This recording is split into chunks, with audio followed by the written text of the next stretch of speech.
Chapter 1. The Prodigal Son Returns. On a crisp autumn night, in a secluded cemetery on the outskirts of Suzhou and Hangzhou, Qin Xiao delicately laid the lifeless body of his daughter into a pre-dug grave. She retained the serene smile she bore in her final moments, as if death were not a torment, but a release.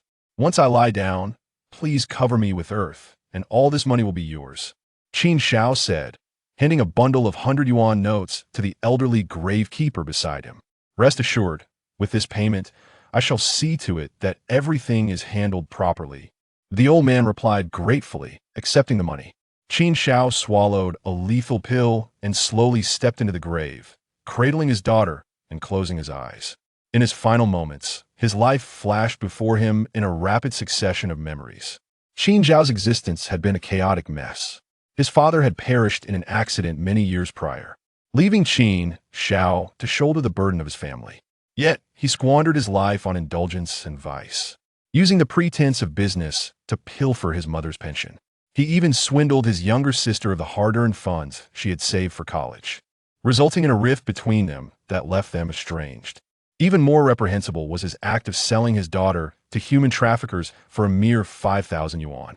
Just 5 days after this heinous act, his wife took her own life by drowning, consumed by despair. Qin Xiao remained oblivious to her plight, lost in the world of gambling, quickly losing the money gained from selling his daughter. In utter hopelessness, he contemplated ending his life by jumping into the sea. Perhaps fate had other plans. He did not perish, but instead washed ashore on a small island, where a mysterious old man rescued him. Under the old man's guidance, Qin Xiao sought redemption and learned the ancient arts of divination, healing, and feng shui. In just 3 years, he mastered these skills and returned to the city.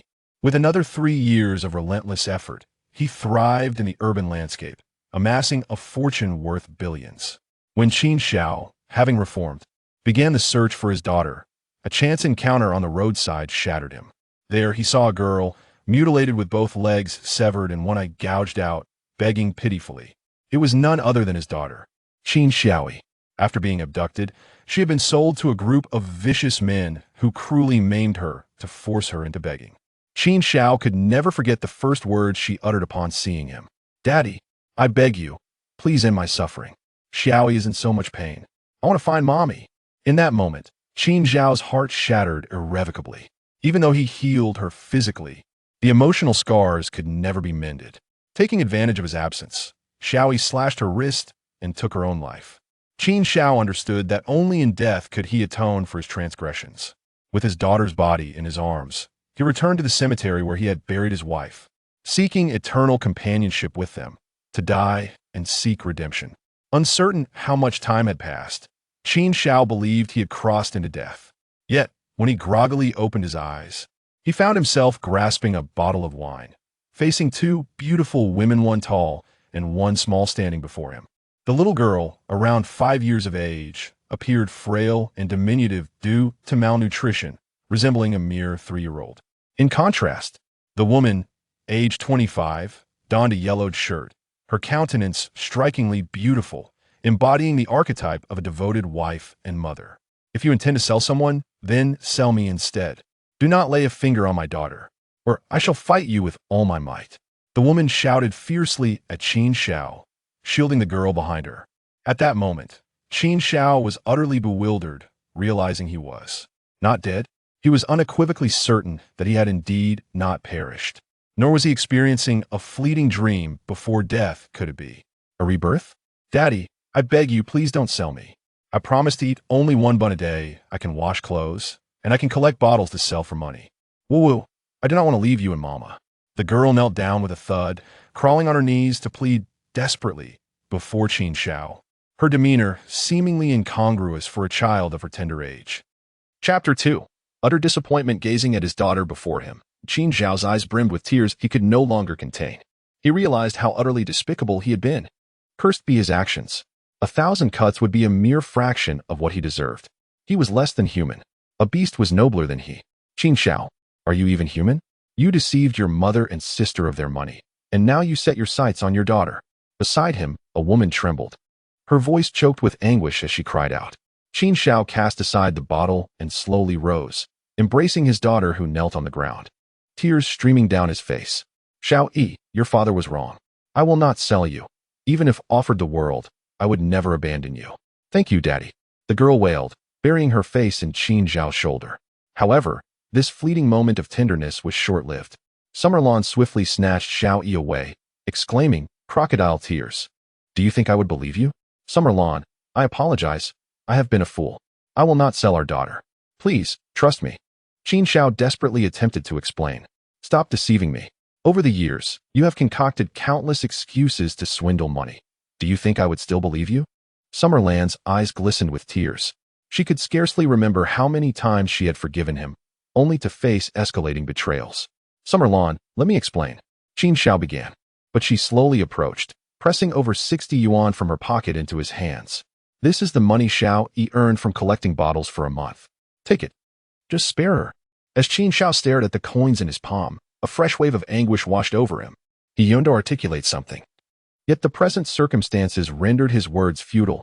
No matter how eloquently he spoke, Summerlawn would never believe him again. For when one is utterly disillusioned, every word spoken seems insincere. Summerlawn felt the same. She recognized that Qin Zhao's transformation was not genuine, but merely a ploy to elicit sympathy in his scheme to sell Xiao Yi. Summerlawn, my words have yet to escape my lips, he began.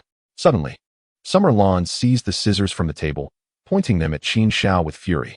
Qin Zhao, I have said it before, you can sell anything, but you cannot sell my daughter. Faced with the scissors in her hand, Qin Zhao stepped forward. In an instant, the blade pierced his chest, blood gushing forth. Ah! Summerlawn gasped at this unforeseen turn of events, dropping the scissors in shock. Daddy! Xiao Yi exclaimed, equally startled. Fortunately, the wound was not deep. I know I have committed many wrongs over the years, causing you both immense suffering. I will make amends through my actions. I will ensure you live a good life. Xiao Yi will have clothes to wear, an abundance of snacks, and a carefree existence, just like other children. Qin Zhao paid no heed to the blood staining his chest. Inching closer. Meanwhile, Xiao Yi broke free from Summerland's grasp, rushing to her father's side. Daddy, does it hurt? Are you all right? Perhaps Qin Zhao's actions momentarily touched Summerland's heart, but it was fleeting. She swiftly lifted the nearby bag, preparing to leave. However, a piece of paper slipped out from beneath it. Qin Zhao, quick to react, picked it up. It was a court summons for compulsory enforcement. It was Xiao Lan who borrowed the money in her own name, and if she failed to repay it within the next 6 days, she would face imprisonment. It was on the morning of the 5th day that Xiao Lan tragically took her own life by jumping into the river. Chapter 3. Determination. The loan of 300,000 was necessitated by Xiao Yi's illness a year prior, prompting Xiao Lan to initially seek assistance from relatives and friends. However, upon seeing her, these acquaintances treated her as if she were a harbinger of misfortune. Left with no other choice, Xiao Lan sought a loan from the bank. Had it not been for Qin Zhao discovering the bank's notice, he would have remained oblivious to the situation. Despite the substantial debt, for a mother, nothing is more precious than her daughter's life.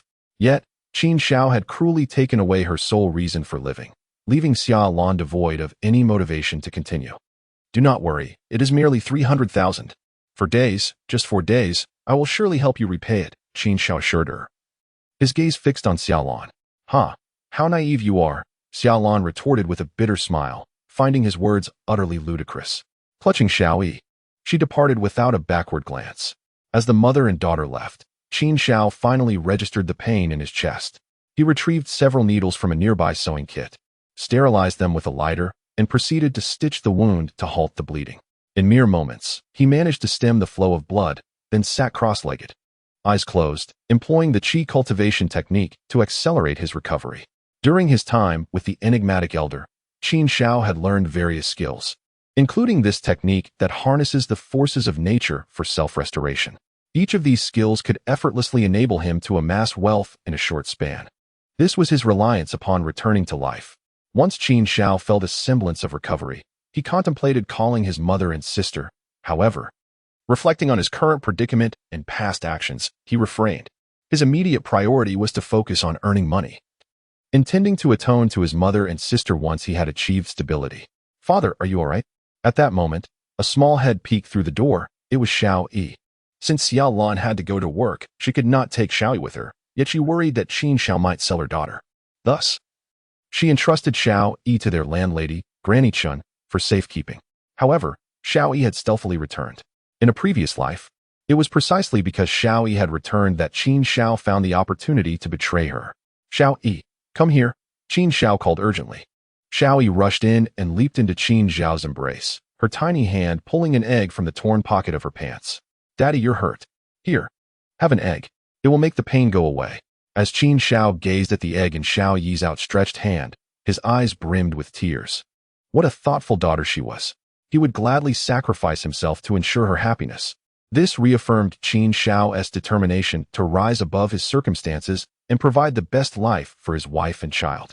"Xiao Yi, who gave you this egg?" Qin Xiao inquired. "Granny Chun gave it to me," Xiao Yi replied with a smile. The elderly Chun, as described by Xiao Yi, is not only her neighbor, but also the landlord of the small building. A kind-hearted woman, she often provides Xiao Yi with food, knowing that the child often goes hungry. "You are still growing. You should eat," Qin Xiao remarked with a smile. The two shared a meal together, as Xiao Yi cracked open an egg, broke it in half, and eagerly offered a portion to Qin Xiao. As they savored the boiled eggs, Xiao Yi's laughter radiated brightly, suggesting that, at least in this moment, her father loved her, regardless of his circumstances. "Xiao Yi, I need to go out to earn some money. Would you mind visiting Grandma Chen? When I return, I will take you to enjoy your favorite lobster." Qin Xiao gently patted Xiao Yi's head. "Really?" Xiao Yi exclaimed with delight.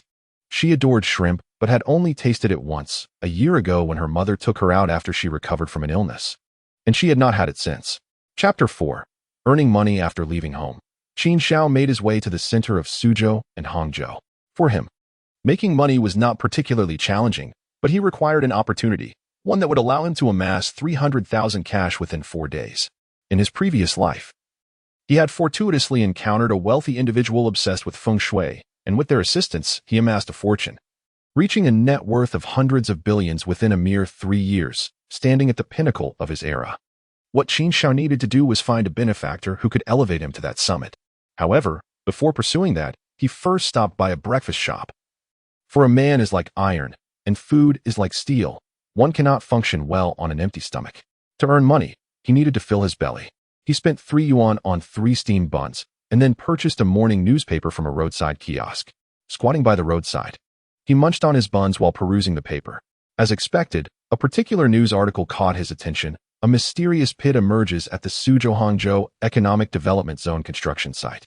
3,000 tons of cement cannot fill it. Upon reading this, Qin Xiao sprang to his feet. This was the opportunity he had been waiting for. He was exceedingly familiar with this economic development zone, as a significant event had transpired there in his past life. Originally slated for the construction of a shopping mall, a wealthy businessman named Lu had secured the project. However, during construction, they encountered the unfillable pit, situated right in the heart of the project. This setback resulted in extensive delays, causing Lu to suffer immense financial losses. In desperation, he resorted to hearsay that suggested the need for living piles, which involved burying a living person in the pit to fill it.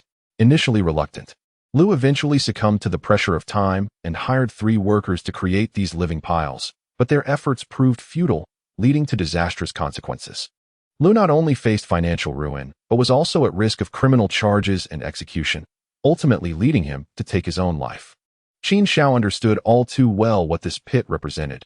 It was a Huangpizi cave, and merely driving a living pile into it would not suffice. The so-called Huangpizi cave was inhabited by a spirit, and while one side poured in cement, the other side burrowed deeper. As for the solution, Qin Xiao was confident and prepared. Hailing a cab by the roadside, Qin Xiao made his way directly to the economic development zone. Having spent the entirety of the 60 yuan he had earned from collecting bottles. However, Qin Xiao believed that this modest sum could be transformed into boundless wealth. Upon arriving at the construction site, he felt a stirring in his stomach, likely the result of consuming a few unsanitary buns. Reluctantly, he made his way to the restroom. Just as he settled down, he overheard an irate voice from the adjacent stall. "Lao Wang, has tea that pit been filled yet? What are you doing? Do you have any idea how much I stand to lose in a single day?" A man was berating while attending to his own business. "Boss, we poured another 1,000 tons of cement this morning, yet it remains bottomless. The people from the Geological Bureau say there may be an underground river below. The cement has been washed away," came the echoing response over the phone. "Nonsense. Digging a well here is already a challenge. Where would an underground river come from? What did the master I asked you to consult say last time? The man inquired. After a brief silence, the voice on the phone replied, Boss.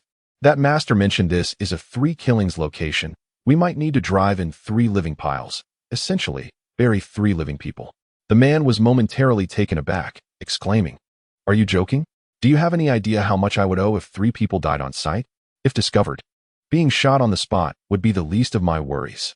Infuriated, he ended the call.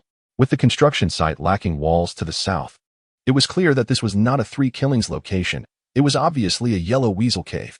Not only would 3 living piles be futile, but even 10 would not suffice. Just as the man was at his wit's end, a soft voice from the next stall broke through the tension. Qin Xiao had spoken. Upon hearing someone else in the restroom, the man jumped, asking, Who is there? Chapter 5. Diplomacy before warfare. At this moment, Qin Xiao leisurely pulled up his trousers and emerged. Following him was a middle-aged man, approximately 1.7 meters tall, sporting a slick-back hairstyle, slightly portly, and clad in a suit. Lewin, the major contractor behind this vast project. Friend, who are you? You hardly resemble a worker from this site. Lewin observed Qin Xiao with a wary eye.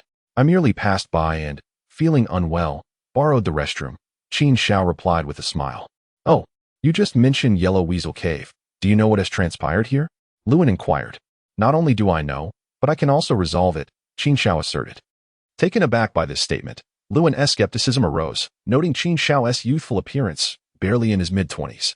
Observing the disbelief in Lewin's eyes, Qin Xiao smiled subtly and turned to leave. Wait, this isn't a place for conversation. Let us head to the project office to discuss this further, Lewin urged, stopping Qin Xiao in his tracks. Had the pit just been discovered, Lewin would have dismissed Qin Xiao outright, perhaps even mocking him as a charlatan. Yet, given the pit's prolonged existence, he felt compelled to explore alternative solutions.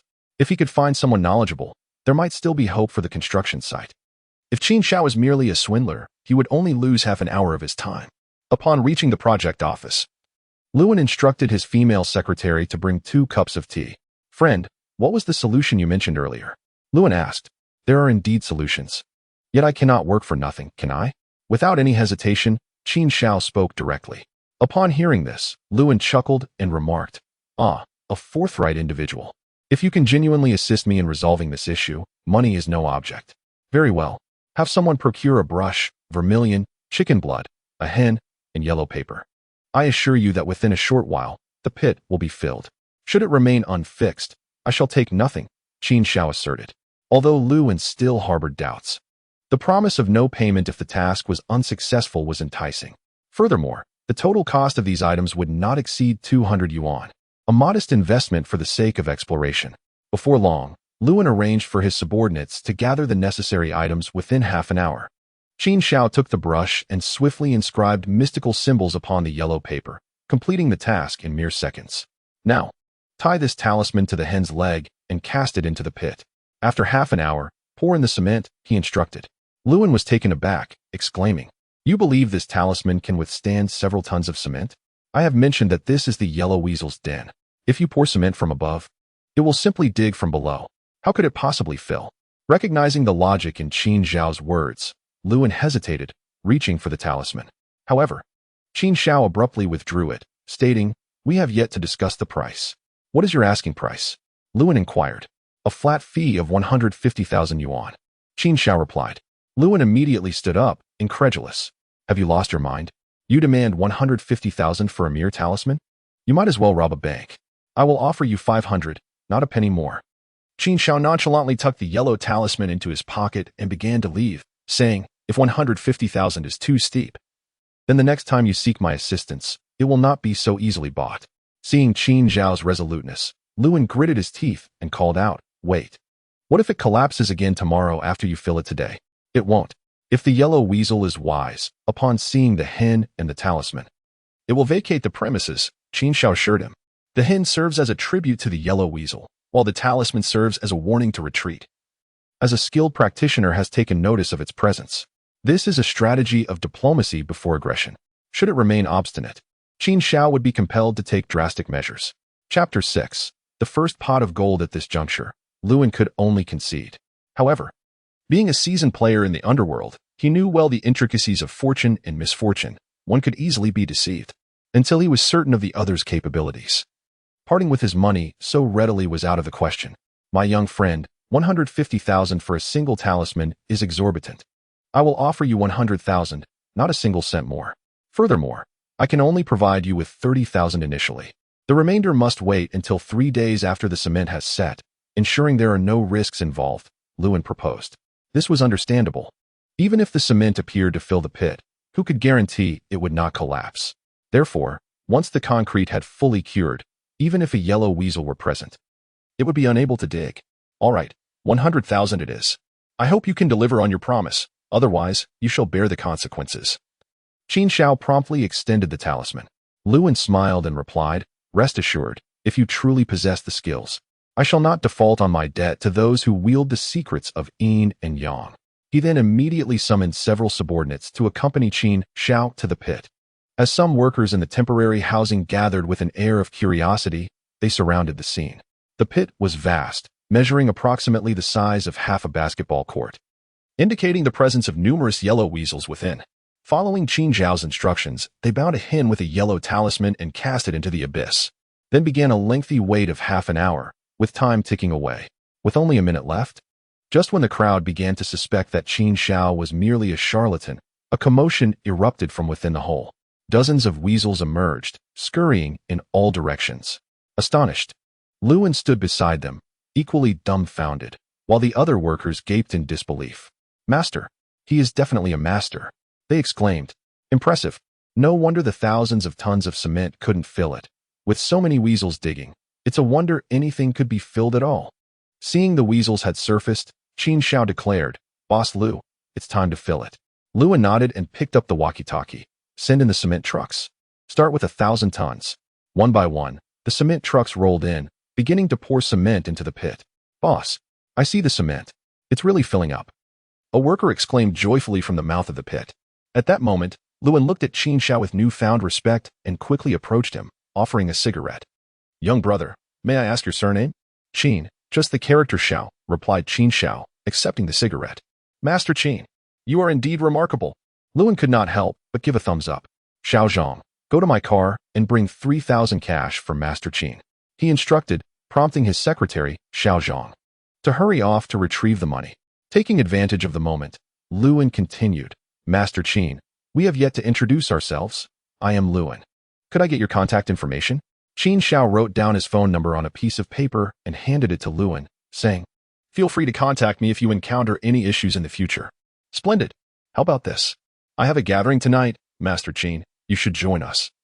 Lewin seemed to have formed a preliminary admiration for Qin Zhao's abilities. No need. Qin Shao gently raised his hand.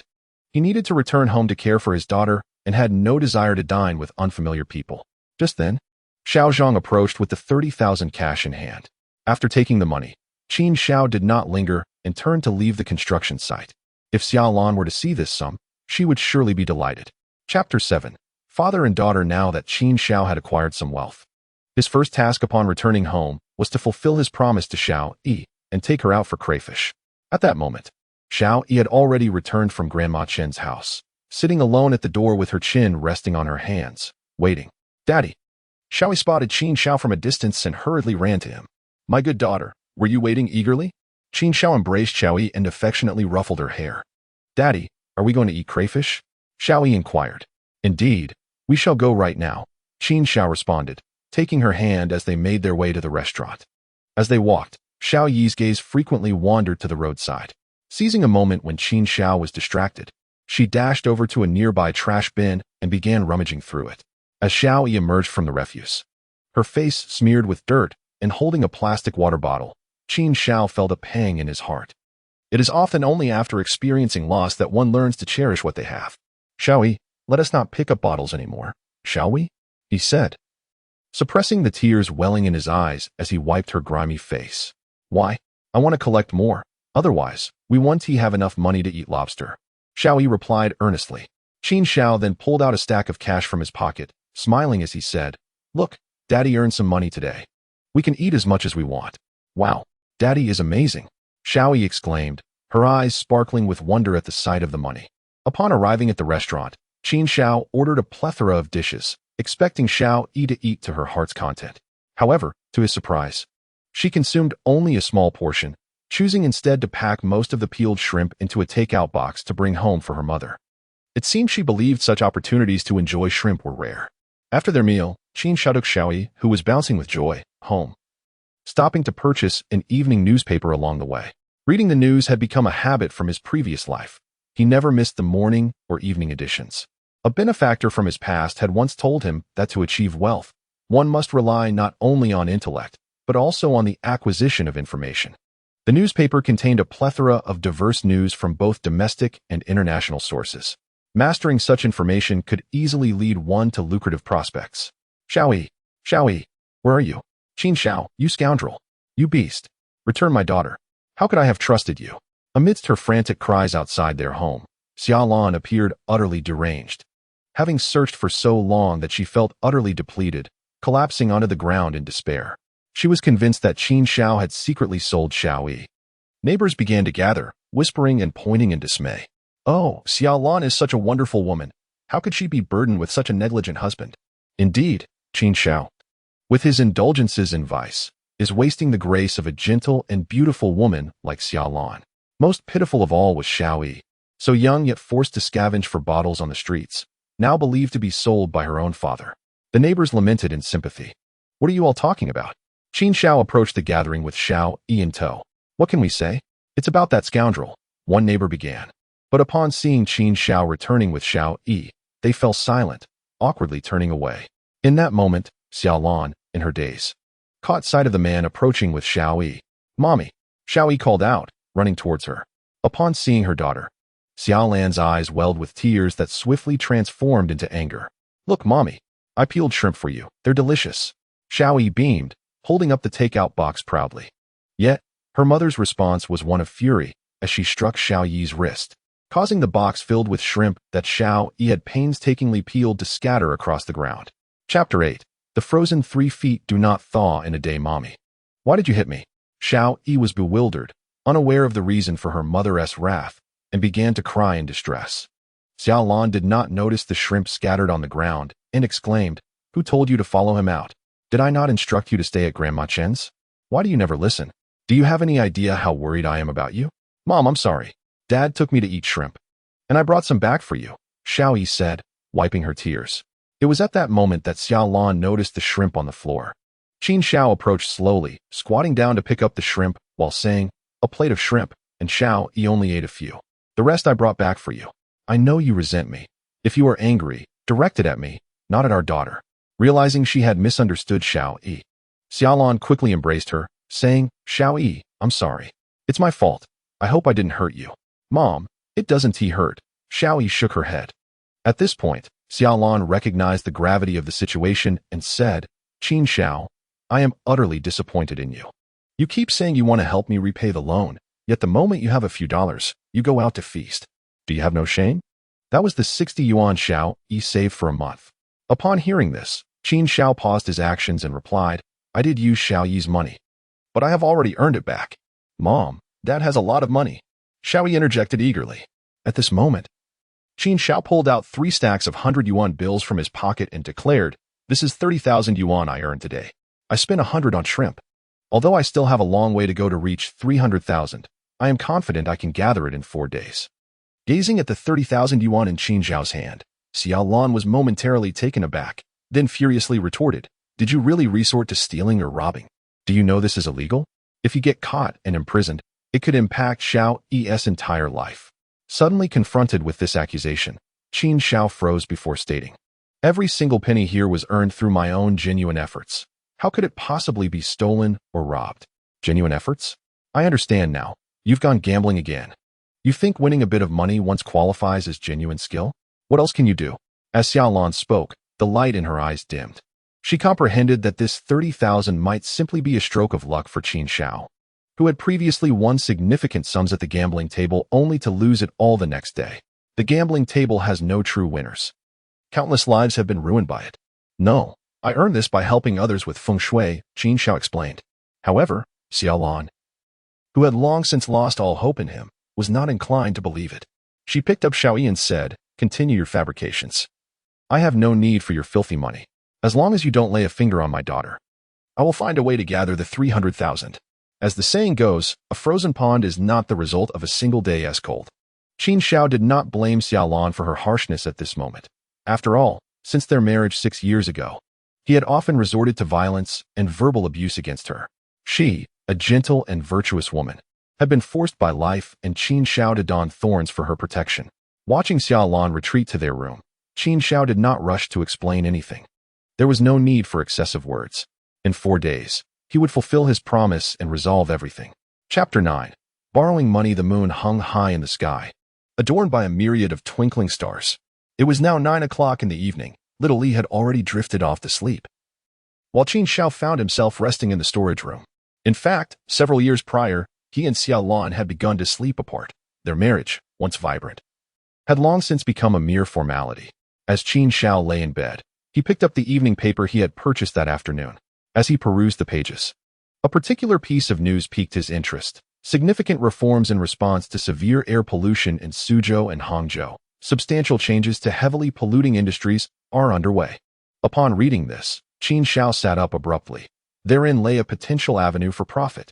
In stark contrast to Qin Xiao's excitement, Xiaolan, in the master bedroom, was tossing and turning, unable to find solace. The reason for her unrest loomed over her. In just 6 days, she would face compulsory enforcement of a sentence. The thought of being taken away and sentenced filled her with dread, particularly concerning little Es care in Qin Xiao's hands. She was filled with 1,000 worries. Determined to borrow money, Xiaolan pondered her options and finally decided to reach out to her dear friend, Wang Xiaoman.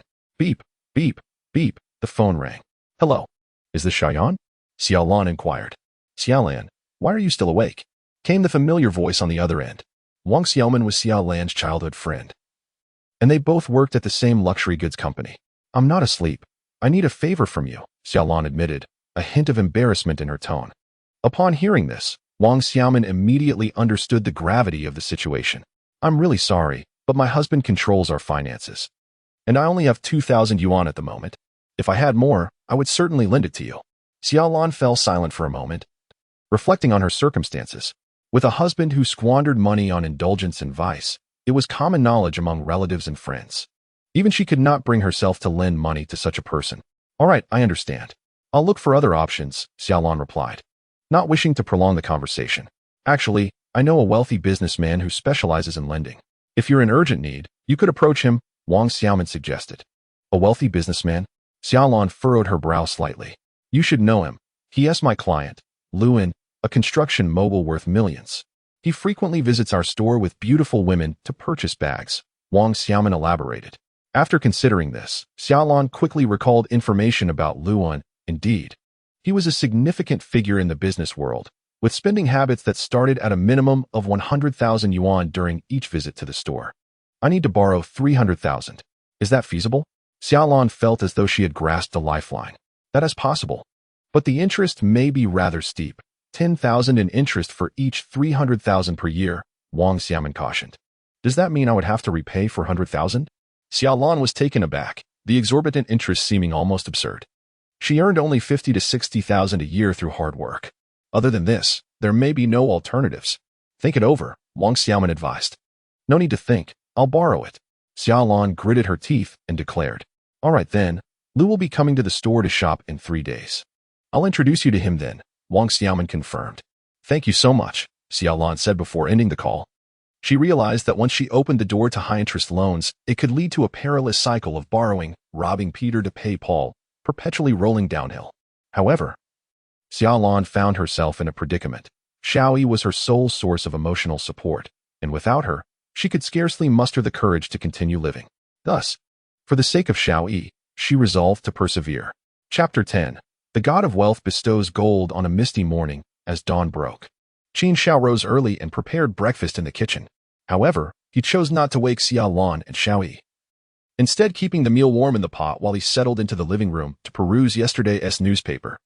It was then that a sleepless Xiaolan finally emerged from her slumber, accompanied by Xiaoyi.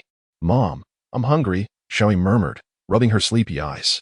All right, I'll make you breakfast right away, Xiaolan replied. Only then did Qin Xiao slowly rise, saying, breakfast is ready in the pot. You too should eat. Upon hearing this, Xiaolan felt as though she had misheard. Xiaoyi dashed to the kitchen, lifting the pot lid to discover Qin Xiao had made egg pancakes and congee. Wow, Dad really made this, Xiaoyi exclaimed, equally astonished. It was no surprise that the mother and daughter were taken aback. Since marrying Qin Xiao, Xiaolan had never seen him step foot in the kitchen, let alone cook. Clearly, something unusual was afoot, leaving Xiaolan puzzled about Qin Xiao's true intentions. Qin Xiao, aware of Xiaolan's thoughts, reassured her, "Go ahead and eat. It's safe." At that moment, Xiaoyi had already set the table with bowls and chopsticks. "Mom, hurry up and eat," Xiaoyi urged. Xiaolan found her perception of Qin Xiao subtly shifting, as her once frozen heart began to thaw. Could it be that Qin Xiao had truly changed? Or was it merely a figment of her imagination? "Xiaoyi, after breakfast, how about I take you out to play?" Qin Xiao suggested with a smile. Sure. Xiaoyi readily agreed. Xiaolan, regaining her composure, interjected, "No, I'll take you to your grandmother's house, and I'll pick you up after work." Xiaoyi pouted slightly, seeming a bit displeased, yet she dared not defy her mother's wishes and simply nodded obediently. After breakfast, Xiaolan took Xiaoyi out, while Qin Xiao set off towards the outskirts of Suzhou and Hangzhou, for yesterday's evening newspaper had presented him with a remarkable opportunity for profit. This opportunity had the potential to enable him to repay his debts and even leave him with a considerable surplus. The opportunity arose from Suzhou and Hangzhou's response to environmental protection initiatives. While it may seem to the average person as a mundane news story about environmentalism, to Qin Xiao, it represented a once-in-a-lifetime chance. In his previous life, he had read about a news report detailing how several wealthy individuals from Suzhou and Hangzhou had engaged in violent disputes over a piece of land, resulting in injuries that required hospitalization. The event had garnered significant attention, and Qin Xiao recalled it vividly. Initially, he thought the wealthy were simply deranged, but after studying feng shui and yin-yang with a mysterious elder, he came to understand. Those affluent individuals were vying for a piece of land deemed a feng shui treasure. Known as the god of wealth bestows gold, this land is characterized by 3 mountains situated in the southwest, north, and south directions, leaving the east devoid of any mountains.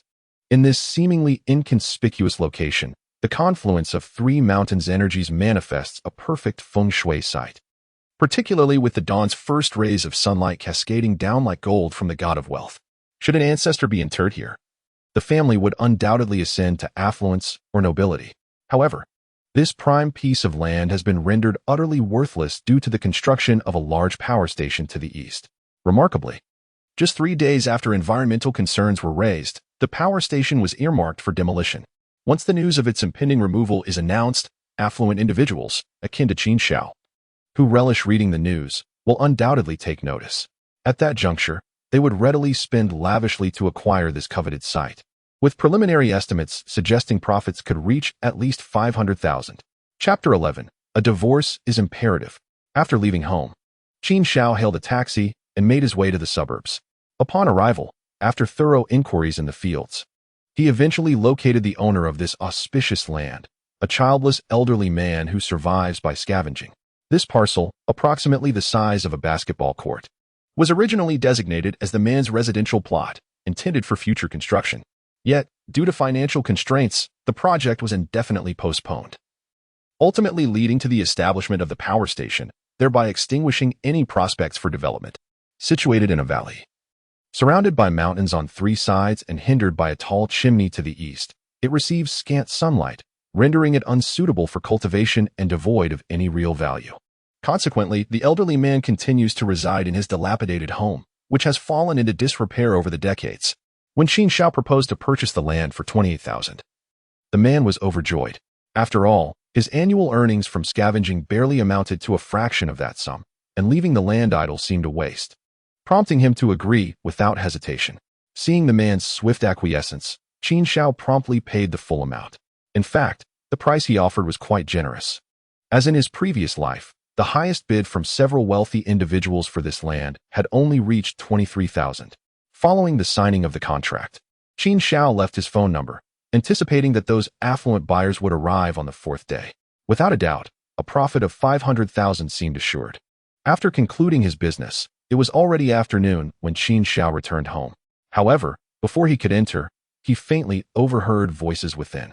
"Mom, you needn't advise me further. I cannot agree to this, said Xiao Lan, seated on a bench in the living room, her head bowed. Beside her sat a woman in her 50s, earnestly imploring Xiao Lan with heartfelt words.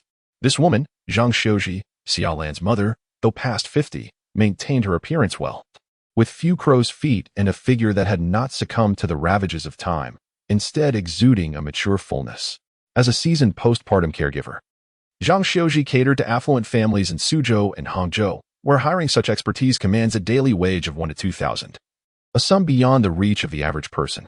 Having been immersed in the lives of the wealthy, Zhang Shouji harbored aspirations for a similar lifestyle, which gradually created a rift between her and Xiao Lan's father, ultimately leading to their divorce as she pursued a life of higher quality. You, my child, were disobedient from the start. Look at the life you lead now. That scoundrel neglects his family and leads a life of idleness. Why do you still cling to him? Divorce is imperative. Zhang Shouji spoke with a stern tone, leaving no room for negotiation. Mother, when you divorced my father, do you have any idea of the profound psychological impact it had on me and my sister? I am aware that my current situation is far from ideal. Yet I do not wish for Xiaoyi to endure the same childhood traumas that I faced. I aspire to provide her with a complete family. Although Xiao Lan had long been disillusioned with Qin Xiao, for the sake of Xiao Yi, she was determined to persevere. Silly child, how can I make you understand? You are only in your mid-20s, which is the prime of your youth. I assure you, if you divorce that scoundrel, I can certainly find you a wealthy man worth millions. Do not follow my example and end up with a good-for-nothing like your father, Zhang Shouji vowed emphatically. At that moment, standing at the side of the door, Qin Xiao listened intently, incredulous that he was being compared to his father-in-law. Speaking of his father-in-law Xia Chenghua, Qin Xiao had only encountered him a few times, and the man epitomized poverty. He possessed no remarkable skills yet insisted on maintaining an air of formality. Always clad in a tattered suit, exuding the aura of a fallen noble from a bygone era. During those encounters, neither Qin Xiao nor Xia Chenghua held any respect for one another, their meetings only resulting in disputes. However, with the benefit of hindsight, Qin Xiao now perceived that Xia Chenghua's status was not to be underestimated, for who but someone from a distinguished family would understand the intricate customs of the elite? Perhaps Xia Chenghua truly belonged to an esteemed lineage? After pondering for a moment, Qin Xiao finally pushed the door open. Chapter 12. A Man's Promise Upon Entering. Qin Xiao promptly greeted, Mother, you are here. Zhang Shouji cast a cold glance at him and retorted, Have you been gambling again? Did you win or lose? I did not gamble. I was earning money, Qin Xiao replied. Oh, earning money? Did I hear you correctly? You actually know how to make money? Zhang Shouji appeared genuinely astonished by his response. Mother, I have made many mistakes in the past, but I have reformed. Rest assured. I will ensure that Xiao Lan and Xiaoyi live a good life, Qin Xiao spoke calmly. Suddenly, Zhang Shouji laughed, saying, Qin Xiao, how many times have you said that to me? Do you remember? If you do not, let me remind you. 2 years ago, when we were struggling to make ends meet, you borrowed money from me, didn't you? Last year, when Xiaoyi fell ill, you also borrowed money from me, correct? And 6 months ago, 3 months ago, you have borrowed a total of 100,000 from me. How dare you claim that you will provide a good life for Xiao Lan and Xiaoyi? Qin Xiao had intended to explain, but his mother-in-law's barrage left him utterly speechless. Nevertheless, having resolved to ensure a better life for his wife and daughter, he could not allow his mother-in-law to interfere. Mother, I cannot refute what you have said. In 2 days, I will repay the 100,000 you lent me, with both principal and interest, Qin Xiao declared, his expression growing cold. Xiao Lan, did you hear that? Qin Xiao claims he will return my 100,000 yuan. It's utterly ridiculous. If he could manage that, even pigs would fly. Zhang Shouji was utterly incredulous about Qin Xiao's words. Summer Lan gazed at Qin Xiao and remarked, Didn't you say yesterday that you earned some money? You should take that money and repay Mom first. Clearly, Summer Lan did not wish to witness Qin Xiao being belittled in front of her mother. Furthermore, Qin Xiao's actions yesterday and this morning had indeed instilled a flicker of confidence in Summer Lan. Perhaps her man had truly changed, which was why she planned to have Qin Xiao prove himself with money. Upon hearing her words, Qin Xiao felt a surge of joy and was about to retrieve the money when a jolt of realization struck him. I forgot. I invested that money. Summer Lan felt as if she had been struck by lightning at his words, while Zhang Shouji had long since grown accustomed to Qin Xiao's antics. Firmly believing he would never produce the money. You are driving me insane. Didn't you swear off gambling? You clearly had 20 or 30,000 yesterday, and now you've lost it all. Summerland's frustration caused her to rise abruptly. Qin Xiao immediately produced the land purchase contract, asserting, "I truly invested, and I will see returns shortly." As Summerlawn looked at the contract in Qin Xiao's hands, her fury reached a boiling point. "You spent 20 or 30,000 on a worthless piece of land, and you dare call that an investment? Not even a ghost will believe that. I had begun to trust you a little, and you have shattered my hopes." At this point, tears brimmed in Summerland's eyes, on the verge of spilling over. It seemed to confirm that no matter how many chances she granted Qin Xiao, disappointment was all she received. "Daughter, a person like him is unworthy of you. Consider divorce," Zhang Xiuji added, embellishing her words. "Mom, I understand. I will take your words into consideration," Summerlawn replied, suppressing her tears. At that moment, Xiaoyi stood at the bedroom door, tears streaming down her cheeks, exclaiming, "Woo-woo, bad grandma. Why do you want to separate mommy and daddy? I love daddy. And I love mommy. I don't want them to part." Qin Xiao stepped forward, embracing Xiao Yi and wiping her tears, before turning to Zhang Xiuji and saying, "Mom, in 2 days, if I fail to fulfill any promise I have made, I will leave of my own accord, and you need not persuade Summerlawn." His words startled Zhang Xiuji, as they seemed uncharacteristic of Qin Xiao. Even Summerlawn was taken aback by his statement. Chapter 13. Trust me, this is the last time. "Well, this is not me pressuring you. It is your own promise. If I do not see 100,000 in 2 days, you will leave Xiaolan and promise never to return." Zhang Xiuji interjected, fearful that Qin Xiao might waver. However, her words pierced deeply into Summerland's heart, as she knew it was utterly impossible for Qin Xiao to acquire 100,000 in just 2 days. He even claimed he would repay the 30,000 he owed her, which totaled 400,000 altogether, even if he resorted to theft. It was inconceivable to achieve such a sum within 2 days. "Qin Xiao, do you comprehend the gravity of what you are saying?" Summerlawn exclaimed, her anxiety growing. Primarily concerned about what would happen to Xiao Yi if she and Qin Xiao divorced. This would undoubtedly cast a significant psychological shadow over a child. Qin Xia turned his gaze towards Xiaolan, his eyes radiating an unprecedented determination, and declared, "Trust me this last time, just once." Xiaolan stared back at Qin Xia, her autumn-like eyes shimmering with flecks of light, momentarily entranced. She had never witnessed such a look from him before. It was utterly captivating. "Qin Xia, remember what you said today. I will come in 2 days," Zhang Xiuji stated, and without further ado, turned to leave. Zhang Xiuji's visit had undeniably plunged the atmosphere at home into a deep chill. Qin Xia found no reason to harbor resentment towards anyone. After all, he was more aware than anyone of his past. His objective was to regain his dignity, to showcase his true capabilities, and to compel those who doubted and slandered him to take a serious look at him. Qin Xia composed himself and turned to Xiaolan, asking, "Why did you finish work so early today?" "There's a company dinner, and I don't wish to attend," Xiaolan replied, rising slowly to return to her bedroom. In truth, Qin Xia understood the situation. The company organized 2 team-building events each month, one complimentary and the other initiated by employees, which required a contribution of 200 yuan to participate. However, Xiaolan had never attended, not because she truly did not wish to, but rather due to financial constraints. More significantly, she felt embarrassed to go, as the gatherings were occasions where other employees brought their spouses, dressed in elegant attire, akin to a grand competition of sorts. Xiaolan had not purchased new clothes in 3 years, making it impossible for her to take Qin Xia along. "Daddy, you want to leave mommy, will you?" Little E nestled on Qin Xia's shoulder, her voice a soft whisper. "Silly girl, how could your daddy ever leave you?" "Never," Qin Xia reassured with a smile. "Hee, you're the best, daddy. I like the current you the most," Little E exclaimed, planting a kiss on Qin Xia's forehead. Later that evening, Qin Xia prepared a modest dinner and shared a meal with Little E, though Xiaolan lacked the appetite to eat, preoccupied with contemplating whether she should file for divorce. At that moment, a phone call interrupted her thoughts. "Hello, Xiaolan. Boss Lu has agreed to lend the money. Let us meet tomorrow morning at the CAF downstairs," Wang Xiaoman informed her. "Really? That is wonderful." Xiaolan had been anxious about securing the funds, and now she could finally breathe a sigh of relief. "Remember to come early tomorrow," Wang Xiaoman reminded. "Okay, I'll be there," Xiaolan nodded.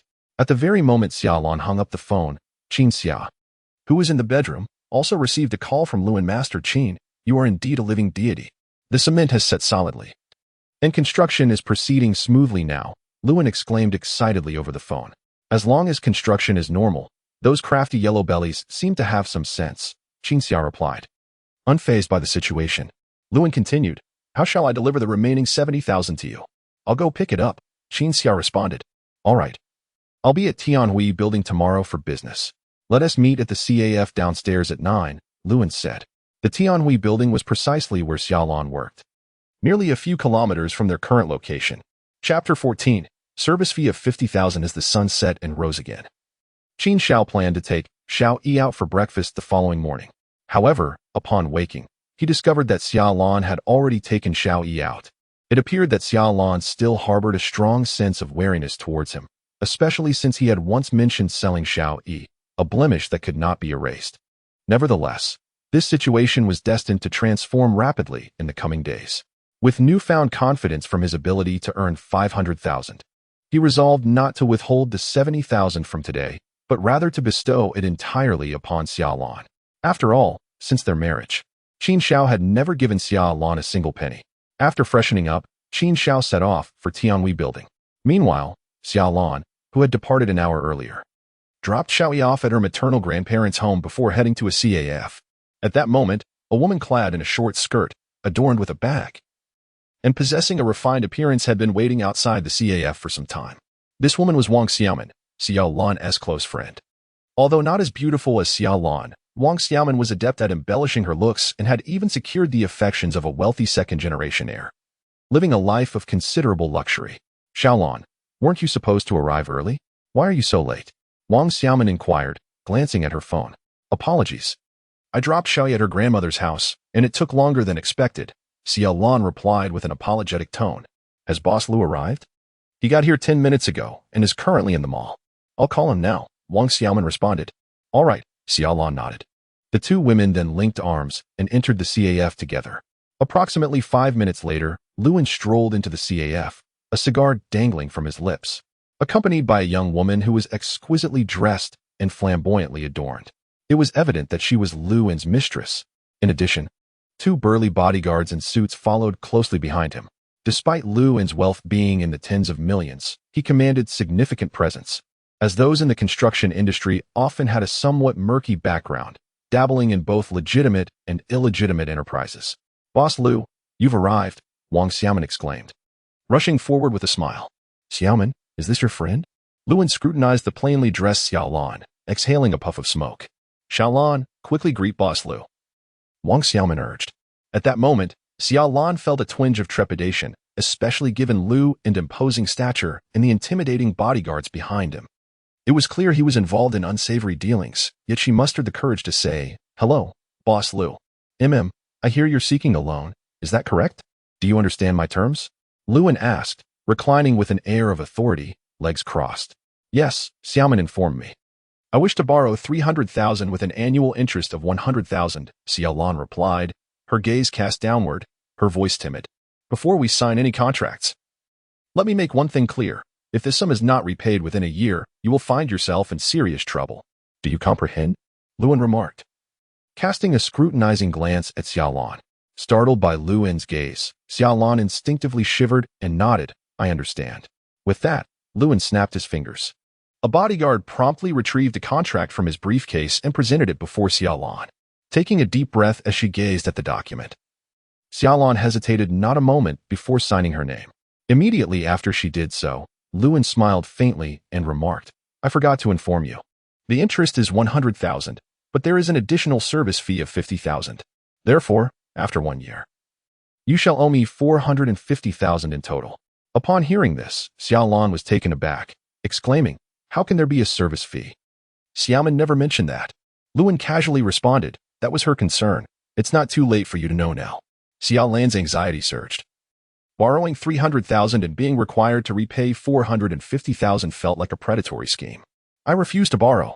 Give me back the contract, she demanded. Luan's expression darkened instantly. You traveled all this way and signed in black and white, and now you say you won't borrow? The 2 bodyguards surrounding them advanced slowly, their faces impassive. Chapter 15. The arrival of Qin Xiao. At that moment, Xiaolan found herself intimidated by the fierce countenances of the bodyguards, her complexion turning pale as tears welled in her eyes. The initial burden of 100,000 in interest was already suffocating. The unexpected additional 50,000 service fee felt insurmountable. How much could she possibly earn in a year? The thought of the repayment deadline brought a wave of dread. For as a woman, how could she dare to confront such underworld forces? Her gaze shifted to Wang Xiaoman, who wore an equally awkward expression but dared not offend Luan. After all, Luan was her significant client, whose monthly expenditures ensured a substantial commission. Xiaolan, it's a privilege that Boss Lu is willing to lend you anything at all. Let us not be overly demanding. It's merely 50,000. Your husband could forego a few gambling sessions to cover it, Wang Xiaoman suggested, attempting to redirect the conversation. This remark enraged Xiaolan. She had regarded Wang Xiaoman as a close friend, yet she offered no support. You two can take your money and leave. I must attend to an esteemed guest and have no time for idle chatter, Luan interjected, his patience wearing thin. He was accustomed to this line of work, not only managing projects but also engaging in loan sharking. A bodyguard tossed a black handbag onto the table, revealing 30,000 in cash. Boss Lu, I cannot repay 450,000 in a year. Is there any way to waive the service fee? Xiaolan pleaded desperately. Bang! Luan slammed his hand on the table. Damn it! If you can't repay, why did you borrow at such exorbitant interest? Observing Luan's fury, Wang Xiaoman hastily pulled Xiaolan aside. Xiaolan, Boss Lu is angry. Don't make a scene. It's fortunate to secure the loan at all. With that, she urged Xiaolan to leave.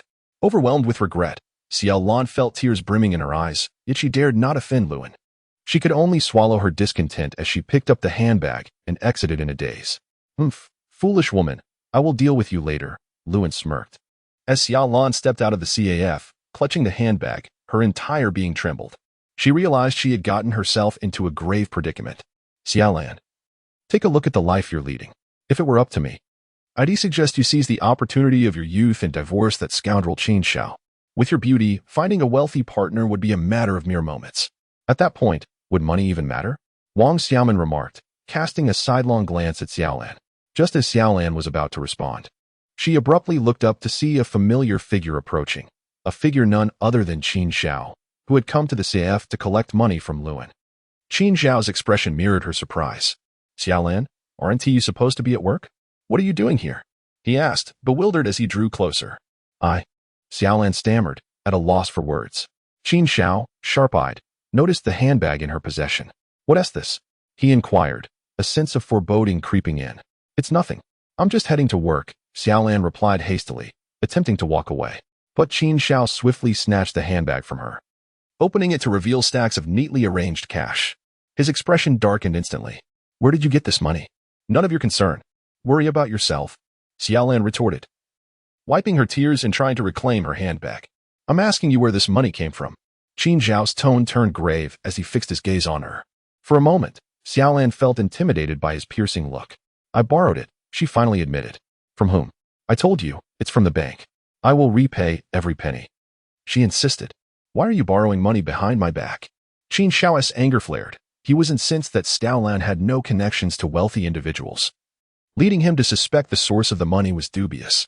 Briefly, he even entertained the thought that Xiaolan might have been unfaithful, but quickly dismissed it. She was not that kind of person. Most likely, this money is from a loan shark.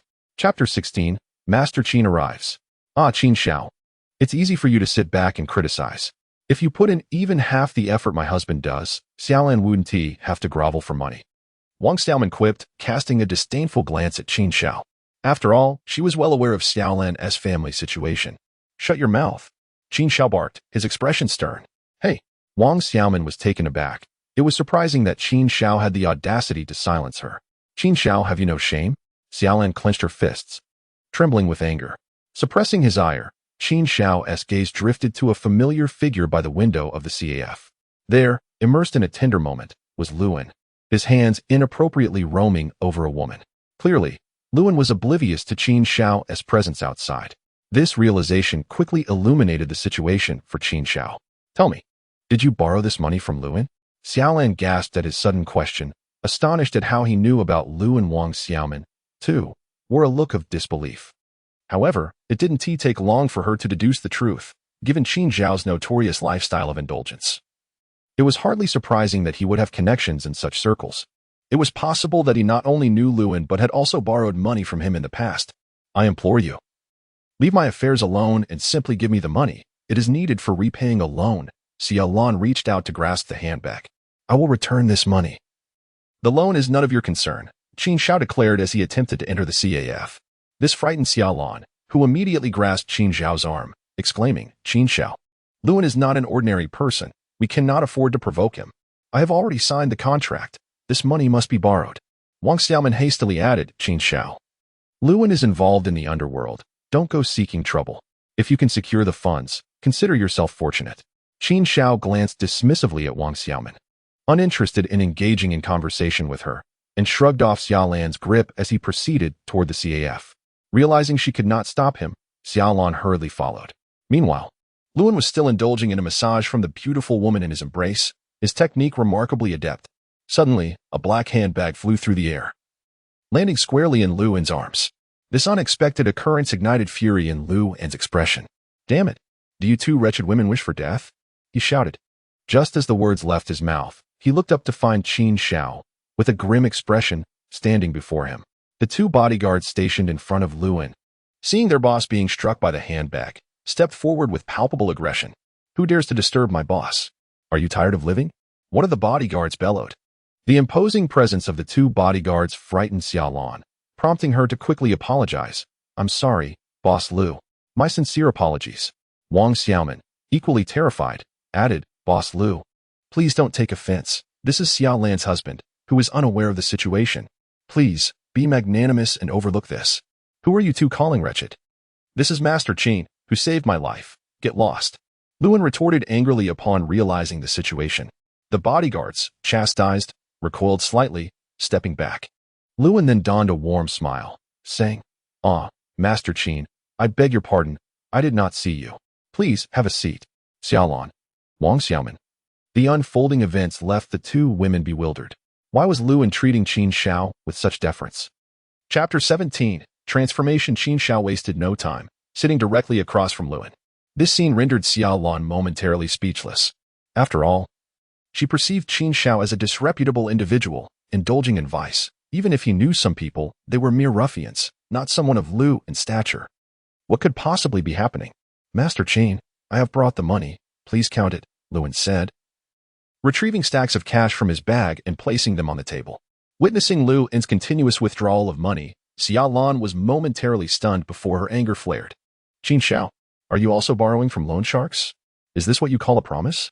Given the circumstances, Xiao Lan found it impossible not to speculate. Dear sister-in-law, please do not misunderstand. This money is not a loan from Master Qin, but rather a debt of mine, Luan replied with a forced smile. Boss Lu, how could you possibly owe him money? Wang Xiaoman exclaimed in shock. Xiao Lan covered her mouth in disbelief, staring at Qin Xiao with incredulity. I previously mentioned that this money was earned by me through feng shui for someone else. Now, do you believe me? Qin Xiaowang gazed at Xiao Lan, speaking slowly. At this moment, Xiao Lan recalled the incident when Qin Xiaowang produced 30,000 yuan. Could it be that his words were indeed true? Or were they conspiring to deceive her? After all, Xiao Lan could hardly believe that her husband possessed any knowledge of feng shui, if he truly did. Would their household be struggling to make ends meet? Alternatively, was it possible that Qin Xiaowang had swindled this money from Luan? As countless thoughts raced through Xiao Lan's mind, Qin Xiaowang flicked his sleeve and remarked, Boss Lu, my wife borrowed 300,000 from you, correct? Indeed. Had I known she was Master Qin's wife, I certainly would have waived the interest service fee, Luan replied with a cheerful smile. However, these words struck Xiao Lan like a thunderclap. Why was Luan treating Qin Xiaowang with such deference? He was willing to forego the 15,000 in interest? If that were the case, then this money was indeed readily available for borrowing. Yet, for Qin Xiaowang, there was no necessity to borrow. After all, one should not owe favors to others. Should Luan later request assistance from him, he would find it difficult to refuse. I appreciate your kindness, Boss Lu. Please hand me the contract, Qin Xiaowang stated. Upon hearing this, Xiao Lan could no longer contain herself and exclaimed, Qin Xiaowang, do you realize we have only 3 days left to repay the loan? If we cannot gather the money in 3 days, it will lead to significant trouble.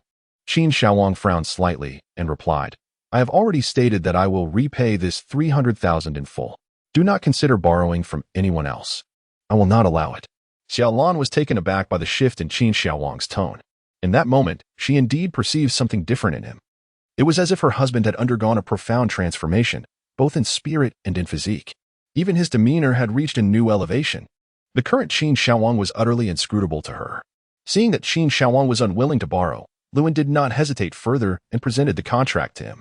Qin Shaowang accepted the contract and then picked up the 70,000 yuan from the table, saying, "Boss Lu, I have matters to attend to, so I shall not linger."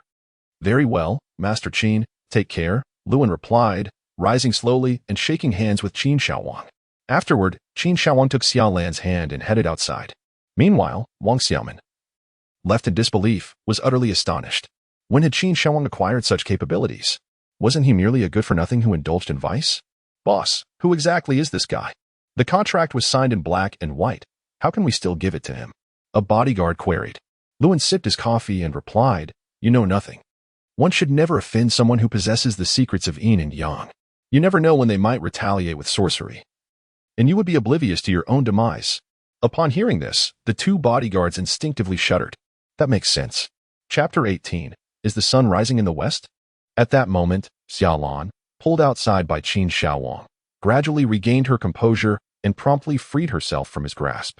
With a hint of reproach in her expression, she remarked, "Qin Shao, where am I to find 300,000 without interest? Do you truly believe you can gather such a sum in just a day or two? Let us not forget the promise you made to my mother yesterday." At this moment, Xiao Lan did not allow herself to be swayed by Qin Zhao's presentation of 70,000, for, in comparison, the loan of 300,000 was the true cause for concern. Moreover, Qin Zhao had personally assured her that he would return 100,000, principal and interest, to her mother within 3 days. Should he fail to procure this amount, given Zhang Xiuji's temperament, she would undoubtedly compel Qin Zhao to leave. In the face of Xiao Lan's skepticism, Qin Zhao chose not to elaborate. The impression he made on her could not be altered overnight. She still harbored doubts about how he had acquired the 70,000, even questioning whether it was obtained through deceit against Luan. Just then, Qin Zhao's phone rang. Upon answering, he began conversing with the individual on the other end. This caller was the prospective buyer of the land, who was already on site. Having arranged a time, Qin Zhao intended to go and take a look. "Xiao Lan, I must step out for a bit. I may return later," he said, producing the entire sum of 70,000 in cash. "Take this. You and your mother should buy some clothes without hesitation." Suddenly confronted with the money Qin Zhao offered, Xiao Lan was momentarily taken aback. Had she misinterpreted? Was Qin Zhao truly giving her money? This was more astonishing than the sun rising in the west. For 6 years, since their marriage, she had never received even a cent from him. "Are you certain you want to give me all this?" she asked incredulously, accepting the heavy bag of cash. "You are my wife. If I do not give you money, should I hand it to another man?" Qin Zhao replied, turning to hail a taxi to the east suburb power station. As she absorbed his words, Xiao Lan stood rooted, unable to regain her composure. Was this truly the man she knew? After nearly 2 hours of travel, Qin Zhao arrived in the east suburb. Surrounding the plot of land were several individuals, among whom stood an elderly man, perhaps in his 70s, with a kind visage. He was a local from Suhang, hailing from the distinguished Huang family, known as Huang Dongliang. Qin Zhao was not unfamiliar with this elder. He had engaged in a business transaction with him in a previous life, albeit only once. The reason being, while the elder appeared amiable, he was, in fact, a cunning individual. As Qin Zhao was not a local, the elder often carried himself with an air of superiority, not a man of benevolence. Upon seeing Qin Zhao approach, the elder displayed a measure of surprise. He had anticipated that the buyer of this plot would be an older individual, at the very least in his 40s or 50s, but was taken aback to find a young man of around 24 or 25 instead. "Good sir, are you the one who called me?" Qin Zhao asked with a friendly smile, feigning ignorance. The elder responded with a slight smile, "Mr. Qin, I heard from the land's owner that he sold this plot to you for 28,000. I would like to purchase it from you for 30,000. What do you think?" Upon hearing Huang Dongliang's words, Qin Zhao smiled faintly and remarked, "Old sir, it seems you are not genuinely interested in purchasing this parcel of land. I am not particularly in need of the 2,000 difference."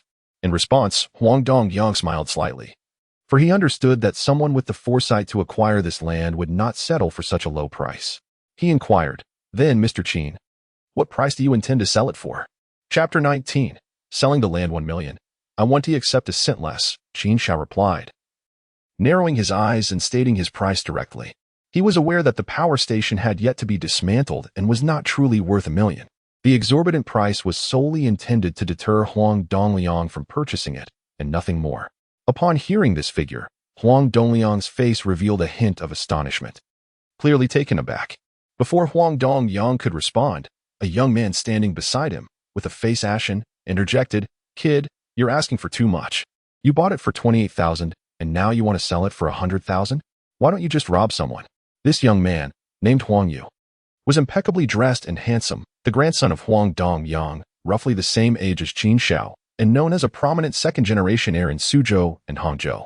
In their previous life, Qin Shao had encountered numerous disruptions from Huang Yu while conducting business with Huang Dongliang, which had even led to Qin Shao incurring some losses. Although the amount was not significant, the impression left on Qin Shao was far from favorable. "If you find the price too steep, then do not purchase it. I am in no rush to sell," Qin Shao replied, casting a glance at the two and slightly raising his hand. Huang Yu, fuming with indignation, was about to unleash a tirade when Huang Dongliang gestured to silence him, then said, Mr. Qin, it appears you are not sincerely looking to sell. You are well aware that this land is not worth such a price." In response, Qin Shao smiled gently and asked, "Then, according to your estimation, what would be a fair price? How about 200,000? That would be nearly 10 times the original price," Huang Dongliang chuckled. Just as Qin Shao was about to speak, a voice suddenly emerged from behind him. "I'll offer 300,000 for this piece of land." The speaker was a man in his 30s, dressed sharply in a suit. Though not particularly handsome, he exuded an air of confidence that made him easily recognizable in a crowd. Qin Shao recognized him as Yu Yehua, the head of the Dongxing Group in Suzhou and Hangzhou. Despite his capabilities, he had encountered a string of misfortunes in business over the past few years. Why did Qin Shao know so many wealthy individuals? In his previous life, he had amassed a fortune in the billions and had dealings with virtually all prominent enterprises in Suzhou and Hangzhou. Yu Yehua? What brings him here? Huang Yu's expression soured immediately upon seeing the man. Even Huang Dongliang's demeanor darkened. Both were rooted in the real estate business, and it was only natural for competitors to harbor animosity. In their last life, Huang Yu had caused disruptions precisely because he was aware of the business ties between Qin Shao and Yu Yehua. "Mr. Yu, have you taken an interest in this land as well?" Huang Dongyang inquired with a smile. "Indeed, my luck has not been favorable lately. After consulting a master, I was informed that the location of my ancestor's grave is not optimal. Thus, I intend to purchase a piece of land with good feng shui to relocate my forebears. This land is indeed a rare treasure, a fount of fortune blessed by auspicious feng shui. Naturally, I must come to inspect it," remarked Yu Yehua without hesitation. Upon hearing this, Huang Dongliang's expression shifted noticeably. However, Huang Yu interjected, "Very well, I bid 400,000. 500,000. Yu Yehua responded without a moment's pause. Observing their exchange, Qin Shao smiled, recalling how, in a previous life, several wealthy individuals had clashed fiercely over a parcel of land. This involved the Huang and Yu families. Nevertheless, Qin Shao had no desire to witness their squabble, stating, "All right, I shall sell it to this gentleman for 500,000. Suddenly confronted with this declaration, Huang Yu was momentarily taken aback, exclaiming, "Kid, I haven't finished bidding yet. What do you mean?" Even Yu Yehua appeared bewildered. Wasn't this a competitive bidding process? Huang Yu had not yet had the opportunity to place his bid, yet the seller had already offered it to him. Chapter 20. A pleasant collaboration. Seeing Huang Yu's frustration, Qin Shao replied, "When did I say you were competing for the bid?" The remark left Huang Yu's face pale, as he retorted, "At this rate, you could easily make 1,000,000. You call 500,000 a deal? Are you out of your mind?" Huang Yu's reasoning was quite straightforward. Even if he couldn't secure the land, he at least wanted Yu Yehua to suffer a loss. Yet, he had not anticipated that the seller, Qin Shao, would deviate from the expected script. At that moment, Yu Yehua's gaze was fixed intently on Qin Shao, seemingly astonished by his unexpected straightforwardness. Why would he sell the land to him so readily? Surely, he could have profited more by continuing to raise the bid. "Perhaps it is your mind that is clouded. I simply find you both unappealing and have no desire to sell. What? Do you wish to resort to coercion?" Qin Shao squinted slightly, displaying no signs of intimidation. However, this course of action earned Qin Shao a secret thumbs up from Yu Yehua. After all, seeing the Huang family suffer a setback delighted him, and he began to harbor a measure of goodwill towards the stranger. Qin Shao. "Well then, since Mr. Qin does not wish to sell, let us not press the matter. There are plenty of auspicious lands in the world. Surely we can find another, Huang Dongliang said, raising a hand slightly and casting a meaningful glance at Qin Xiao before departing. Kid, you are impressive. Just don't let me cross paths with you again. Huang Yu shot a fierce glare at Qin Xiao before turning to follow Huang Dongliang out. Watching Huang Yu's defeat, Yu Yehua couldn't help but feel a sense of secret triumph. He then turned to Qin Xiao and said, I am Yu Yehua. May I ask your esteemed surname? Qin Xiao, he replied, adding, Mr. Yu, this land is now yours. Huh, Mr. Qin, your actions have genuinely surprised me. Why would you forego a substantial sum of money to sell it directly to me? We appear to be strangers, do we not? Yu Yehua seemed still taken aback by the recent developments. Do not misunderstand, that young man spoke disrespectfully. And I am not desperate enough to swallow my pride for a mere few 100,000, Qin Xiao responded calmly. Upon hearing this, Yu Yehua immediately gave a thumbs up and remarked, to be honest, I have my own grievances with the Huang family. Just for the sake of the small satisfaction you afforded me today, I will raise my offer to 600,000. That will not be necessary. We agreed on 500,000, and that shall suffice, Qin Xiao replied with a slight smile, graciously declining Yu Yehua's generous offer. Indeed, Qin Xiao's actions were motivated by the desire to forge a connection with Yu Yehua. The potential benefits he could reap from Yu Yehua far outweigh the additional investment of 100,000. Haha, straightforward fellow, Yu Yehua remarked. Let us proceed to the car to sign the contract. Qin Xiao merely nodded in agreement. As they walked towards the vehicle, Yu Yehua inquired, Mr. Qin, I recently learned that you acquired this land just a few days ago. I am curious about what prompted your sudden investment. In response to the question, Qin Xiao candidly replied, Did you not hear about the recent news regarding environmental regulations in Suzhou and Hangzhou? I surmised that this power station would soon be dismantled. Hence I purchased it in advance. TSK, it appears Mr. Qin possesses a sharp eye. Yu Yehua exclaimed, once again giving a thumbs up, feeling a newfound admiration for the younger man. After all, not everyone possesses such foresight, and those who do are often affluent. Upon returning to the car, Qin Xiao finalized the transfer contract with Yu Yehua. During the brief interlude while signing, the two engaged in more conversation, and gradually, Yu Yehua developed a fondness for this young man who was 5 or 6 years his junior. Qin Xiao's insights and grasp of business knowledge surpassed what one would typically expect from someone of his age. Mr. Qin, I am pleased to call you my friend. If the opportunity arises, let us sit together, Yu Yehua said with a smile as he accepted the contract from Qin Xiao. Haha, certainly, I look forward to our collaboration. Qin Xiao replied, extending his hand for a handshake. Chapter 21. The acquisition of Tianhui Building. Mr. Qin, I owe you a debt of gratitude. My father has long been wishing to find a suitable burial site for my grandfather, and now, at last, I can fulfill his wish, Yu Yehua expressed. His eyes filled with appreciation as he looked at Qin Xiao. In truth, Qin Xiao held Yu Yehua in high regard. Not only was he a man of integrity, but he also lacked any ulterior motives.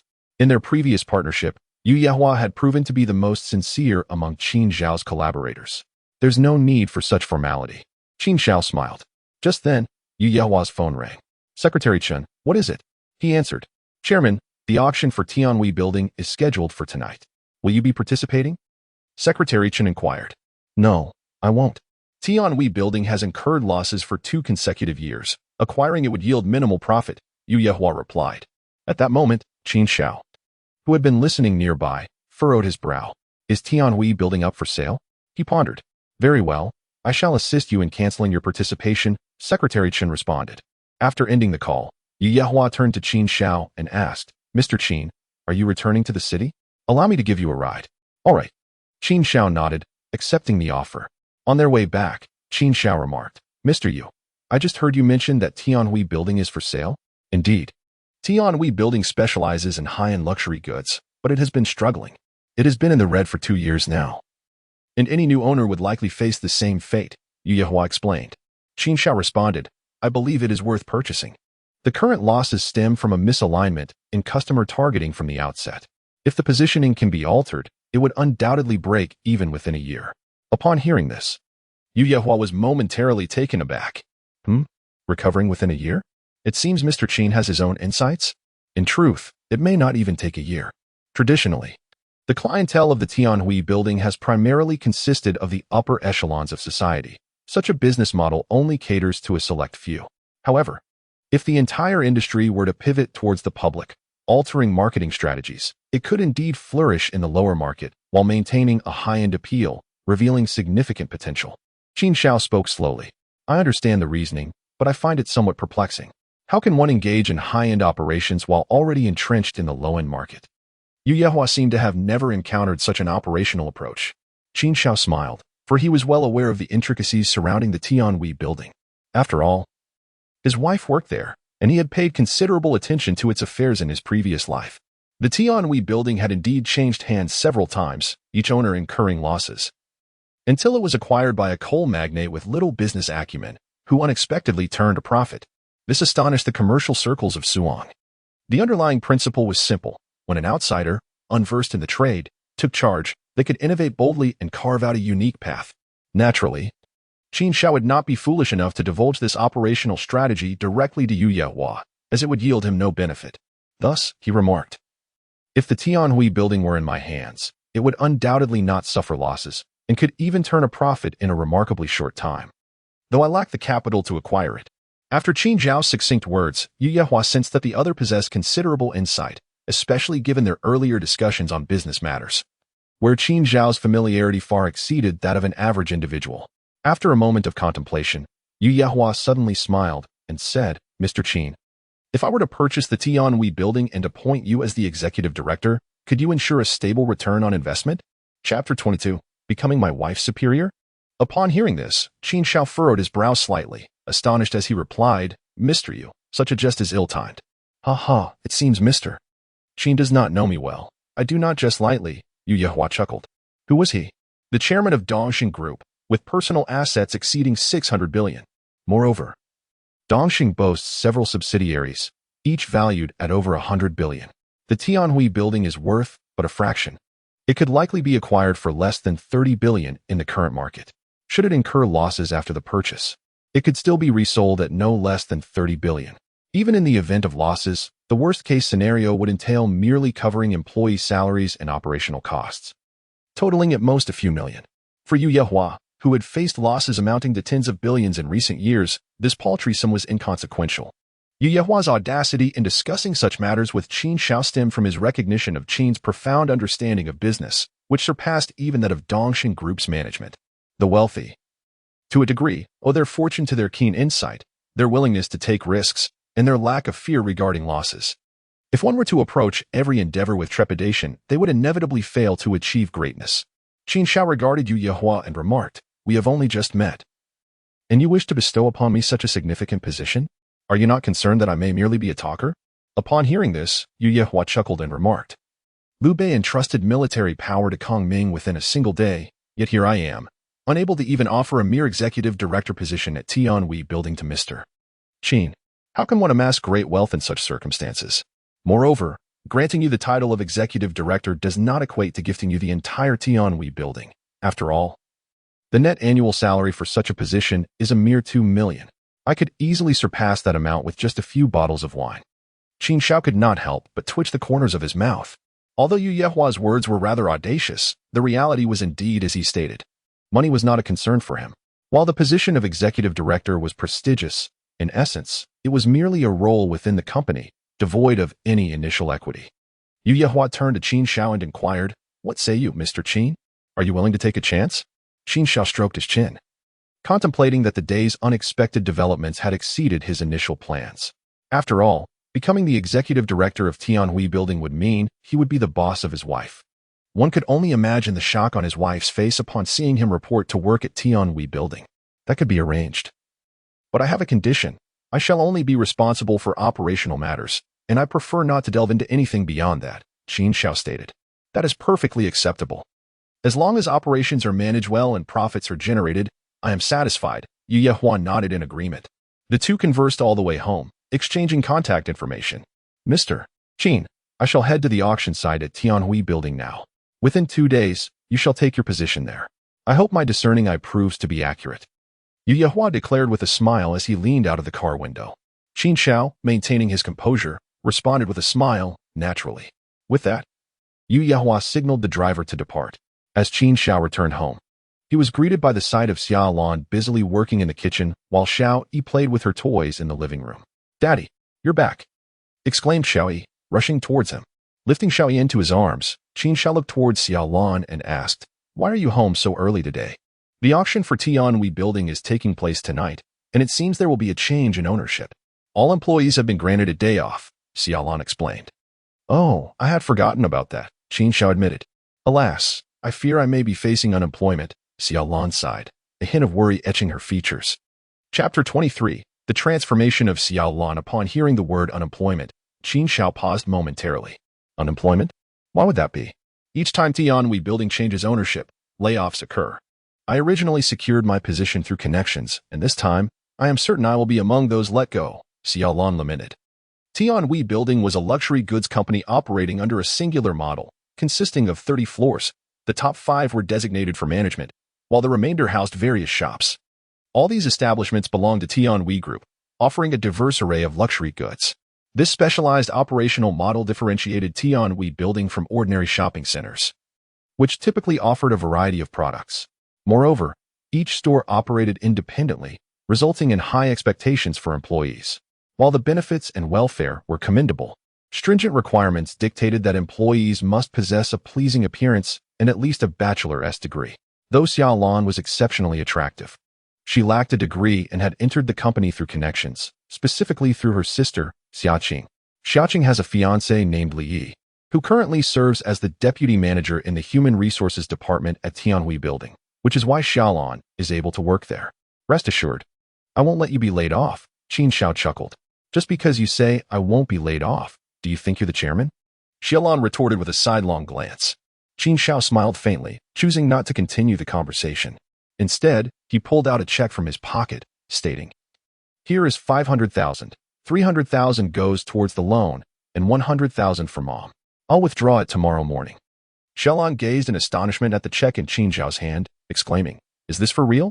Don't tell me you earned this by selling land." At that moment, Xiao Lan appeared as if she had seen a ghost, her face reflecting utter disbelief. After all, throughout the day, Qin Xiao had delivered such overwhelming surprises that she felt compelled to reassess him. "Yes," Qin Xiao nodded. "How on earth did you come up with this, Qin Xiao? Is there anything else you're hiding from me?" Xiao Lan scrutinized Qin Xiao with suspicion. "What could I possibly hide from you?" he replied, shaking his head in exasperation. Xiao Lan took the check from Qin Xiao's hand, examining it closely. Indeed, it was 500,000. With this sum, she would no longer be at risk of being sued by the bank. At this moment, the corners of Xiao Lan's eyes glistened with unshed tears. After all, one's heart is tender. Over the past few days, she had observed the gradual transformation in Qin Xiao.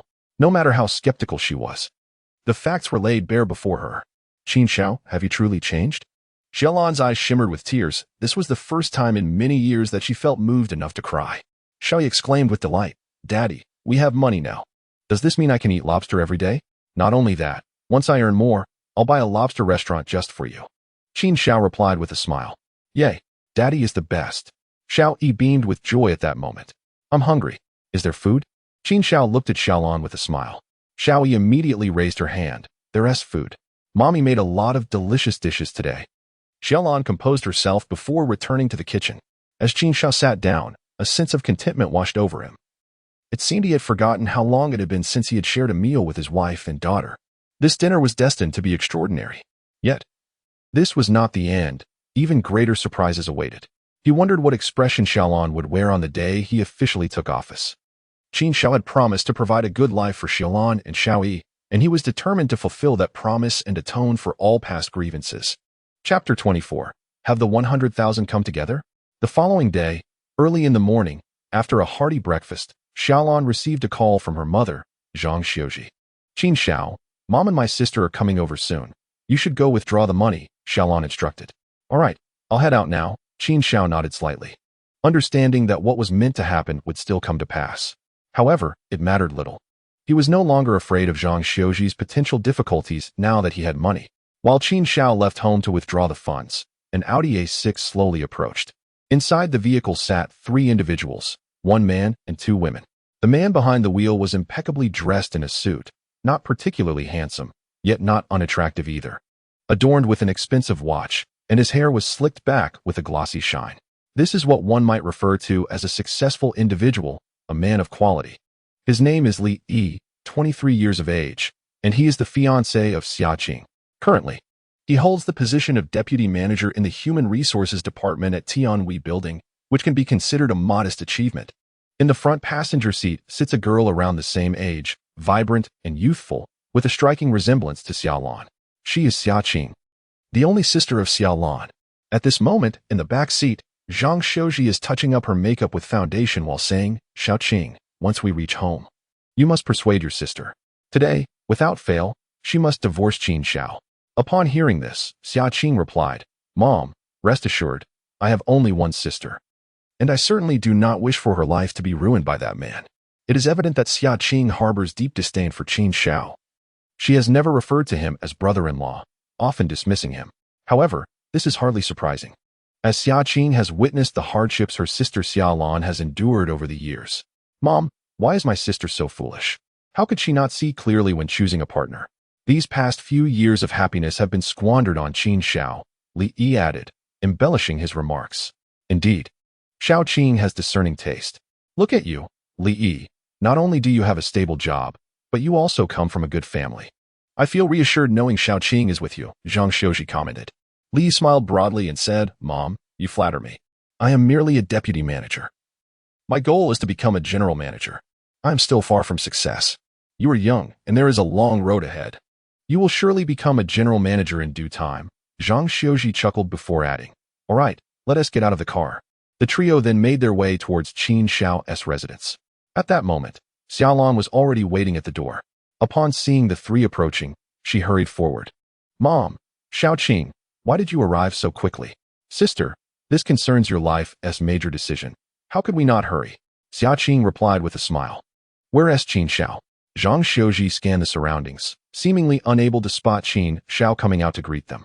Xiaolan explained, Qin Xiao went to get some money. He will be back shortly. Get money? What do you mean?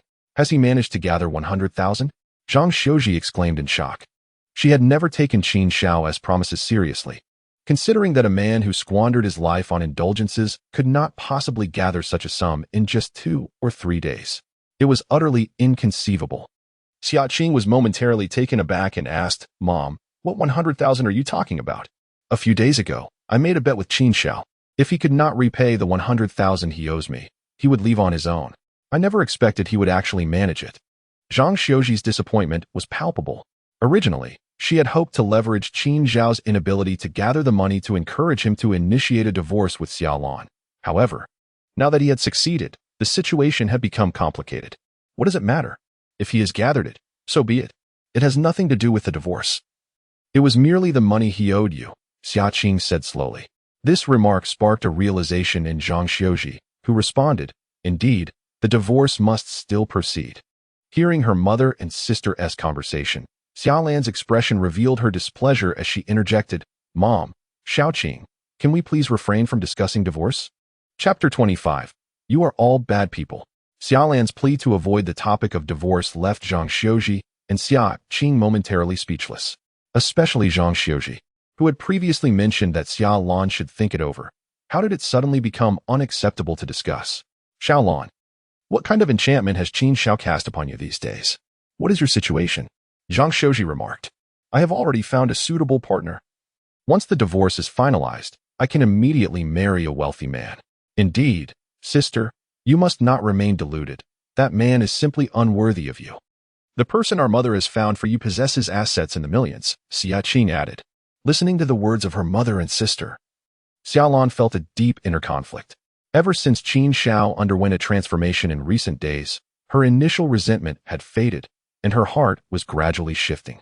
Although it is said that ice does not freeze in a single day, she could hardly withstand the fervent warmth of Qin Xiao's heart. Moreover, for the sake of Xiaoyi, she was inherently reluctant to divorce. Mother, Qin Xiao has changed significantly during this period, and he can now earn money. I do not wish to divorce, Xiaolan explained. Zhang Shouji stepped into the living room, plopping down onto a chair with her legs crossed. Xiaolan, what did I teach you? One must not judge a person solely on short-term observations. One should consider the long term. You say Qin Xiao can earn money. Perhaps he could indeed repay the 100,000 I lent him. But what about the future? Are you planning to live day by day? What if Qin Xiao's luck runs out and he squanders his earnings? What if he succumbs to vice again? By then, when you grow older and less desirable, how will you find another partner? Zhang Xiuji analyzed Qin Zhao's situation with the wisdom of experience. Beside them, Xia Qing chimed in, sister. With the current gender ratio favoring men, we girls have no trouble finding suitors, especially since you are so beautiful. Even if you divorce Qin Zhao, you can find someone with a stable job, savings, and a good family background. At that moment, Li Yi, who had been standing at the door, rubbed his nose and said, Sister, what Mom and Xiaoqing say holds merit. This family relies entirely on your income, especially now that Tianhui building has changed owners. There will likely be layoffs below the management level. I might not be able to assist you this time if you are dismissed. Finding a good job will not be easy. Li Yi's words left Xiao Lan at a loss for a response, as she owed him a favor. Without him, she would never have secured a stable job with commissions. While the three continued to assault her psychological defenses, Xiao Yi emerged from the bedroom. Her voice filled with anger. Grandma, Auntie, you are too wicked. Why do you want Mommy to leave Daddy? Upon hearing Xiao Yi's voice, Xia Qing patted her head and said, Xiao Yi, Auntie is doing this for your sake, to help Mommy find a wealthy father. Then you can have everything you desire. I don't want that. I only want my daddy. You are all bad people. Xiao Yi shouted in anger, tears streaming down her face as she ran outside.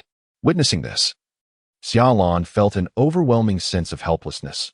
She was torn between Qin Zhao and Xiao Yi, and the nurturing presence of her mother and supportive sister. This left her utterly at a loss for words, only yearning for Qin Zhao's swift return. Chapter 26, The 3-0 Product? At this moment, the tearful Xiao Yi sat alone in a corner near her home, sobbing uncontrollably. Just then, Qin Zhao approached from a distance, carrying a substantial sum of money, and immediately spotted the weeping Xiao Yi. Xiao Yi, what is wrong? Who has bullied you? He asked, his face darkened with concern. Daddy, Grandma and Auntie keep telling Mommy to leave you. I don't want you to go. Xiao Yi cried out, although she was merely 5 years old. Her emotional maturity far surpassed her age, having been shaped by the tumultuous situation with a father like Qin Zhao. She understood everything, yet felt powerless to effect change. Sometimes, being too perceptive at such a young age is not necessarily a blessing. Qin Zhao took out a tissue and gently wiped her tear-stained face, saying, Silly girl. I've told you before, no one can separate us. Rest assured, Mommy will not divorce me. Xiao Yi nodded obediently and urged, Daddy, hurry home. I'm afraid if you take too long, Mommy will agree to it. All right, let us go, Qin Zhao said, taking her hand as they walked home. True to her fears, upon entering the house, Qin Zhao found Zhang Xiuji, Xia Qing, and Li Yi persistently persuading Xiao Lan. He felt no anger at the sight. After all, he was no longer the impetuous youth he once was. The accumulation of experiences from his past life had imparted wisdom beyond his years. Xiao Lan. We have guests. Why haven't you poured them a drink? Qin Zhao called as he placed the bag of money on the table and took a seat. Taken aback by his words, Xiao Lan soon grasped his intent and headed to the kitchen. Qin Zhao, it seems you are quite faithful to your promises, Zhang Xiuji remarked. Tugging at the bag and discovering it filled with stacks of cash, her surprise evident. Mother, here is 150,000. 100,000 is a loan. And the remaining 50,000 is my gratitude for the interest on the money you lent me, Qin Zhao replied with a smile. I truly underestimated you.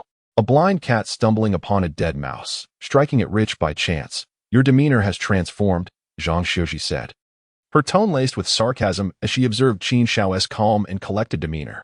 Qin Zhao remained unfazed, responding, Mother, you should recall our previous agreement. This money is to be returned with interest, so please refrain from interfering in my marriage with Xiao Lan. Zhang Xiuji, feeling somewhat cornered by his words, quickly retorted, Oh, I never said that. This money was originally lent to you. It's only right that I reclaim it. Qin Zhao smiled faintly, sensing that his mother-in-law was indeed a formidable opponent. What is it that you truly desire? You must divorce Xiao Lan. It's imperative, Zhang Xiuji declared. Speak plainly. That is simply impossible, Qin Zhao replied, his gaze fixed on Zhang Xiuji, his smile fading as he spoke with unwavering resolve. At this declaration, Xia Qing could no longer contain herself, exclaiming, Hey, I've seen shamelessness, but never to this extent. What gives you the right to cling to my sister? Look at you, without a car, a house, or money, and not even a stable job. You are nothing but a 3-0 product. What makes you think you deserve my sister? Zhang Xiuji remarked. Just look at Li Yi, the deputy manager of the Human Resources Department at Tianhui Building, earning 50 to 60,000 a month. You don't even compare to his little finger. At that moment, Li Yi, overwhelmed with praise from his future mother-in-law, immediately responded, Mom, you flatter me. It's nothing, really. As long as one works diligently, success will come. Unlike certain individuals who forget their identity after making a bit of easy money through dubious means. Li Yi was so absorbed in his boastfulness that he failed to recognize the gravity of the situation. The future brother-in-law he had just belittled was about to become his superior. Chapter 27.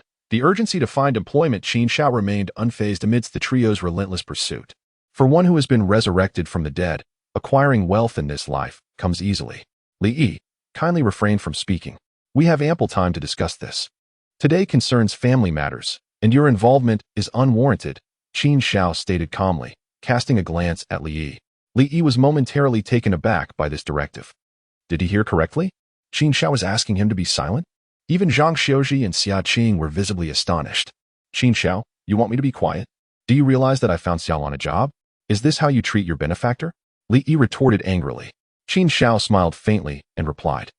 Was Xiaolan's job something I asked you to help her find? She owes you a favor, not me. Mom, Xia Qing, did you hear that? Is this how a person speaks? I've never encountered someone so heartless. Li Yi exclaimed in fury. However, as he vented, Qin Shao merely lifted his gaze, casting a light glance at Li Yi. That fleeting look rendered Li Yi momentarily speechless, as if he were subdued by Qin Shao's presence. The intensity of that gaze was unsettling. What was happening? Yet, this subtle shift did not escape Xia Qing's notice, who poked Li Yi with her elbow, saying, You coward. What are you afraid of? Who says I'm afraid? I simply don't want to waste my breath on him. Li Yi stammered. At that moment, Xiaolan approached with a cup of tea and said, Mom, please stop. I know you disdain Qin Shao for his lack of a car, house, or job. But since he has changed now, he won't remain idle at home forever. Qin Shao, I've noticed your transformation in these past few days. And I would really like for you to seek a proper job. After all, while earning quick money through fortune-telling and land sales is tempting, it isn't a legitimate livelihood. Upon hearing Xiaolan's words, Qin Shao responded simply, All right. That single, uncomplicated affirmation left Xiaolan momentarily stunned. You agreed? It was evident that Qin Zhao's swift consent was unexpected for her.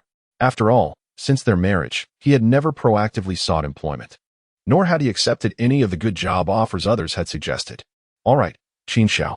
If you genuinely seek employment, I want to pressure you to divorce Xiaolan. But, at this point, Zhang Xiaoji seemed to have other motives brewing. But what? Xiaolan inquired. You cannot deliver takeout. Nor can you work as a security guard, let alone in a factory, yet the job you find must offer a monthly salary of no less than 10,000. And it must be respectable. Only then will you be worthy of Xiaolan, Zhang Xiaoji stated. Zhang Xiaoji is a person who places great emphasis on reputation. In the eyes of others, she often speaks highly of her prospective son-in-law, Li Yi, who holds the title of Vice Manager of Human Resources, a position that undoubtedly carries prestige. If it were to be revealed that her son-in-law was working as a delivery driver or a security guard, it would be utterly embarrassing. However, when such words reached Xiaolan's ears, they seemed rather deliberately troublesome. Mom, Qin Shao has already agreed to find a job. Why do you have so many demands? He lacks a formal education, so securing any job is commendable. I believe being a delivery driver is quite acceptable. Qin Shao interjected. While Xia Xiaoji wore an expression of anger, yet felt powerless. She immediately stood up and said, You foolish girl, always siding with Qin Shao. There will come a time when you regret it. When that moment arrives, even if you come to plead with me, I shall not concern myself with you. Chapter 28. Delivering gifts to the new director. Mom, if what you say is true, wouldn't it be easier for me to become the chairman directly? Qin Shao remarked. Looking at Zhang Xiaoji, Qin Shao refrained from speaking too much. Xiaolan quickly interjected, fearing that Qin Shao would engage in an argument with her mother. Just you? Chairman? On what grounds? I foresee that in this life, the next, and the one thereafter, it will be quite difficult for you. How dare you even utter such words? Zhang Xiaoji retorted, picking up the money on the table. Xiaolan, do not think that just because I am temporarily allowing you not to divorce, it means I will let this matter rest. I will conduct periodic evaluations. If Qin Shao fails to meet my expectations in the future, I will not let it go easily. I understand, Mom. Please head back. I will ensure Qin Shao diligently seeks employment, Xiaolan replied, eager to send away this formidable presence. Zhang Xiaoji cast a reluctant glance at Qin Shao before departing the living room with Xia Qing and Li Yi. As they left, Xiaolan let out a sigh of relief. Once Zhang Xiaoji settled into the car, it was evident that she was still somewhat displeased. Mom, do not be too upset. Qin Xiao is merely making temporary changes. Even if he does find a job, it likely won't last long. In just a few months, my sister will see the reality. Xia Qin consoled her. Let us hope so, Zhang Shouji replied, turning to Li Yi at the wheel. By the way, Li Yi, I heard that Tianhui Building is changing owners, correct? Yes, last night Tianhui Building was acquired by Dongxing Group. A new executive director is expected to arrive tomorrow to take over, Li Yi responded. With a change in leadership, your position should remain secure, right? If anything unexpected occurs, will you be able to find another job as good as this? Zhang Shouji asked, her concern evident. Mom, do not worry. The Human Resources Department is responsible for managing personnel and will not face layoffs. I have a secure position, Li Yi chuckled. Upon hearing this, Zhang Shouji felt reassured. She then took out 50,000 yuan from her purse and said, Li Yi, take this 50,000 yuan when the new director arrives tomorrow. Present him with a gift and see if you can secure a promotion. Oh no, Mom, I cannot accept your money, Li Yi quickly protested. Xia Qing also shook her head in agreement. Mom, we cannot accept this money. It is better for you to keep it. Although the young couple initially declined, they could not resist Zhang Shouji's fervor as she persistently pressed money into Li Yi's hands, saying, You two have just purchased a home in the city and are financially constrained. As your mother, I must lend my support. You must accept this money, no matter what. Well then, if you insist, I will take it, Li Yi replied, accepting the money with a smile. After all, it's from Mom, not a stranger, Xia Qing added cheerfully. Then I shall accept it. Li Yi chuckled as he received the funds. Zhang Shouji remarked, I have no sons. This Qin Xiao is a waste, utterly unreliable. From now on, I shall depend on you too. All the money I earn will surely go to you. Upon hearing this, Li Yi beamed widely and said, Rest assured. Mom, once I get promoted and receive a raise, I will certainly buy you a spacious 200-square-meter home in the city. Look at you, speaking like a successful person. And then there's Qin Xiao, who gets a bit of cleverness and forgets his roots. Just thinking about it makes me upset, Zhang Shouji lamented. Mom, don't be upset. You know my sister's temperament. She won't change until she runs into a wall. As long as we have each other, it's enough, Xia Qing comforted. Yes, I won't be angry. If they won't listen to me, what good is my anger? Zhang Shouji then took Xia Qing's hand, her face brightening with joy. The three of them left, cheerful and content. Chapter 29. Let's work at the garment factory. Once Zhang Shouji departed, Xiaolan pulled Qin Xiao aside to discuss job prospects. After all, Qin Xiao had indeed changed, but whether this transformation was lasting remained to be seen. If he could genuinely secure a stable job to support the family, Xiaolan would feel reassured. Qin Xiao, how do you feel about working in a factory? There's a garment factory in the suburbs of Suzhou and Hangzhou that is always hiring. If you apply yourself, you could earn 6,000 or 7,000 a month. Xiaolan proposed, observing Qin Xiao closely. Upon hearing this, Qin Xiao smiled slightly and replied, Forget it. That's work for young girls. What would a grown man be doing operating a sewing machine? Why can't a grown man do that? You simply have unrealistic expectations. Every industry is struggling right now. Without a specialized skill, finding a high-paying job is quite challenging. Moreover, I am uncertain if my current job is secure. If we don't have stable employment to rely on, what will we do in the future? Xiaolan stated thoughtfully. Faced with Xiaolan's inquiries, Qin Xiaoyun declared that he would soon be the executive director of Tianhui Mansion. However, he refrained, knowing Xiaolan would not believe him. He could only do his best to cooperate with her. You needn't worry about employment, Qin Xiao assured. Sighing, Xiaolan replied, Qin Xiao, I'm speaking seriously. It's best to find a stable job for now. Xiaoyi is almost 6 years old and is already of school age. If we don't put in the effort, she will still be uneducated next spring. After Xiaolan's reminder, it indeed struck a chord. Typically, children could start preschool at 3.5. But due to Qin Zhao's previous lack of ambition, they lacked the means to send Xiaoyi to school. Although Xiaolan often taught her daughter to read and write, it could not compare to the comprehensive education provided at a school, particularly in a place like Suzhou and Hangzhou, where every inch of land is precious. The annual educational expenses for a child could easily burden an ordinary family. Indeed, it is time for little E to commence her schooling. However, the current educational institutions are intertwined with housing. To enroll her in school, one must possess a residence. I plan to purchase a property in the school district by the start of the new semester next year, allowing E to directly enter the first grade, Qin Xiao remarked. Upon hearing this, Xiaolan was momentarily taken aback and responded, Are you truly considering buying a school district property? Are you aware of the exorbitant housing prices in Suzhou and Hangzhou? Even a modest 60 square meter apartment costs over 1 million to 2 million yuan. And you currently do not even have a job. Xiaolan was at a loss for words, seemingly believing that Qin Xiao, having earned a considerable sum by luck, was now deluding himself. However, such fortuitous opportunities to make money are not a daily occurrence. Stability comes from holding a steady job. Qin Xiao did not contest Xiaolan's skepticism, for a stable position is indeed the fundamental prerequisite for establishing oneself in a large city. Ding ding ding. Just as Xiaolan and Qin Xiao were deliberating, her phone unexpectedly rang. The caller was none other than Xiaolan's close friend, Wang Xiaoman. Xiaolan, what are you up to? Wang Xiaoman inquired as soon as the call connected. I'm at home, not doing much, Xiaolan replied. You finally have a day off. How can you just stay at home? Let us gather with our close-knit group of girlfriends tonight and have some fun, Wang Xiaoman suggested cheerfully. Upon hearing about the outing, Xiaolan hesitated and said, I have some matters to attend to, so I might not go. Look at you. You didn't attend the company team-building event. Nor did you join the boss's dinner. Now that we're inviting you, you still don't want to come? Wang Xiaoman expressed her mild exasperation. At that moment, other girls' voices could be heard on the line. Xiaolan, there are no outsiders. It's just the 5 or 6 of us friends. Yes, bring little E along. And oh, don't forget to bring your husband too. The more, the merrier, they chimed in. Hearing these voices, Xiaolan found herself wavering. Go ahead. You've never gone out to have fun. It's time to relax, Qin Xiao encouraged from the side. Chapter 30. An important day upon Qin Xiao's urging. Xiaolan appeared to be swayed. What woman does not relish food, drink, and leisure? After all, spending every day at home can be quite tedious. Yet, Xiaolan was acutely aware of her circumstances, often sacrificing even her favorite pastime of shopping. Now that Qin Xiao was gradually improving, she felt a sense of joy, contemplating that perhaps venturing out for some entertainment wouldn't be so bad after all.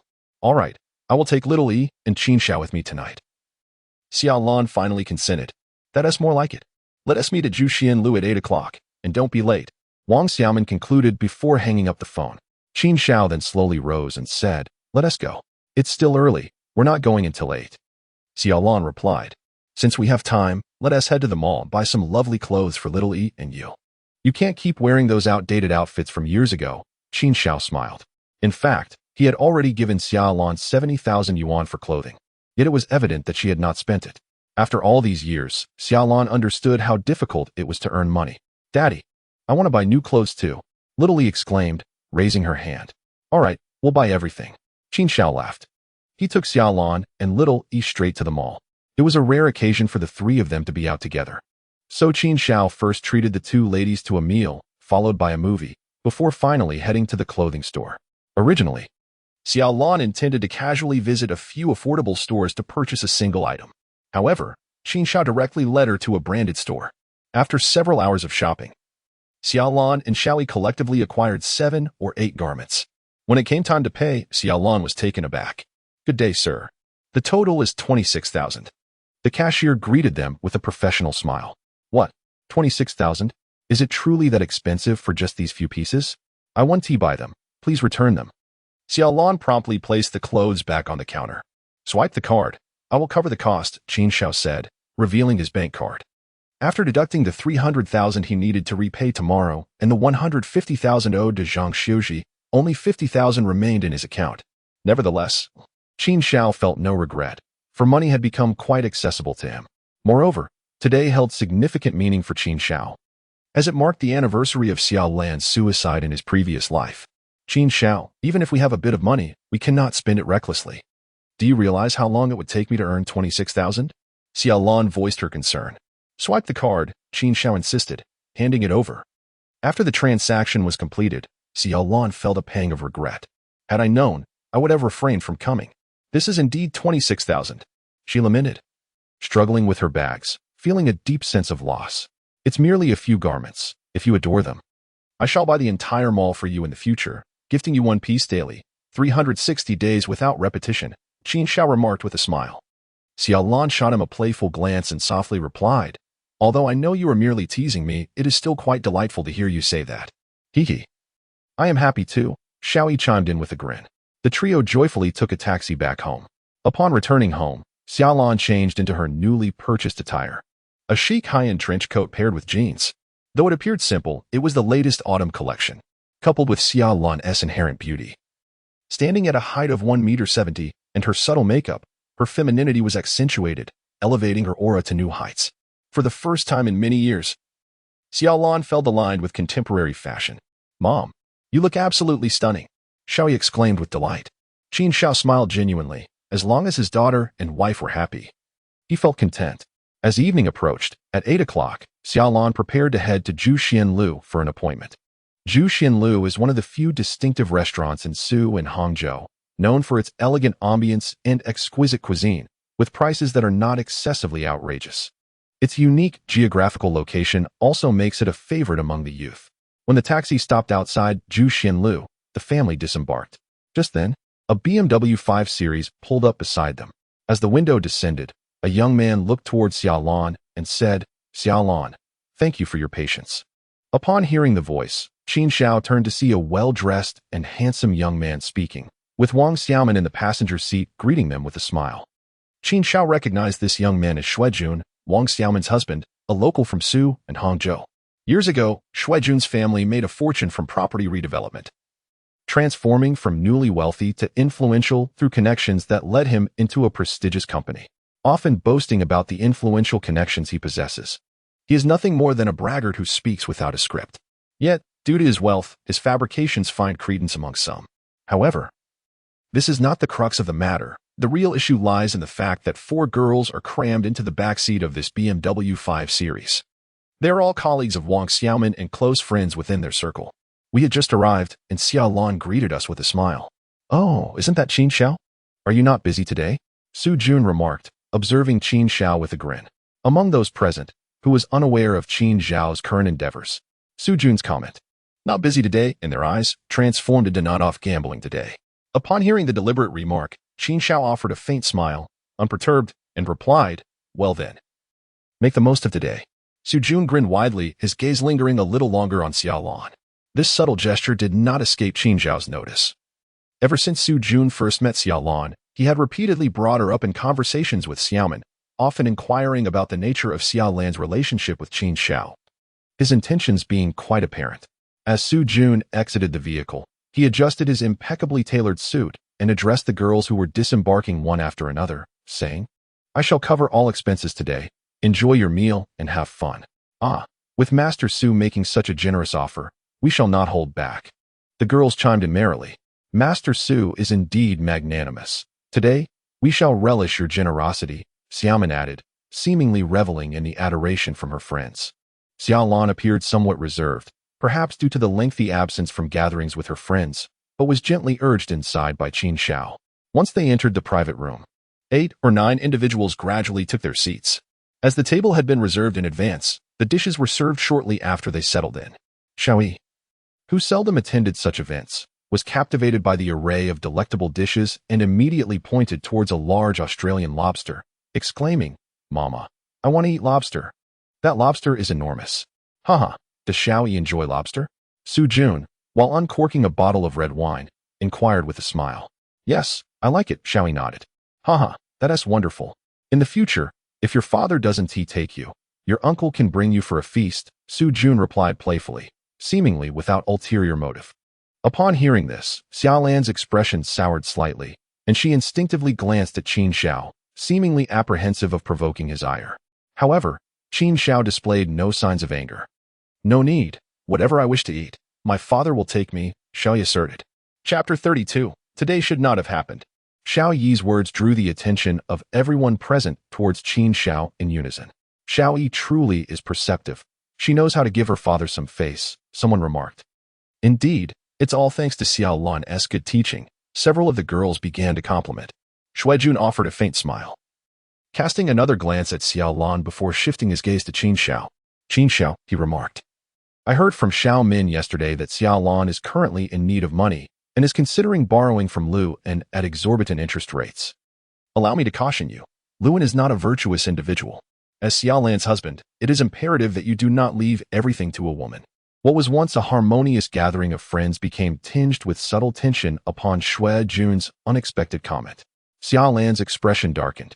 The matter of borrowing money was already a source of shame, which is why she confided only in her trusted friend Wang Xiaomin. She had not anticipated that Xuejun would reveal it so brazenly. Why did you have to say that, Xuejun? Wang Xiaomin, equally taken aback, could not believe Xuejun's indiscretion in front of Xiaolan. Xiaolan, are you in need of money? Why didn't you tell us? Why consider borrowing at such high interest? Several of her friends chimed in. Indeed, Luan is quite a lecher. He even harassed me while shopping at the store. They added. Qin Xiao narrowed his eyes and remarked, Mr. Xue, it seems you may have overlooked something. Wang Xiaomin did not inform you that Luan treats me with utmost respect? Moreover, there is no borrowing involved. The notion of high-interest loans is entirely unfounded. Xuejun faltered at this revelation, as it appeared that Wang Xiaomin had indeed not shared that detail with him. What Qin Xiao said was true. Luan had shown him considerable deference, and Xiaolan had not borrowed any money. Let there be no misunderstanding. Wang Xiaomin, noticing Xiaolan's distress, hurriedly interjected, Oh, is that so? Xuejun chuckled. Well, that changes matters. He naturally did not believe that Luan would treat Qin Xiao with such respect, given that Luan was a powerful contractor and a local tyrant. Not only did Xuejun harbor doubts, but the other young women present shared the same skepticism. Oh. Had I known, I wouldn't have come, Xiaolan muttered, seemingly regretting her choice to attend. Qin Xiao reached out, taking Xiaolan's hand, and softly reassured her, It's all right. We've come this far. Let Xuejun continue to showcase himself. Xiaolan felt a jolt as Qin Xiao grasped her hand. Although they were husband and wife with a child of considerable age, she had not allowed Qin Xiao to touch her in years. His sudden gesture was almost surreal. By the way, Qin Xiao, you aren't still idling away your days, are you? Little E is growing up. You should find a proper job to support the family. Xuejun interjected, attempting to stir conversation. This was quite understandable, with so many women present and only him and Qin Xiao as the men. Xuejun felt compelled to belittle Qin Xiao to highlight his own success. Qin Xiao is indeed preparing to find a job. We discussed it today. Xiaolan could no longer hold back and defended her husband. What a coincidence. My company is currently seeking staff. With just a word from me, Qin Xiao would undoubtedly secure a position, Xuejun proclaimed with a sense of pride. Where do you work? Qin Xiao squinted and inquired. At Dongxing Group, a Fortune 500 company. You all know Yu Yehua, right? I have a good relationship with him, Xuejun boasted. Dongxing Group is undoubtedly the premier enterprise in Suzhou and Hangzhou, with several subsidiaries under its wing.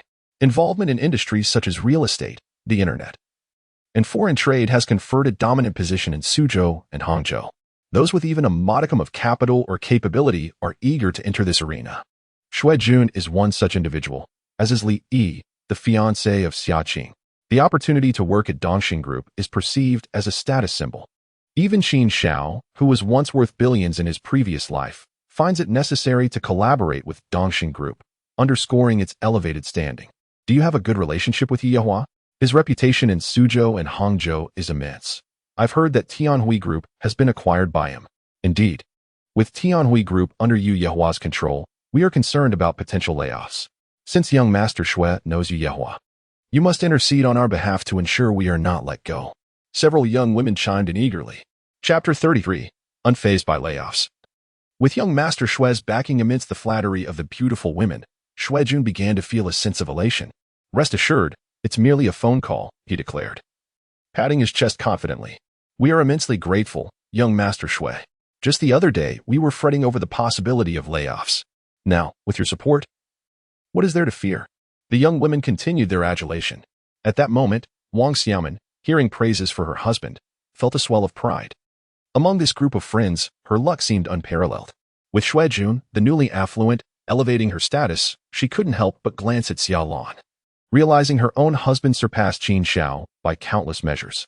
Seizing the opportunity, Wang Xiaomin remarked, Xuejun, didn't Xiaolan mention that Qin Xiao is currently seeking employment? Perhaps you could arrange something for him. We are not strangers. Xuejun glanced at Qin Xiao, a slight smile gracing his lips. That is quite simple. The company requires someone for distributing flyers. However, that depends on whether Qin Xiao appreciates the gesture.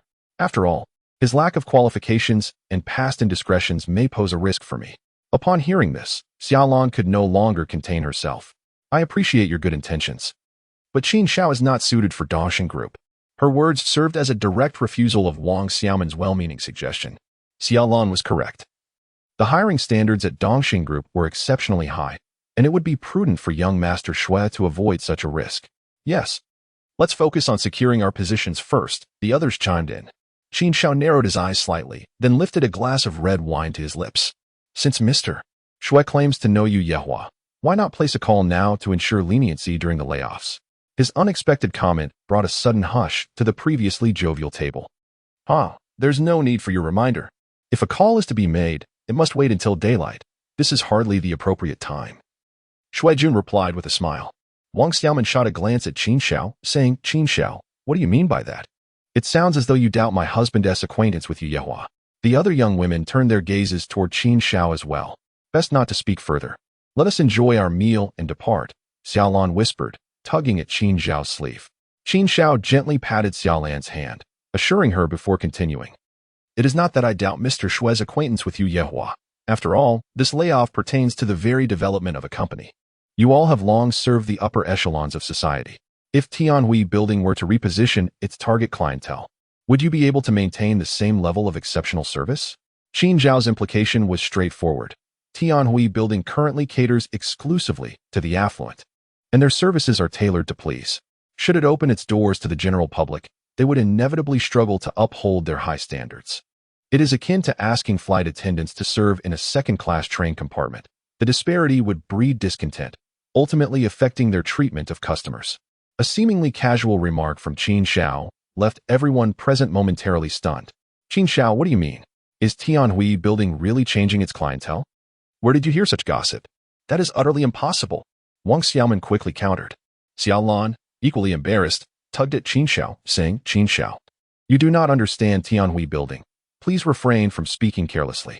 At that moment, Shui Jun suddenly clapped his hands and clicked his tongue, exclaiming, well, I never expected the debauched Qin Xiao, who has indulged in vice, to offer insights on such matters. Today has truly opened my eyes. In the face of Shui Jun's deliberate provocation, Qin Xiao retained his composed demeanor, responding with a gentle smile.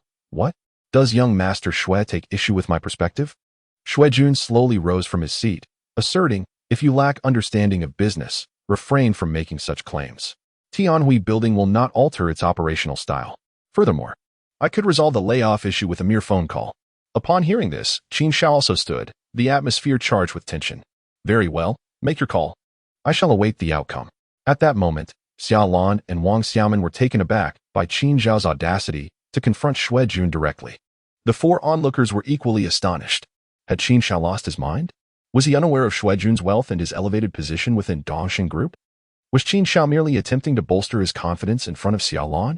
This was undoubtedly a self-destructive act. Whispers of disdain permeated the air as they regarded Qin Xiao with scorn. You want me to call?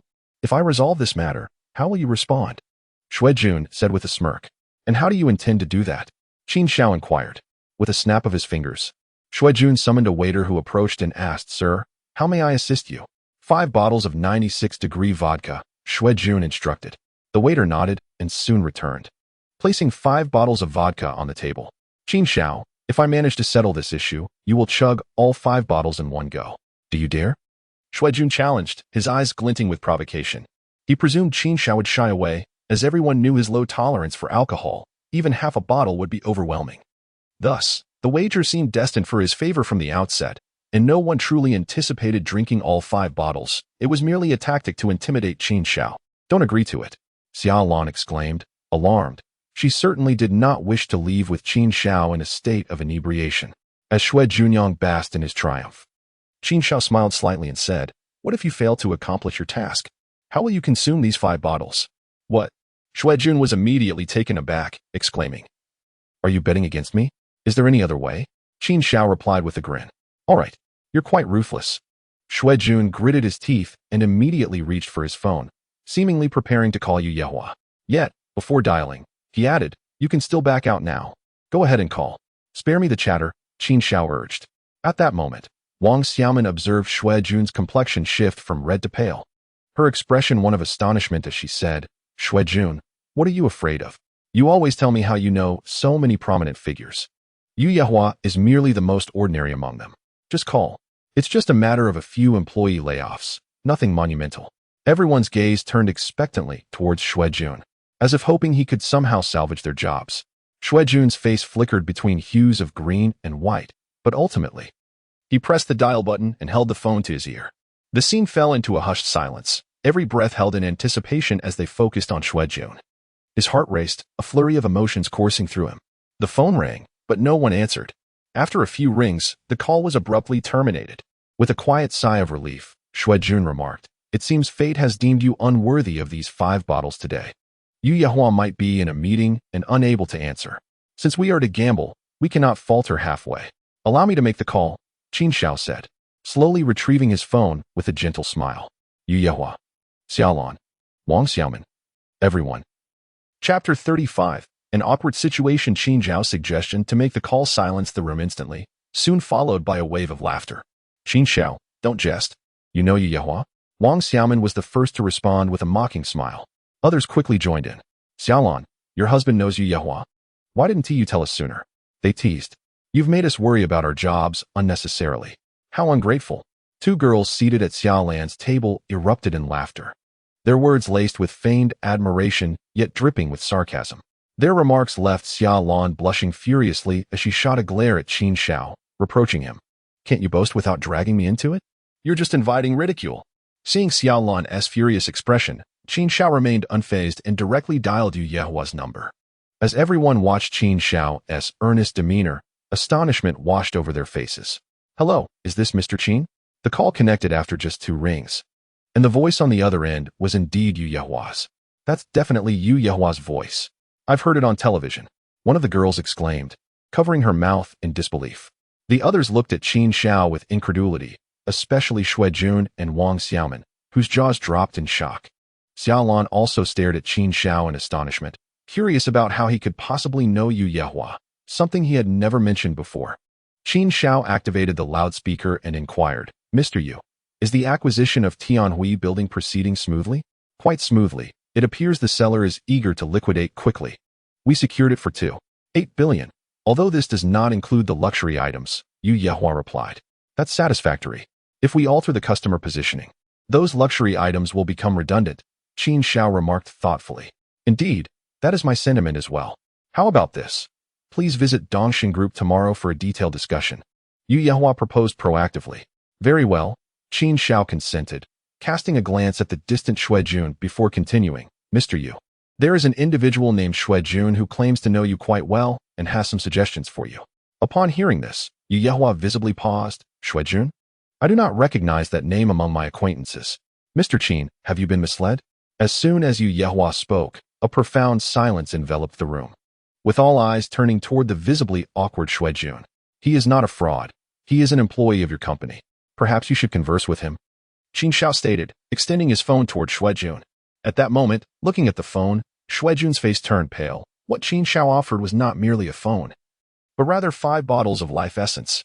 However, given the circumstances, Jun had no choice but to brace himself, for backing down now would certainly cost him his dignity. "Mr. Yu, I am Jun, the one who received the Outstanding Employee Award from you at the company's annual meeting 2 years ago," Jun stammered awkwardly. "Oh? Is that so? What would you like to discuss?" Yu Yehua inquired. One commendable trait of Yu Yehua was his willingness to listen patiently to anyone who wished to express an opinion, provided the feedback held substantial value. "It's regarding Tianhui building. I suggest we refrain from hastily laying off employees post-acquisition. I, Jun, would like to add something further."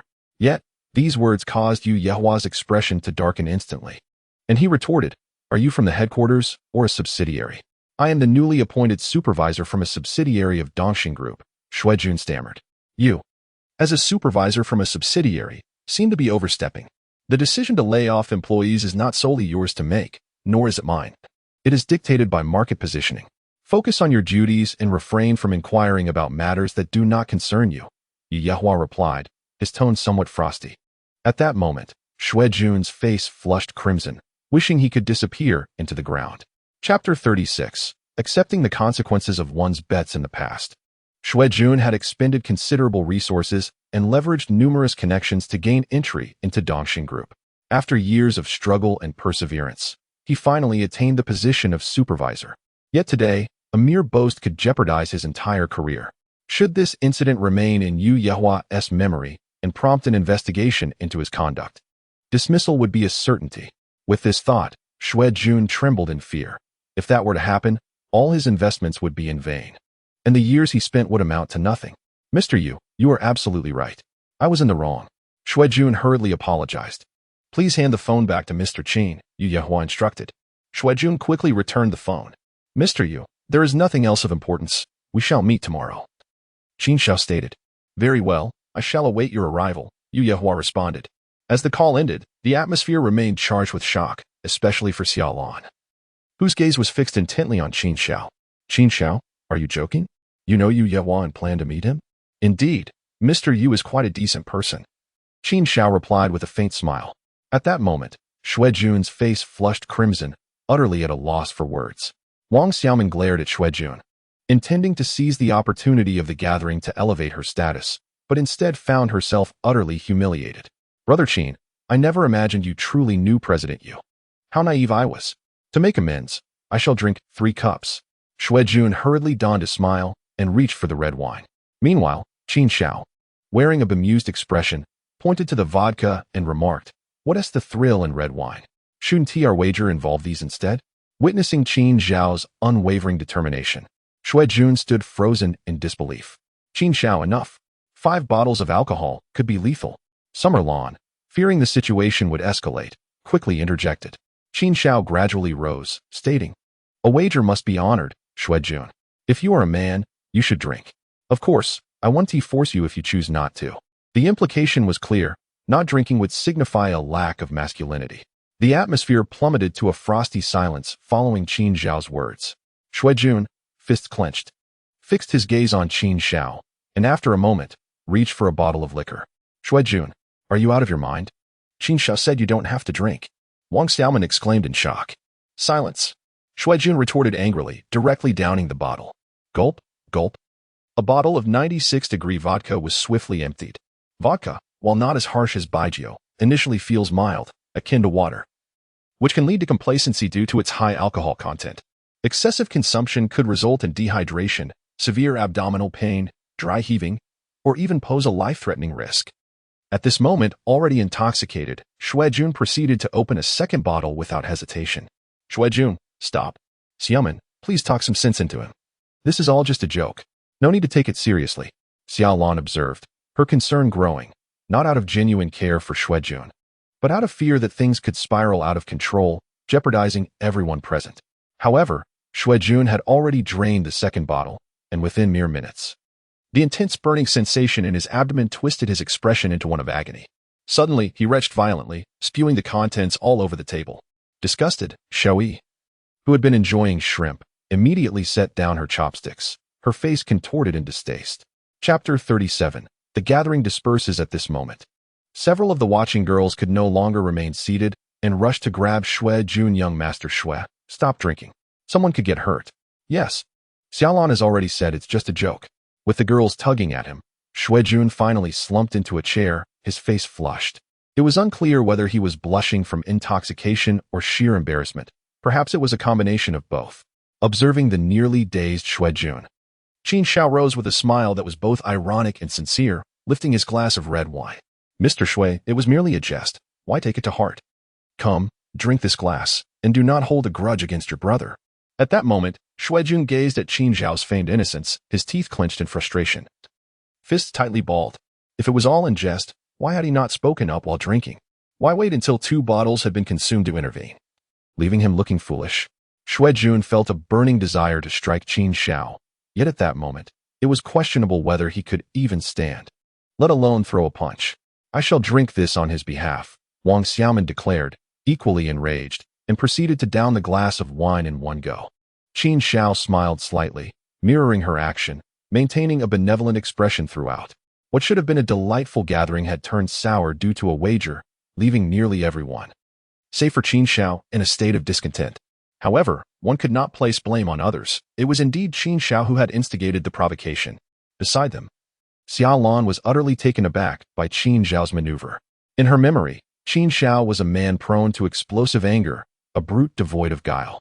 Typically, when faced with mockery or insult, he would retaliate with a beer bottle in hand, escalating matters to a point where Xiaolan would find herself pleading for leniency. But today, he had completely altered his approach. Given Shuijun's inebriated state, there was no longer a need to continue the gathering. Qin Xiao led Xiaolan and Xiaoyi away from Jushuan building, leaving behind a fuming Wang Xiaoman to deal with the aftermath. On their return journey, Xiaolan fixed her gaze on Qin Xiao, and after a prolonged silence, finally posed the question that had been weighing on her heart. Qin Xiao, be honest with me. Was the person you called earlier truly Yu Yehua? What do you doubt me? Qin Xiao replied. The voice was somewhat similar, but your acquaintance seems a bit far-fetched.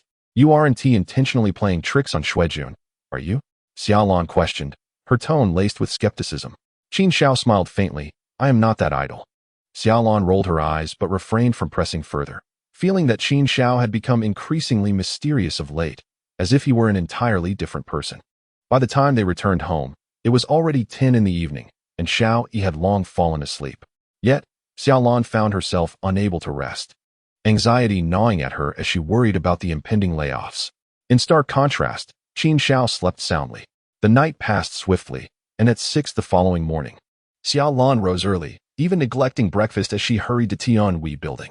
The foreman had sent a message at 5, announcing that a new executive director would be arriving that morning, signaling the onset of another round of layoffs. With over 1,000 employees in the company, the number of those who would remain was likely to be minimal. After all, the restructuring of Tianhui building was no longer a fresh revelation. Xiaoyi, Daddy has to go to work. Go find Grandma Chen, and when Daddy returns, I'll bring you something delicious, Qin Xiao said, ruffling Xiao Yi's hair. Okay, I'll wait for Daddy, Xiao Yi replied obediently with a nod. After ensuring Xiao Yi was settled, Qin Xiao retrieved a suit from the wardrobe that had been gathering dust for many years. After changing, he prepared to head to the headquarters of Dongxing Group. Chapter 38, Doubts. Half an hour later, Qin Xiao arrived at Dongxing Group and saw Yu Yehua in a nearby Rolls-Royce waving at him. Mr. Qin, come in. I've been waiting for you. Qin Xiao nodded slightly and took a seat in the back. Mr. Yu, why are you waiting for me? He asked, visibly surprised. There's a matter at hand. Yesterday afternoon, the board of directors convened, and over 80% of the shareholders opposed my decision to appoint a newcomer. Which means they do not wish for you to become the executive director, as they know nothing about you, Yu Yehua explained. Upon hearing this, Qin Xiao smiled faintly and replied, no worries. I wouldn't want to put you in a difficult position over this. We may have other opportunities for collaboration in the future. At this, Yu Yehua raised his hand with a smile and said, do not misunderstand, Mr. Qin. I do have the authority to appoint directly. However, you must present your business plan to prove yourself, for you have yet to contribute anything to Dongxing Group. And if I appoint you directly, the board will continually trouble me. In response, Qin Xiao smiled. He had long memorized the so-called business plan, especially since the Tianhui building had seen remarkable success after being taken over by a coal magnate in his previous life. Within a few weeks, sales had multiplied several times. Although he was unsure if his replication would yield the same effect, he was confident it would not be lacking. Very well, I shall proceed as you suggest, Mr. Yu. Qin Xiao nodded. Good, let us head upstairs. The board has been waiting for quite some time. Whether you can successfully assume your position depends on your eloquence in front of the assembly, Yu Yehua said, slowly exiting the vehicle. Qin Xiao, filled with confidence, smiled and followed him. Upon arriving at the office, he found 13 shareholders seated within, most of whom were elderly men. Among them, one particularly notable old man occupied the main seat across from him, holding a cane and exuding an air of authority. The name Yu Yue surfaced in Qin Xiao's mind. Indeed, this elder was Yu Yehua's father. Although the Dongxing Group was now entirely managed by Yu Yehua, he would intervene to mediate when the board's opinions diverged. It seemed that the overwhelming opposition from the board had prompted the stabilizing figure of Dongxing Group to attend the meeting. However, when Yu Yehua led Qin Xiao into the room, all present wore expressions of astonishment. Chairman, please do not tell me that the commercial genius you mentioned, who can revitalize the Tianhui building, is this young man. An elder gazed at Qin Xiao with disbelief. Indeed, it is he, Yu Yehua replied with a smile. At this revelation, a chorus of murmurs filled the room. After all, Qin Xiao appeared far too youthful, merely 24 or 25, at such an age. One would have just graduated from university and possessed little to no social experience. Even assuming a managerial role would be challenging. Now, being directly promoted to executive director of the Tianhui building by Yu Yehua seemed to be a considerable risk. Hongtai, I now understand why there was such uproar at yesterday's board meeting, This is utterly preposterous. I absolutely do not agree to appoint such an inexperienced newcomer. Suddenly, Yu Yue rose to his feet and spoke with righteous indignation. In the face of his father's skepticism, Yu Yehua had already anticipated this moment and said, "Dad, despite Mr. Qin's youth, he possesses considerable capability. It would be prudent to first listen to his plans. If they fail to meet your expectations, we can decline later." Chapter 39. Risks and Returns. As Yu Yehua's words faded, Yu Yue scrutinized Qin Shao and remarked, "So you are Mr. Qin. My son holds you in high regard, which suggests that you must have achieved something remarkable in the business realm." The other shareholders shifted their gazes towards Qin Shao, seemingly convinced that he might have relevant experience in other fields. However, Qin Shao smiled as he replied, "To be honest, I have yet to venture into any business endeavors." A collective gasp echoed through the room. "Are you jesting? You dare to take on the role of executive director without any commercial experience? What gives you the right?" exclaimed one of the shareholders. "This is no laughing matter. We are not foolish enough to squander billions purchasing the Tianhui building only to incur losses." Several shareholders retorted angrily. Yu Yehua looked at Qin Shao with an expression of embarrassment, seemingly at a loss for words. Was Qin Shao truly so earnest that he couldn't even fabricate a plausible story? Was he not aware that he was putting himself in a difficult position? Just as Yu Yehua was engulfed in awkwardness, Qin Shao stepped forward and said with a smile, "Esteemed elders, indeed I am youthful. But it is precisely this youth that empowers me to accomplish what you may find unattainable. If the Tianhui building were entrusted to me, I assure you that within a month, sales would double, and a year later, revenue would surpass that of all subsidiaries of Dongxing Group." His bold declaration elicited laughter from everyone present. "What an audacious young man. He seems oblivious to the realities of the world," one shareholder chuckled. Yu Yue, too, was momentarily taken aback by Qin Zhao's words and remarked, "It appears you are quite confident. But the Tianhui building is not a venue for you to experiment with unrealistic fantasies. You claim success is guaranteed? What if it incurs losses? That would deplete Dongxing Group's finances, and you would walk away unscathed, leaving Hongtai unable to hold its head high.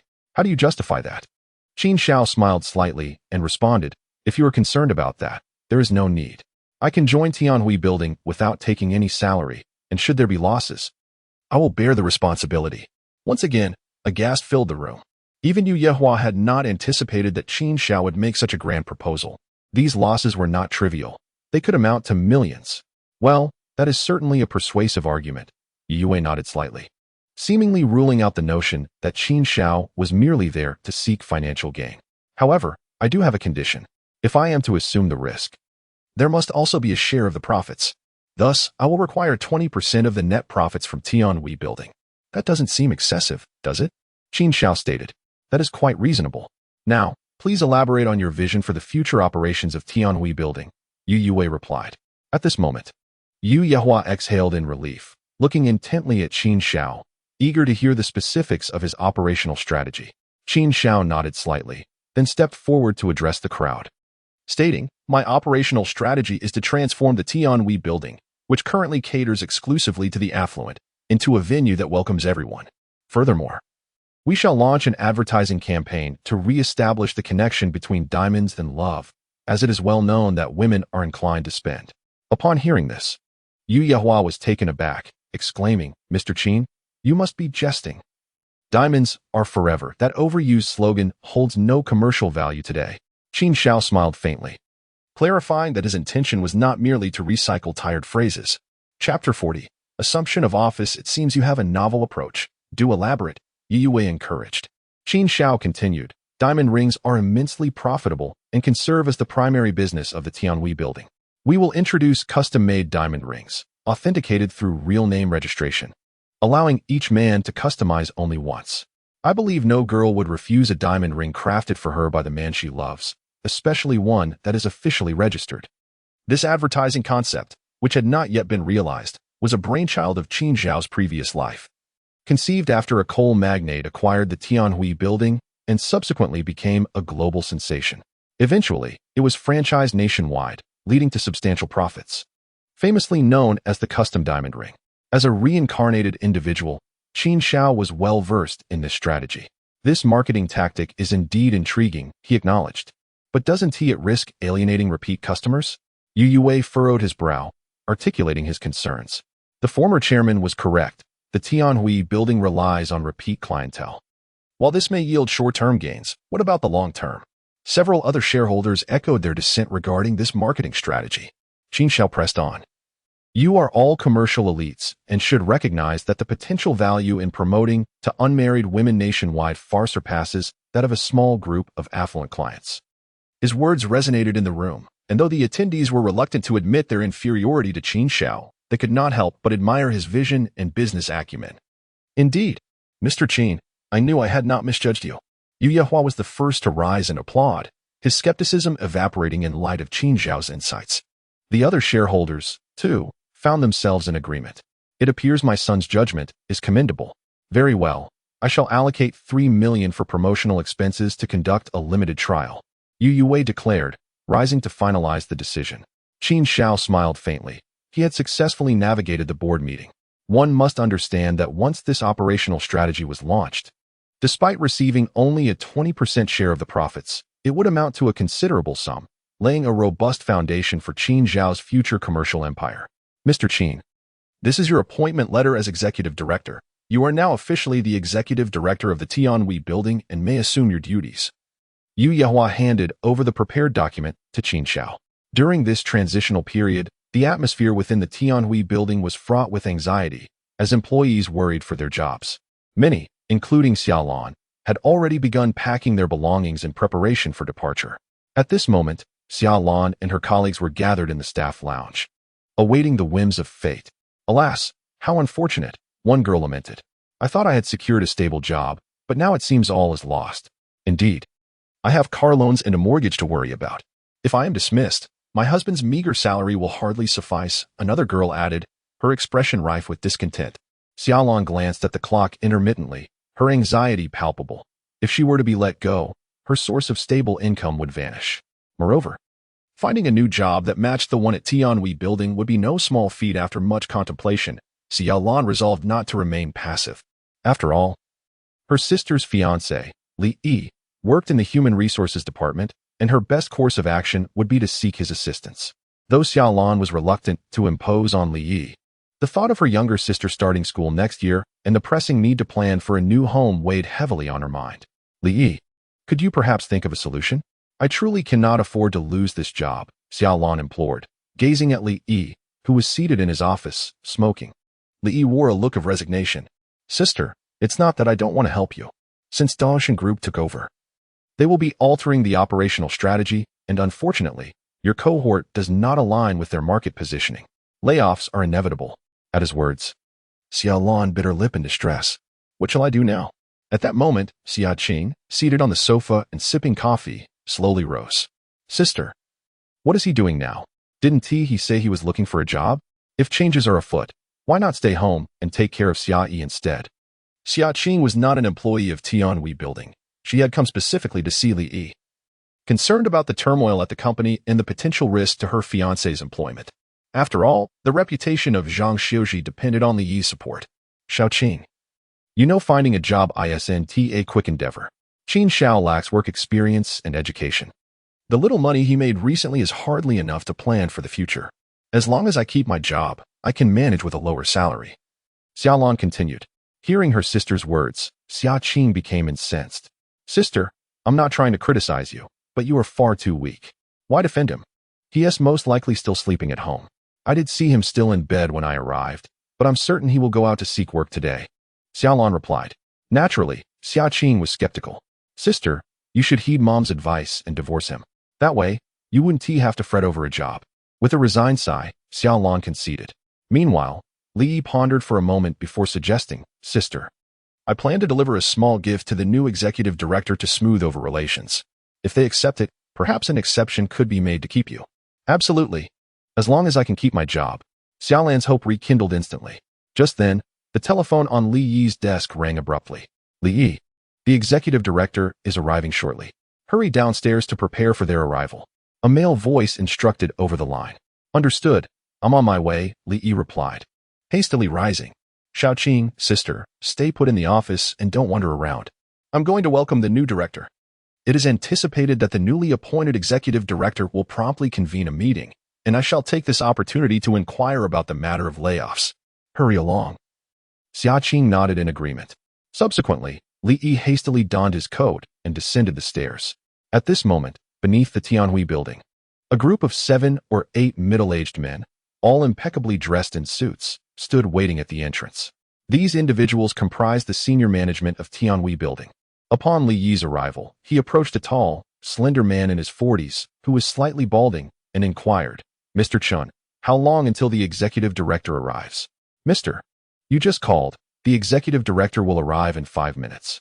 Everyone, stay alert," the man, known as Chun Long, the general manager of Tianhui building, responded. The building had been operating at a loss for several consecutive years, primarily due to flawed operational strategies and, to a significant extent, the ineffective leadership of this group of managers, with Chen Long being particularly notable in this regard. Li Yi's promotion to deputy manager of the Human Resources Department was largely a result of the numerous gifts he had bestowed upon Chen Long. Under such circumstances, it was indeed a wonder that the enterprise could turn a profit. As the anxious group awaited, a taxi slowly approached and came to a stop before them. "A taxi? The executive director is arriving by taxi?" Li Yi was momentarily taken aback upon witnessing this scene. Soon after, Qin Xiao opened the car door and gracefully stepped out. Chapter 42. You have mistaken the person. "Ah, Chairman, you have worked hard. Why did you not drive today? Is there a restriction on vehicles?" At that moment, Chen Long, noticing a tall young man in a well-fitted suit alight from the taxi, promptly bent forward at a 90-degree angle to offer his greetings. "What restriction? Surely. The driver had an issue, which is why the chairman took a taxi. Thank you for your hard work. Chairman, please, come in." The others followed suit. Although they were unaware of the new executive director's name, they did not skimp on their flattery. "You all have worked hard as well." Qin Xiao responded with a slight nod, maintaining a remarkably composed demeanor. However, Li Yi, standing behind the others, was wide-eyed in disbelief and took some time to react before exclaiming, "Manager Chun, Director Zheng, you have mistaken the person. This man is not the executive director." Upon hearing Li Yi's words, Chen Long's expression stiffened instantly. "Li Yi, what do you mean?" The others looked at Li Yi, bewildered. "He is Qin Xiao, the husband of Xiao Lan, whom I previously mentioned to you." "You are mistaken," Li replied, exasperated. At this revelation, all present wore expressions of shock, particularly Chen Long, who had just been so obsequiously deferential to what turned out to be an ordinary individual. The name Qin Xiao had already circulated among the senior management, having been spoken of by Li Yi. After all, Xiao Lan was renowned at Tianhui building for both her beauty and figure, often attracting the attention of these executives. However, Xiao Lan remained fiercely loyal to Qin Xiao, never indulging in idle chatter with him. When these executives learned from Li Yi that Xiao Lan had married a man they deemed a wastrel, their sentiments turned to regret. Some even entertained notions of pursuing Xiao Lan, yet all were met with scorn from her. "Why did you come so late, you worthless scoundrel? Do you not see that we are welcoming a distinguished guest? What are you doing here? Get lost." At this moment, Chen Long's face was filled with rage as he shouted. Just as Qin Xiao was about to enter the Tianhui building, he suddenly heard Chen Long scolding, furrowing his brow and asking, "What did you just say? Are you hard of hearing? Do you need me to repeat it?" Chen Long's expression darkened, as he had just experienced a significant humiliation. "What is your name?" Qin Xiao inquired, his gaze fixed sternly on Chen Long. Upon hearing this, Chen Long became furious instantly. "Do you think you are worthy of knowing my name?" Seeing this, Li immediately stepped forward to restrain Qin Xiao, saying, "Qin Xiao, why are you not at home sleeping? What are you doing here? This is General Manager Chen Long. Li Yi, make this guy disappear from my sight immediately." Chen Long still bore traces of anger. "General Manager Chen, please don't be upset. I will have him leave right away." Li Yi awkwardly nodded and then said, "Qin Xiao, Xiao Lan is in my office. If you are looking for her, you will have to wait until the afternoon. I cannot deal with you right now. Find somewhere to wait." Hearing Li Yi's impatient remarks, Qin Xiao smiled faintly and replied, "Who said I was here to find Xiao Lan? I am here to work." "Work? What work? Don't cause trouble for me. Just get lost," Li Yi insisted, pushing Qin Xiao away. Chen Long and the others glared at Qin Xiao, their anger boiling over. It was not merely because they had just shown him deference. It was also fueled by jealousy. This guy is Xiao Lan's husband? How unfortunate for her. Such a beautiful flower planted in the midst of manure. How could she possibly choose him? Chapter 43. Surely, this must be a dream. While the crowd murmured behind him, Qin Xiao tired of the banter. He slowly produced a letter of appointment and thrust it into Li Yi's hands, saying, "Please take a moment to see what this is before you speak out of turn." Li stared at the letter of appointment, momentarily stunned, before opening it. The information contained within rendered him completely motionless. The letter plainly stated that Qin Xiao was the newly appointed executive director of the Tianhui building. It was as simple as that, a single line of text sealed with the stamp of Dongshin Group. "Are you joking? On what grounds?" Li exclaimed, his voice rising in disbelief. The scene before him was more astonishing than the sun rising in the west. Qin Xiao, a man known solely for his debauchery, had become the executive director of Tianhui building? "What are you doing?" Qianlong, seeing Li Yi frozen in shock, wore a similarly astonished expression. As the crowd gathered, they collectively turned their gazes toward the letter of appointment. "Mr. Qin, no, Director Qin. It was all a misunderstanding. Just a misunderstanding." Qianlong's demeanor shifted in an instant, as he nodded and bowed, his face transforming. At that moment, his mind was plagued with countless questions. How could Qin Xiao, notoriously known as the company's disgrace, suddenly become their superior? Qin Xiao observed Qianlong's obsequious demeanor and stepped forward, adjusting Qianlong's collar with a smile. "I must admit, I preferred your earlier defiant attitude." Upon hearing those words, Qianlong was so frightened that his legs nearly gave way, almost collapsing to the floor. The other senior executives also flushed with embarrassment. "Chairman, I am deeply sorry. My apologies. I cannot believe I was so blind." Qianlong repeatedly bowed in apology, filled with regret. "Immediately notify all senior executives of Tianhui building. A meeting will convene in 20 minutes, Qin Xiao stated, turning back towards the building without a glance. The foremost task upon his appointment was to completely alter the operational direction of Tianhui building. As for Qianlong and his group of inept sycophants, Qin Xiao would undoubtedly dismiss them, though not at this moment, as there were no suitable replacements available yet. Watching Qin Xiao depart, Li Yi remained in a state of shock, unable to comprehend the surreal nature of it all. "Li Yi, haven't you always claimed that Xiaolan's husband is nothing but a worthless wastrel who indulges in vice?" Qianlong turned his head, his face contorted in fury. The other senior executives cast resentful glances at Li Yi. "I truly do not understand how this man became the executive director of Tianhui building," Li Yi exclaimed, equally bewildered.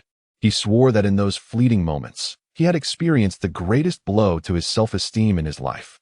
For so long, he had been regarded as the golden son-in-law in his mother-in-law's eyes and a high-quality man in his fiancée's view. But after Qin Xiao presented his appointment letter, his meager confidence was shattered into oblivion. "Damn it, I'll settle the score with you later," Qianlong cursed, adding, "What are you still standing there for? Have all management personnel above team leader report to the conference room immediately." Everyone nodded and made their way towards the building, while Li Yi, in a daze, trudged towards his office, the first order of business being to ascertain whether he was indeed caught in an unrealistic dream. Chapter 44. What on earth is happening? At this moment in Li Yi's office, Xia Lan and Xia Qing, the two sisters, sat together, engaged in casual conversation, entirely unaware of the commotion unfolding downstairs. Just then, Li Yi, looking lost and dejected, returned. Upon entering, he slapped his own face twice in a fit of disbelief. This action left Xia Qing staring in astonishment. "Li Yi, what are you doing? Have you lost your mind? I am not dreaming. How could this possibly be real?" Li shouted, his face pale with anger. Observing the terror in his eyes, Xiaolan furrowed her brow and inquired, "What is going on? Is the newly appointed executive director planning to dismiss the management as well?" Xia Qing, upon hearing this, grew anxious. "Li Yi, didn't Mom give you money to deliver as a gift? Did you actually deliver it? You must not lose this job, no matter what." Li Yi looked up at Xiaolan and Xia Qing and asked, "Do you know who the executive director is?" "Who? Do you know him?" Xia Qing responded. Xiaolan also displayed a look of shock. "It is Qin Xiao. The executive director is Qin Xiao," Li stated emphatically. Silence enveloped the room. After a moment, Xia Qing asked, "Are you saying the executive director shares a name with that person?" "What do you mean shares a name? The executive director is Qin Xiao, Xiaolan's husband. Do you understand now?" Li Yi shouted. Xia Qing. Xiaolan. "Li Yi, what are you talking about? How could the executive director be Qin Xiao? What on earth is going on?" Xiaolan exclaimed in disbelief. "Indeed, how could that person possibly be the executive director? Have you lost your mind?" Xia Qing's face was also filled with incredulity. "I wish I were the one losing my mind. There are far graver matters at hand. I am finished. Just the day before yesterday, I spoke so harshly to him. And just downstairs, I told him to get lost. My job is utterly doomed. Li Yi slumped exhaustedly into his chair, beads of cold sweat adorning his forehead. Let us go. We must check the chairman's office. I refuse to believe he could become the chairman. Xiaqing immediately sprang to her feet and rushed toward the elevator. Xiaolan followed closely behind. Although Qin Xiao had indeed made a call to Yuehua at the party yesterday, Xiaolan instinctively believed that Qin Xiao was merely playing tricks on Xuejun. However, the unfolding events seemed to surpass her comprehension. At that moment, Qin Xiao had just arrived at the chairman's office, where a graceful female secretary was already waiting. Good day, Chairman. My name is Gong Manli, and I will be your secretary from today onward, she said with a sweet smile. Qin Xiao glanced at her, slightly furrowing his brow, and replied, Why is there a secretary assigned to me upon my arrival? Mr. Yu arranged for me to come this morning. Gong Manli smiled. Qin Xiao nodded slightly and instructed, Please fetch me the list of all executives and employees of the company. Certainly, Chairman. Please wait a moment, Gong Manli replied, nodding before gracefully departing. As she left, Qin Xiao shook his head with a bitter smile. Yuehua, I appreciate your good intentions, but I had intended to reserve the position of secretary for my wife. Enjoy this beauty yourself. It was inconceivable for Qin Xiao to keep such a captivating woman by his side. After all, in this new life, his heart belonged solely to his wife, children, and parents. Just as Qin Xiao settled into his chair, the door was pushed open by Xiaqing, and the two sisters appeared at the threshold. Upon seeing Qin Xiao standing with his back to them by the floor-to-ceiling window, Xiaolan gasped, covering her mouth in shock. What on earth had transpired? Chapter 45. Shocked the sisters, Xiaolan and Xiaqing, stood at the door, dumbfounded, gazing at Qin Xiao, their expressions mirroring that of Li Yi. When one encounters events that transcend their understanding, the mind experiences a fleeting void, a moment of blankness. Xiaolan was currently engulfed in this sensation, repeatedly questioning in her heart whether she was dreaming. Qin Xiao, how could you become the executive director of Tianhui Building? What is going on? After a moment, Xiaolan stammered, still covering her mouth in astonishment. Qin Xiao smiled slightly and said, Look at how excited you are. It's merely the executive director of Tianhui Building. I had intended to settle my affairs before informing you, but it seems you arrived sooner than I anticipated. Upon hearing this, the sisters were left in utter shock. What did he mean by merely being the executive director of Tianhui Building? It must be noted that Tianhui Building is now a subsidiary of Dongxing Group. For the young generation in Suzhou and Hangzhou, being employed by Dongxing Group is considered an immense honor, let alone becoming an executive director of one of its subsidiaries. Qin Xiao, what method did you employ to become the executive director? This is simply impossible. Xiaqing's astonishment was palpable, her address shifting from that person to Qin Xiao. Historically, Xiaqing had always held a position of superiority over her sister Xiaolan in the eyes of relatives and friends, solely due to her engagement to a deputy manager. However, this sense of superiority crumbled in the presence of her brother-in-law. She racked her brain in vain, unable to comprehend how a man who was merely a wastrel, indulging in vice, had transformed into a chairman. It had to be a Fade. As Xiaqing pondered, a tall, uniformed female secretary entered, carrying a document. Chairman, here is the list you requested, she announced. Place it on the table, Qin Xiao replied with a slight nod. The sudden appearance of this striking woman left Xiaqing momentarily speechless. Not only had he become an executive director, but he also had such a beautiful secretary by his side. Realization dawned upon Xiaqing, and she whispered to her sister, What is going on? Qin Xiao has suddenly become chairman and has such a lovely secretary. Is he planning to replace you? Xiaolan was equally taken aback, seemingly taking Xiaqing's words to heart. Just as Gong Manli set the documents down and prepared to leave, Qin Xiao called out, Wait a moment. Yes? Does the chairman have further instructions? Gong Manli inquired. From today onward, you shall no longer serve as my secretary. You will be transferred to the finance department. Qin Xiao stated calmly. Gong Manli paused, bewildered. Why? Have I done something wrong? You have performed admirably. It is simply a necessary change, Qin Xiao replied, gesturing slightly. Gong Manli appeared puzzled by Qin Xiao's intentions and responded, But I was personally assigned by General Yu. Isn't it inappropriate to transfer me without reason? There is nothing inappropriate about it. As the executive director of Tianhui Building, I possess the authority to directly transfer employees, Qin Xiao said evenly. Gong Manli seemed momentarily lost in thought, her expression tinged with anger. Who was she? She had been sent directly from the Dongxing Group headquarters with the purpose of assisting Qin Xiao in managing the company, while also serving as a supervisory figure. After all, Yu Yehua had entrusted such a large firm to Qin Shao. It was only reasonable to send someone to oversee matters. Yet, after only a brief time, she was to be reassigned? Chapter 46. Become my personal secretary. Initially, Xiao Lan harbored concerns for Qin Shao, but in an instant, those worries dissipated quietly. Although Gong Monli did not grasp why Qin Shao would transfer her to finance, it was evident she would not acquiesce without a fight. Mr. Qin, I understand you hold appointment authority over the Tianhui building staff, but I was specifically assigned by General Yu. I will report your decision to the headquarters. Very well. Qin Shao nodded slightly. Gong Monli hesitated briefly before storming out, retrieving her phone to call Yu Yehua. Qin Shao turned to Xiao Lan, a gentle smile gracing his face. Dear, I previously assured you that you would not be dismissed. From this moment onward, congratulations on your promotion and salary increase. You shall serve as my personal secretary. With a single utterance from Qin Shao, Xiao Lan was left utterly astounded, as if the abruptness of the transformation had numbed her senses. Just moments ago, she had been fretting about the possibility of being laid off, and now she found herself unexpectedly appointed as the personal secretary to the chairman. Xia Qing also covered her mouth in disbelief, perplexed by the astonishing developments. Were they intentionally trying to undermine her? Not only had Qin Shao become her fiancé's superior, but now her sister had ascended to the position of chairman's secretary, a role second only to the chairman himself. In contrast to Xia Qing's envy, Xiao Lan remained somewhat composed, quickly responding, I can't do this. I know nothing. Not to worry, I can teach you. Of course, if you prefer to have Gong Monli. I can summon her back, Qin Shao replied with a gentle smile. At this, Xiao Lan immediately retorted, no way. Seeing her agitation, Qin Shao offered a slight smile. However, at that moment, the telephone on Qin Zhao's desk rang, and the caller was none other than Yu Yehua. Qin Shao pressed the answer button and said, Mr. Yu. Mr. Qin, I just received a call from Gong Monli. Have you reassigned her? Yu Yehua's tone was tinged with surprise.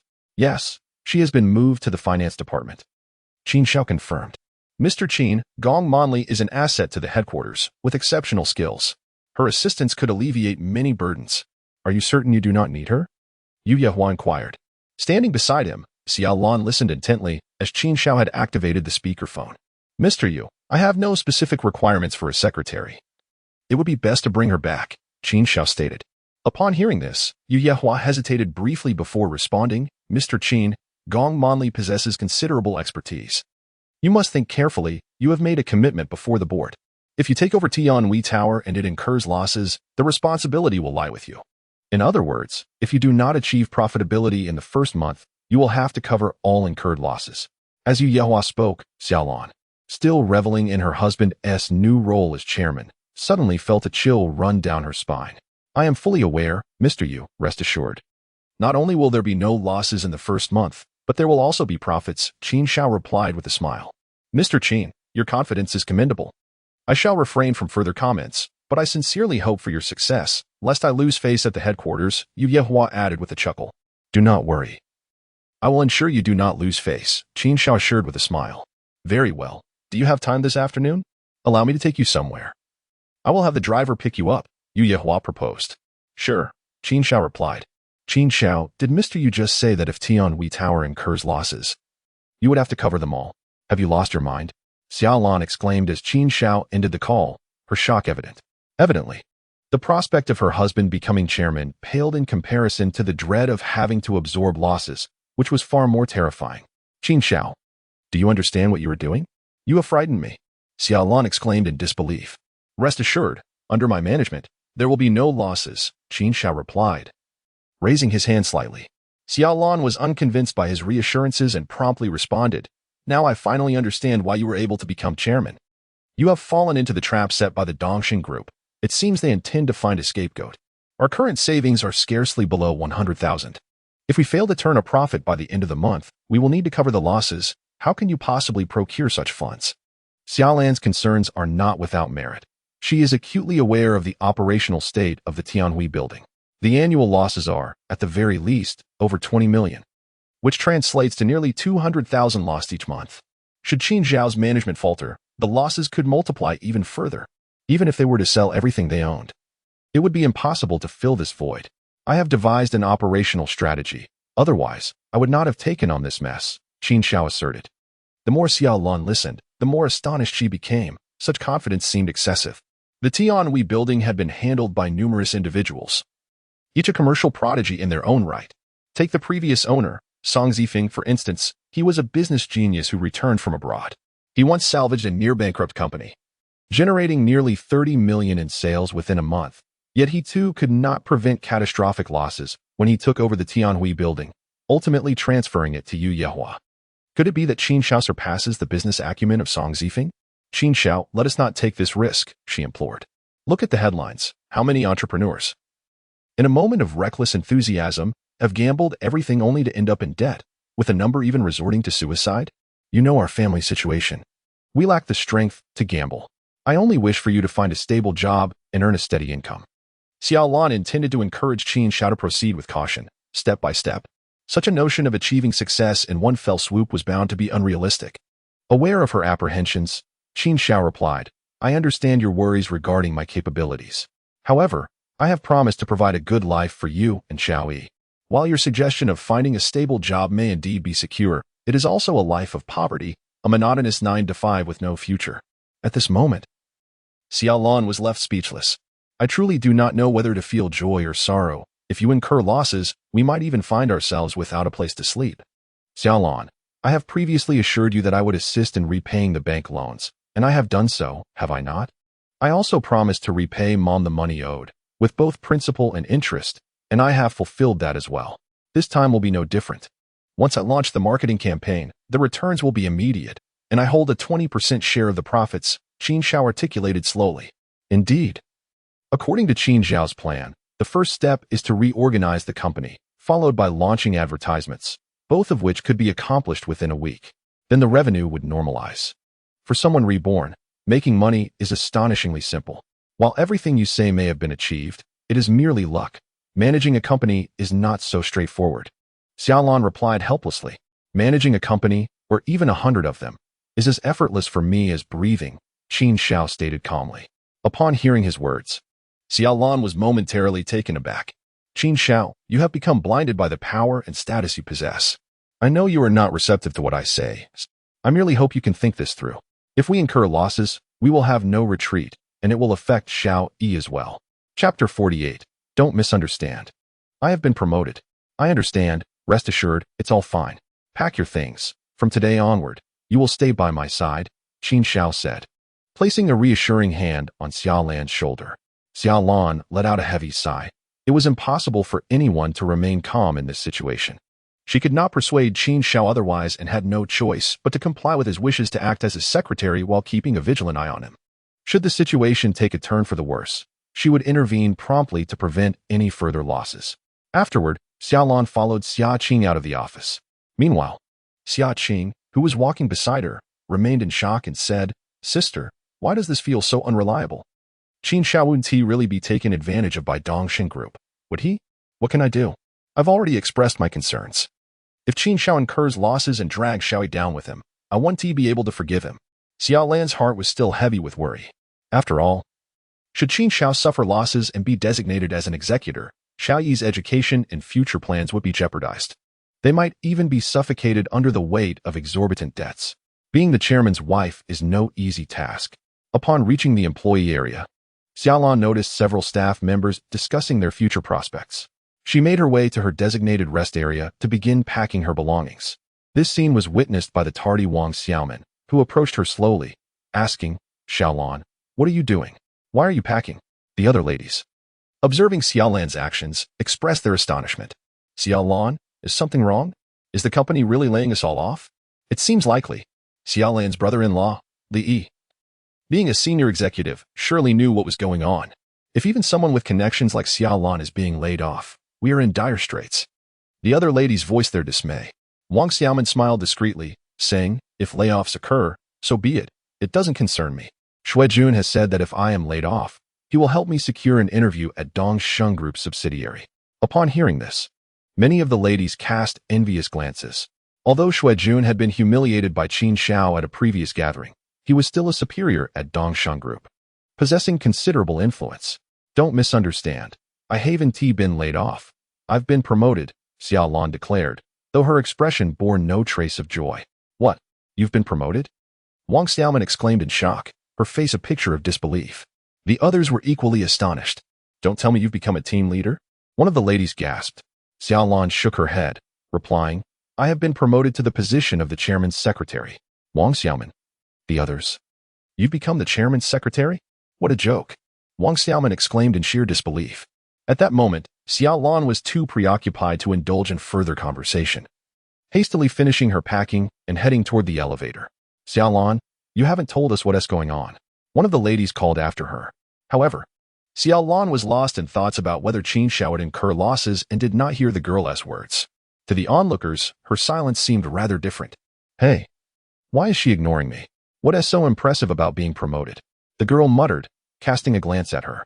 After a moment of bewilderment, Wang Xiaoman's eyes suddenly glimmered with a trace of jealousy as she sarcastically remarked, Xiaolan is no longer like us. She is now the chairman's secretary. We might as well refrain from embarrassing ourselves. Humph, she previously claimed loyalty to her husband, and now she has become the chairman's secretary? She must have caught the eye of the new chairman. Indeed, I never anticipated that Xiaolan would be such a person, sacrificing her dignity for a promotion. Chapter 49. The reform begins 20 minutes later. Under the arrangement of General Manager Chen Long, dozens of senior executives from the Tianhui building gathered in the conference room. Qin Xiao also arrived punctually. This meeting lasted over 2 hours, primarily discussing operational directions, which coincided with what Qin Xiao had presented at the Dongxing Group's board meeting. Thus, there were no surprises. The senior executives of Tianhui building approached this meeting with considerable seriousness, as Qin Xiao was handpicked by Yu Yaohua, instilling a sense of reverence among them. All right, the primary development strategy of Tianhui building has been established. You may proceed, Qin Xiao said slowly, rising from his seat. He then glanced at Li Yi, who was trembling in the corner, and added, Li Yi, stay behind. Li Yi, who was about to leave, froze in fear upon being called by Qin Xiao. Could it be that Qin Xiao intends to cause me trouble? He thought, feeling his throat dry as he forced a smile, saying, Chairman, I apologize. I truly had no idea you were the chairman of Dongxing Group. Had I known, even with 800 lives, I would not dare to act rashly. Considering I assisted Xiaolan in securing her job, please show leniency. Seeing Li Yi's fearful expression, Qin Xiao felt exasperated and replied, What are you afraid of? I'm not dismissing you. This afternoon, I need to accompany General Yu somewhere. I require you to issue a statement to all employees of the company. With that, Qin Xiao handed the document he held to Li Yi. A statement? Is it regarding layoffs? Li Yi was slightly startled as he examined the document. There will be no immediate layoffs, but every employee will transition to a 1-week probation period. If individual performance does not meet standards after a week, immediate termination will ensue, Qin Xiao explained. Li Yi nodded, understood. I will distribute the statement right away. Qin Xiao did not wish to initiate drastic layoffs upon his appointment. Compared to outright dismissals, offering a 1-week probation period was indeed more humane. After all, some of these employees could adapt to the company's changes. If, after a week, some individuals could not transition from serving the wealthy to serving the masses, they naturally would not remain at Tianhui building. After arranging all company affairs, Qin Xiao prepared to leave. He had done all he could at this moment, and the company's future now rested in the hands of time. He was confident that with 3 million in advertising effectively deployed, he would undoubtedly create a business miracle. Xiaolan, accompany me to a place, Qin Xiao said as he returned to his office. Now? But you have only just assumed your position for a few hours. Have you finished handling everything? Don't forget, you have a wager with someone? Xiaolan replied, momentarily taken aback. It's nothing to worry about. I want you need to manage for the next few days, Qin Xiao responded. Xiaolan was momentarily taken aback, exclaiming, Are you saying we won't need to manage for the next few days? Do you intend to leave Tianhui building to its own devices? Isn't that tantamount to inviting losses? Without waiting for a response, Qin Xiao turned and made his way towards the elevator. I'll go. Xiaolan quickly gathered her belongings and followed suit. Meanwhile, downstairs, Li Yi was diligently conveying a statement as instructed by Qin Xiao, facing a crowd of 200 employees from Tianhui building. Just then, as Wang Xiaoman and her friends whispered amongst themselves about the so-called probation period, the elevator doors slowly opened, revealing Xiaolan emerging alongside Qin Xiao. Oh, what brings Qin Xiao here? When did he come up? Wang Xiaoman paused in surprise. Could it be that Qin Xiao has come to confront us because he knows his wife has been taken by the new chairman? I think that's entirely possible. This is going to be entertaining. The other girls chimed in, reveling in the drama. In the midst of Li Yi earnestly reading the statement, he overheard the hushed murmurs of Wang Xiaoman and her group. "Wang Xiaoman, what are you all discussing? Did you even hear what I said?" he inquired. "Apologies." Wang Xiaoman quickly replied. Just as Li Yi prepared to continue, he turned and spotted Qin Shao approaching, prompting him to rush over with a face full of obsequiousness. Warmly saying, "Sister, Chairman, where are you heading?" "We're off to take care of some matters," Qin Shao replied. "Of course, take care, Chairman." Li Yi bowed slightly, smiling. His words left the nearly 200 employees below in stunned silence. Wait a minute, did Li Yi just refer to Qin Shao as chairman? Wang Xiaoman was left speechless. The friends who had previously mocked Xiaolan were now covering their mouths in shock, momentarily at a loss for words. They had assumed Xiaolan had succumbed to financial temptations, being supported by the new chairman. Little did they know that the new chairman was indeed Qin Shao. To be supported by her own husband? This was akin to soaring to new heights. Impossible. How could Qin Shao possibly become the chairman of Tianhui Building? What qualifies him for such a position? And Xiaolan, this is clearly a case of nepotism. Wang Xiaoman exclaimed in disbelief. Her words caught Li Yi's attention. Eager to impress Qin Shao, he retorted. "Wang Xiaoman, what nonsense are you spouting? If you have the ability, go use your connections. If not, then keep quiet." Li Yi's public reprimand left Wang Xiaoman seething, her dissatisfaction evident. All of this was clearly overheard by Qin Shao from a distance, who then turned to Xiaolan, saying, "See, this is what you call a good friend. It would be wise to distance yourself from people like her. Those common folk cannot stand to see you thrive." I'll have Li Yi issue a layoff notice to Wang Xiaoman. Let her try her hand at leveraging connections to find another job. Upon hearing Qin Shao's words, Xiaolan paused, yet did not voice any objections. After all, Wang Xiaoman's recent behavior had hardly been that of a true friend. By the time they reached the outside, a Rolls-Royce was already waiting at the entrance. "Mr. Qin, I have been sent by General Yu to pick you up," a driver respectfully announced as he opened the car door. With a sense of urgency, Qin Shao embarked on his journey, accompanied by Xiaolan. As they made their way to the rendezvous, after a half-hour drive, their vehicle came to a halt at a luxurious five-star hotel. Outside the establishment, a plethora of lavish cars adorned the entrance, with numerous dignitaries from Suzhou and Hangzhou arriving in attendance. Such gatherings were not unfamiliar to Qin Shao. After all, every individual encounters diverse people at various stages of life. As the chairman of Tianhui Group, mingling with the upper echelons of society posed no challenge for him. In contrast, Xiaolan found herself in awe, gazing at the opulent lobby of the hotel. Just yesterday, she was a weary office worker struggling to make ends meet, and now, she was thrust into the realm of high society's elite. This transformation filled her with an instinctive resistance, even a hint of trepidation. Noticing Xiaolan's discomfort, Qin Shao gently took her hand, reassuring her as they entered the hotel. Upon entering, clusters of individuals engaged in animated conversations filled the space. Such soirees were commonplace among the affluent, serving as prime opportunities for networking and forging partnerships. Whenever a wealthy individual hosted an event, it was customary for those within the circle to attend. Chapter 51. The big spender. As Qin Shao made his entrance, he immediately spotted Yu Yehua, who was mingling amidst the crowd, accompanied by Yu Yue. This sight sparked a sense of surprise in Qin Shao. Ever since Yu Yue had handed over Dongxing Group to Yu Yehua, he had largely withdrawn from business affairs. What prompted him to attend this gathering? Was there something particularly significant about today's event? "Mr. Yu," Qin Shao called out, gesturing towards Yu Yehua. Upon noticing Qin Shao's arrival, Yu Yehua excused himself from his companions and approached, but his gaze quickly fell upon the young woman accompanying Qin Shao. This elicited a moment of astonishment from Yu Yehua as he inquired, "Mr. Qin, who might this be?" "My new secretary," Qin Shao replied with a subtle smile. Hearing this, Yu Yehua appraised Xiaolan from head to toe, promptly giving a thumbs up. "No wonder you reassigned Gong Monli. You had someone in mind all along?" "Ah, Mr. Yu, please don't jest. This is Xiaolan, my wife," Qin Shao responded with a grin. "Greetings, Mr. Yu," Xiaolan quickly offered, her cheeks flushed from the compliment. "Mr. Qin, you are indeed fortunate to have such a beautiful wife. She far surpasses mine," Yu Yehua exclaimed, his admiration evident. Xiaolan, bashfully lowering her head, felt the warmth of the praise. "Mr. Yu, you flatter her," Qin Shao remarked playfully. "My wife was a model. Few in Suzhou and Hangzhou can compare." "Mr. Yu, you summoned me here for the banquet?" Qin Shao inquired. "Not merely for the banquet. There is something of greater significance to attend to. The time is drawing near," Yu Yehua replied, glancing at his watch. As anticipated, amidst the lively exchanges in the hall, a middle-aged man, somewhat portly and dressed impeccably in a suit, suddenly ascended the stage and proclaimed, "Ladies and gentlemen, thank you for taking the time from your busy schedules to attend this banquet. On behalf of Wanyan Group, I extend my heartfelt gratitude." Upon hearing the man's words, Qin Shao furrowed his brow slightly.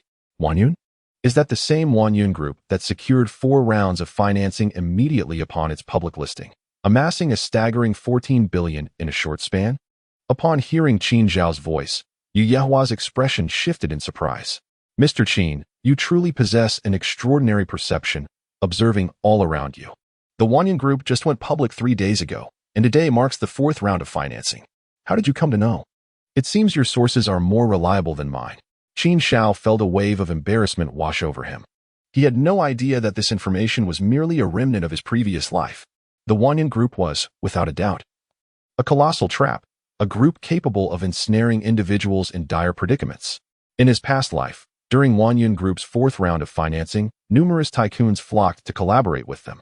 Among them was a naive investor who nearly depleted his cash reserves, extravagantly investing billions and emerging as the largest beneficiary of that round, securing an astonishing 80% stake. However, just 2 days later, the Wanyan Group was embroiled in a scandal involving the theft of user information, leading to a plummeting stock market and a staggering loss of nearly 80 billion in market value. That naive investor was none other than the Dongxing Group.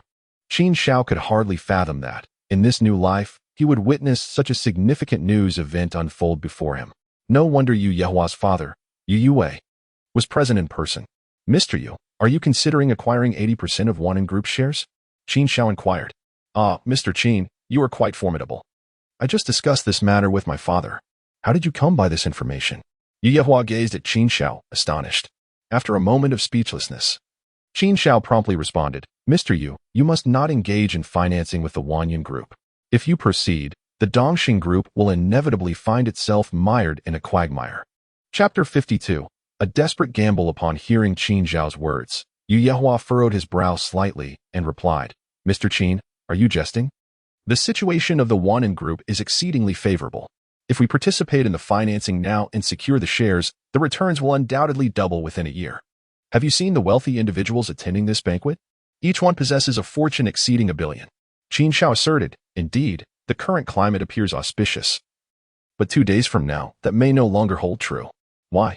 Yu Yehua asked, bewildered. At that moment, Qin Shao found himself at a loss for words. If he were to claim that he was a reincarnated individual, he would likely be deemed insane by Yu Yehua. The heavens may bring storms, and man may invite disaster. The Wanyan Group's unprecedented 4th round of financing, amounting to 140 billion, is bound to encounter trouble, Qin Shao continued. However, his words fell upon the ears of Yu Yue, who was approaching slowly. "Mr. Qin, as the newly appointed chairman of Tianwei Building, shouldn't you focus on managing your company rather than meddling here?" Yu Yue said calmly. "Dad, I invited Mr. Qin to assist me with some strategic insights. After all, his business acumen far surpasses that of our shareholders," Yu Yehua interjected. Yu Yue's expression darkened as he replied, "Seeking his counsel? The profitability of Tianwei Building remains uncertain." Upon hearing this, Qin Shao felt a wave of frustration. It was clear that persuading Yu Yehua against financing would be futile, especially with Yu Yue's disapproval looming over him. "Mr. Qin, I understand your concerns regarding risk control, but I must proceed with this financing," Yu Yehua declared. "Why?" Qin Shao questioned. Yu Yehua shook his head and said, "In recent years, I have suffered continuous losses in both investments and business. The board is beginning to express discontent towards me. I must take a bold gamble and leverage the momentum of Wanyan Group to turn a profit and alleviate my awkward position within the board." Qin Zaizu furrowed his brow and replied, "I can understand your perspective. Even if you seek funding, I would advise against acquiring too much. Purchasing a 20% stake would be just right. If profits arise, they could double, but if losses ensue, we could cut our losses in time." Yu Yehua tightened his brows, as he had expected Qin Zhao's discerning eye to vigorously support his financing efforts, but was surprised to find the opposite to be true. This led him to once again question Qin Shao's judgment. Although Xia Lan was unclear about the specifics of their discussion, she could clearly discern the displeasure in Yu Yehua's eyes. She tugged at Qin Shao's sleeve and said, "Qin Shao, they are discussing businesses worth tens of billions. It would be prudent for you not to involve yourself. If your choices lead to substantial losses for them, it could reflect poorly on us. Upon hearing Xiao Lan's words, Qin Shao began to regain his composure. Indeed, he had yet to revitalize Tianhui Tower. In Yu Yehua's eyes, he was merely a business-savvy elite, not yet a genius. Such suggestions would undoubtedly be dismissed by Yu Yehua. Mr. Yu, I was merely providing my perspective for your consideration. Qin Shao acknowledged, realizing that he could not prevent this course of action and that there was little merit in continuing to do so. This financing has been on my mind for quite some time and does not require external advice. If one lacks the audacity to take this step, then one is unworthy of inheriting my business empire, Yu Yue coldly stated. Upon hearing his father's words, Yu Yehua responded, Mr. Qin, I appreciate your good intentions. I assure you, there will be no losses. Qin Shao retorted, no losses? In 2 days, you might find yourself without a single pair of trousers left.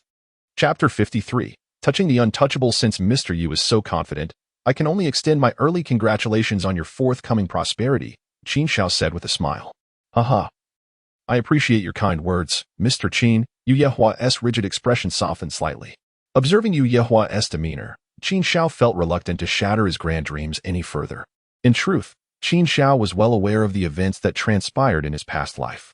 After the Huangyun Group's scandal broke, the entire company was subjected to investigation. Coincidentally, at that time, Dongxing Group had just taken over Huangyun Group, becoming its largest shareholder, and thus found itself embroiled in the fallout. Not only was Dongxing Group's headquarters investigated, but banks also ceased their lending operations to the company. This plunged Dongxing Group, already grappling with a financial deficit of billions in cash, into a quagmire of liquidity issues. As a result of this incident, Dongxing Group struggled for nearly 2 years, even teetering on the brink of bankruptcy. However, 2 years later, Qin Shao had gained considerable notoriety in the business realm. It was a transaction between him and Dongxing Group that ultimately salvaged the company from the brink of insolvency. It seemed that this storm was poised to replay itself once more. Just as Qin Shao and Yu Yehua were engaged in conversation, a group of individuals suddenly approached them. One young man, upon spotting Yu Yehua, broke into a grin and exclaimed, "Oh, isn't this Mr. Yu? What a coincidence." The young man speaking was tall and charming. It was none other than Huang Yu. The Huang family and the Yu family had always been fierce rivals in business. And ever since Dongxing Group emerged as the leading enterprise in Suzhou and Hangzhou, the Huang family had been firmly overshadowed. Thus, whenever the two encountered each other at various gatherings, a palpable tension inevitably arose. Yu Yehua, with a smile that barely concealed his disdain, remarked, I didn't expect to see young Master Huang here. It seems the Huang family is quite interested in Huangyun Group. This was hardly a surprise. If he weren't interested, why would he be here? Today, I am the largest shareholder in this 4th round of financing, Huang Yu said with a grin, his implications unmistakably sharp. Is that so? Then I wish you luck. Just don't let it slip away, Yu Yehua replied with a chuckle, then added, Mr. Qin, let us take our leave. With that, Yu Yehua turned to depart with Qin Shao. Mr. Yu, the financing 1T commenced for another half hour, and after such a long time, why hurry off? Huang Yu interjected, stepping in front of Yu Yehua and fixing his gaze on Qin Shao. This friend looks quite familiar. Have we met before? Young Master Huang seems to have a poor memory, Qin Shao responded with a gentle smile. Oh, I remember now. You are the one who sold land, right? Huang Yu seemed to recognize Qin Shao and continued, What's this? You two are a seller and a buyer, yet you've developed feelings? Young Master Huang, Mr. Qin is now the chairman of my subsidiary, Tianhui Group. Please be mindful of your words, Yu Yehua replied, narrowing his eyes slightly. At this revelation, Huang Yu was taken aback. I had heard rumors of an executive director at Tianhui Tower, but it turns out to be him. Mr. Yu, you truly dare. What do you want? Yu Yehua asked, visibly irritated by Huang Yu's presence. No need to rush. Last year, we signed a wager agreement. And you lost 10 billion to me. How about it? Would you like to reclaim that 10 billion today? Huang Yu said with a smile that danced on the edge of mockery. Upon hearing the mention of the wager agreement, Yu Yehua's expression darkened immediately. This fellow certainly knew how to bring up sore subjects. The wager agreement stemmed from a business deal Yu Yehua had undertaken last year, which Huang Yu had anticipated would result in a loss. However, Yu Yehua was optimistic about it. Thus, they signed the wager. If Yu Yehua profited, Huang Yu would pay him 10 billion. If he lost, the reverse would be true. Clearly, Yu Yehua had suffered a significant defeat. What are we wagering? Yu Yehua inquired. Huang Yu glanced at Qin Shao and grinned. The Tianhui Tower, a burden no one dares to take on, yet you Yehua, have disregarded the risks and acquired it. Why not wager on Tianhui Tower? Upon hearing this, Yehua frowned slightly and glanced at Qin Shao. Qin Shao nodded slightly in response, prompting Yehua to ask, how much does young Master Huang wish to wager, and what are the terms? Quite simple. If Tianhui Tower can avoid losses for 1 month, I will pay 10 billion to Dongxing Group. If there are any losses, even a single dollar, Dongxing Group must pay me 10 billion, Huang Yu stated with a smile. His confidence in wagering on Tianhui Tower stemmed from its notorious reputation for being a money sink. No matter who took over, the outcome remained unchanged. He certainly did not believe that a bargain executive director could turn the tide. Mr. Qin, what do you think? Yehua's gaze shifted towards Qin Shao. After all, the profitability of Tianhui building ultimately rested on Qin Zhao's shoulders. Mr. Yu, I have already made a solemn vow. If we do not achieve profit, the losses will be on me. Therefore, you need not harbor any concerns regarding this wager, Qin Shao declared. Upon hearing this, Yehua furrowed his brow. While he was worried about losing 10 billion, he was more concerned about his reputation. Losing would be a significant embarrassment.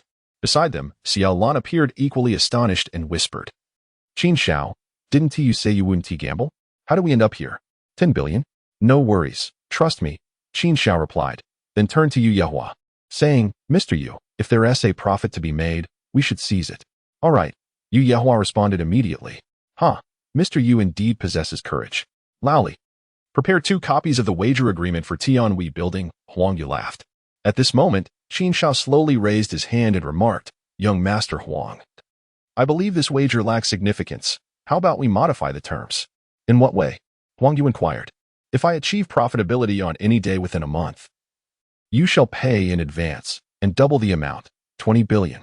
After all, Tianhui building is fundamentally a failing venture, and the risks of not achieving profit are substantial.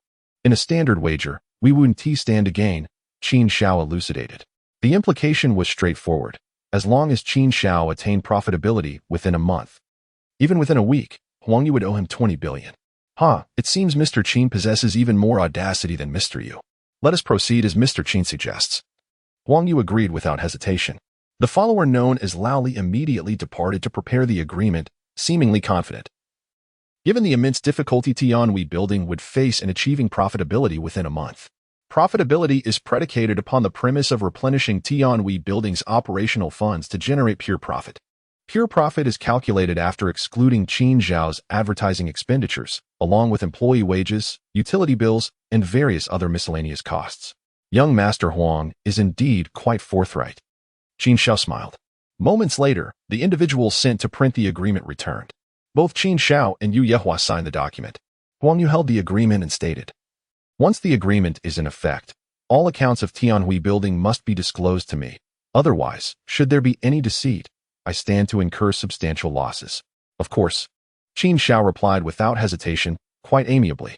Yehua handed the agreement to Qin Shao and said, Mr. Qin, money is not the issue if we lose. It pertains to my reputation, so I hope you can lend a hand. Qin Shao smiled slightly, perhaps at this moment. Yehua was unaware that it was precisely this agreement that would save the entire Dongxing Group. Chapter 55. A foregone conclusion. At this moment, Huang Yu, holding the agreement, could hardly contain his delight, exclaiming, 10 billion will arrive in a month. I believe no business venture compares to collaborating with Mr. Yu, absolutely risk-free, With a hearty laugh, Huang Yu gradually departed, exuding arrogance. This infuriated Yehua, his face darkening. That scoundrel. If I win this wager, just wait and see how I will humiliate him. Qin Shao patted Yehua on the shoulder and said, Mr. Yu, rest assured. The 20 billion is as good as ours. Yehua laughed heartily in response. Excellent. I eagerly await Mr. Qin's good news. Soon after, the 4th round of financing for Huanyun Group commenced. With his father's robust support, Yehua invested a staggering 100 billion, triumphing over Huang Yu and securing 80% of Huanyun Group's shares, emerging as the ultimate victor. Qin Shao had initially intended to intervene, but Yue's arrogance was insufferable. Without experiencing a significant setback, he would remain oblivious to his errors. In his previous life, it was indeed this catastrophic defeat that rendered Yue a vegetative state. While Yehua fell into despair, resulting in the Huang family acquiring 4 subsidiaries of Dongxing Group. Even when Qin Shao eventually extended a helping hand, it left Yu Yehua bereft of the capital necessary for a resurgence. As the banquet neared its conclusion, Xiao Lan, who had been closely following Qin Shao, remained in a state of shock and remarked, "Today has truly opened my eyes to what it means to be wealthy. Hundreds of millions, billions, even hundreds of billions. These figures seem as trivial as mere numbers to them." Observing Xiao Lan's astonishment, Qin Shao smiled and replied, "What is the matter? It won't be long before I afford you the experience of feeling worth hundreds of billions, even trillions." Xiao Lan shot him a skeptical glance, saying, "Oh please. You should first focus on managing the operations of Tianhui Building. Besides, you've wagered 10 billion. I doubt I'll sleep well in the coming days." At that moment, Xiao Lan was utterly speechless, contemplating the dire consequences should Qin Shao fail, thought she dared not entertain. "Do you not believe me?" Qin Shao inquired with a smile.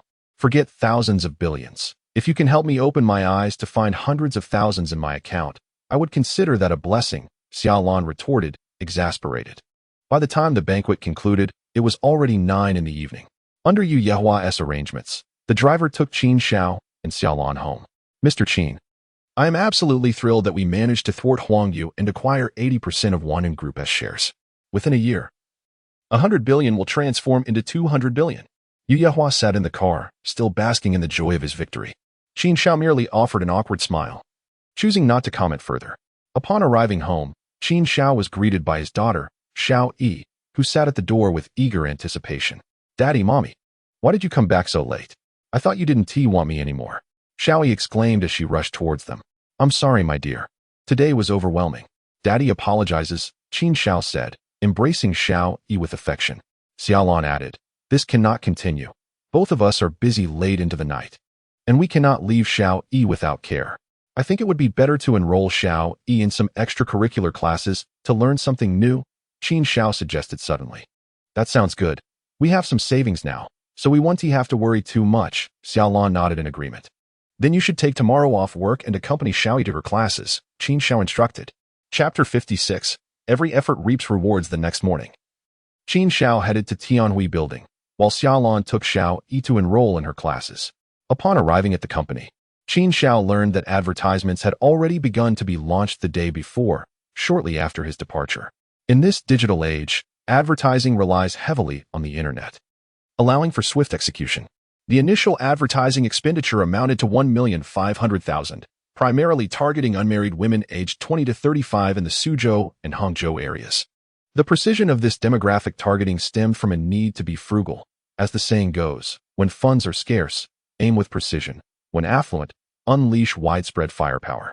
Qin Shao had envisioned a broader advertising campaign, yet the Dongxing Group had allocated him only 3 million for operational expenses, making it impractical to expend the entire sum at once. Nonetheless, this budget sufficed, as the impact of the advertisements would be immediate upon launch. "Chairman, splendid news." At that moment, Li hurried into the office. "What is it?" Qin Shao inquired. "The advertisements launched yesterday afternoon have already attracted clients this morning. I've heard from the staff that within just 2 hours, 3 orders were placed. This is merely from a single employee, and compared to last month, the order rate has skyrocketed by hundreds of times." Li exclaimed with enthusiasm. "Such rapidity?" Qin Shao was equally astonished. Indeed, it was remarkably easy to earn money from women. He had not anticipated the marketing strategy to be so effective. No wonder that coal magnate had been able to create a commercial legend in his previous life. Indeed, the entire company is in awe, and these clients are quite willing to invest. Some employees even remarked that it's simpler than servicing the wealthy. Li chuckled broadly. "Excellent. Inform everyone that today's top salesperson will receive an additional reward of 5 months' base salary on top of their existing commission," Qin Shao immediately declared. In such circumstances, it was imperative to capitalize on the momentum to invigorate the employees' enthusiasm. "Understood. I will relay the message at once." Li nodded affirmatively. A slight smile graced Qin Shao's lips as he calculated in his mind, given the current trajectory, he could recoup the 1,500,000 spent on advertisements within 2 days. By the 3rd day, normal profits would be realized, although initial earnings might be modest. As soon as they turned a profit, they would immediately reinvest in advertisements, creating a cycle that would undoubtedly lead to abundant gains. The entire day passed in a whirlwind of activity for the staff at Tianhui Building, with some even skipping lunch. Qin Xiao fulfilled his promise of elevating the low-end market to high-end standards. As the afternoon shift concluded, he returned home early, where Xiao Lan had also arrived with Little Yi. Upon entering, Qin Xiao beheld Little Yi, clad in a ballet outfit, gracefully dancing around the room. "Daddy, do you think I look beautiful?" Little Yi twirled and exclaimed with joy. "My daughter is undoubtedly beautiful." Qin Xiao lifted Little Yi, planting a hearty kiss on her cheek. "So, do you enjoy your classes?" "I do. Mommy enrolled me in dance, art, and piano. I love them all, and I have so many good friends." Little Yi beamed. Qin Xiao's heart swelled with genuine happiness. His daughter's joy was his greatest consolation. Meanwhile, Xiao Lan sighed while holding a bill, lamenting, "Alas, I never imagined the cost of raising a child would be so high. Just enrolling her in a few classes has nearly cost us 20,000. As long as Xiao Yi is happy, I am indifferent to the expenses." Qin Xiao chuckled while playfully pinching Xiao Yi's nose. "You speak so lightly. Yet you will need to continuously purchase dance attire and even a piano, leading to even greater expenditures," Xiao Lan remarked, a hint of regret flickering in her eyes for having committed so much. Qin Xiao smiled gently and replied, "Once you see this, you shall cease to worry about finances." With that, he set Xiao Yi down and retrieved a sales report for Tianhui Building from his briefcase, handing it to Xiao Lan. Chapter 57. Overwhelmed with joy as Xiao Lan gazed at the document Qin Xiao presented, her brow furrowed slightly. Upon examining the figures, she instinctively covered her mouth, murmuring in disbelief. 1, 10, 100, 1,000, 10,000, 100,000, million. Today's sales have reached 2 million. Oh my goodness, is this real? I have only been away from the company for a day, and the sales have soared beyond 2 million. Qin Xiao chuckled. Indeed, after deducting various costs, today's net profit alone stands at 800,000, which means we will recoup the advertising expenses by tomorrow. Xiao Lan, in disbelief, covered her mouth again, exclaiming, "Qin Xiao, have you truly revitalized Tianhui Building? If so, you won't need to inject any more funds. I have always said that profits are guaranteed." Qin Xiao replied with a smile. Xiao Lan looked at him, her previous worries dissipating in an instant. Yet, this revelation brought tears to her eyes. On one hand, the profit signified they would not be burdened by insurmountable debt. On the other hand, her husband had fulfilled his promise. He had proven his capabilities. "Mom, why are you crying?" Xiao Yi inquired, noticing her mother's unexpected tears. "Mom is just overwhelmed with joy. We will finally escape from hardship," Xiao Lan responded, her excitement palpable. After 5 long years since marrying Qin Xiao, this was the first time Xiao Lan truly cried tears of joy due to his efforts. Until now, she had endured endless trials, the scorn of relatives, the mocking of friends, and the frustrations of Qin Xiao's unorthodox pursuits. It seemed that all her previous anguish had finally found release. "Qin Xiao, I am sorry. I questioned you before," Xiao Lan said, regaining her composure and looking earnestly at him. "What is there to apologize for? I promised to provide a good life for you," Qin Xiao replied, stepping forward to envelop Xiao Lan in a warm embrace. After many years, feeling her gentle warmth once more made Qin Xiao feel that all his endeavors were worthwhile. Xiao Lan trembled slightly, then wrapped her arms around his back, nestling against him and relishing the long-lost sense of security. If life could be as it was at first glance in this moment, Xiao Lan felt precisely that. "Kiki, Mommy and Daddy are finally back together," Xiao Yi exclaimed, grinning at the sight. It seemed that everything was progressing towards the most favorable outcome. "Xiao Yi is here, so that's enough," Xiao Lan said, hastily releasing Qin Xiao upon hearing her daughter's words. Qin Xiao also noticed Xiao Yi's wide-eyed gaze directed at them, and he instantly wore a helpless expression. It appeared that it was time to consider relocating to a larger home. Otherwise, sharing tender moments with his wife while their child played the role of an unwanted third wheel was rather inconvenient. Just as Qin Xiao contemplated this, ding ding ding. Suddenly, Xiao Lan's phone rang, and the caller was none other than Xia Qing. "Sister, what are you doing?" Xia Qing inquired. "I just got home." "What's up?" Xiao Lan replied, wiping away her tears. "Grandma's 70th birthday banquet is in 4 days. Mom said to buy a gift. Have you gotten one?" Xia Qing continued. "What? Grandma's birthday banquet?" Xiao Lan was taken aback. "I had no idea. Mom didn't tell me." "Oh, Mom mentioned it to me this morning." "She didn't inform you?" Xia Qing asked, equally surprised. Xiao Lan's expression darkened as she replied, "Mom probably forgot. It's fine. I can still buy something in time." "All right," Xiao Qing said before hanging up. Setting her phone down, Xiao Lan felt a pang of disappointment. Her mother had neglected to inform her, likely out of fear that she would embarrass her at Grandma's banquet in 4 days. After all, last year, her inability to present a suitable gift had caused Zhang Xiuji to lose face at their mother's birthday celebration. This time, the 70th birthday banquet was far more significant than a mere birthday party. Chapter 58. Trouble afoot since childhood. Xiaolan's parents had divorced, and she and her sister were raised by Zhang Xiuji.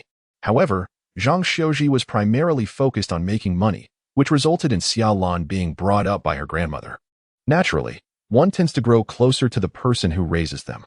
In addition, during Xiaolan's financially challenging years, it was her grandmother who had provided her with 30,000. Mom is being unreasonable. She knows that my relationship with Grandma is the closest, yet she acts this way. Xiaolan thought, her anger surfacing. Last year at Grandma's birthday banquet, Xiaoqing gave 10,000, and other cousins contributed generously. Yet, you only offered 500. And that was borrowed. Aunt and second aunt, weren't they all mocking you? Mom lost face and clearly doesn't want you to attend. Qin Xiao understood the situation. Xiaolan, feeling wronged, began to cry. It's so disrespectful. I was raised by Grandma. Why wouldn't she tell me? Qin Xiao comforted her by patting her shoulder. Mom didn't notify you. But didn't Xiaoqing say we can go directly in 4 days? I will prepare a generous gift. If aunt and second aunt look down on us, we must give them a reason to regret it. We cannot let this go. Upon hearing Qin Xiao's words, Xiaolan nodded vigorously. Yes. All right. You and Xiaoyi have had a long day. Get some rest, Qin Xiao advised. Okay, Xiaolan replied, her spirits lifting under Qin Xiao's reassurance. As the sun rose, a new day began.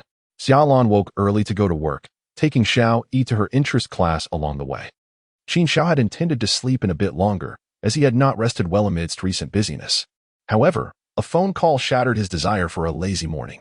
Mr. Qin, are you at the company? It was Yu Yehua on the line. Not yet. What is the matter? Qin Xiao asked. Sigh, Yu Yehua sighed heavily. I really regret not listening to you. Now I'm in big trouble. Upon hearing Yu Yehua's tone of deep frustration, Qin Xiao immediately grasped the situation. Did something happen with Wanyan Group? Yes. This morning Wanyan Group was exposed for stealing user information and is now under investigation, Yu Yehua explained. You should come to the company. It's not convenient to discuss over the phone. All right, I will go now. Qin Xiao promptly rose, and after freshening up, he headed straight to Dongshin Group. Just as all the shareholders were indulging in their leisurely dreams of effortless profits, a thunderous shock this morning startled them greatly. From the board members to the ordinary employees, everyone was affected. After all, the theft of user information is an egregious offense. Given that Wanyan Group is a technology company with a vast user base, any mishap could ignite a catastrophic fire in a field of cotton. Upon Qin Zhao's arrival at the Dongshin Group headquarters, he made his way directly to Yu Yehua's office. At that moment, Yu Yehua sat in his office, looking utterly dejected. Though he seldom smoked, he was now lighting one cigarette after another, appearing as though he had aged a decade overnight. Mr. Yu, Qin Xiao said as he slowly entered the room. Upon seeing Qin Xiao, Yu Yehua looked as if he had spotted a lifeline, exclaiming, Mr. Qin, save me. You must help me this time. Observing Yu Yehua's anxious demeanor, Qin Xiao sighed in resignation and replied, I had forewarned you that Wanyan Group would inevitably face trouble. Yet you, an old master, you chose to disregard my counsel. Alas, I was too arrogant. I should not have doubted you, Yu Yehua lamented, filled with regret. Mr. Qin, do you have a way to resolve this crisis? Chapter 59. Strategizing. Seeing Yu Yehua's urgent expression, Qin Xiao furrowed his brow and stated, Mr. Yu, handling such matters is exceedingly troublesome. After all, Wanyan Group is listed overseas, and their act of stealing user information is tantamount to treason. Now that Dongshin Group is the largest shareholder of Wanyan Group, it is impossible for us to remain uninvolved. Upon hearing this, Yu Yehua deflated like a punctured balloon, saying, I understand that. Dongshin Group has already been designated as a key subject of investigation. I am not concerned about Dongshin Group being sealed off, as I was not involved in the theft of user information. The real issue lies with the banks, which, fearing complications, have terminated their cooperation with Dongshin Group. Upon this realization, Qin Xiao understood Yu Yehua's predicament. Given the current investigation into Dongshin Group, and based on the circumstances from the previous life, this turmoil would likely persist for 2 years. During this time, Dongshin Group would be unable to secure a single penny in loans from the banks. With Dongshin Group's billions in cash already invested in acquiring equity, this sum was now frozen, rendering it inaccessible. Dongxing Group was ensnared in a cash flow crisis, and the only apparent solution seemed to be the sale of its subsidiaries. This was precisely why, in the previous life, the Huang family had acquired subsidiaries of Dongxing Group, a classic case of profiting from another's misfortune. You summoned me with the intention of reclaiming these frozen assets? Qin Xiao inquired, raising an eyebrow. Indeed, even recovering 20 billion would allow Dongxing Group to avert the crisis. If we cannot recover a single cent in less than 2 months, the operations of all companies under Dongxing Group will face severe difficulties, Yu Yehua replied. Upon hearing this, Qin Xiao wore an expression of helplessness and remarked, at this juncture, you are still contemplating the recovery of funds. Qin Xiao understood that in his previous life, Yu Yehua was overly fixated on reclaiming funds, even taking the bankrupt Wanyan Group to court. The legal battle dragged on for a full 6 months, ultimately leading to nothing but futility, with not a single cent recovered. It was precisely during this 6-month period that Dongxing Group lost the majority of its market share and clientele, spiraling into a vicious cycle that persisted for 2 years. Mr. Qin, what do you mean? Yu Yehua inquired. Let us temporarily refrain from pursuing this money, as Dongxing Group is fundamentally sound. The frozen funds will eventually return to Dongxing. It is merely a matter of time, Qin Xiao articulated. How long will that take? If it's 3 to 5 years, Dongxing Group may very well be out of business by then. This is unacceptable, Yu Yehua exclaimed, his agitation palpable. After all, who would remain composed in such circumstances? You are correct. It is indeed a matter of 3 to 5 years, Qin Xiao responded. Yu Yehua's spirit sank. I cannot wait, even 3 to 5 months. Mr. Yu, I have a strategy to stabilize Dongxing Group temporarily, but the prerequisite is your trust in me, Qin Xiao stated, turning his gaze to Yu Yehua. Upon hearing this, Yu Yehua was momentarily taken aback, but quickly replied, I trust you. Absolutely. At that moment, he could scarcely afford to doubt Qin Xiao, especially after losing over 100 billion due to his previous skepticism. Very well, I will offer you 2 suggestions. First, convene a board meeting immediately, urging shareholders to set aside their concerns regarding the 100 billion fund and focus on the business. Second, issue a notice to all subsidiaries of Dongxing Group, instructing them to conduct only cash transactions and to refrain from accepting deferred payments, as cash flow is currently the group's most pressing need, Qin Xiao articulated slowly. Chapter 60, Where There's a Will, There's a Way. Upon hearing Qin Xiao's recommendations, Yu Yehua couldn't help but give a thumbs up. Compared to his own disarray, Qin Xiao appeared remarkably composed. These suggestions were indeed what Dongxing Group required at this moment. All right, I will proceed as Mr. Qin advises. However, there is another complication. Yu Yehua paused before continuing. A month ago, Dongxing Group ordered a batch of equipment valued at 15 billion. The delivery is scheduled for tomorrow. And if we cannot produce this amount, Dongxing Group will incur a penalty of double the amount. This was indeed a predicament. Dongxing Group couldn't muster even 1 billion at present, let alone 15 billion. Facing such a penalty would only exacerbate their troubles. See if you can gather some funds from other companies. If that proves impossible, I will devise a solution, Qin Xiao spoke slowly. Sai, what solution could you possibly devise? You have just taken charge of Tianhui Building. Even if it becomes profitable, that will only be the case a month from now. Yu Yehua raised his hand in exasperation. Qin Xiao smiled faintly. While it would be impossible for him to produce 15 billion today, tomorrow was a different story. After all, Tianhui Building had already earned 2 million yesterday, and it was likely to earn even more today. By tomorrow, it would be profitable, at which point his wager with Huang Yu would come into immediate effect.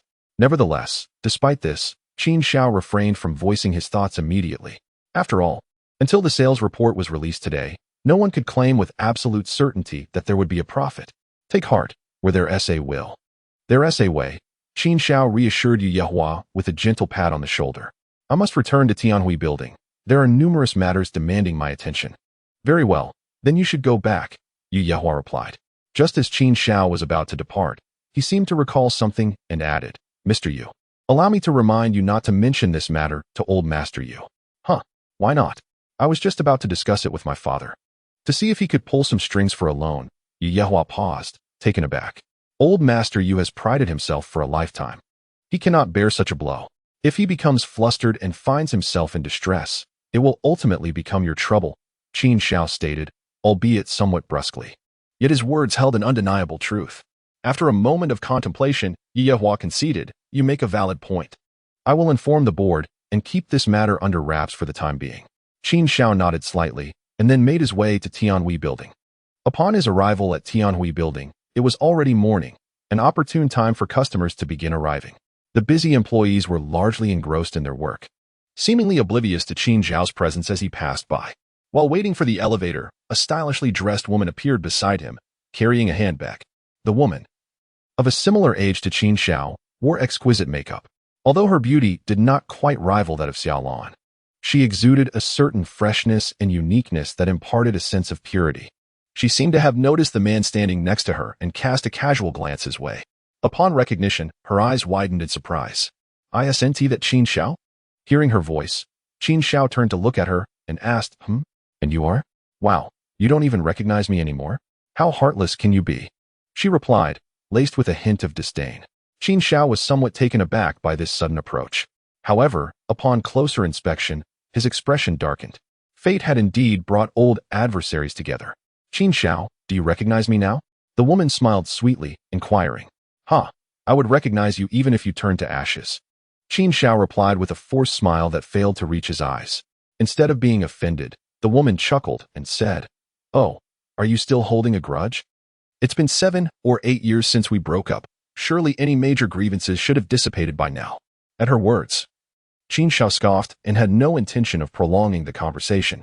In his view, uttering another word would be an affront to his sensibilities. This woman, named Guo Xiaoxiao, was Qin Xiao's first girlfriend. Reflecting on Guo Xiaoxiao, Qin Xiao's expression was more unpleasant than if he had consumed raw pig liver. The reason for his grim demeanor stemmed from the fact that Guo Xiaoxiao epitomized the archetype of a manipulative individual. Although she appeared innocent and amiable, she had been entangled with several men, deceitfully toying with their emotions. Qin Xiao had been a victim, having been duped out of 7 or 8,000 yuan, his entire savings. To put it bluntly, he had nearly faced starvation on the streets afterwards. Since then, Qin Xiao had adopted a more cynical view of romantic relationships. To his astonishment, after 7 or 8 years, he encountered her again. Guo Xiaoxiao, noticing that Qin Xiao remained silent, leaned in and remarked, "Qin Xiao, you are rather petty, aren't you? Although we cannot be husband and wife, we can certainly be friends. For instance, many of my ex-boyfriends over the years still keep in touch. We chat occasionally. And there is nothing wrong with that, is there?" Upon hearing this, Qin Xiao narrowed his eyes slightly and replied, "I am quite curious about how you can utter such shameless words with a straight face." At this, Guo Xiaoxiao immediately became indignant and retorted, "Who are you calling shameless? It's your pettiness that's the issue. Is it just because I spent 7 or 8,000 on you? Look at yourself. Fine, when I see my husband later, I'll have him give you 10,000 to spare you from this sarcastic behavior." Upon hearing her mention her husband, Qin Xiao inquired, "Your husband? Who is he?" Guo Xiaoxiao, observing Qin Xiao's dapper appearance, asked, "First, tell me what you're doing at Tianhui Building. Are you looking for a job, or are you employed here?" "I am working here," Qin Xiao replied. The moment Guo Xiaoxiao heard this, disbelief washed over her, but then she seemed to recall something and said, "Incredible. You, with no qualifications or experience, only adept at indulgence, managed to secure a position at Tianhui Building? Oh, I see. I heard from a former friend that your sister-in-law's fiancé is an assistant manager at Tianhui Building. That's how you got in, isn't it?" Qin Xiao frowned. "Who got in through the back door?" Seeing Qin Xiao's agitation, Guo Xiaoxiao said, "Why do you get so worked up? There is no shame in it. I came in through the back door myself." At this revelation, Qin Xiao was taken aback. When had Guo Xiaoxiao become an employee at Tianhui Building? Why was he, the chairman, unaware of this? His curiosity piqued, he asked, "Hadn't he heard that Tianhui Building was hiring recently? Who gave you the inside track?" Chuckling, Guo Xiaoxiao pulled out her foundation from her bag, applying it while she spoke. "My husband, Chen Long, is the general manager of Tianhui Building. Although I don't know which department you're in, it surely falls under my husband's authority." The mention of Chen Long ignited Qin Xiao's ire. Well then, the back door had swung wide open right in front of him. Initially, he had planned to wait until he found a suitable replacement for the general manager before dismissing Chen Long, but it seemed that time had come sooner than expected. "Did Chen Long arrange for you to be a salesperson?" Qin Xiao asked. Guo Xiaoxiao rolled her eyes at him. "A salesperson? Are you joking? My husband is the general manager. How could he have me working in sales? My position is that of an assistant to the general manager, merely a title. I'll just go through the motions and then leave." doing nothing while pocketing 8,000 a month. Qin Xiao was both amused and irritated. So the general manager's powers are quite extensive, aren't they? But doesn't the position of assistant to the general manager require the chairman's approval? Simple enough. My husband said he would introduce me to the chairman. Just a brief meeting would suffice, Guo Xiaoxiao continued. Impressive, impressive. It seems there are matters at Tianhui Building of which I remain oblivious. No wonder several names on the employee list were frequently absent. They must be titles only. Qin Xiao remarked. You're quite clever, remarked Guo Xiaoxiao, her fox-like eyes fixed intently on Qin Xiao. I never expected that after these 7 or 8 years apart, you would become even more handsome, and your demeanor has changed as well. It seems that the big company truly cultivates one's character. Do I really need the company to refine my character? Qin Xiao replied. Hearing this, Guo Xiaoxiao burst into laughter, her gaze taking on a slightly flirtatious glint. Do you have time after work? Let us go out and have some fun. It's been so long since we last met. I could have my husband promote you. Guo Xiaoxiao, how can you be so shameless? Isn't it disgraceful for someone who's already married to behave this way? Qin Xiao retorted without hesitation. Upon hearing his words, Guo Xiaoxiao immediately shot back. Qin Xiao, don't be ungrateful. I'm the wife of the general manager, you know? I could easily have you, your wife, and your brother-in-law all dismissed with a single word. Is that so? Well, I do hope you will dismiss me, Qin Xiao replied, chuckling at the absurdity of her threat. Surprised by Qin Xiao's unyielding demeanor, Guo Xiaoxiao paused momentarily before saying, Qin Xiao, are you getting carried away just because I complimented you? With your pitiful state, I reach out to you, and you aren't even grateful? Just wait. I'll go upstairs and tell the general manager to have you dismissed immediately. Ding. Just then, the elevator arrived at the first floor, and Guo Xiaoxiao cast a fierce glance at Qin Xiao before stepping inside. Meanwhile, the second elevator also reached the first floor, and Qin Xiao had no desire to share the same elevator with such a woman. As soon as he entered the elevator, he took out his phone and dialed Li Yi's number. After all, Li Yi was the deputy manager of the Human Resources Department, and all employee hires required his approval. There were a few nominal employees at Tianhui Building, and Qin Xiao intended to discuss this with Li Yi. Chairman, Li Yi answered promptly upon connecting. Come to my office immediately. I need to speak with you, Qin Xiao said in a solemn tone. Li Yi, still in the office and smoking a cigarette, was startled by Qin Xiao's tone, causing ash to fall onto his trousers. Yes, I'm on my way, he stammered. Li Yi quickly extinguished the cigarette and hurried to the chairman's office. At that moment, Qin Xiao had just arrived. What do you need, Chairman? Li Yi asked, his voice dripping with flattery. Come in, Qin Xiao replied, stepping into the office. Li Yi followed eagerly, carefully closing the door behind him. Chairman, what do you wish to discuss? I want to know how many nominal employees are employed at Tianhui Building, Qin Xiao said, fixing a penetrating gaze on Li Yi. Li Yi's heart sank at the unexpected question. I'm not sure what you mean, Chairman. Li Yi, don't think that securing a job for Xiao Lan is a favor to us. I've already stated that Xiao Lan owes you a debt of gratitude. But I do not. I could have you dismissed with just one word, Qin Xiao said coldly. Li Yi was left speechless, uncertain of why Qin Xiao had suddenly erupted in such fury. However, for Qin Xiao, it was indeed a matter of a single statement that compelled Li Yi to refrain from any concealment. He said, Chairman, this is not my fault. Although I am the deputy manager of human resources, those nominal employees were assigned by my superiors. It truly is a challenge for me. If I disagree, I would offend them all. Enough nonsense. Tell me how many there are and who instructed you to do this? Qin Xiao demanded. There are 6 in total. 4 of them were assigned by General Manager Chen Long, and 2 by Human Resources Manager Lu Kai. However, it should now be 7, just a moment ago. Chen Long called me to say that he wanted his wife to be included as well, Li Yi disclosed without hesitation. Well, if I hadn't encountered that woman today, I would still be oblivious to this matter. 6 individuals, doing nothing and pocketing 8,000 each month? That is quite a comfortable arrangement, Qin Xiao replied, his face stern. Li Yi hurriedly clarified, Chairman, such matters are quite common in large companies and organizations. We are relatively fortunate. I cannot speak for other companies, but in mine, this is absolutely unacceptable. You are to terminate those 6 individuals immediately, Qin Xiao ordered, then added, have Lu Kai and Chen Long come to see me. Chairman, Lu Kai took leave yesterday and is not at the office. Chen Long, Li stammered, trembling with fear. Then have Chen Long come to see me. As for Lu Kai, inform him that he need not come to work tomorrow, Qin Xiao stated gravely. Yes. Li hurriedly exited.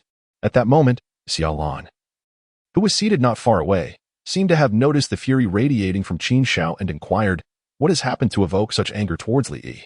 "Don't mention it. I ran into Guo Xiao in the elevator," Qin Xiao replied. Upon hearing that name, Xiaolan paused for a moment before chuckling. "Oh, an old flame. What a coincidence. Enough with the jests. By the way, how are sales today?" Qin Xiao queried. "I went down to check. Sales figures have surpassed yesterday's. And we are expected to reach 3 to 4 million by the end of the day," Xiaolan replied with a smile. Qin Xiao nodded in satisfaction. "Excellent." Meanwhile, Guo Xiao was seated on the sofa in the general manager's office, her expression one of anger. Shortly thereafter, Chun Long entered with a cheerful demeanor, wrapping his arms around her delicate waist and asking, "My dear, what is you looking so displeased today?" "Don't mention it. I am furious. I just encountered my ex-boyfriend while waiting for the elevator," Guo Xiao pouted. "Why be upset about an ex? With those worthless past relationships, who can compare to me?" Qin Long laughed. Guo Xiao retorted, "While they cannot compare to you, it is still infuriating. Do you know what he said? He called me thick-skinned and even insulted me as cheap. The worst part is that this guy is one of your employees. Can you imagine how maddening that is?" Upon hearing this, Qin Long's expression turned furious. "Damn it, is that true? Who is that little punk? I will have him dismissed in an instant." Just as Guo Xiao was about to respond, Li Yi unexpectedly entered without knocking, announcing, "Manager Qin, the chairman requests your presence in his office." Qin Long glared at Li Yi, who had barged in without knocking. "Li Yi, have you forgotten how to knock? Who taught you such a bad habit?" "Let us not dwell on that now. Just go to the chairman's office," Li Yi responded, showing no fear towards Qin Long. "After all, the likelihood that my future brother-in-law will directly dismiss Qin Long is quite substantial." Chapter 64. A great calamity approaches. Qin Long observed Li Yi's expression of helplessness and inquired, "Why has the chairman suddenly sought me out? Has something occurred?" "Don't ask me. I know nothing. You must inquire for yourself," Li Yi replied, unwilling to betray the trust he had with Qin Long. After all, he was still uncertain whether Qin Xiao intended to terminate Qin Long's employment. Xiao, come with me to the chairman's office. It will be a good opportunity for you to meet him and to facilitate your onboarding," Qin Long suggested. "And when will my matters be addressed?" asked Guo Xiao. "Be patient. We shall discuss it after meeting the chairman. Rest assured, no matter who your ex-boyfriend is, I will handle it," Qin Long assured her. "That seems reasonable," Guo Xiao responded, and she followed Qin Long toward the chairman's office. "Knock, knock, knock. Chairman, you summoned me?" Qin Long rapped on the door and spoke. At that moment, Qin Xiao stood by the floor-to-ceiling window, gazing out at the scenery. Upon hearing Qin Long's voice, he turned and said, "Come in and have a seat." "Yes." Qin Long nodded slightly and led Guo Xiao inside. However, upon seeing the enigmatic chairman's visage, Guo Xiao was momentarily taken aback, her pupils involuntarily constricting. Her body trembled slightly, and her breath quickened as she exclaimed, "Qin Xiao, you are the chairman of Tianhui Tower." Qin Long, taken aback by Guo Xiao's startled expression, asked, "Xiao, do you know the chairman?" "He is the one who humiliated me in the elevator." Guo Xiao's face was filled with terror, unable to comprehend the sight before her. This Qin Xiao had been a man of no education and no skills, merely eking out a living by tightening screws in a factory. How could it be that in just 7 or 8 years, he had ascended to the position of chairman of Tianhui Tower? It was unfathomable. "What?" Qin Long exclaimed, immediately turning to look at Qin Xiao. At that moment, Qin Xiao sat in the chairman's chair, casually picking up a cigar from the table, inhaling its scent, and casting a calm glance at Qin Long and Guo Xiao. Yet, that single glance made Qin Long's heart sink. Something ominous was afoot. "General Manager Qin, do you know why I summoned you?" Qin Xiao inquired, his eyes narrowing slightly. At this moment, Qin Long felt disoriented, sensing an impending disaster. "Your esteemed wife informed me that you intend to facilitate her employment and even sought to dismiss me? Care to explain?" Qin Xiao set the cigar down, a smirk playing at the corners of his lips. Qin Long's face flushed crimson as he stammered, "Chairman, it's a misunderstanding. It's all a misunderstanding. I haven't discussed this with Xiao." "Oh, is that so? Guo Xiao, what did you just say to me downstairs? Surely, you haven't forgotten?" Qin Zhao's eyes narrowed slightly. At that moment, Guo Xiao stood frozen, unsure of what to do. She could never have anticipated that within mere minutes, their respective statuses would undergo a complete transformation. The chairman was the highest authority within a company. How could she have been so foolish as to consider dismissing him? Smack. As Guo Xiao was lost in thought, Chen Long beside her suddenly swung his hand, delivering a slap while exclaiming, "Guo Xiaoxiao, how much trouble have you caused me? Apologize to the chairman at once." The dazed Guo Xiaoxiao was knocked to the ground by Chen Long's slap, left utterly stunned. Chapter 65, Immediate Dismissal. You dare to hit me? Guo Xiaoxiao sat on the floor, covering her face, her eyes filled with disbelief. Chen Long showed no mercy, stating, "I hit you. It's one thing to act willfully in front of me, but you even dared to threaten the chairman? Who do you think you are?" Guo Xiaoxiao never anticipated that the usually meek Chen Long would erupt with such fury. This left her momentarily at a loss for words, her gaze drifting towards Qin Xiao, filled with a hint of panic. This scene did not escape the notice of Xiaolan, who was nearby, and she couldn't help but be slightly taken aback by the severity of Chen Long's actions.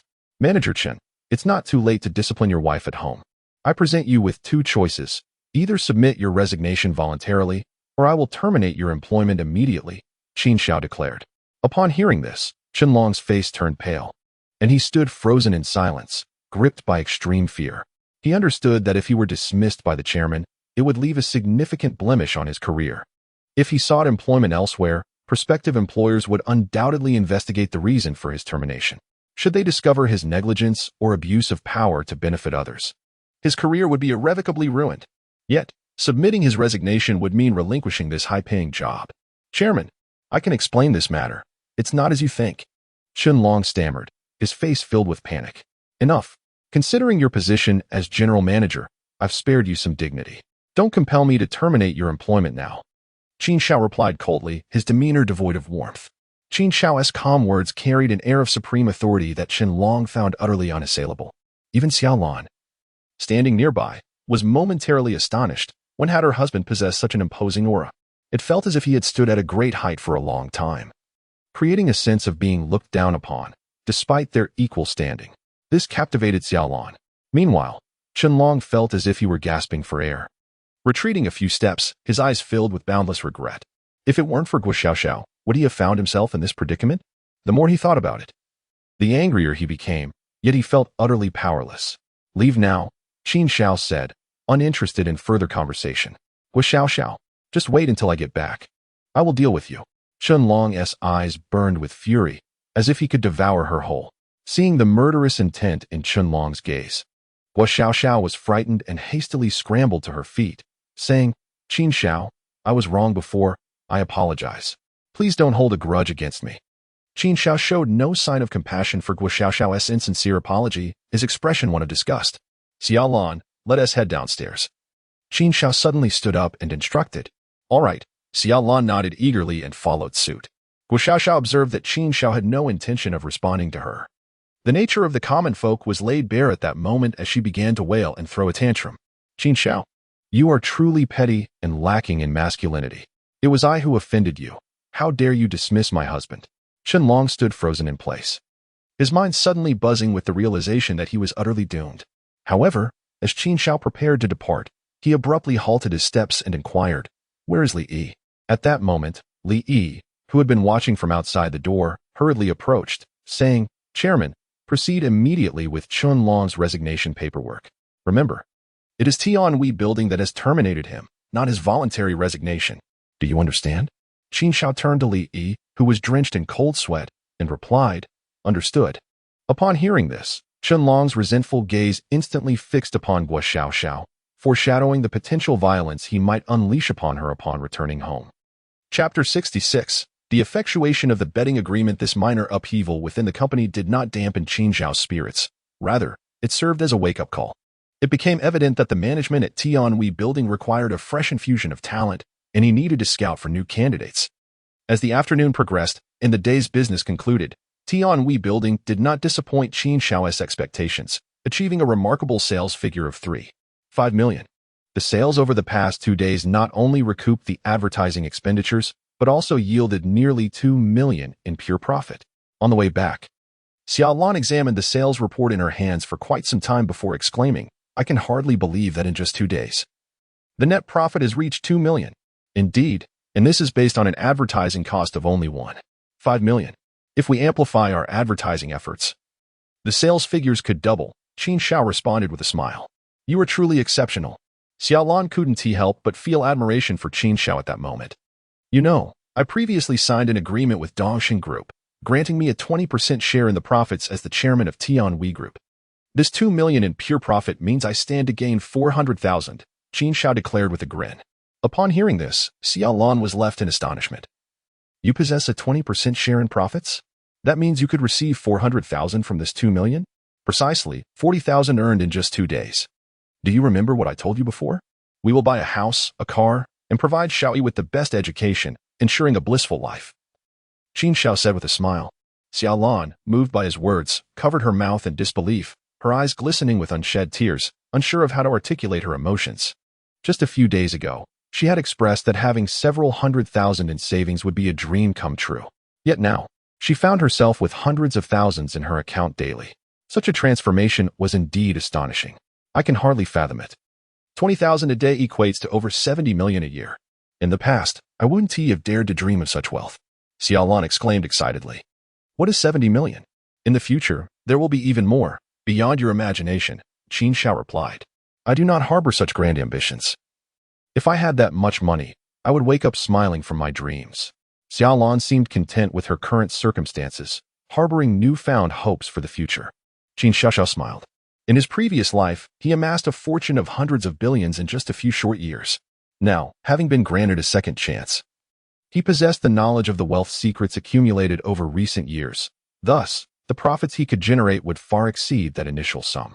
Upon returning home, Qin Shao took Xiao Yi and Xiao Lan out for a delightful dinner, concluding a fulfilling and joyous day filled with laughter. The following morning, Qin Shao did not accompany Xiao Lan to the Tianhui building, as he received a text message from Yu Yehua. It was likely a mass message, summoning all the chairpersons of Dongshin Group as subsidiaries to a meeting at headquarters. Qin Shao had a fair understanding of the situation.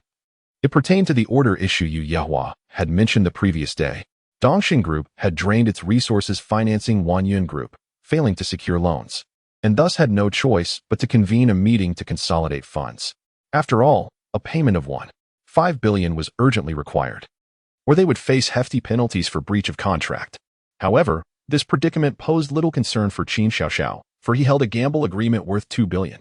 Yet, at that moment, Yu Yehua remained unaware of the operational status of the Tianhui building, exacerbating his frustration as he raged in the meeting room. Chapter 67. The mistaken Yu Yue. At this moment, Qin Shao found himself stuck in traffic en route to Dongshin Group headquarters due to the peak hours. Nevertheless, the meeting had already commenced, as the matter at hand was of great importance. Yu Yehua, recognizing that Qin Shao might not be of assistance, opted not to wait for him. In the conference room of Dongshin Group, Yu Yehua occupied the chairperson's position, with his father, Yu Yue, seated beside him. Below them sat a dozen shareholders of Dongshin Group, alongside the presidents of various subsidiaries. Initially, Yu Yehua had intended to conceal the matter from his father, Yu Yue. However, a shareholder within the board had leaked the information, nearly causing Yu Yue, already suffering from high blood pressure, to succumb to a grave situation. Yet, the most pressing issue remained the looming payment of 1.5 billion. Should Yu Yue learn that Dongshin Group was unable to produce such an amount, and face the prospect of paying double the penalty for breach, it might very well result in a fatal shock. Ladies and gentlemen, you are all shareholders and presidents of Dongshin Group. Together, we have weathered storms over the years.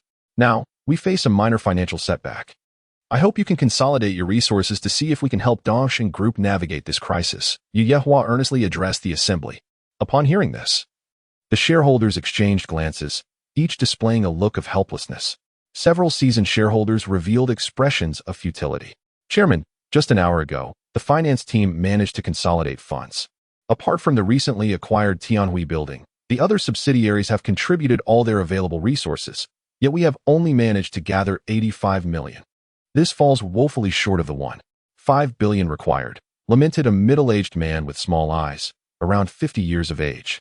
His name was Wang He, a shareholder of Dongshin Group, holding a 15% stake, making him one of the largest shareholders. Upon hearing this, Yu Yehua's expression darkened to an ashen hue as he exclaimed, "How can this be possible?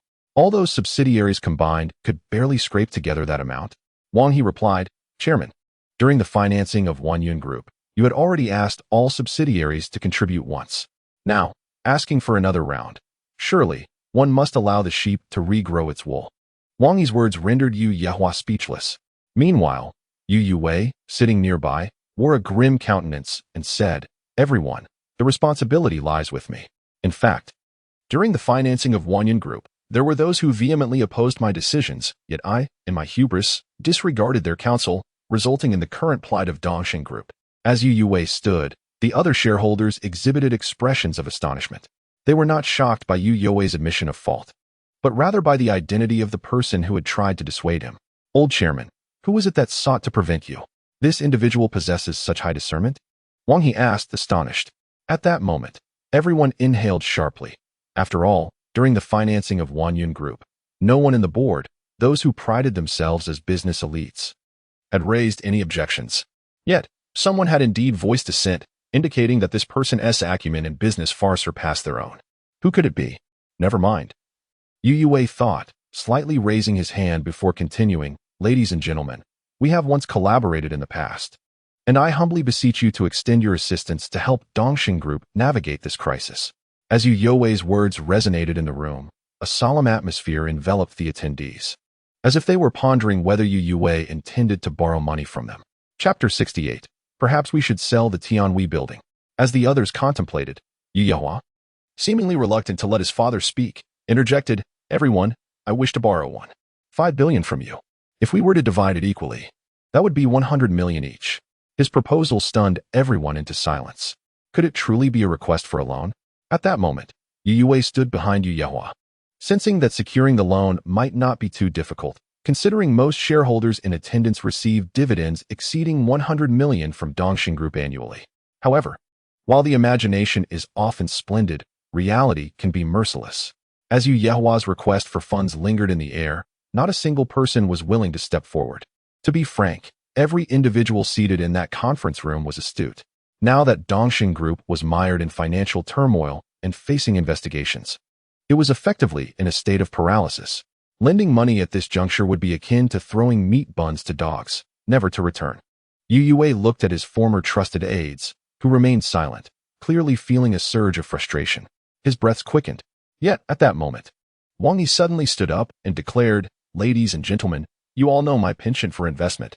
Over the years, I have incurred significant losses and truly cannot produce 100 million. However, having been with Dongxing Group for so long, I cannot contribute nothing at all. I will offer 5 million. Wang He stood as the first to take a stand. However, this was not merely a matter of setting an example. Once an example was set, the other shareholders began to concoct excuses one after another. Some claimed that their funds were tied up in investments and could not be retrieved, while others lamented that their elderly fathers were gravely ill and required substantial financial assistance. In short, their justifications were as varied as they were absurd. After much ado, these senior executives could barely muster 20 million? Yu Yehua, witnessing this disheartening scene, felt his anger boiling. Meanwhile, Yu Wei's face flushed crimson, and he abruptly coughed up blood. "Father," Yu Yehua exclaimed, startled, rushing to support him. "You lot. For decades, how has Dongxing Group wronged you? Now that we face some setbacks, all you do is shirk responsibility and make excuses. Is this how you repay Dongxing Group?" Yu Wei scolded those present, pointing an accusatory finger at them. Yet, in response to his admonishment, the attendees hung their heads in silence, none daring to speak up. In times of crisis, even a couple may abandon each other. How much less could one expect from these capitalists, who seem to thrive on exploitation? "Chairman, please take care of your health. It is not that we refuse to assist, but we genuinely cannot." A voice piped up. "Indeed, Dongxing Group has been operating at a loss for years, and we have turned our attention to investing in other sectors. So the funds have been exhausted. Perhaps we should sell the Tianhui building we acquired. It is only causing losses anyway." The suggestion to sell the Tianhui building immediately resonated with others. Among the most vocal in support was Wang He, who exclaimed, "Exactly. I had almost forgotten about the Tianhui building. If we sell it now, we could easily fetch 30 billion. Upon hearing this, Yu Yehua's expression darkened. "If we sell the Tianhui building today, will we be selling off other subsidiaries tomorrow?" "Director Wang, your suggestions are truly misguided." "How can this be a misguided suggestion? I am merely thinking of what is best for Dongxing Group," Wang He replied helplessly. Yu Wei was infuriated, feeling short of breath after nurturing his health for a lifetime. He never anticipated being so exasperated by his own company's shareholders. Sell it immediately." Yu Yehua feared for his father's health and knew he had to address the 15 billion order first. Just then, the tardy Qin Shao hurried into the conference room, stating, "Apologies, I was caught in traffic." Chapter 69, The Gift of 20 Billion. With Qin Zhao's sudden arrival, many shareholders turned their attention towards him, seemingly pitying him. As he had only recently taken the helm of the Tianhui building and was now on the verge of being ousted. Looking at the gathering, Qin Shao inquired, "Before I even stepped through the door, I heard talk of selling the Tianhui building. What is going on?" "Alas, Mr. Qin, I regret to inform you that Dongxing Group cannot currently afford the 15 billion. The only solution is to sell the Tianhui building," Yu Yehua replied, tinged with a hint of remorse. Yu Youwei's expression soured further upon seeing Qin Shao. After all, he had previously acted with an air of superiority when Qin Shao had intervened, and now, with this debacle unfolding, he felt utterly humiliated. "Oh, regarding this matter, I mentioned it yesterday, suggesting that the company pool its resources to see if we could gather enough. If it truly cannot be done, I will find a way to resolve it." Qin Shao appeared remarkably composed, now that he has finally revitalized the Tianhui building. He certainly does not wish to relinquish it without compensation. That would be tantamount to stuffing money into someone else's pockets. What a bold statement you make. You have managed the Tianhui building for but a few days. Do you truly believe you can resolve an issue of 15 billion so easily? Wang Yi spoke slowly. "I now understand that it was your ill-conceived suggestion to have chairman you gather funds. I believe it would be prudent for you to resign as executive chairman. Let the Tianhui building be auctioned immediately." The room buzzed with voices, each person contributing to the escalating tension. This left Qin Shao in utter bewilderment. Were these individuals truly so heartless? He had initially thought that gathering 15 billion would be manageable for them, even if they could not amass the full amount. Surely they could scrape together a substantial sum. The 20 billion in his gambling agreement could serve as emergency funds. However, he had underestimated their lack of compassion. And he now comprehended why Yu Youwei had been driven to a vegetative state in his previous life. "Mr. Qin, while I will be reselling the Tianhui building, you may come to the headquarters, and I can offer you a director position in the meantime," Yu Yehua said, looking at Qin Shao with a measured tone. Yu Youwei took a moment to collect himself, expressing his regret. "Mr. Qin, I did not heed your counsel earlier, and that was my error. You possess great talent. It is merely that Dongxing Group failed to provide you with the opportunity to showcase your abilities." The others were taken aback, each one stunned into silence. The individual who had previously dissuaded Yu Youwei was none other than Qin Shao. How could someone so young possess a business acumen that eluded them? Even predicting the troubles of Wanyan Group? It was utterly astonishing. "Mr. Yu, you are too kind. Please take care of your health. Is it not merely 15 billion? I can procure it immediately, assisting Dongxing Group in weathering this crisis," Qin Shao boldly proclaimed. At that moment, the conference room fell into a profound silence. All eyes fixed incredulously on Qin Shao. Even Yu Youwei and his son, Yu Yehua, gazed at him in astonishment. "Mr. Qin, what did you just say? You can produce 15 billion? How is that possible?" Yu Yehua asked, astonished. "Have you forgotten the gambling agreement with Huang Yu? That represents a gift of 20 billion. Qin Shao replied, tossing the agreement onto the table. The sight left Yu Youwei astounded, his anger dissipating as he quickly inquired, "What gambling agreement? Is it not true that this agreement only becomes effective after the Tianhui building generates profit within a month?" Yu Yehua began to speak but paused. Gazing at the document on the table, his expression one of shock. "It has already turned a profit?" Chapter 70. A simple resolution. The onlookers observed the exchange between Qin Shao and Yu Yehua with expressions of sheer disbelief, seemingly unaware of the unfolding events. Qin Shao, however, did not conceal anything. He presented the sales report for the Tianhui building, stating, since the second day of advertising, the net profit has already reached 2 million. Yu Yehua's pupils constricted sharply, his face reflecting profound astonishment. What a preposterous jest.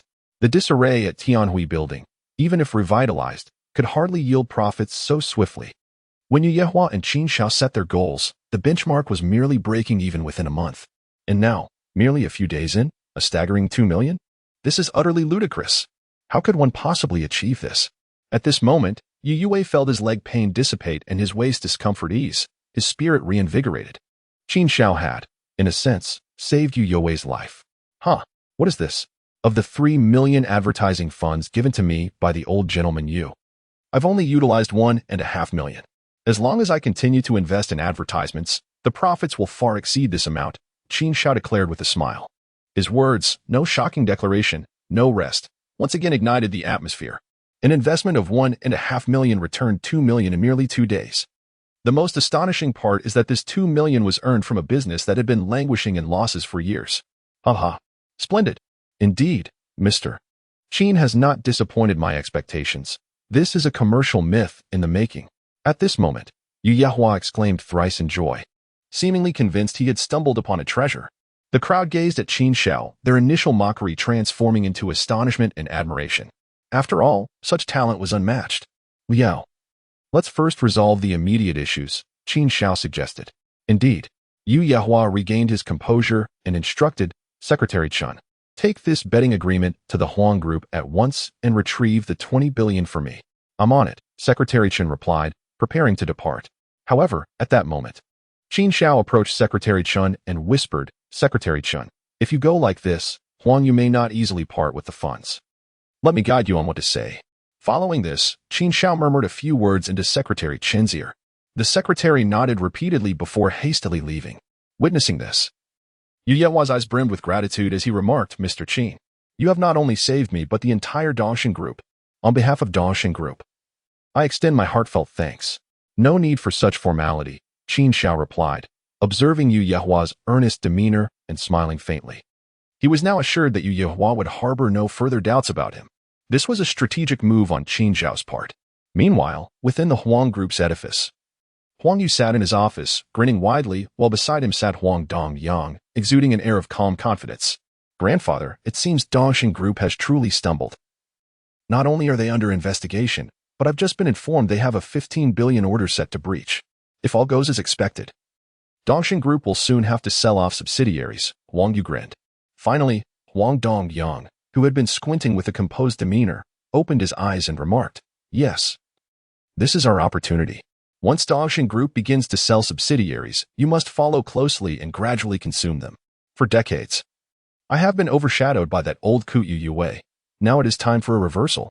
Huang Yu slowly rose, declaring, once Dongshin Group collapses, the leading enterprise in Suzhou and Hangzhou will be mine. Just wait and see how I bring Yu Yehua and his father Yu Wei to their knees. Dong, Mr. Huang, there is someone named Chun Jingjing downstairs who wishes to see you. She appears to be the secretary to the chairman of Dongshin Group. A front desk receptionist announced at the entrance. What could Yu Yehua's secretary want with me? Huang Yu pondered momentarily. She mentioned that you and Yu Yehua have a 20 billion wager agreement that needs to be honored. The female receptionist continued. Huang Yu? Chapter 71. The 20 billion check. Upon hearing about the wager agreement, Huang Yu was filled with confusion. The agreement he had signed with Yu Yehua stipulated that if Tianhui Building turned a profit within a month, he would pay 20 billion. However, based on his understanding of Tianhui Building, it was a complete wreck. To even break even within a year would be a miracle. What is going on? Huang Dongyang also looked perplexed. It's about the wager agreement with Yu Yehua. Why is he sending someone now? Could it be that we've turned a profit? That's impossible. Huang Yu's expression grew serious as he instructed, let Chun Jingjing come up. Before long, Chun Jingjing arrived, clutching the contract and the detailed accounts of Tianhui Building. Upon glancing at the financial statements, Huang Yu stood frozen in disbelief, exclaiming, this must be a joke. A profit of 2 million in just a few days? Surely, this statement is fabricated. Hearing this, Chun Jingjing smiled slightly. She had been briefed by Qin Shao on what to say, so she adhered to his instructions. Mr. Huang, as the chairman of a listed company, you should be more aware than I that fabricating financial statements carries legal repercussions. If you have any doubts, you may verify the matter immediately.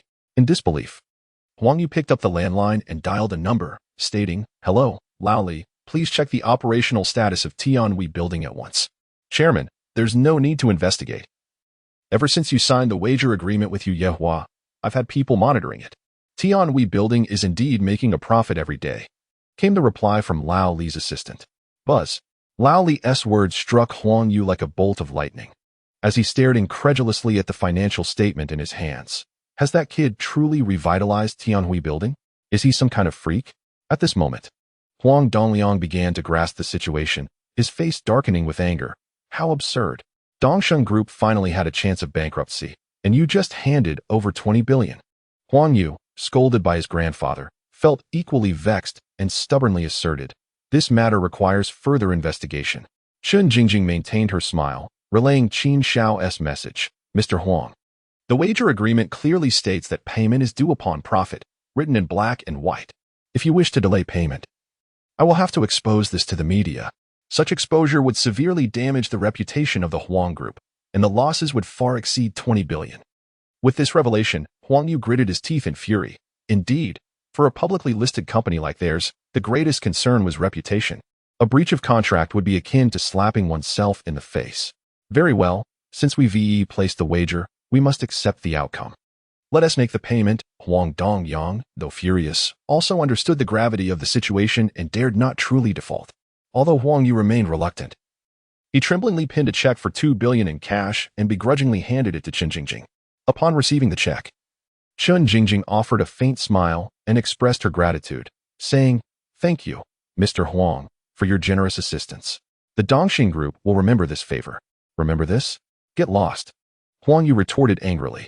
Chun Jingjing, clutching the check, did not linger, as the Dongxing Group was in dire need of funds. Meanwhile, at the Dongxing Group headquarters, Yu Yehua and others anxiously awaited news from Chun Jingjing, as this matter pertained to the future of their company. "Mr. Qin, do you think Huang Yu will promptly pay this 2 billion? What if he refuses to make the payment? That would be troublesome." Huang Yu voiced his concerns. "Rest assured, he will not refuse, unless he wishes to tarnish his own reputation," Qin Xiao replied with a confident smile.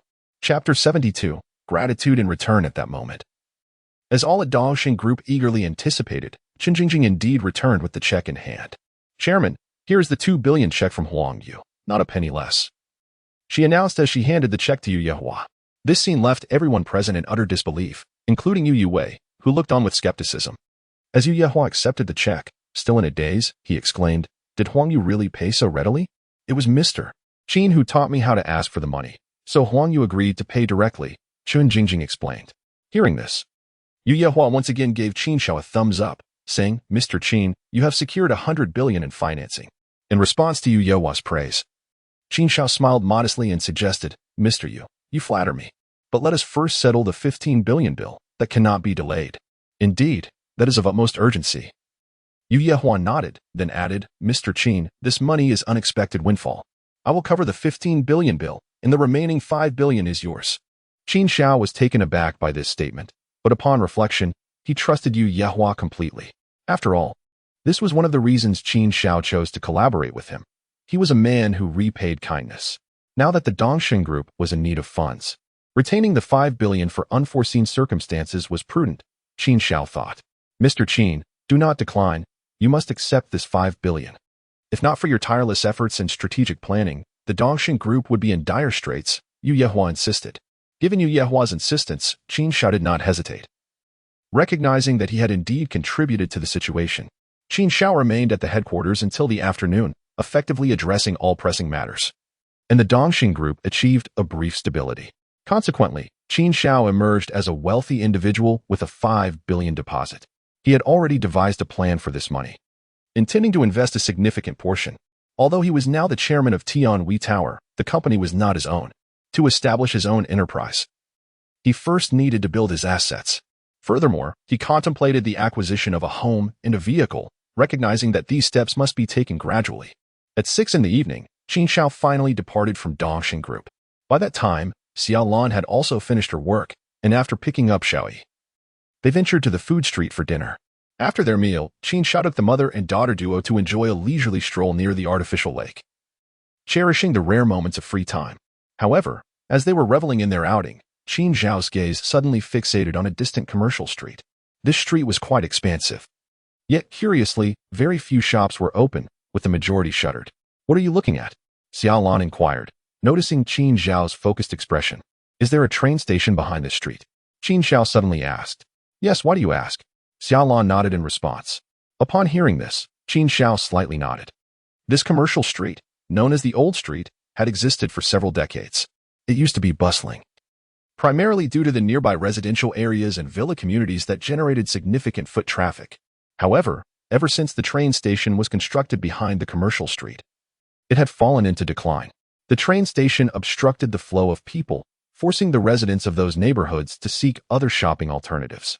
In his previous life, Qin Xiao recalled that the train station had been transformed into a high-speed rail station, complete with elevated bridges. This development allowed people to traverse beneath the elevated structure, thereby revitalizing the commercial street, which transformed into a veritable treasure trove. Estimating the potential, Qin Xiao calculated that the street boasted at least 200 shops. If he were to acquire them all, once the elevated bridge was erected, this place could become a lucrative hotspot. Xiaolan, you once mentioned that your greatest aspiration was to start your own business. Do you still hold that desire? Qin Xiao asked, gazing at her, taken aback by the question. Xiaolan nodded, saying, I did have a strong desire to open a small shop and be my own boss. But isn't there a better option now? Qin Xiao shook his head, replying, though we are currently at Tianhui Building, it is not our own enterprise. As the saying goes, one cannot become wealthy without unexpected fortune. A horse cannot thrive without nighttime grass. I believe we should focus on entrepreneurship. Xiaolan understood Qin Xiao's perspective, especially since she had heard about the crisis at Dongxing Group that morning. There was no telling when Tianhui Building might be affected as well. Up until now, all they had was provided by Dongxing Group. Should Tianhui Building collapse, they would revert to their previous state. If you wish to embark on your entrepreneurial journey, I support you, Xiaolan nodded. Very well, then we shall purchase a shop here, Qin Xiao declared, pointing into the distance. Upon hearing this, Xiaolan appeared momentarily stunned. Purchase here? Are you joking? The foot traffic here barely exceeds 1,000 people a day. Investing here would be a surefire loss. Qin Xiao smiled, saying, How could that be? You are doubting my vision again. Upon hearing these words, Xiaolan pondered for a moment. Indeed, having witnessed Qin Xiao's capabilities, her initial perceptions had gradually shifted. If you believe this place has potential, then let us buy a shop to test the waters. However, while these shops may be quiet, they are not inexpensive. Each one costs 2 million. We can only afford a down payment and a loan if we decide to buy now. I think it would be wise to rent a place first, Xiaolan said slowly. In truth, she felt a twinge of hesitation, as Qin Xiao's previous success seemed heavily influenced by luck. However, the old street was not a place where fortune could sway outcomes. Its inherent lack of foot traffic rendered even the most successful business ventures futile. What I mean is not just buying one or even renting one. I intend to acquire all 200 shops, Qin Xiao declared, gazing into the distance. Xiaolan was taken aback by his words, momentarily doubting her own hearing. What did you say? Buy them all? Have you lost your mind? 200 shops, at 2 million each, would require at least 400 million. She exclaimed, incredulous. Qin Xiao smiled and replied, I forgot to mention that I currently have 500 million in my account. Xiaolan's composure shattered upon hearing that figure, and she instinctively asked, how much?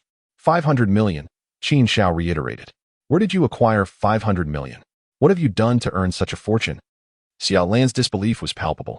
With a slight smile, Qin Xiao said, do you remember the wager I had with Huang Yu at Wanyan Group? Yes. But that money was all from President Yu, right? Did he really give you 500 million? Xiaolan's eyes widened in astonishment, her mind racing at the shocking revelation. Just a day had passed, and she had suddenly become a billionaire. This money is rightfully mine, had it not been for me. Dongxing Group would have incurred losses far exceeding 500 million, Qin Xiao replied with a grin. Xiaolan swallowed hard, her throat dry, and felt her hand tremble as she held on to Xiao Yi. If you wish to purchase them, I support you. Chapter 74. Trouble at the construction site again? Initially, Xiaolan had her reservations about Qin Xiao's plans, but the mention of 500 million made her feel as though she were dreaming. With such wealth, even acquiring land would constitute a valuable investment. All right, that is all I needed to hear. Tomorrow, I will contact someone to purchase all 200 shops, Qin Xiao declared with a smile. Xiaolan, still in disbelief, asked, what does 500 million even mean? That is a sum I never dared to dream of. To put it in perspective, if you were to count 100 million in 1 yuan bills, taking 1 second per bill, it would take you 3 years. For 500 million, you would need to count nonstop for 15 years, Qin Xiao explained with a chuckle. After a moment of effort to compose herself, Xiaolan remarked, now that we have so much money, shouldn't we buy a house? After all, with a net worth of 500 million, we can't continue living in a rental. Absolutely, we should buy one. Isn't there a new villa complex that has just been completed called Yuhai Garden? Qin Xiao suggested. What? Yinhai Garden is the finest villa in Suzhou and Hangzhou, and each unit costs over 60 million. Isn't that a bit extravagant? Xiaolan questioned, her mind reeling from the barrage of revelations. Extravagant? While it may be pricey, it boasts a prime location, and the villa features a garden and a spacious underground garage. Qin Xiao asserted. All right, I'll defer to your judgment. Xiaolon nodded emphatically, her face radiant with a blissful smile. However, as if recalling something, she added, in 2 days.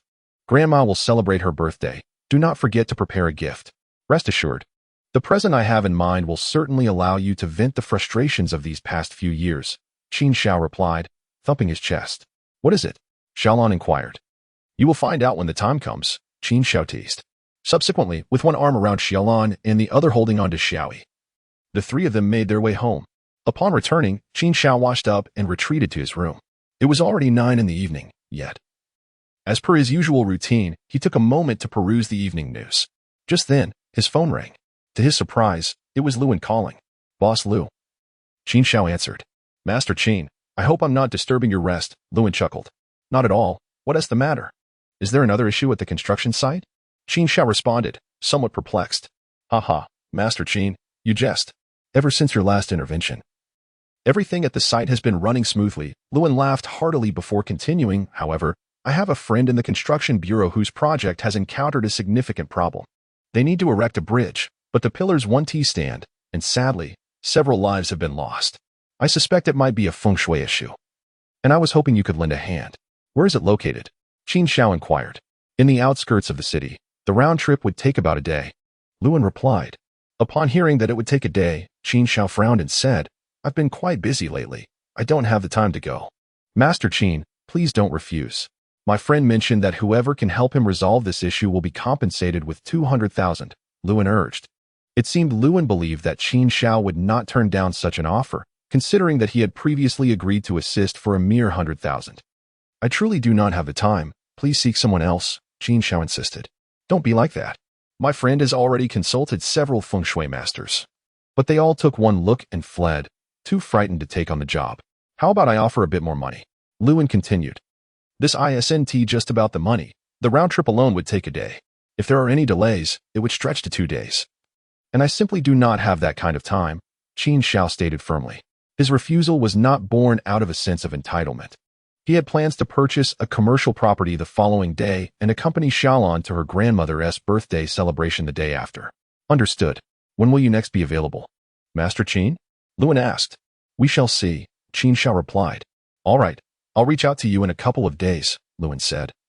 A look of confusion crossing his face as he pondered why Qin Xiao would refuse 300,000. This made him recall Qin Xiao's previous remark about 100,000 being too steep, suggesting that next time, it wouldn't merely be money that could sway him. After hanging up, Qin Xiao too felt a tinge of confusion. What purpose was there in constructing a bridge in the outskirts? Though perplexed, he chose not to dwell on it. The following morning, at 7 o'clock, Qin Xiao rose, had a light breakfast prepared by Xiaolon, and set off to purchase the commercial property. The shops on the old street were not privately owned. Prior to the establishment of the train station, a wealthy individual had recognized the strategic location and invested billions to acquire all 200 shops, renting them out at a premium. However, it was not long before a train station was constructed without any prior indication, resulting in a significant decline in foot traffic in the old street. The wealthy owner, belatedly realizing the impact, found himself with 200 shops that had become burdensome. Consequently, he entrusted the sale of these 200 shops to a real estate agency named Star City Properties. Over a decade later, Star City Properties had grown to be the largest real estate company in Suzhou and Hangzhou, yet those 200 shops remained unsold. Qin Xiao was not unfamiliar with Star City Properties, as he had a close friend employed there. Upon his arrival at the agency, he discovered that the staff had just begun their day.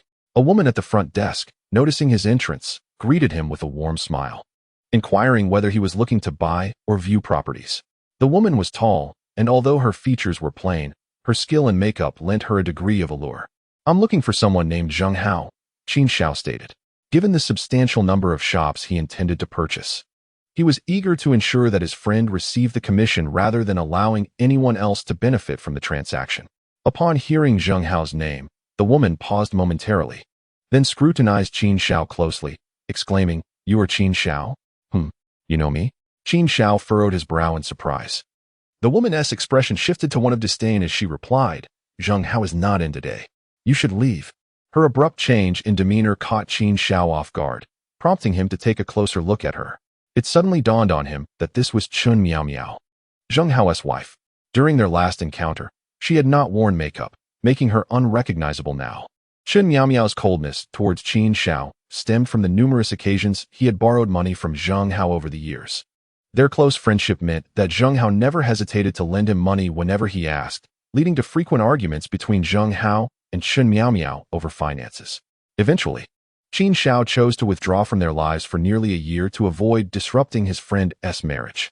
Feeling immense gratitude towards his only good friend, Qin Xiao knew that not everyone would be so willing to lend him money. "I'll go check Zheng Hao's office," he said, not wanting to engage in further conversation with Chun Miao Miao, and he began to ascend the stairs to the second floor. "Stop. I told you Zheng Hao is not here, so don't even think about asking him for money. I handle the finances now." Chun Miao Miao blocked his path immediately. Seeing her brash demeanor, Qin Xiao found himself at a loss for words. "I came here to purchase shops. Is this how you treat a customer?" he retorted. Upon hearing this, Chun Miao Miao broke into laughter. "You? Buying shops? No offense, but can you even afford the down payment of several $100,000? Her tone was laced with condescension. Chun Miao Miao's overbearing nature was largely influenced by her upbringing. Her father had been involved in the underworld during his youth, and she had grown up in an environment that fostered her headstrong and reckless attitude.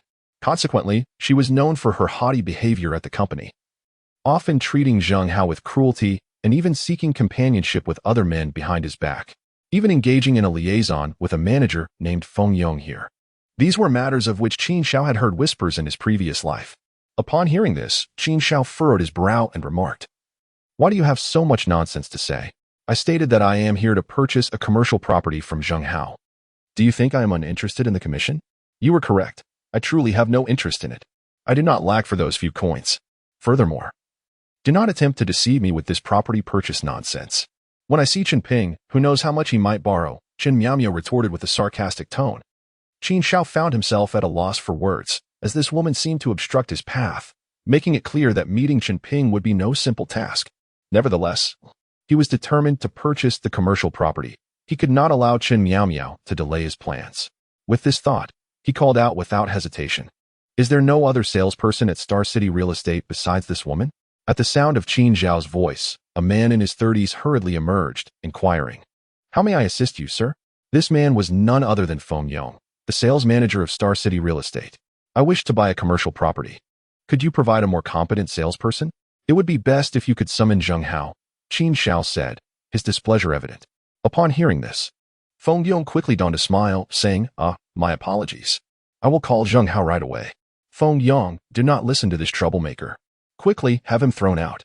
Chen Miao Miao interjected immediately. Feng Yong hastily pulled Chen Miao Miao aside, saying, "Miao Miao, my dear, please do not complicate matters.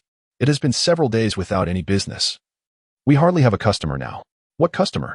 Do you know who he is?" "His name is Qin Xiao, the very scoundrel I mentioned who frequently borrows money from Zheng Hao," Chen Miao Miao replied. Upon hearing this, Feng Yong glanced at Qin Xiao, asking, "Are you saying he is here to borrow money from Zheng Dalong?"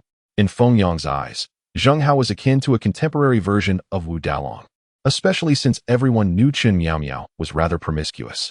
"Indeed, mentioning this scoundrel infuriates me. Zheng Hao would not dare venture west when I ask him to go east.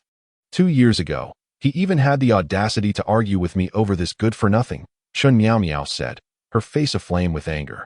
This caused Feng Yong to furrow his brow, stating, "I see. Then, I will have Xiao Lu come to attend to him, to ascertain whether he is truly here to purchase a commercial property.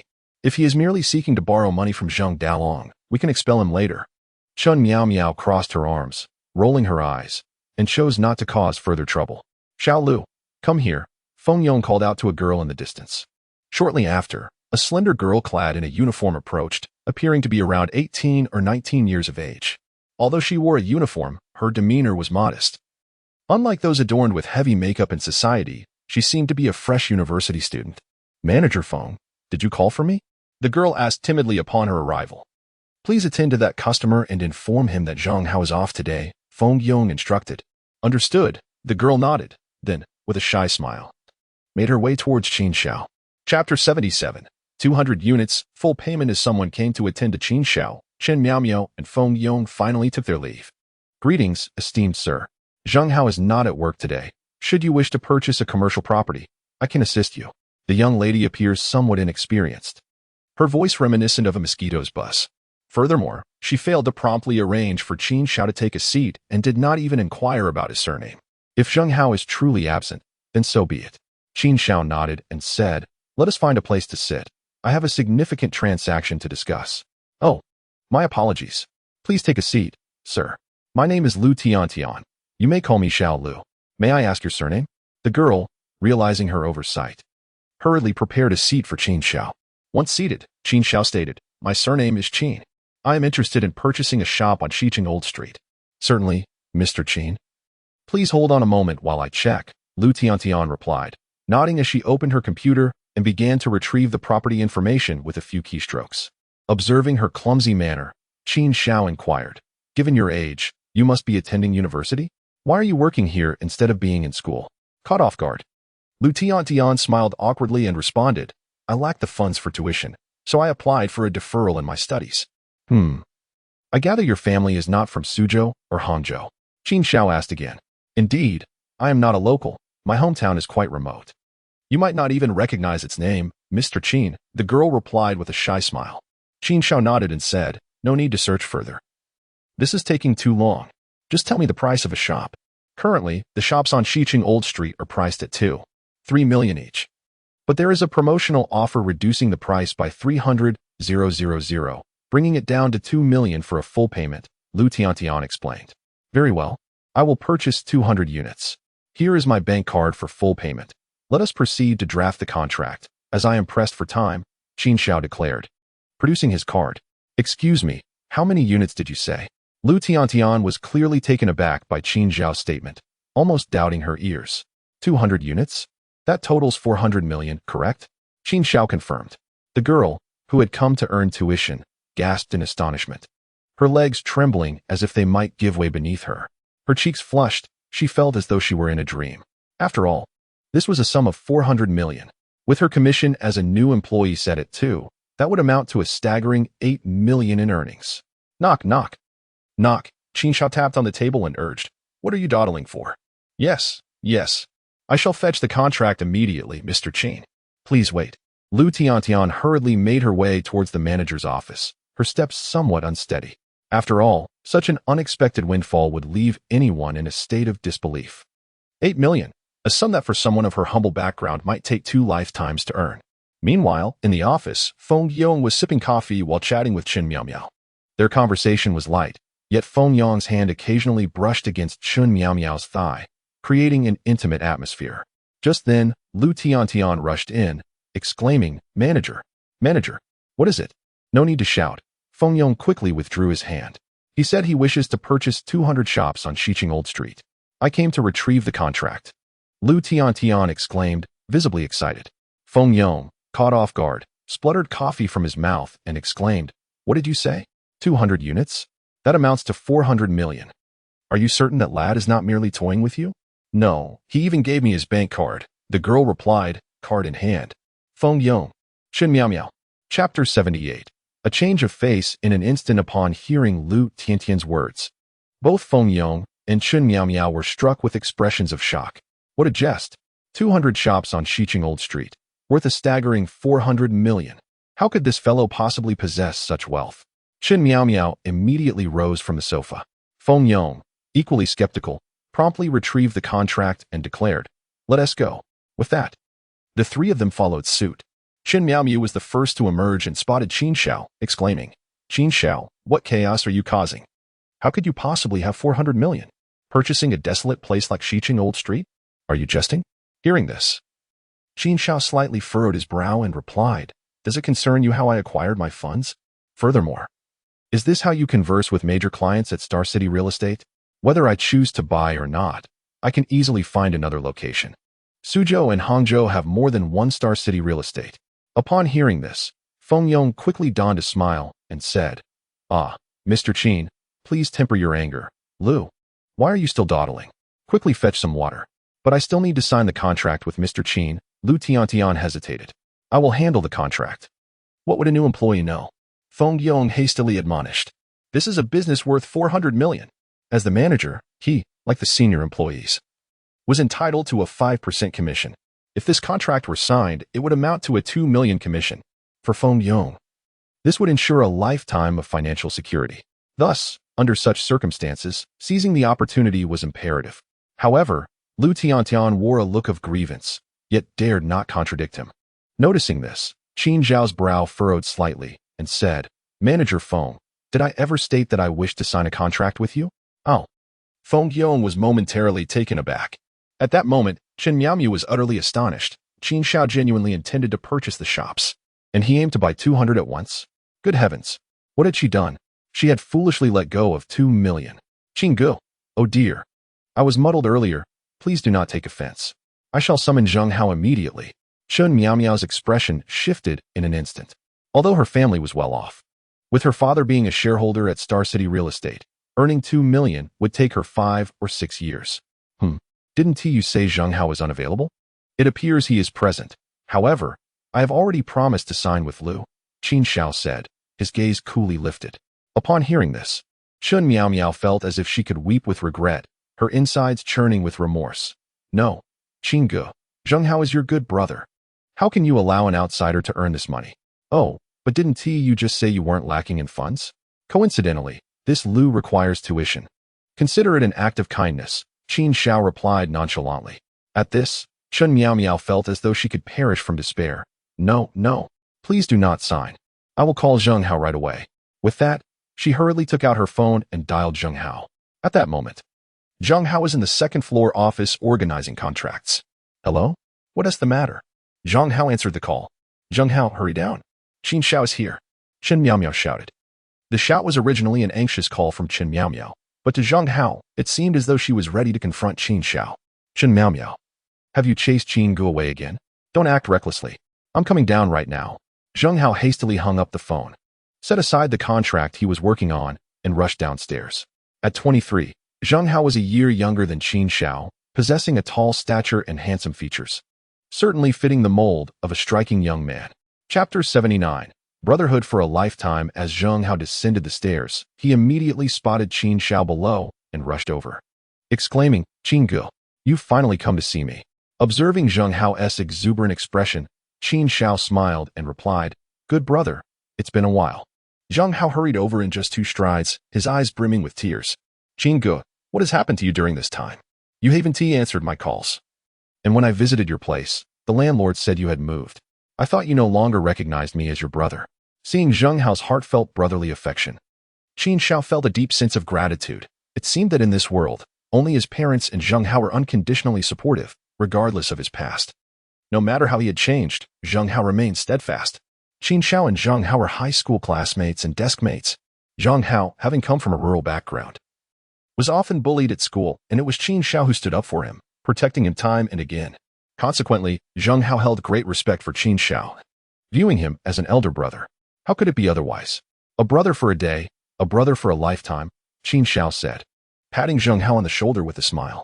Zheng Hao glanced at Chen Miaomiao and the others before quickly pulling Qin Zhao aside, whispering, "Qin Good, have you encountered difficulties? I just received my bonus yesterday, and although Chen Miaomiao hasn't taken it yet, it's only 2,000 yuan, which can help in an emergency. If it's not enough, I'll find another way." Seeing Zheng Hao's earnest demeanor, a touch of emotion welled up in Qin Zhao's heart. His good brother was truly considerate of him. "Don't worry, I'm not facing any difficulties," Qin Zhao replied with a smile. Upon hearing this, Zheng Hao immediately retorted, "Did that harpy Miao Miao insult you? I'll divorce her sooner or later." Qin Zhao, observing Zheng Hao's furious expression, felt a sense of helplessness. "The reason I didn't see you before was to avoid ruining your life." At these words, Zheng Hao's face contorted with resentment. "Qin Gu, I have no feelings for Chen Miaomiao. If it weren't for my parents pressuring me, would I have married her? The biggest mistake of my life was marrying her. Do you know how many affairs she has had behind my back? I hate it. I despise my inability to free myself from this marriage. Sometimes, I think death would be better." It's worth noting that Chen Ping's marriage to Chen Miaomiao was entirely mismatched. The Chen family was affluent, while Zheng Hao had emerged from a poor rural background, arriving in the big city with hopes of building a successful career through hard work. After all, Zheng Hao had graduated with a degree in finance and had always been among the top students, frequently praised by university professors. However, reality proved that even with capability, without connections or support, one could still struggle immensely in society. As Zheng Hao's father fell gravely ill and urgently required medical expenses, it was Chen Miao who took a liking to Zheng Hao and provided 30,000 for his treatment. One could say that Zheng Hao had essentially sold himself for that sum, enduring immense torment. Not only did he lack status at home, but he also faced incessant pressure from his in-laws. Setting aside these sorrowful matters, Zheng Hao inquired slowly, "Brother Qin, what brings you to me?" "I am here to purchase a commercial property," Qin Xiao replied. "Commercial property?" Zheng Hao was taken aback.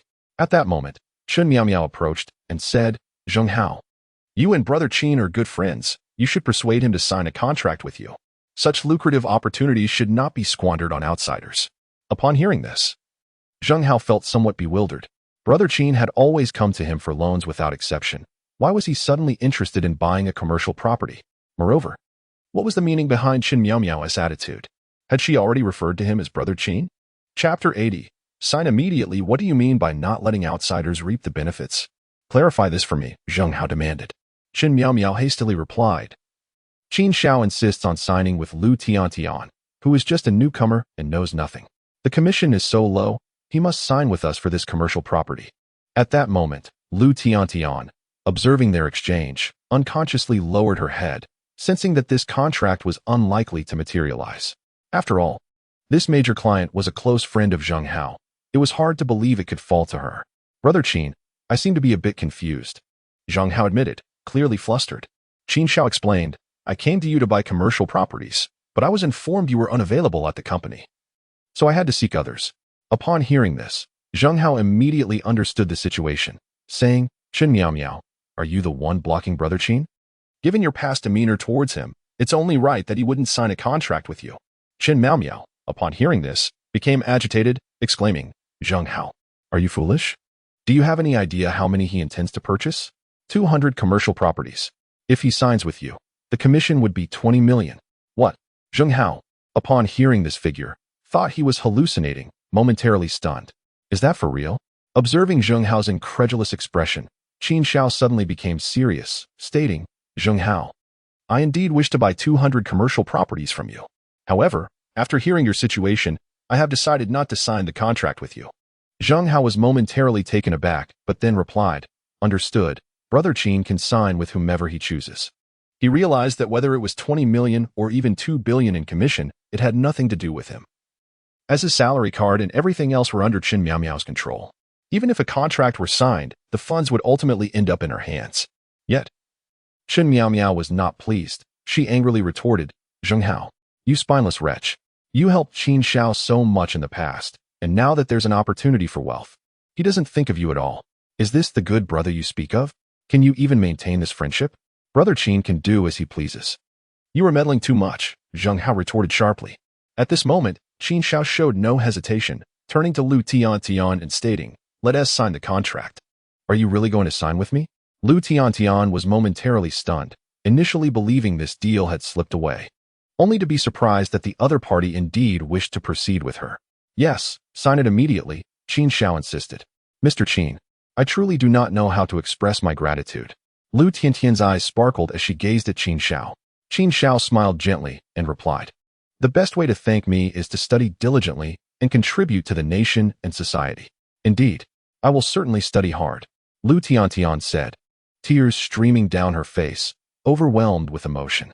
At that moment, Chen Miao, witnessing the scene, immediately became agitated and exclaimed, "Zheng Hao, you foolish and inept fool. If you fail to seize this opportunity today, I will file for divorce." Hearing this, Zheng Hao, unwilling to lose face in front of Qin Xiao, retorted, "Divorce? Let it be then. Do I fear you?" "What? Repeat that." Chen Miao was taken aback. How dare Zheng Hao mention divorce? "You wanted a divorce, didn't you? I've had enough of this." Zheng Hao, in that moment, unleashed all the pent-up frustration he had endured over the years. Chen Miao looked at him incredulously and said, "Very well. You think you're so capable now? I shall call my father. Let us see if you dare to divorce me." Upon hearing that she would contact her father, Zheng Hao instinctively trembled, a flicker of fear crossing his face. Chapter 81. With me here, no one can harm you. Originally, Zheng Hao's words were merely spoken in anger. Yet Chen Miao took them seriously and promptly dialed her father. This scene left Zheng Hao pale with fright as he implored, "Brother Qin, you should finalize the contract and leave first. I will seek you out when I have the time." "Why? I was hoping we could go out for a stroll. I currently have a position that would suit you perfectly. You needn't endure this humiliation any longer," Qin Xiao replied calmly. Zheng Hao, who had majored in finance and possessed strong business acumen, was precisely what the Tianhui building needed in a capable general manager. Qin Xiao believed that if given the right platform, Zheng Hao would undoubtedly exceed expectations. The commission of 20 million would be a mere trifle compared to his true potential. At that moment, however, Zheng Hao could hardly absorb Qin Xiao's words. His mind was preoccupied with his father-in-law. Chen Miaomiao's father, Chen Dalong, had once been a figure of the underworld, adorned with tattoos of dragons and possessing a fearsome visage. When Zheng Hao had merely exchanged a few words with Chen Miaomiao, he had received a slap from Chen Dalong that left him reeling for days. "Brother Qin, please heed my advice and return home. I do not wish to implicate you," Zheng Hao pleaded. Meanwhile, Chen Miaomiao, having inherited her father's temperament, immediately shouted, "Feng Yong, what are you standing there for? Close the door. Today, I shall see if this coward dares to divorce me. Watch as I render him incapable." Witnessing Chen Miaomiao's fierce demeanor, Feng Yong grinned. He had been holding a grudge against Qin Xiao for not choosing him for the contract and opting for a newcomer instead, so he promptly shut the door. Seeing the situation escalate, Zheng Hao began to tremble uncontrollably and shouted, "Chen Miaomiao, do not act recklessly. We live in a society governed by law. If you act out, I will call the police." "Oh, call the police? You really think that now, with Qin Xiao's modest wealth, you have some leverage? Just because he is indulging in frivolities, gambling, and drinking, who knows where that 400 million came from? It surely cannot be clean." Chen Miaomiao retorted sarcastically. "What exactly do you intend to do, Chen Miaomiao?" Zheng Hao felt a twinge of fear. "Kneel and apologize. Instantly kneel. Otherwise, when my father arrives, you shall face dire consequences," Chen Miaomiao proclaimed angrily.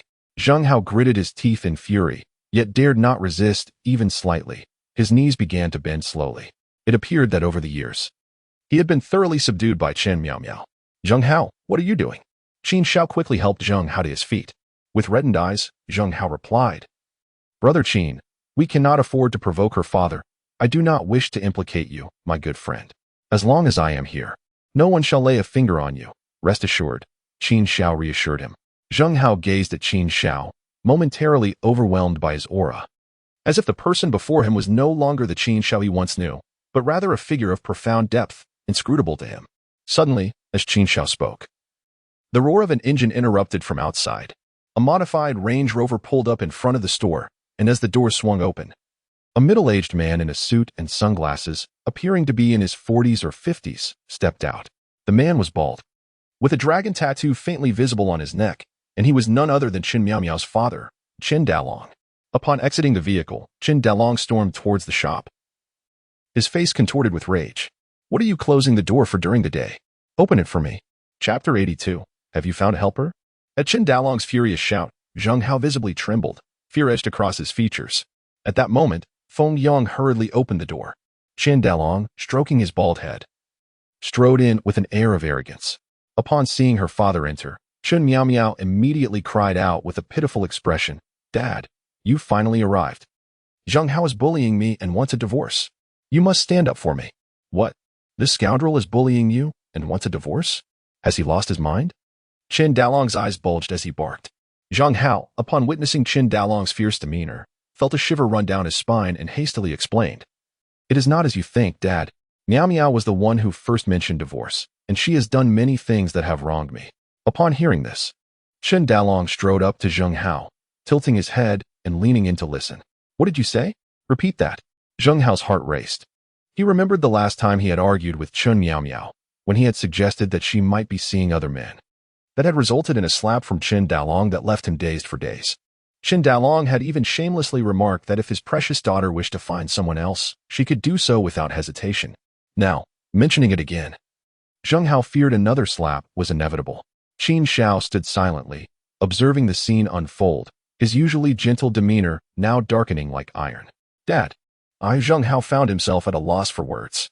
"Dad, this man is nothing but a coward, utterly useless. It infuriates me. You should teach him a lesson." Chen Miaomiao added, her face a mask of feigned sorrow.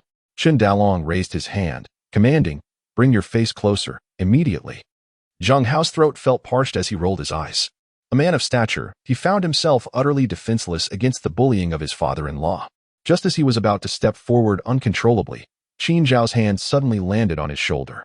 Zhang Hao, he said, a man must embody the essence of manhood. Endless weakness invites relentless bullying. Have you forgotten what I once told you? Upon hearing Qin Zhao's words, Zhang Hao's footsteps abruptly halted. Well? I didn't realize you had found an ally, Qin Dalong remarked, his expression shifting to one of amusement as he regarded Qin Xiao. Although Qin Xiao appeared tall and upright, he lacked muscularity and did not exude an imposing presence. Compared to Qin Dalong's robust physique, he fell considerably short. In a contest of equal sizes, a youth would surely be no match for a middle-aged man, especially one like Qin Dalong, who had spent years navigating the rough edges of society, boasting a powerful build. This matter has nothing to do with Brother Qin, Zhang Hao insisted. Did I ask you to extend your face? Are you deaf? Qin Dalong's demeanor darkened as he raised his hand, poised to strike Zhang Hao's face. However, just as Qin Dalong's palm was a mere 10 centimeters from Zhang Hao's cheek, it was abruptly seized by a firm grip on his wrist. My good brother is not someone you can strike, Qin Xiao declared, a chilling aura accompanying his words. The sudden turn of events startled those around them, even causing Qin Dalong to blink in surprise. The fact that someone had intercepted his hand was unexpected. Initially, Qin Dalong attempted to break free, but he soon realized that the seemingly fragile frame of his opponent was imbued with an inexplicable strength. Chapter 83. Care to test your luck?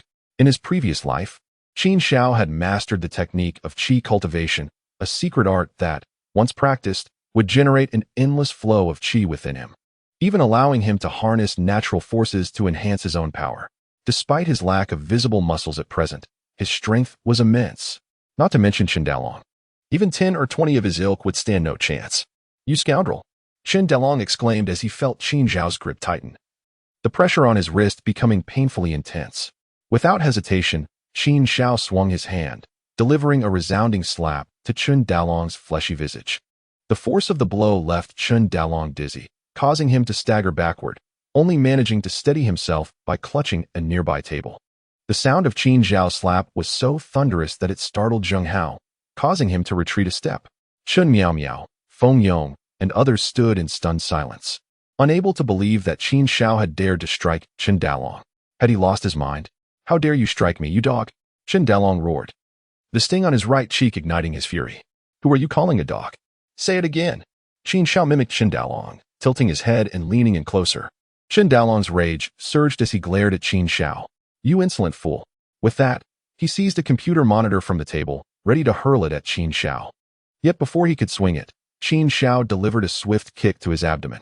Qin Dalong, after being kicked, fell to his knees, clutching his stomach and coughing violently. He hastily raised his hand and pleaded, Stop, stop. I surrender. Observing Qin Dalong's cowardly demeanor, Qin Xiao lost interest in continuing the altercation. How dare you hit my father? I will fight you. However, Qin Miao Miao, standing nearby, was unwilling to let it go. As she approached to confront him, Qin Xiao turned to Zhang Hao and said, Zhang Hao, it's your wife. You handle it.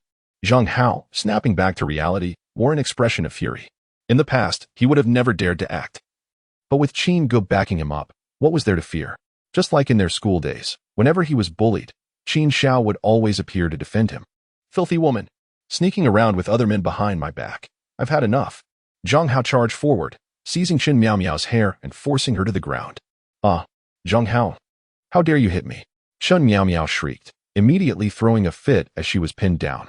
With a resounding slap, Zhang Hao unleashed his pent-up rage upon her, as if striving to vent years of frustration. In an instant, Qin Miao Miao's face was bruised and swollen. She turned to Feng Yong and cried, Feng Yong, what are you waiting for? Come help me. Seeing his lover being assaulted ignited a surge of blood in Feng Yong, and he prepared to intervene and pull Zhang Hao away. Go ahead, make a move.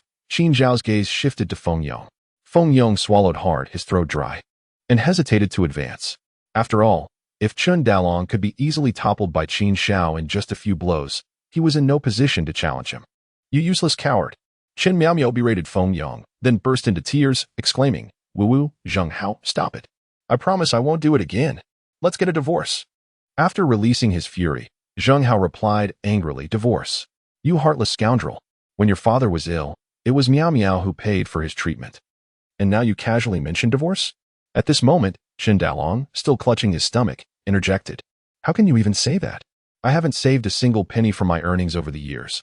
I should have had 500,000 by now. I've repaid all my debts. Zheng Hao shouted back, filled with rage.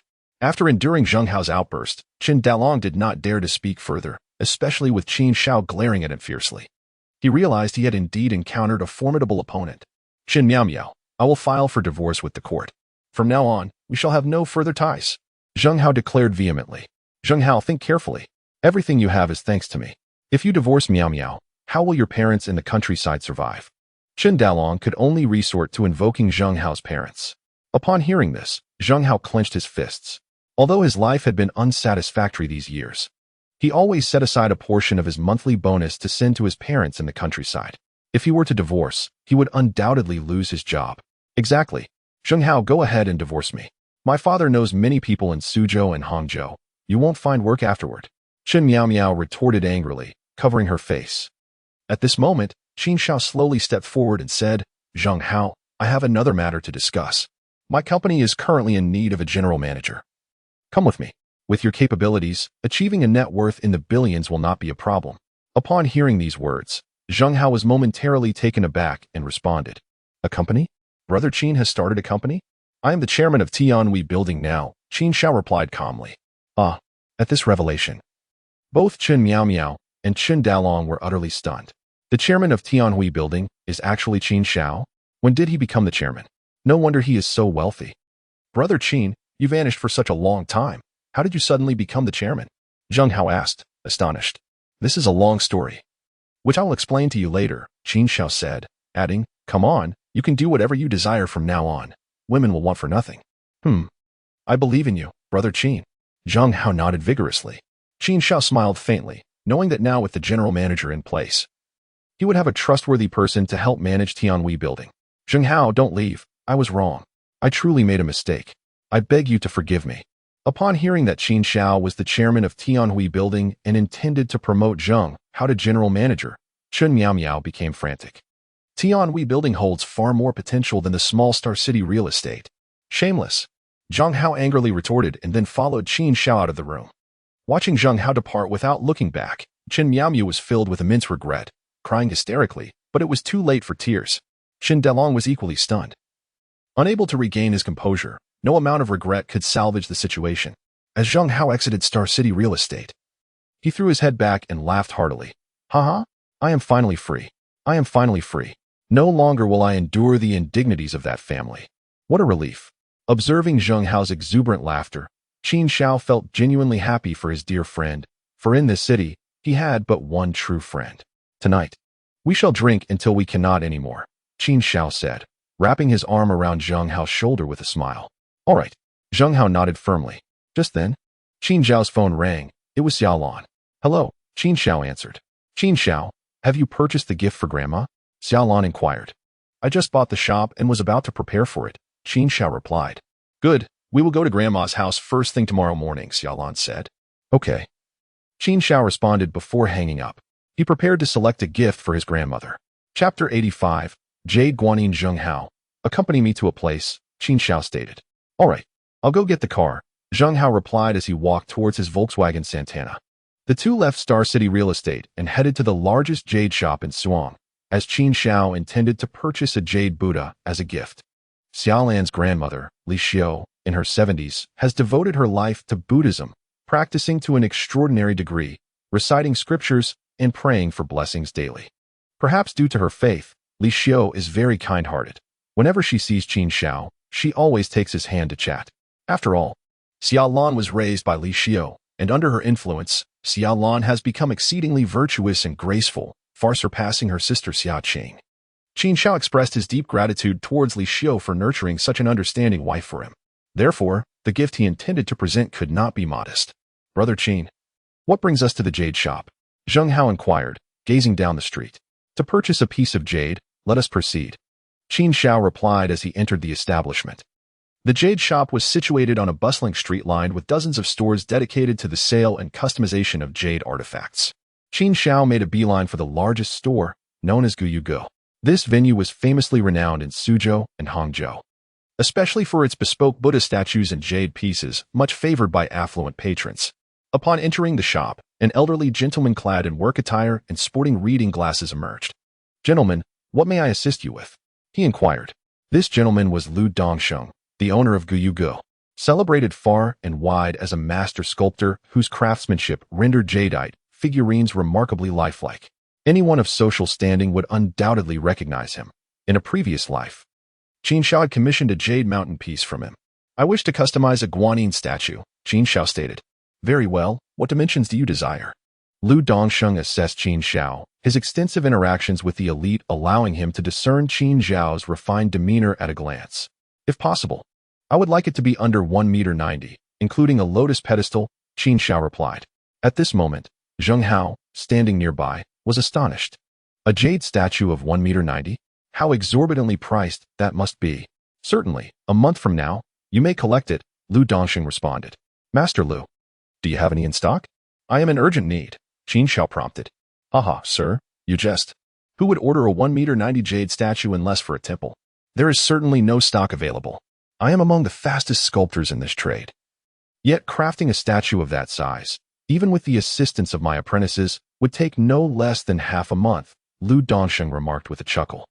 Qin Shao frowned, acknowledging that it was indeed implausible to carve a guanyin statue of such height in a single day.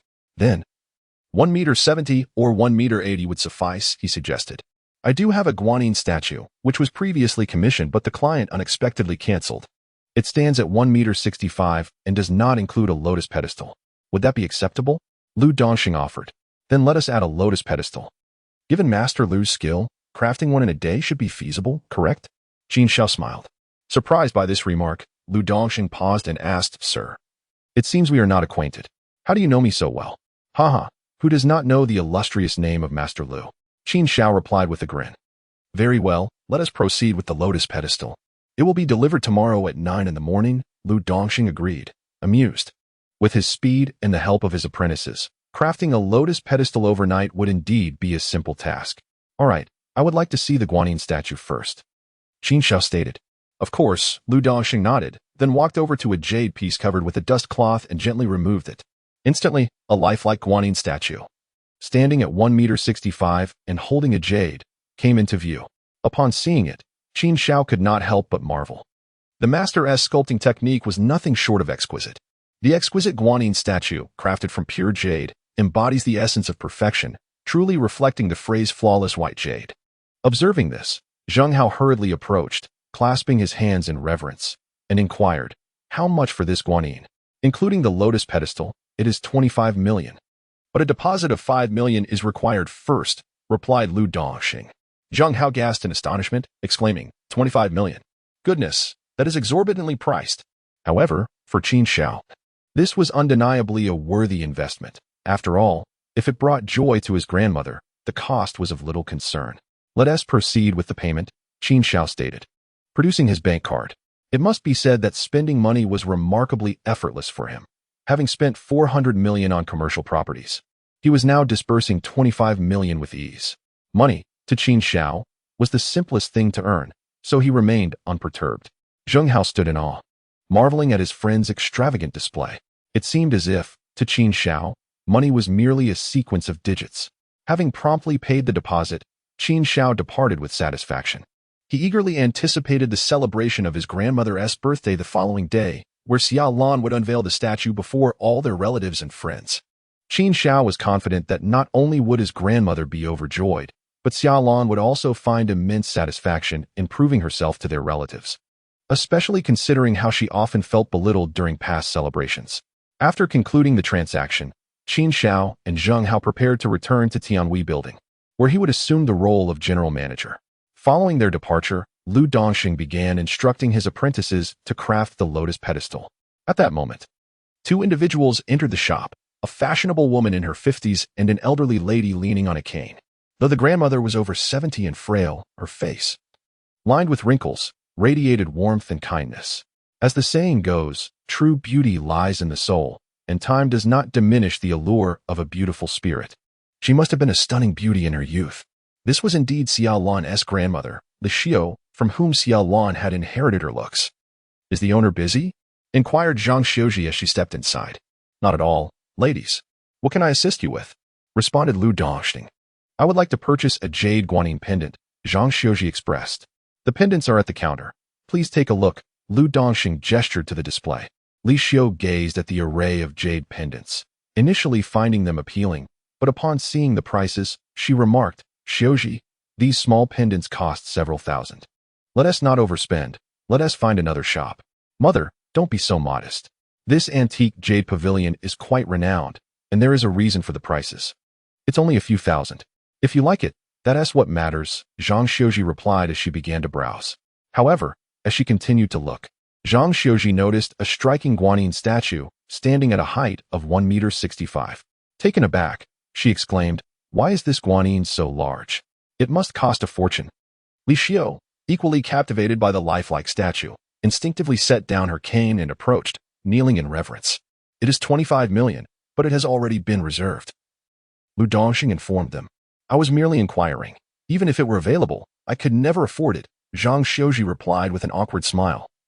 Then turned to her mother and added, Mother, why are you paying your respects? We certainly cannot afford such a price. How should one speak? Do not offend the Bodhisattva. May the Bodhisattva forgive us. Li Xiu hastily bowed and added, even if I cannot afford it, I must pay my respects. This is the first time I have seen such a magnificent jade guanyin. Chapter 87. I have missed my fortune.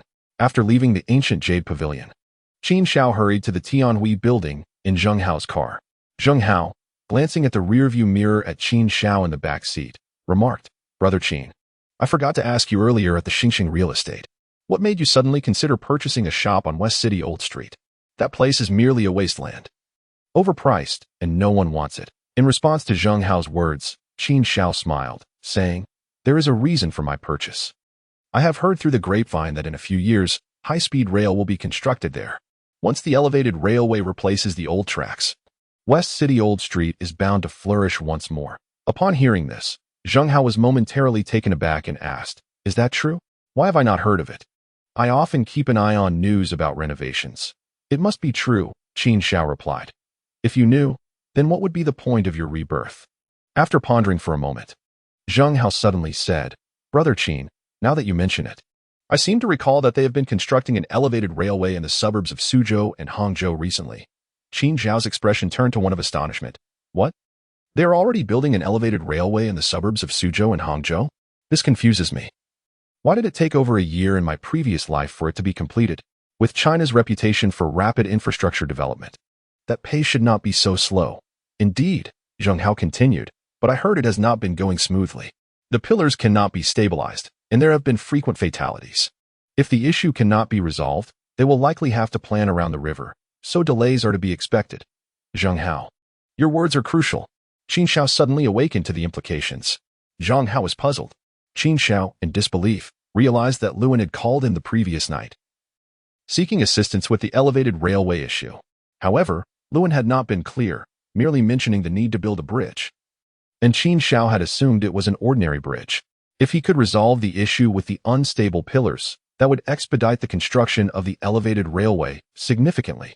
Perhaps it could be completed within a month, reaching West City Old Street. Once completed, the value of his shop would undoubtedly double. A property worth 2 million could sell for 4 million. Even if he chose not to sell, renting it out would yield a substantial income. With these thoughts in mind, Qin Shao immediately took out his phone and dialed Luan. Meanwhile, Luan was in a state of distress. The issue with the unstable pillars had forced the construction team to consider rerouting around the river. Initially, Luan had hoped that once the construction team entered the urban area of Suzhou and Hangzhou, he could secure the contract for this significant project and turn a substantial profit. However, the construction timeline was now certain to extend, dashing his hopes of securing subsequent contracts. Just then, his phone rang, and it was Qin Shao calling. Startled, Luan quickly answered, Master Qin. Luan, do not reroute around that river. I will come to help you resolve the issue the day after tomorrow. Qin Shao spoke urgently. Suddenly hearing these words, Luan was taken aback. How does Master Qin know that the construction team intends to avoid the Great River? Don't ask how I know. I will be going the day after tomorrow, Qin Shao replied. Master Qin, didn't you say you had no time? Why are you suddenly coming? Luan felt perplexed at this moment. That bridge has delayed my fortune, Qin Shao remarked. Luan, Although he was unclear about the situation, he still said, "It would be wonderful for Master Qin to come. I will be waiting for you." Chapter 88. A Brotherhood Unmatched 2 hours later. As the day approached the end of work at Tianhui Building, Qin Shao finally arrived. When Zheng Hao got out of the car and gazed at the towering edifice before him, his heart was tumultuous. He could hardly believe that his brother Qin had truly become the chairman of Tianhui Building. It was only when Qin Shao entered the building and the security guard greeted him with a salute, calling him chairman, that Zheng Hao snapped back to reality. "Brother Qin, you are incredible! How did you manage to become chairman in just a year or two?" Zheng Hao's eyes were filled with astonishment. "Not a year or two, but a week," Qin Shao corrected. "What?" Zheng Hao was momentarily stunned, disbelief etched on his face. "Come on, General Manager Zheng," Qin Shao smiled gently, patting Zheng Hao on the shoulder. Zheng Hao was still in a daze. Just an hour ago, he had been a mere sales agent at Xingxing Real Estate. And now he had directly ascended to the position of general manager of Tianhui Building. Even in a dream, one would not dare to imagine such a turn of events. "Brother Qin, jumping straight to general manager, I'm afraid I won't be able to handle it," Zheng Hao admitted, his heart racing but tinged with anxiety. "There's nothing to fear. I have already established the basic development strategy for the company. You just need to manage the daily operations as a form of training. In the future, if I start another company, I will continue to rely on you," Qin Shao reassured him with a smile.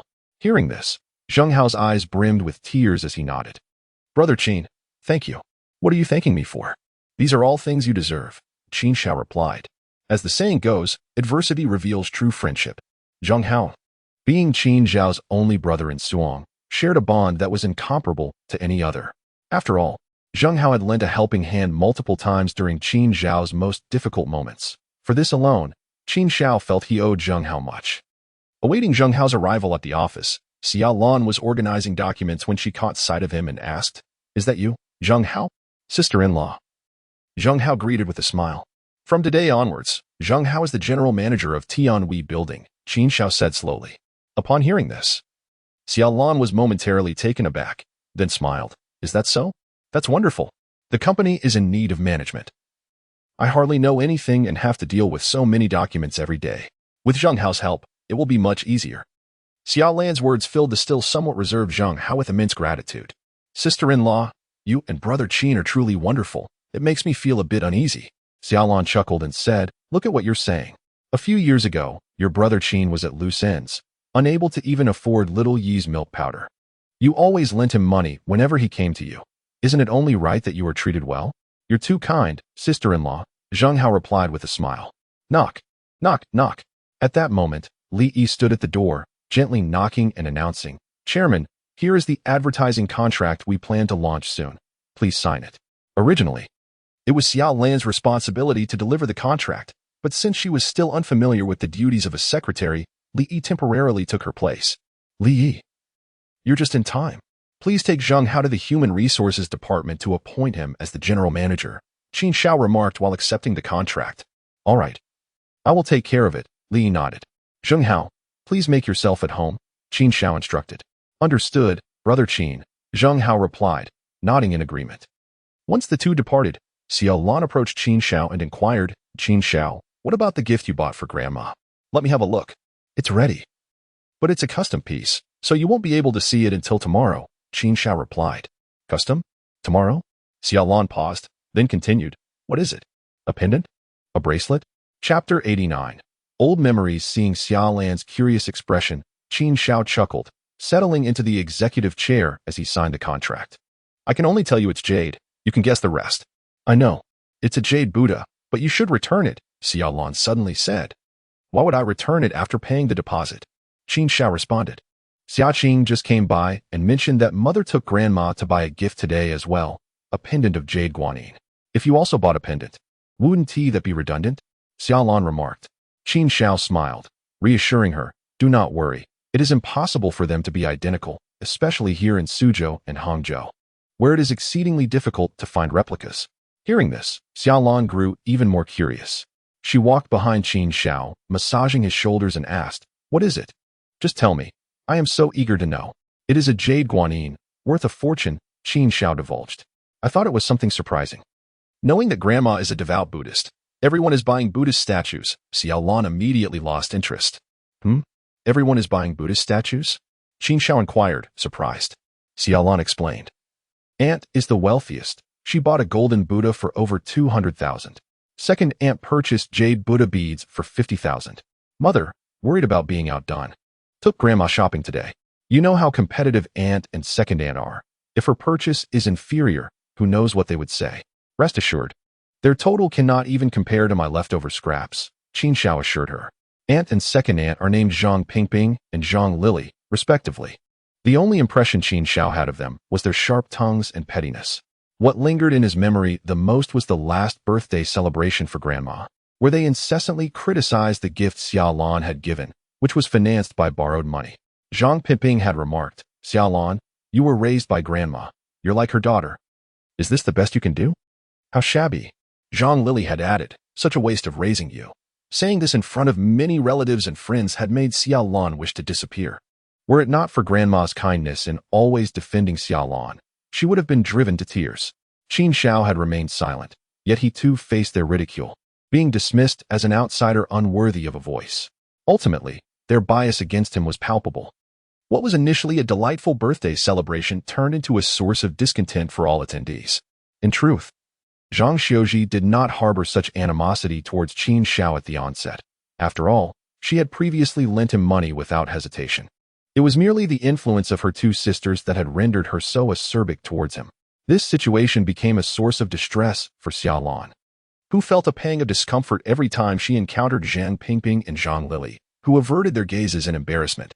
Is it not enough to have mere scraps? You purchased items worth 1 million? Xiaolan inquired. Not just that, Qin Shao replied with a smile. 2 million? 5 million?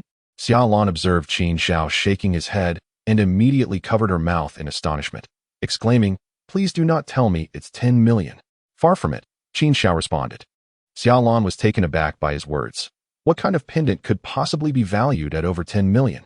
Qin Shao refrained from divulging the details, for revealing them would diminish the element of surprise. Tomorrow, when the exquisite jade guanyin statue, valued at 25 million, arrived at its destination, it would undoubtedly captivate everyone present. Though Xiaolan wished to delve deeper into the matter, she found Qin Shao to be rather tight-lipped, and thus she relented. On the following morning, Qin Shao and Xiaolan, accompanied by Xiaoyi, set off for their grandmother's house. As Qin Shao had yet to purchase a car, they traveled in Li Yi's vehicle. Chairman, my humble car is somewhat unrefined. Are you certain you wish to use it? Li remarked awkwardly, glancing at his Audi 6.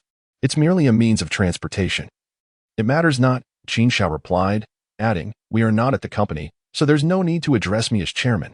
All right, brother, Li exclaimed with delight. Xia Qing, standing nearby, also adjusted her form of address, saying, brother-in-law, while that is true, you are still the chairman of Tianhui Tower. It would be remiss not to have a decent vehicle. I would love to purchase one, but the issue lies in where to park it.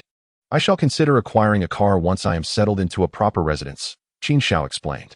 Xia Qing and Li Yi nodded in agreement. Indeed, Qin Zhao's current abode was a narrow alley where 3 individuals walking side by side would struggle for space, leaving no room for parking. Sister, let us hurry. Mother has already left early this morning, Xia Qing urged. Very well, let us go, Xiaolan affirmed with a nod. Li Xiu resided in a self-built 3-story villa in the suburbs of Suzhou and Hangzhou. The once quiet little house buzzed with activity today. Early in the morning, Zhang Pingping and Zhang Lily arrived with their respective families, a total of over 10 individuals.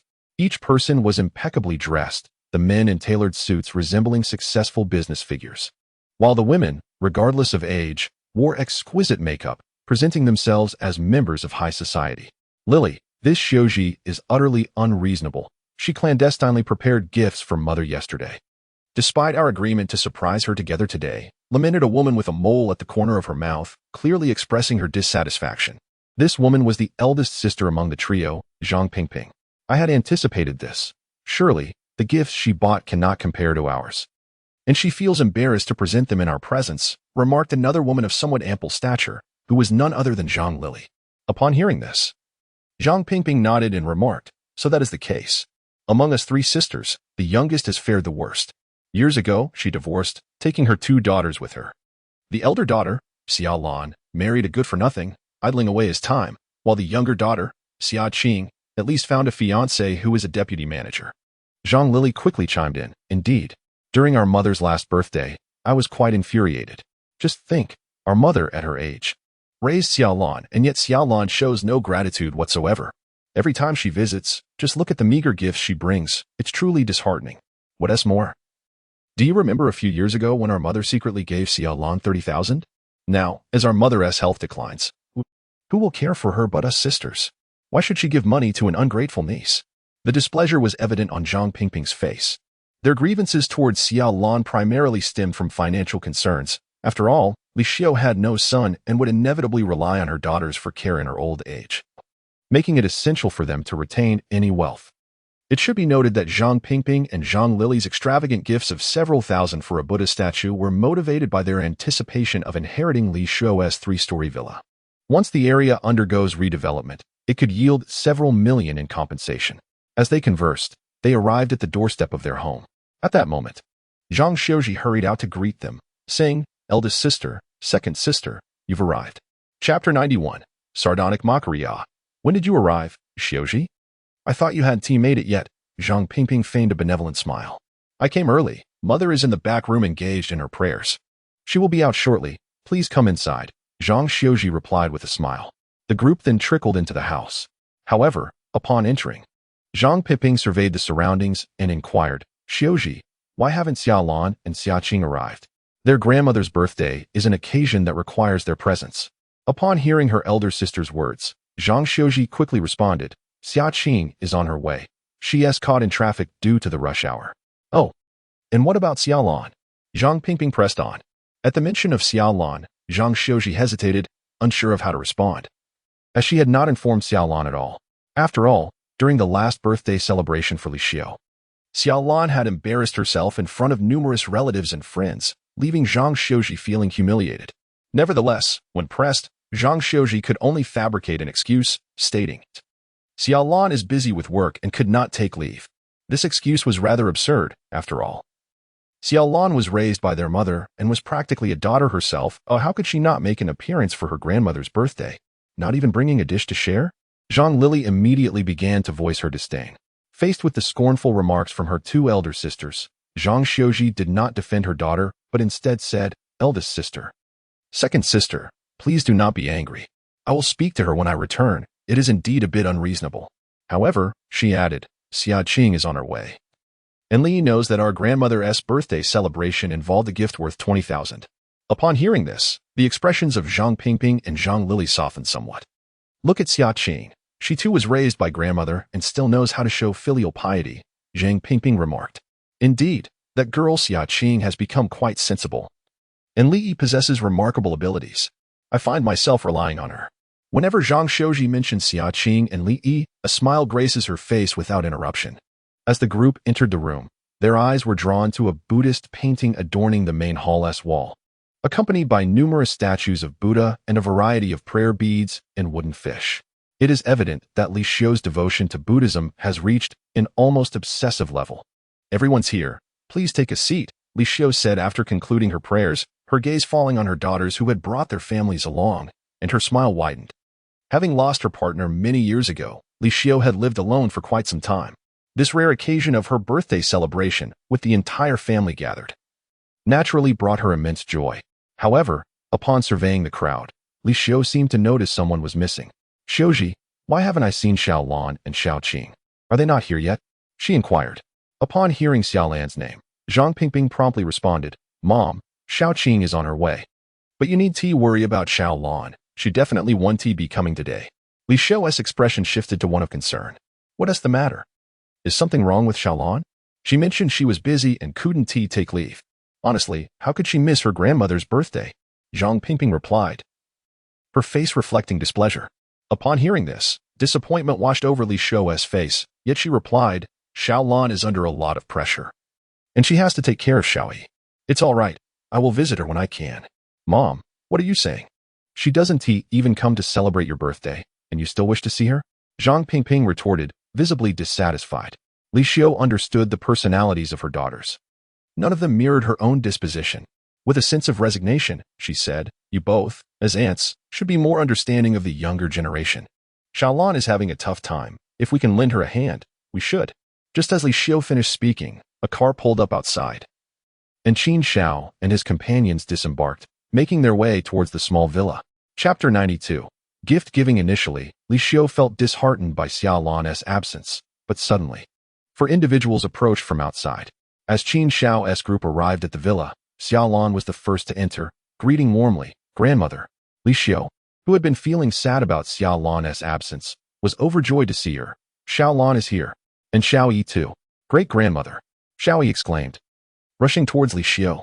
Xiao Yi has grown so much. Look, she resembles Xiao Lan when she was little, Li Xiu remarked, embracing Xiao Yi with affection. However, this scene was quite distressing for Qin Pingping and Qin Lili, who watched with discomfort. Zhang Shouji's expression darkened immediately upon Xiaolan's arrival. Clearly, she was unaware of her daughter's and Qin Shao's current status, as her perception of Qin Shao remained based on a week prior. This realization incited some frustration in Zhang Shouji, prompting her to quietly tug at Xia Qing's arm and whisper, Xiao Qing, why did you inform your sister? Surprised by the question, Xia Qing replied, Mom, how could we not notify her about grandmother's birthday? You foolish girl, always doing silly things. Zhang Shouji retorted, her face reflecting her anger. Xia Qing was momentarily taken aback, seemingly grasping the implications of the conversation. She said, Mom, are you worried that my sister might embarrass you? Rest assured, my sister has changed, and so has my brother-in-law. However, before Xia Qing could finish her sentence, Zhang Shouji was left in stunned silence, exclaiming, What do you call Qin Shao? Brother-in-law? When did you change? Are you no longer on the same side as your mother? With a barrage of questions from Zhang Shouji, Xia Qing wore a bitter expression. After all, could she truly be on the same side? Given that Qin Shao currently held the power of life and death over her fiancé, a mere word from him could easily oust Li Yi from Tianhui Group. While the mother and daughter conversed, Zhang Pingping, sensing the atmosphere had shifted, slowly stepped forward and said, Mom, this is a birthday gift I prepared for you. A golden Buddha crafted from pure gold. As she spoke, Zhang Pingping presented a brocade box containing a hefty, lifelike golden Buddha, its weight unmistakably substantial. Upon seeing the golden statue, Li Xiu was captivated by its radiant brilliance and hurriedly remarked, Pingping, you've come and brought such an extravagant gift. Not too expensive. Just over 200,000, Zhang Pingping replied with a smile. Over 200,000 is not considered cheap? Mom knows you have earned quite a bit from your business over the years, but there is no need for such lavishness, Li Xiu said, albeit accepting the gift and admiring it with care. Observing her mother's fondness, Zhang Pingping couldn't help but smile. At this moment, Zhang Lili hurriedly produced a small box, saying, Mom, wishing you longevity as vast as the East Sea and blessings as enduring as the South Mountain. This jade prayer bead is specially crafted for you. It's time to replace your old one. Receiving the prayer beads, Li Xiu was equally delighted, sporting a radiant smile. Meanwhile, other nieces and nephews presented their own valuable gifts, with the least expensive among them still worth over 10,000. Noticing that others had begun to present gifts, Zhang Shouji nudged Xia Qing with her elbow, saying, Xia Qing, what gift did you and Li Yi prepare? Hurry and show it to us. Xia Qing nodded and replied, Li Yi, please bring out the Buddha painting. Li Yi then unveiled a scroll, stating, Grandma, this is a Buddha image I had someone procure from a temple. It has been blessed by a high monk and is said to be very auspicious. Really? Is it from that temple? Li Xiu inquired as she accepted the painting, which indeed bore the distinct aura of antiquity. Chongguang Temple, Li Yi smiled. How thoughtful. I had previously sought a Buddha painting from Chongguang Temple and couldn't acquire one. Li Xiu appeared thoroughly satisfied. Zhang Shouji, seeing Li Xiu's smile, breathed a sigh of relief. After all, she had never gained face among this circle of relatives in previous years, but with Li Yi's presence, things were bound to be different this time. As everyone finished presenting their gifts, Zhang Pingping turned her attention to Xia Lan, saying, Xia Lan, for Grandma's birthday, what gift have you prepared? Let everyone see. Yes. We thought you wouldn't come. Since you're here, you can't arrive empty-handed, Zhang Lili chimed in. Other cousins also directed their gaze towards Xia Lan. At this moment, Li Xiu, overwhelmed by the gifts, finally reacted and hurried to extricate Xia Lan from the awkward situation. All right, the time is about right. Let us head to the restaurant shortly. Mom, Xia Lan hasn't even received her gift yet. Why the rush? Zhang Pingping chuckled, seemingly innocuous but with an underlying intent to embarrass Xia Lan. Zhang Shouji, standing nearby, immediately wore a grim expression, acutely aware that Xia Lan would likely present nothing of significance. However, Xia Lan, displaying an unexpected composure, replied, "Grandmother, I've had Qin Shao prepare a gift. It should be arriving shortly." "Oh, it's being delivered?" Zhang Pingping interjected. Zhang Lili remarked, "It must be a cake." Upon her words, the crowd stifled their laughter. Zhang Xiuji's expression darkened even further as she admonished, "Xiaolan, you've come here. There's no need for a cake. The restaurant has everything prepared. We don't lack for that." Observing Xiaolan's discomfort, Li Xiu reassured her, "I adore cakes. Anything Xiaolan brings me is cherished, so it's quite all right." Hearing this, Qin Shao smiled faintly and said, "Grandmother, what I prepared for you is not a cake, but a jade Buddha, specifically commissioned by Xiaolan. It will arrive imminently." Initially flustered, Xiaolan felt a wave of gratitude wash over her at Qin Zhao's timely intervention. "A jade Buddha? Isn't that a bit extravagant? I've already gifted a golden Buddha." Zhang Pingping emphasized, her tone dripping with condescension, convinced that the jade Buddha was merely a cheap imitation, likely worth only a few hundred on the market. Xiaolan, upon hearing this, felt an indignant tremor. She could not fathom why, despite being elders, they were so acerbic towards her. Was it simply because her grandmother had once given her 30,000 yuan that they harbored such resentment? Just as her anger simmered, Qin Shao stepped forward, locking eyes with Zhang Pingping, and bluntly stated, "Aunt, the Buddha you gifted and the one I am presenting are not comparable.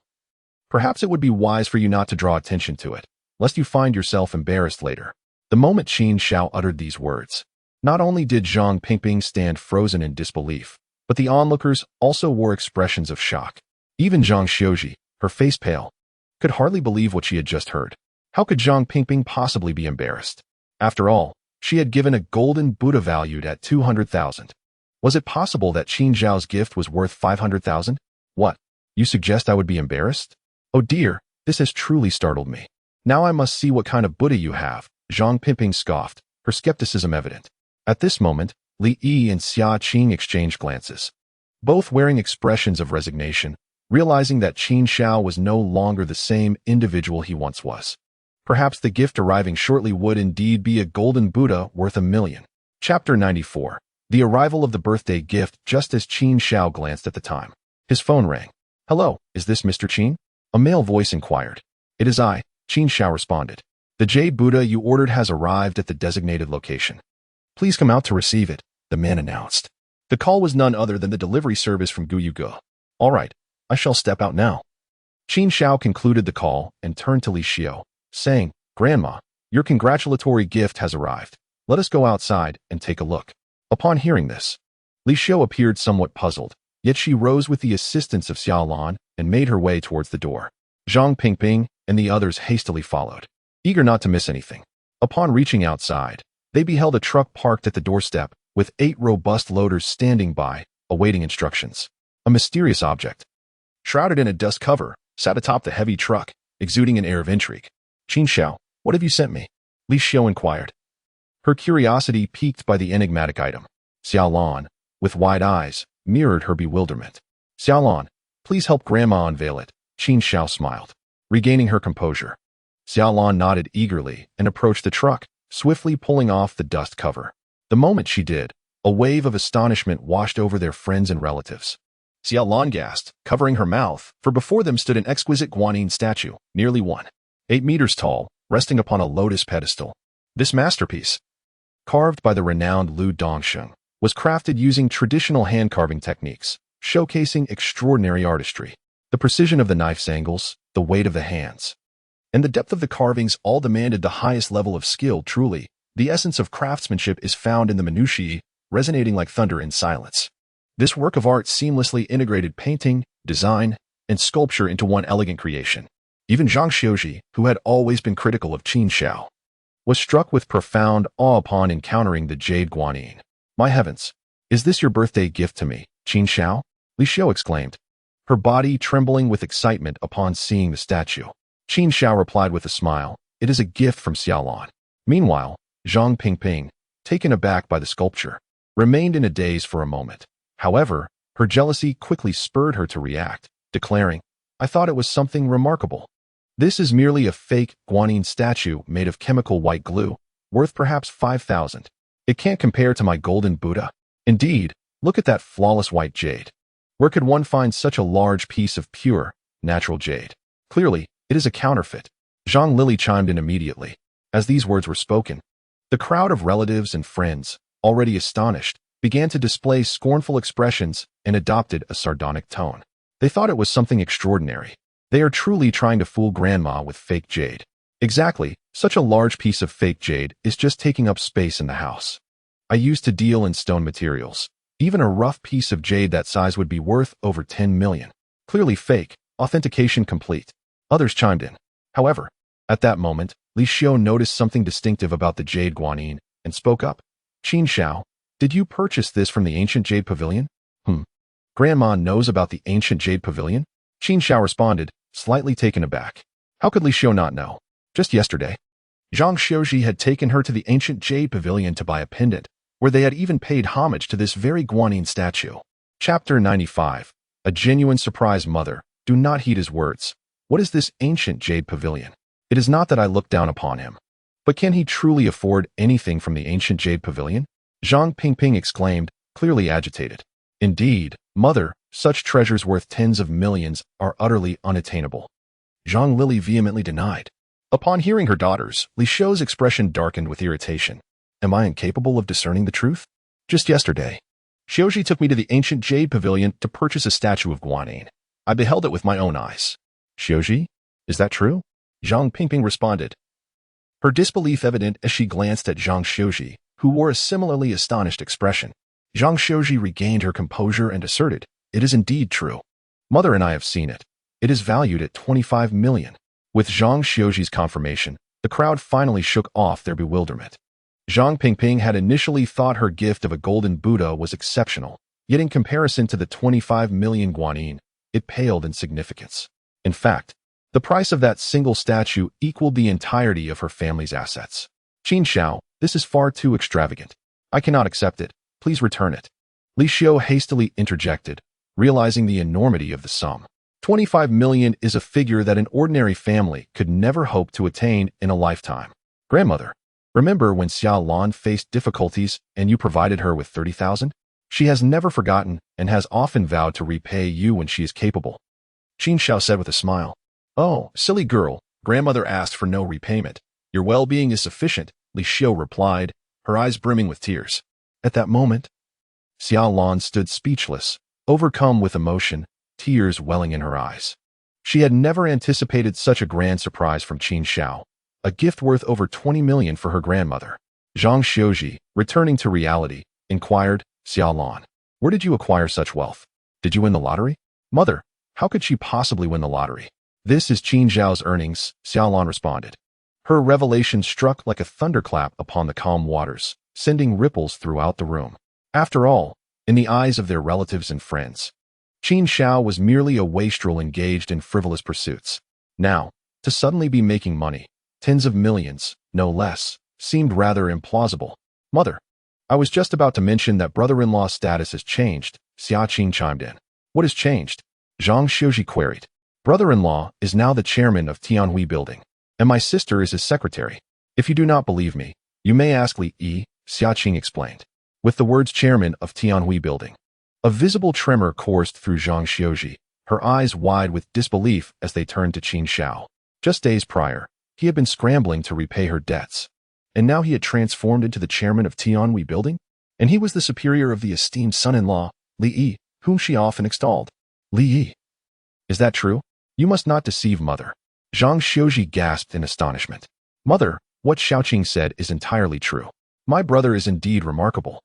The Tianhui Building was on the verge of collapse, yet since he took over, it has been thriving and profiting immensely. Li spoke without reservation.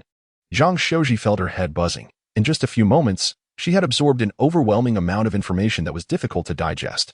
All the friends and relatives present wore expressions of astonishment, their meager self-confidence utterly shattered before Qin Xiao. Chapter 96. An urgent matter at that moment. The embarrassment on Zhang Xiaoji's face was palpable. She could hardly believe that Qin Xiao had previously suggested she simply become the chairman. What was once a harmless jest had now become a reality. I never realized you possessed such capability. Mother had misjudged you. Please do not be upset. Zhang Xiaoji managed to say with a stiff smile, feeling quite awkward. Upon hearing this, Qin Xiao smiled faintly and replied, I am not upset at all. In fact, I owe you my gratitude. If you had not pressured Xiaolan into divorcing me, would I have achieved such greatness? He emphasized the word thank you, causing Zhang Xiuji to feel so embarrassed that she wished to vanish into the ground. Xiaolan quickly interjected to ease the tension, saying, Qin Xiao, do not hold a grudge against mother for her harsh words. It was all for your own good. What grudge could I possibly hold? We hardly see each other once a year.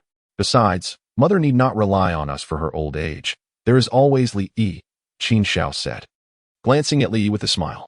This remark not only left Li Yi looking awkward, but it also caused Zhang Xiuji's face to flush with embarrassment. In previous times, she would have retorted fiercely, but now, facing a son-in-law who was a chairman, she hesitated to speak too harshly. Noticing Zhang Xiuji's discomfort, Qin Xiao smiled gently and said, Mother, do not be upset. I was merely jesting. After all, you did lend me money in the past. Hearing this, Zhang Xiuji's spirits lifted. Mother is not upset. Having a son-in-law like you is a blessing. A harmonious family leads to prosperity. Xiuji, I have long told you that Qin Xiao would not remain the same forever. Everyone must undergo a process of growth. Li Xiu chimed in to support. Mother is right, Zhang Xiuji replied with a smile. This only caused Zhang Pingping and Zhang Lili to grit their teeth in frustration, yet they were powerless against Qin Xiao. After all, he was indeed superior to them. It's getting late. Let us head to the restaurant, Li Xiu suggested. The family then prepared to set off. However, just then, Qin Zhao's phone rang. The caller being Luan. As soon as he answered, he heard Luan's urgent voice. Master Qin, this is a matter of utmost urgency. Do you have a moment? Hearing this, Qin Xiao furrowed his brows and replied, Did I not say I would help you resolve the issue tomorrow? I am busy right now. Master Qin, there is no time. Another worker has died at the construction site. This marks the fourth incident. The higher-ups demand that if we cannot provide a solution today, work will be halted immediately, and we may have to take a detour. Luan spoke with palpable anxiety. Another one? What on earth are you building the bridge on? Qin Xiao also wore a look of astonishment. Is this place truly so ominous? Luan replied with a bitter expression, It's merely a river. You should come and see for yourself. Time is of the essence. Very well. Qin Xiao, though somewhat resigned, agreed. Thank you, Master Qin. If you can truly assist me in resolving this issue, you will be like a second father to me. Luan exclaimed with excitement. Qin Xiao inquired. Do you have an urgent matter? Li Xiu asked. A friend of mine is in trouble. I'm going to take a look. Qin Xiao responded as he ended the call. Li Xiu nodded, urging, Take care on the road. Qin Xiao acknowledged with a nod and said, Li Yi, accompany me. Certainly. Li quickly agreed, and the two set off towards the outskirts. Chapter 97. The Four Malevolent Positions. Brother, what could be so urgent that you skipped a meal? Li Yi inquired as he drove slowly. Qin Xiao, resting his eyes in the back seat, casually remarked, It's not a significant matter. A high-speed rail construction in the suburbs encountered an accident by a river. Upon hearing this, Li Yi appeared momentarily stunned. Disbelief etched across his face. What? You are involved in the high-speed rail project? Not at all. You will understand once we arrive. Just focus on driving, Qin Xiao instructed. Understood, Li Yi remained silent, pressing the accelerator as they sped towards the outskirts. After nearly 5 hours, Qin Xiao finally arrived at the river Luan had mentioned. The river spanned approximately 40 meters and was remarkably calm. Even the fallen leaves on its surface remained still. At that moment, as Qin Xiao sent a message to Luan, several doctors were seen lifting a body concealed beneath a white cloth onto an ambulance. The cloth was soaked with blood, and the condition of the deceased appeared rather grim. Meanwhile, upon receiving Qin Xiao's message, Luan hurriedly exited the construction site. Spotting Qin Xiao, he expressed relief, exclaiming, At last, I have long awaited your arrival, Master Qin. After disembarking from the vehicle, Qin Xiao immediately sensed the unusual aura surrounding the river and inquired, Is that the victim being loaded onto the ambulance? Indeed, the victim was a mixer operator who, due to a mishap, fell into the mixing machine, resulting in a gruesome fate, Luan explained. Qin Xiao glanced towards the large mixing machine and questioned, How did he fall into such a high mixer? I too am perplexed. Isn't it peculiar? Luan responded with a weary face. Qin Xiao chose not to dwell on the mixer, but instead approached the riverbank to begin his observations. The more he examined, the more furrowed his brow became, causing Luan to hold his breath, fearing that Qin Xiao might, like other geomancers, abruptly declare that this matter was beyond their capabilities and leave. Boss Lu, if I am not mistaken, is there a chemical factory upstream? Qin Xiao suddenly asked. Yes. You are absolutely correct, Mr. Qin, Luan exclaimed, slightly startled. This area poses considerable challenges due to the chemical factory, which has transformed it into a site of four malevolent positions. Qin Shao remarked while gazing at the water's surface. What does the chemical factory have to do with these four malevolent positions? Luan queried, still puzzled. Qin Shao began to elucidate the situation. The so-called four malevolent positions differ from the three malevolent positions. The four malevolent types include earth malevolence, water malevolence, air malevolence, and wind malevolence. The term Gasha refers to the geographical position of this stretch of river, which lies at a notably low elevation, making it a site of sediment accumulation, although the water appears to be merely a dozen meters deep. The presence of silt can render it to depths of 20 to 30 meters. This is the essence of Gasha. Following this is Shui Sha, arising from the necessity of upstream chemical factories, which require vast quantities of water daily. Consequently, they construct dams at the narrowest points of the riverbank to store water. This action leads to the cessation of flowing water, transforming the downstream into stagnant water, explaining why Qin Shao observes fallen leaves on the water's surface remain unmoving, as circulation is non-existent. The concept of Yin Sha is straightforward. Due to the low-lying terrain, the rising sun is first obscured by large factories in the suburbs, resulting in a markedly brief period of sunlight each day. Insufficient sunlight over time causes the accumulation of negative energy in sedimented areas, which gathers and does not disperse. Even a slight breeze can create a cyclone, posing significant threats to human health, known as feng sha. The conditions for the formation of the four types of sha are exceedingly stringent. However, once they manifest, the dangers surpass those of the three types. In Chapter 98, What Can One Achieve in Their 20s? Luan found himself bewildered by Qin Shao's analysis of the four types of sha, given his unfamiliarity with feng shui. Nevertheless, curiosity compelled him to inquire, Mr. Qin, are you suggesting that the negative energy here is responsible for the string of fatalities? To the extent that even the pillars cannot stand? Qin Shao replied, the negative energy here disrupts the magnetic field, causing workers to inhale a significant amount of this energy, which naturally leads to hallucinations. The failure of the pillars is fundamentally due to improper operations by the workers. Master Qin, is there a remedy for this? Should I prepare yellow paper and vermilion? Luan asked. Qin Shao responded, this is not a matter of supernatural mischief. Why would we need talismans? We must address the underlying issues of poor feng shui. Luan nodded in understanding, stating, please wait, Mr. Qin. I will summon General Huang immediately, before hastening away. At this moment, Li, standing nearby, was utterly astonished, his throat dry as he stammered, how do you possess knowledge of feng shui? Isn't it all mere superstition? Hearing Li Yi's remark, Qin Shao narrowed his eyes slightly and asked, do you know why the wealthy thrive? Li shook his head in ignorance. It is because they believe in feng shui. The wisdom passed down from our ancestors holds intrinsic value, Qin Shao asserted. At that moment, Li Yi held Qin Shao in such high regard that he nearly knelt in request for apprenticeship. A few minutes later, a well-dressed middle-aged man, appearing prosperous and around 50 years of age, approached Qin Shao, accompanied by Luan. This man, Ma Yuran, is a prominent figure in Suzhou and Hangzhou, having built his fortune through contracting substantial projects. Do not underestimate his endeavors. Each project he undertakes involves billions, if not hundreds of billions, of yuan, and over the years, his net worth has exceeded 100 billion. Luan, in comparison, is merely a small contractor under his employ. Luan, where did you find this feng shui master? Surely he is not another charlatan? Ma Yuran remarked with evident displeasure. Mr. Ma, please do not doubt, Master Qin is indeed remarkable. He previously assisted me in resolving issues at my construction site, Luan replied. Ma Yuran cast a skeptical glance at Luan, still somewhat unconvinced. Before long, the two arrived at Qin Zhao's location. Master Qin, this is Mr. Ma Yuran, a prominent figure in the infrastructure sector, Luan introduced. He continued, Mr. Ma, this is the Master Qin I mentioned to you. Upon seeing the man accompanying Luan, Qin Shao squinted slightly, realizing it was him. How small the world is. It was evident that Qin Shao recognized Ma Yuran. However, as Ma Yuran cast a glance at Qin Shao, his expression immediately soured. He had expected Master Qin to be a man in his 60s or 70s, or at the very least, in his 40s or 50s, which would align with the typical image of a feng shui master. Yet, looking at Qin Shao, he appeared to be merely in his 20s. What could he possibly know? This was utterly absurd. Luan, are you joking with me? You expect me to consult a mere youth about feng shui? After just a glance at Qin Shao, Ma Yuran angrily exclaimed, clearly not intending to engage in conversation with him. Hearing this, Lewin grew anxious, replying, Mr. Ma, this Mr. Qin truly possesses remarkable skills. You can leave too. Damn it, you're just causing me trouble, Ma Yuan snapped. Just then, his phone rang unexpectedly. He stepped aside to take the call, his tone becoming remarkably cordial, indicating that the person on the other end held significant status.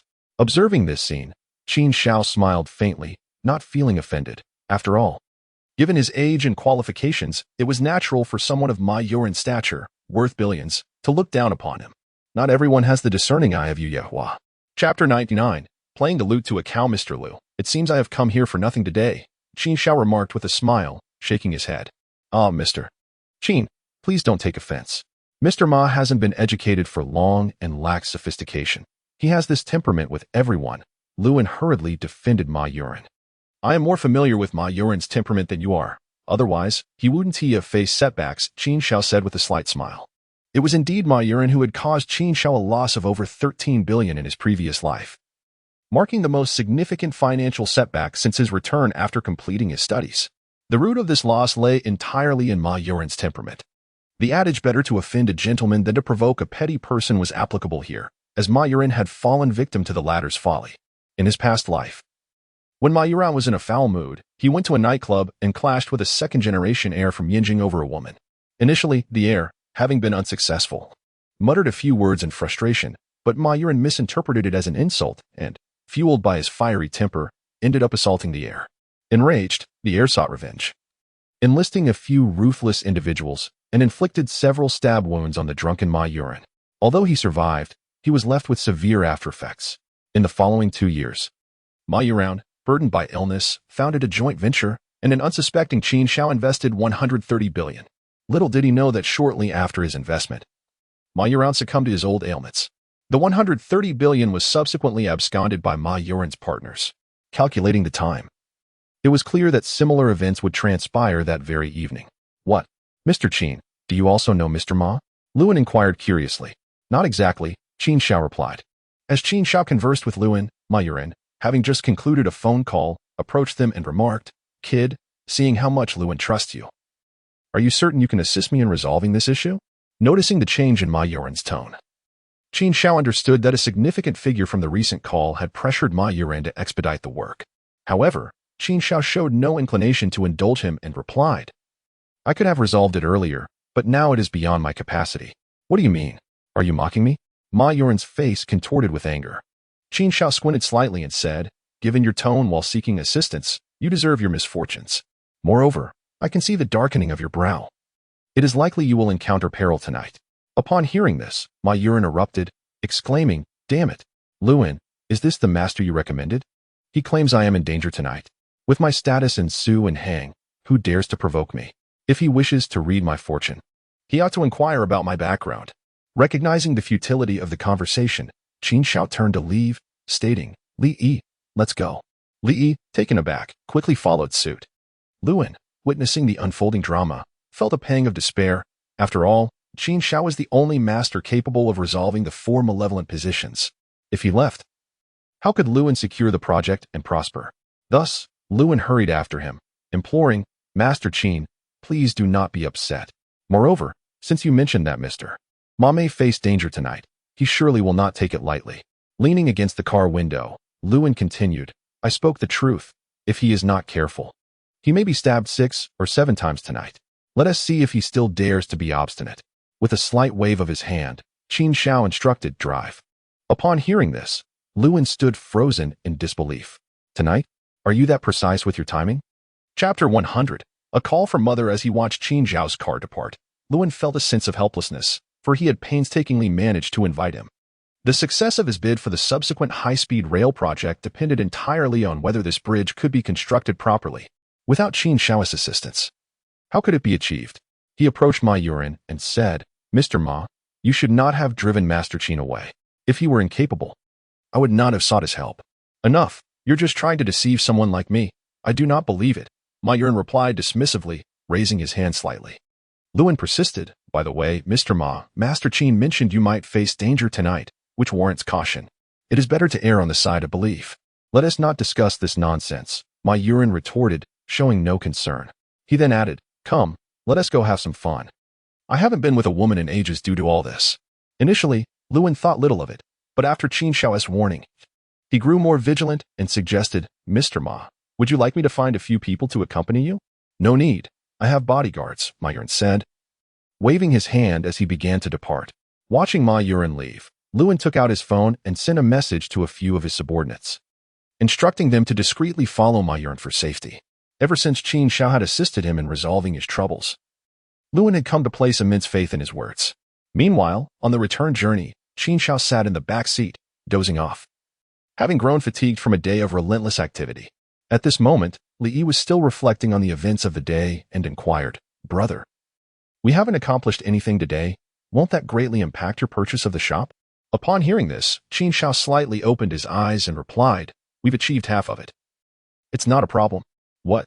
Half accomplished? Li Yi was visibly taken aback. Qin Shao smiled silently. His assertion that Ma Yuan would be attacked was not meant for Ma himself, for with Ma's temperament, he would never believe it unless a knife was held to his throat. It was primarily intended for Luan, who, with his astute nature, would undoubtedly send someone to protect Ma Yuan. Should anything occur that night, Ma Yuan would surely be convinced, thus eliminating any grounds for doubt regarding Qin Zhao's intentions. At that moment, Qin Zhao's phone rang. Glancing down, he saw it was his mother, Yu Guiqin, calling. This brought him immediate joy. Since Qin Shao had deceived his parents out of their pension and his sister's tuition 2 years ago, he had rarely contacted home. He had planned to bring his parents and sister over once he had settled into a new house, but he hadn't expected his mother to call at this time. He quickly answered, Mom. Qin Shao, your sister is getting engaged the day after tomorrow. Could you possibly come back? Yu Guiqin suddenly said. Upon hearing this, Qin Shao frowned slightly and responded, Mom, didn't I mention before that I don't want my sister to date that man? How has it suddenly come to an engagement? Sighing, Yu Guiqin replied, It's hard to persuade her. Your sister really likes him. Just as Qin Shao was about to continue, he heard a voice from the side. Mom, are you on the phone with Qin Shao? I told you not to contact him. Even if I'm getting married, I don't want him back. Hang up. The voice was unmistakably filled with anger. It was his sister, Qin Ro. Shao Ro, your father passed away early. As the eldest brother, he must take on the mantle. We can't have a household without a man, Yu Guiqin interjected. Does he even have the sense of responsibility of an elder brother? Have you forgotten the things he did before? If it weren't for him, would I have had to give up my studies and rush into marriage? Qin Ro shouted, her voice trembling with emotion. In this moment, Qin Ro's words pierced Qin Zhao's heart like needles, yet he found himself at a loss for a rebuttal. Qin Shao, your sister is just saying things in anger. Don't take it to heart. Please come back the day after tomorrow, Yu Guiqin urged. Mom, I know I've done many things that have hurt you and my sister in the past. Rest assured, I will return the day after tomorrow. I will change all of this, Qin Shao replied, suppressing the tremor in his voice. But just then, Qin Ro snatched the phone from Yu Guiqin and spoke directly into it. Qin Shao, I do not acknowledge you as my brother. Mom doesn't need your care. Fend for yourself. With that, the call abruptly ended. Qin Shao had intended to explain, but Qin Ro had clearly denied him the opportunity. Sighing deeply, he set the phone down, burdened by a sense of despair. As Li Yi drove, he listened intently to the conversation, remarking, Brother, Shao Ro still harbors resentment over your past actions. You have changed now. Just go back and explain. However, Qin Shao shook his head, stating, You don't understand. Such matters cannot be resolved merely by my words upon returning. 2 years prior, Qin Shao had deceived his mother and sister, absconding with their money under the pretense of business ventures. This money could have afforded his sister a place at a prestigious university, as she had always excelled academically. Yet, due to his actions, her life had taken a drastic turn. Qin Ro, for years younger than Qin Shao, was only 21 this year. A young woman just stepping into adulthood, she once had limitless possibilities ahead of her, but now her future appeared bleak. All of this was his fault. To this day, their mother and sister remained in a modest rental in Suzhou, surviving on the meager wages his sister earned from her job. By the time Li dropped Qin Shao off at home, it was already 8 in the evening. Xiaolan had returned from her grandmother's birthday celebration and was in the living room, keeping company with Xiao Yi. Upon seeing Qin Shao enter, an uncontainable joy lit up Xiaolan's face as she exclaimed, Qin Shao, today was truly delightful. Do you know how the expressions of aunt and second aunt were at the celebration? They didn't show a single smile throughout. Hearing this, Qin Shao managed a rare smile, hanging his coat on the wall, and replied, I suppose this has repaid all the grievances you've endured over the years. Hee hee, Daddy. Mommy was so happy today, and so was I. Xiaoyi chimed in with a laugh. Qin Xiao affectionately tousled Xiaoyi's hair and responded, if you're happy, then so am I. You've been busy all day and probably haven't eaten yet. Shall I whip up something for you? What would you like? Xiaolan said as she stood up to tie on an apron. No need. I don't have much of an appetite. Qin Xiao raised his hand in refusal. Noticing the expression on Qin Xiao's face, Xiaolan seemed to sense something was amiss. What's wrong? Has something happened? Mom just called. She said Qin Ro is getting engaged and wants me to return the day after tomorrow, but Qin Ro doesn't wish to see me, Qin Xiao disclosed. Upon hearing this, Xiaolan understood the situation. Mom and Qin Ro are still unaware of your current achievements. And what you did 2 years ago is certainly not easily forgiven. Indeed, I was a complete scoundrel back then. It is only natural for her to resent me. However, Qin Ro is my only sister, and I do not wish for her life to be ruined by that man, Qin Xiao said calmly. You are referring to Jiang Junming, aren't you? Xiaolan inquired. Yes, he is no good, Qin Xiao replied, his expression darkening. You've only met Jiang Junming once. How can you be so certain he's not a good person? He seems quite nice to Xiao Ro. Xiaolan tried to comfort him. At this, Qin Xiao chuckled. When I was courting you, how did you not see that I was not a good person? You married me against your family's opposition. And those years were so difficult for you. This statement left Xiaolan momentarily speechless, and she shot him a playful glare. That hit hard. I must have been blind. Thankfully, you have turned your life around. Or else.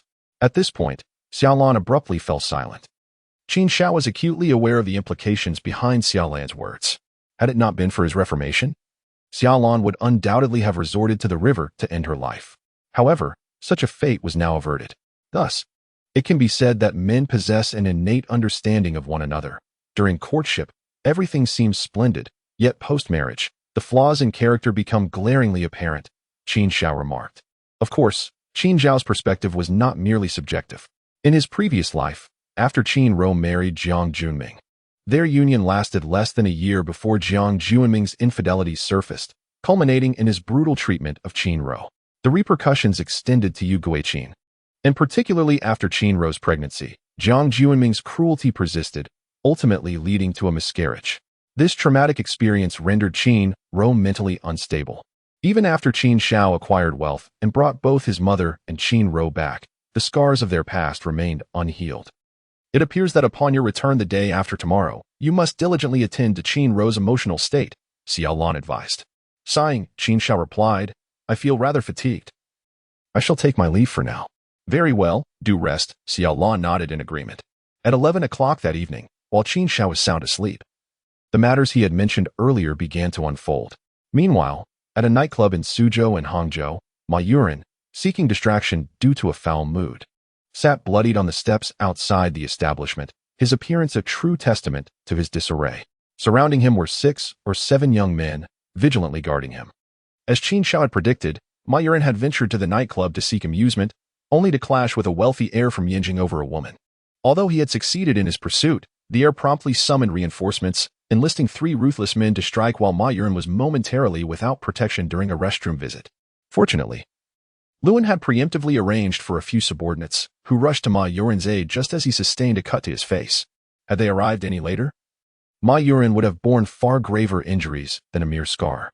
A few minutes later, a vehicle pulled up at the nightclub entrance. Ah, Mr. Ma, what has happened to you? Are you gravely injured? Lewin exclaimed, visibly startled as he emerged from the car. Ma Yuran raised a hand dismissively and replied, It's nothing serious, just a scratch. You did well to summon a few people to protect me. Otherwise, I might have faced a dire situation tonight. Thank goodness it is nothing serious, Lewin sighed in relief, then continued, Mr. Ma, I told you so, better to believe in the possibility than dismiss it. Master Qin mentioned earlier that you would encounter peril tonight, and look, his words have proven prophetic. At this, Ma Yuran recalled the warning and mused. This Master Qin possesses genuine skill. Have I misjudged him? Indeed, had Master Qin not forewarned me, I would never have thought to arrange protection for you. Lewin replied with a hint of resignation. Chapter 103, Master Qin truly is extraordinary. Lewin, what is the background of this Master Qin? Ma Yuran inquired. I am not entirely certain. I encountered him by chance. Were it not for him, I would have already faced bankruptcy, Lewin explained. After the recent events, Ma Yuan found himself reassessing his opinion of Qin Shao. After all, the calamity of the blade's flash arrives instantaneously, even to the precise minute of nightfall. Although Ma Yuan believes in feng shui, he has yet to encounter anyone who could predict an accident with such precision. Luan, please call Mr. Qin. I owe him a sincere apology. If it weren't for his timely warning, I would have undoubtedly faced a mishap tonight. In that moment, Ma Yuan had shed his daytime temperament, and his speech had become considerably more composed.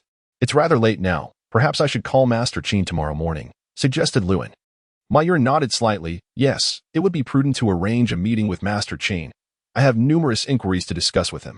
Understood, Luan replied. By the way, contact Guan Haiyang. That fellow has his connections. I want him to track down the rich heir who attacked me. I cannot let this grievance go unaddressed. Ma Yuan slowly rose, declaring.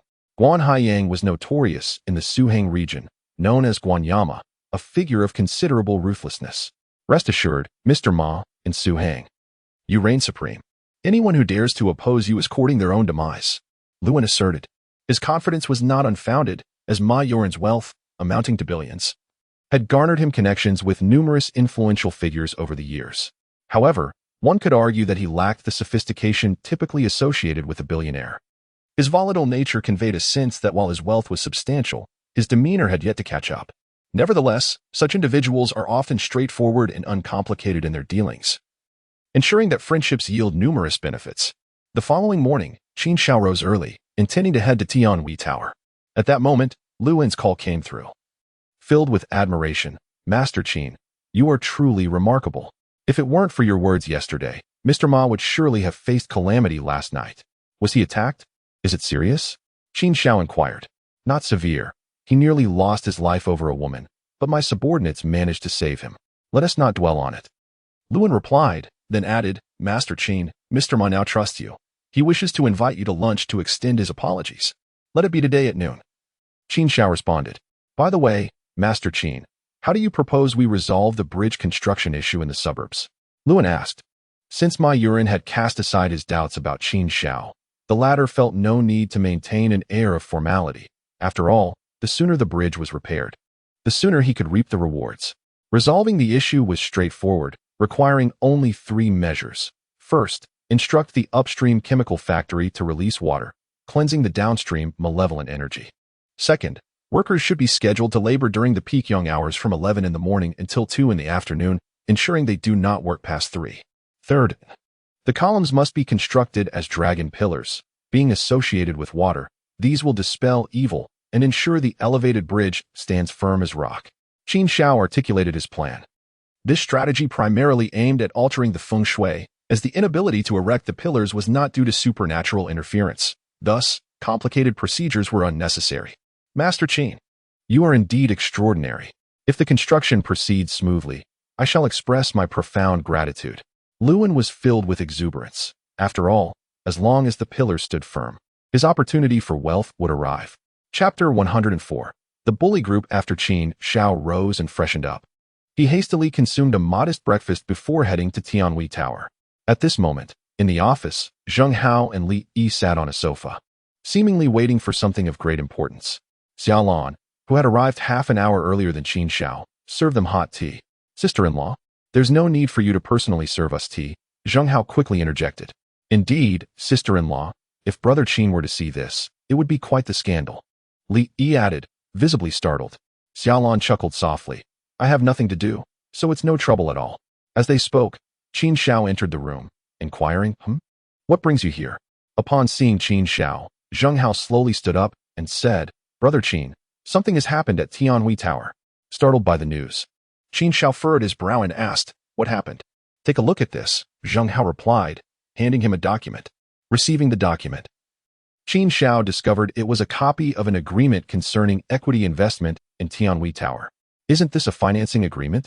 Is someone looking to invest in Tianhui Tower? This seems like good news, Qin Shao remarked slowly. Brother Qin, look at the second page, Zheng Hao said with a bitter expression. Turning to the second page, Qin Zhao's countenance darkened instantly. Xiaolan leaned over to see the document and was equally incredulous.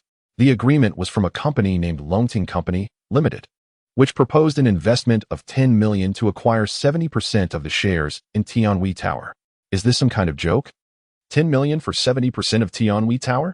Such an offer deserves to be tossed into the trash, Xiaolan exclaimed, her anger rising. Zheng Hao, with a weary expression, added, sister-in-law, this loaning group is a formidable company, not only in Suang but across the nation. They possess substantial capital and powerful backing. We cannot afford to provoke them. Qin Shao gradually closed the agreement and asked, when was this agreement sent? An hour ago, Li Yi quickly replied. Qin Shao was no stranger to Longting Group. It was a conglomerate composed of capital bullies and rogues.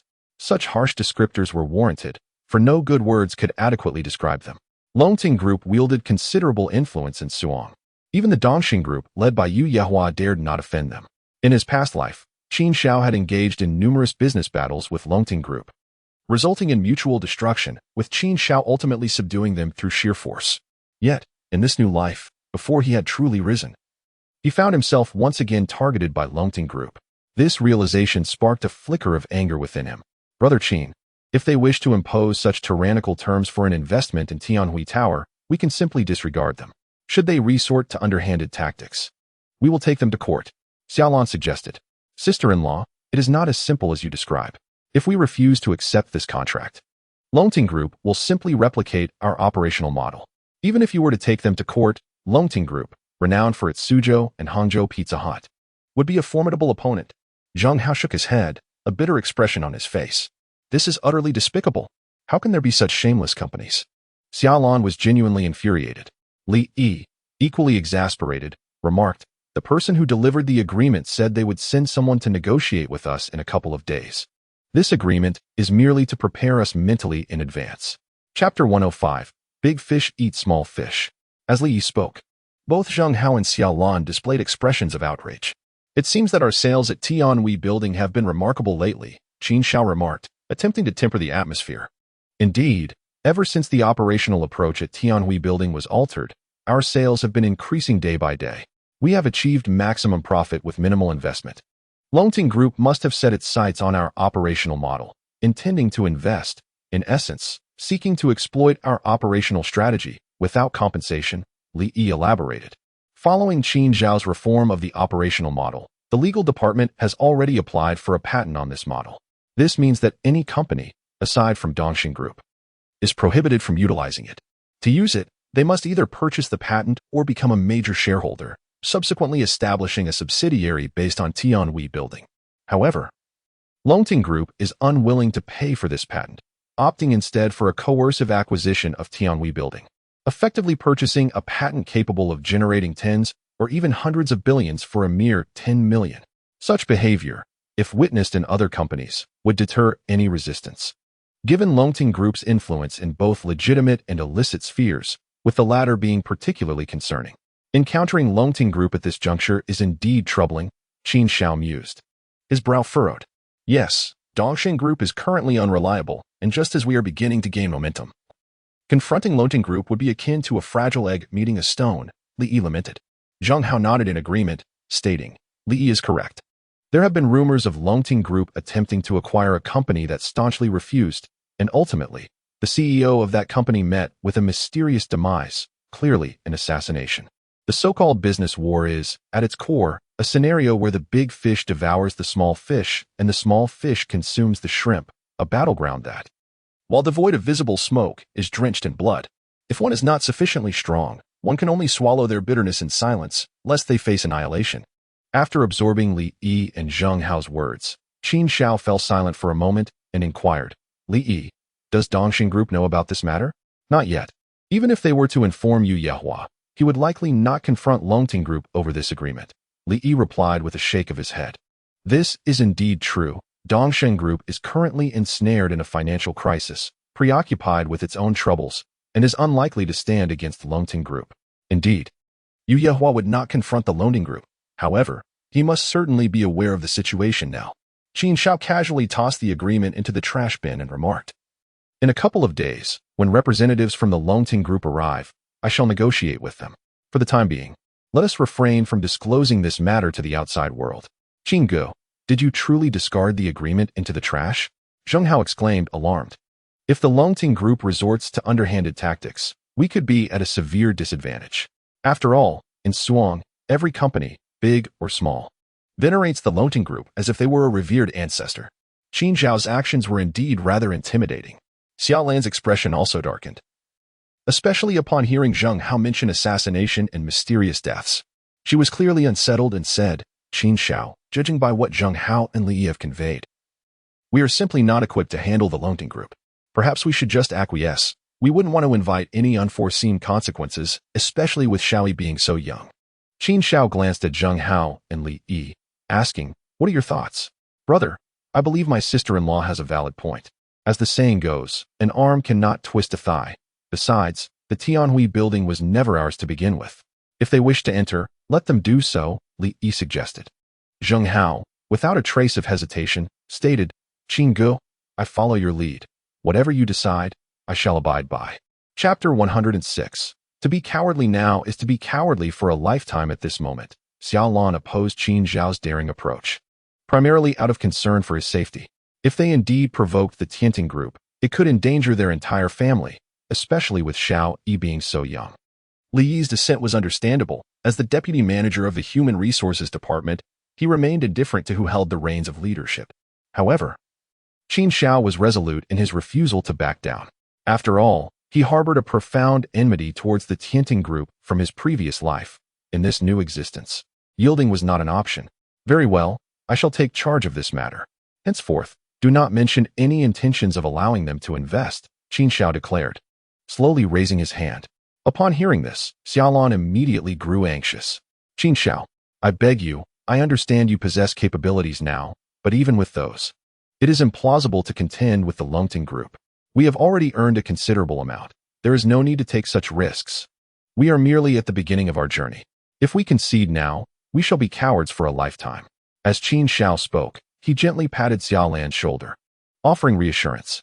Rest assured, if the Tianting Group dares to harm you or Xiao Yi, I will ensure that not a single soul from their company remains. With these words, Zheng Hao and Li Yi both distinctly sensed an undercurrent of pressure emanating from Qin Zhao, one even tinged with a hint of murderous intent. This palpable aura made it somewhat difficult to breathe. Xiaolan, taken aback by Qin Zhao's sudden declaration, felt compelled to relent, given his unwavering stance. Just then, the office phone rang. Upon answering, Xiaolan realized it was Yu Yehua calling and promptly handed the phone to Qin Zhao. Hello, this is Qin Zhao, he answered. Mr. Qin, are you busy at the moment? Yu Yehua inquired. Not particularly. What is the matter? Qin Zhao responded, slightly furrowing his brow. My father and I plan to visit the Tianhui building shortly to discuss some matters with you, Yu Yehua stated. Very well, Qin Zhao replied before hanging up the phone. It is evident without speculation that Longting Group has forwarded the agreement to Dongxing Group. You may all proceed with your tasks, Qin Zhao remarked. Observing Zheng Hao and Li Yi, Zheng Hao and Li Yi nodded and gradually exited the office. An hour later, Yu Yehua and Yu Yue arrived at Tianhui building. Qin Zhao had been waiting outside, and, upon seeing the father and son emerge from the elevator, said, Mr. Yu, Elder Yu, please come in. Haha, Mr. Qin. It is said that absence sharpens appreciation. Tianhui building, under your management, truly flourishes, Yu Yehua responded with a smile. Yu Yue, standing beside him, expressed his agreement, stating, It seems Mr. Qin is indeed a commercial genius. His future accomplishments will surely rival those of Yehua. Upon hearing the harmonious exchange between the father and son, Qin Zhao appeared surprised and replied, Please do not elevate me unduly. Compared to your commercial empires, my endeavors are but trifles. Once they were seated, Xiaolan served tea and then exited the office. Mr. Qin, if my assumptions are correct, you must be aware of the purpose of my and Hong Tai's visit. Yu Yue said, taking a sip of his tea. Qin Zhao, seated in his executive chair, smiled faintly and kicked the nearby wastebasket, saying, Naturally, you are here for this. Correct? Upon unexpectedly spotting the agreement in the wastebasket, both Yu Yehua and Yu Yue nearly spat out their tea in astonishment. Mr. Qin, why have you discarded Longting Group's agreement in the trash? Yu Yehua exclaimed, shocked. Such rubbish should not be retained, Qin Zhao retorted. At that moment, Yu Yue was equally taken aback by Qin Zhao's actions. Given his insight and understanding of business, he surely recognized Longting Group's significance. Disposing of their agreement in the trash seemed to clearly indicate a firm stance. It appears that Mr. Qin does not intend to compromise with Longting Group, Yu Yue deduced, his eyes reflecting a mixture of gravity and concern. Such a bully of a company. If you concede even once, you shall never stand tall before them again. I am a man of resolve. I cannot kneel. Qin Shao replied with a wry smile. Yu Yehua remained stunned for a considerable moment before saying, Mr. Qin, it seems I have disappointed you. In truth, I came to persuade you to allow Longting Group to invest. He continued, as you know, Dongxing Group is currently facing financial difficulties and cannot withstand significant turmoil. Longting Group's approach today has left me with no choice but to comply. Qin Shao smiled slightly, fully understanding Yu Yehua's predicament. I comprehend your difficulties, Mr. Yu. Tianhui Building rightfully belongs to Dongxing Group. Should you choose to dismiss me and transfer the company to Longting Group, I would have no objections. At this moment, Yu Yue chuckled. Haha, Mr. Qin. You speak too gravely. You have rescued Dongxing Group and my son, and I could never commit such an act. Yu Yehua, feeling awkward, took over the conversation, saying, Mr. Qin, that is not my intention. It is merely that Longting Group is quite unscrupulous and wields considerable influence. If they provoke anger, I fear for your safety, Mr. Qin. Rather than clinging to the Tianhui Building, it would be more prudent to let go and wait for the Dongxing Group to regain its footing. As long as Mr. Qin is willing, we can then engage in a contest of strength with the Longting Group. In truth, Yu Yehua was merely expressing an opinion. Even if the Dongxing Group were to change, it would still not stand a chance against the Longting Group, which is a colossal entity many times larger than the Dongxing Group. The prospect of a contest of strength seems rather presumptuous, akin to a mayfly attempting to shake a tree. Mr. Qin, to be candid, the Longting Group is applying pressure on me. If I refuse to allow them to invest, they are likely to take down the Dongxing Group as well, Yu Yehua remarked with a bitter expression. Mr. Yu, how about this? You sell the Tianhui Building to me, thereby severing any ties you have with it. If they come looking, they will only find me, Qin Shao suggested with a smile. Sell it to you? Yu Yehua was momentarily dumbfounded. The Tianhui Building was purchased for 30 billion. Could Qin Shao possibly come up with that amount? It seemed rather unrealistic. Yes, sell it to me. After all, if the Longting Group invests, they will acquire 70% of the shares. Even if the Dongxing Group can take a cut from that, your profits will be minimal. It is far better to hand it over to me and let me contend with the Longting Group, Qin Shao said with a smile, as if dismantling the Longting Group were a trivial task. Chapter 108. Risk Mitigation. Following Qin Zhao's words, Yu Yehua hesitated momentarily. Indeed, transferring all shares of the Tianhui Building to Qin Shao would mean that the Tianhui Building would no longer have any association with the Dongxing Group. Even if the Longting Group sought trouble, it would not implicate the Dongxing Group. Mr. Qin, are you certain you wish to proceed in this manner? You must understand that if you provoke the Longting Group, it won't merely result in failure. It could very well cost you your life, Yu Yehua said seriously. Rest assured, Mr. Yu, my life is not something even the King of Hell can claim. A mere Longting Group is hardly worth my concern, Qin Shao replied with a slight smile. However, I do not currently possess 30 billion. I can use the Tianhui Building as collateral. If I fail to pay the 30 billion within a month, the Tianhui Building will revert to the Dongxing Group. Should any unforeseen circumstances befall me during this time, the same will apply. Upon hearing this, Yu Yehua glanced at his father, who displayed a measure of admiration for Qin Shao. Hongtai, since Mr. Qin is confident, let us allow him to give it a try. Yu Yehua nodded in agreement. Mr. Qin, let us proceed as you have suggested. In truth, this decision was made out of necessity. Regardless of whether Yu Yehua agreed to the transfer, the Longting Group would ultimately force a stake. It was better to follow Qin Zhao's proposal. Very well. Qin Shao nodded slightly before making a phone call to Zheng Hao. Before long, a transfer contract for the Tianhui Building was delivered. Both parties affixed their signatures, rendering the contract officially effective, and the Dongxing Group severed all ties with the Tianhui Building.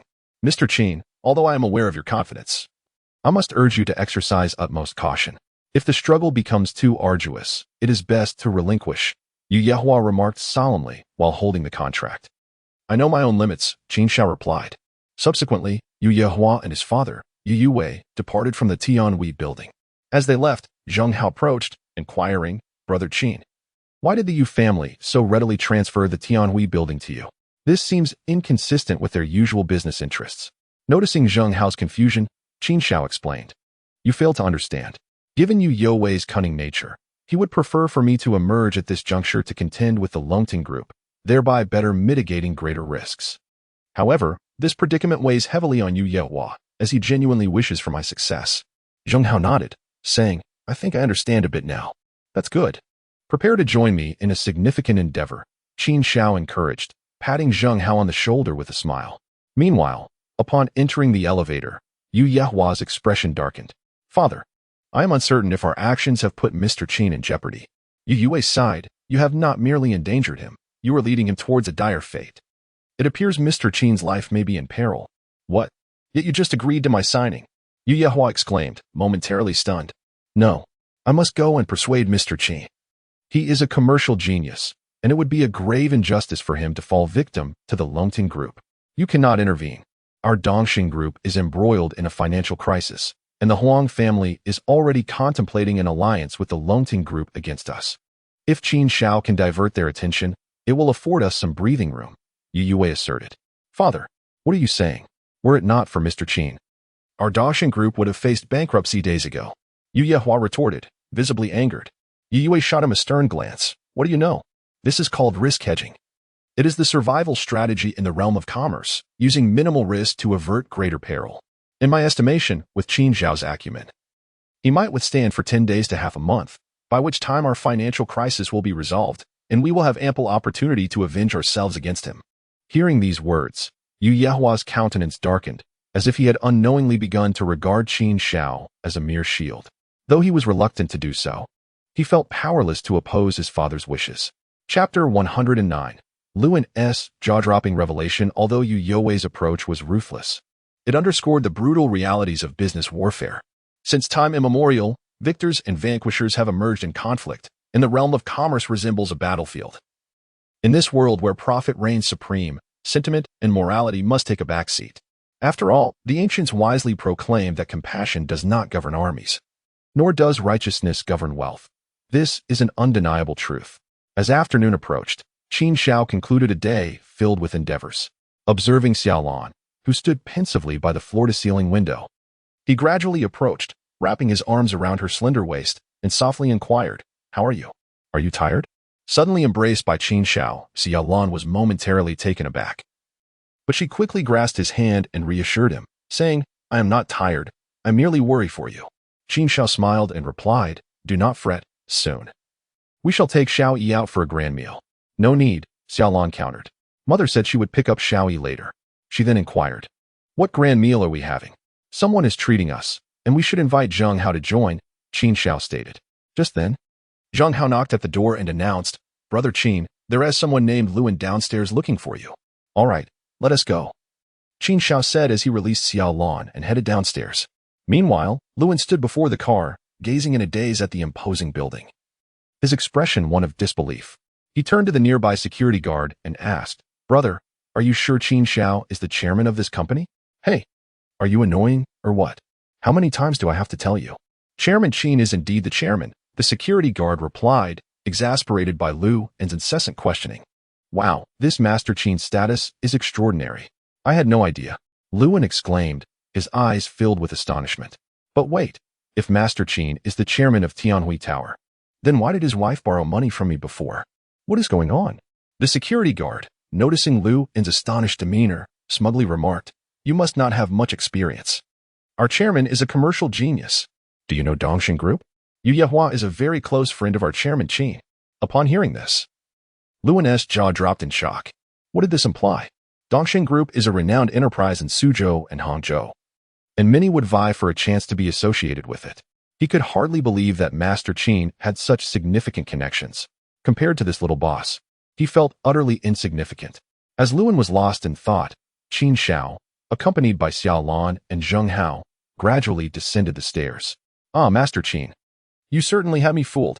I had no idea you held the position of chairman of Tianhui Tower. Luan hurriedly approached Qin Xiao as he arrived. You never asked me, Qin Xiao replied, his expression one of confusion. Luan then said, Where did Mr. Ma arrange to meet? At Junlin Pavilion, Qin Xiao inquired. This restaurant has outshone even 3-star establishments. It is considered the finest in Suzhou and Hangzhou, Luan explained. Indeed. The Buddha jumps over the wall at Junlin Pavilion is truly exceptional. It is a signature dish that is renowned, Qin Xiao acknowledged. Ah. It seems Master Qin is indeed a person of depth. Junlin Pavilion operates on a membership basis known to very few, with fewer than 200 members nationwide. and reservations must be made in advance, Lewin added. Originally, Mr. Ma had a very important client scheduled to dine here, but in gratitude to Master Qin, he set the client aside. Mr. Ma is quite thoughtful, Qin Shao smiled. Then let us depart. Lewin promptly went to open the car door. Chapter 110, 200,000 for a meal. Lewin drove through the city, navigating left and right, taking over half an hour to arrive. Upon reaching Junlin Pavilion, Qin Shao felt quite familiar with the place, having frequently dined here with clients in his previous life, although this place is somewhat secluded. The tantalizing aroma of delectable cuisine wafts through the air, perceptible from a distance. Master Qin, please proceed inside. I will fetch Mr. Ma, Lewin suggested. Where is Mr. Ma's driver? Qin Shao inquired. Oh, do not mention it. That driver, who also served as a bodyguard, was dismissed by Mr. Ma. Yesterday Mr. Ma was injured, and the bodyguard was too preoccupied with his romantic pursuits to notice, Lewin replied with a sense of resignation. Very well, Qin Shao responded, also at a loss for words. The three then entered the restaurant. A composed young female server approached promptly, wearing a professional smile. Do you three have a reservation? She inquired. What? Did Ma Yun not make a reservation? Qin Shao asked. Yes, please proceed left at the entrance. Your room is the first one, the server quickly directed. The three then made their way toward the private dining room. Once seated, Zhang Hao was taken aback by the opulence of the room and remarked, Brother Qin, a meal here must not come cheap.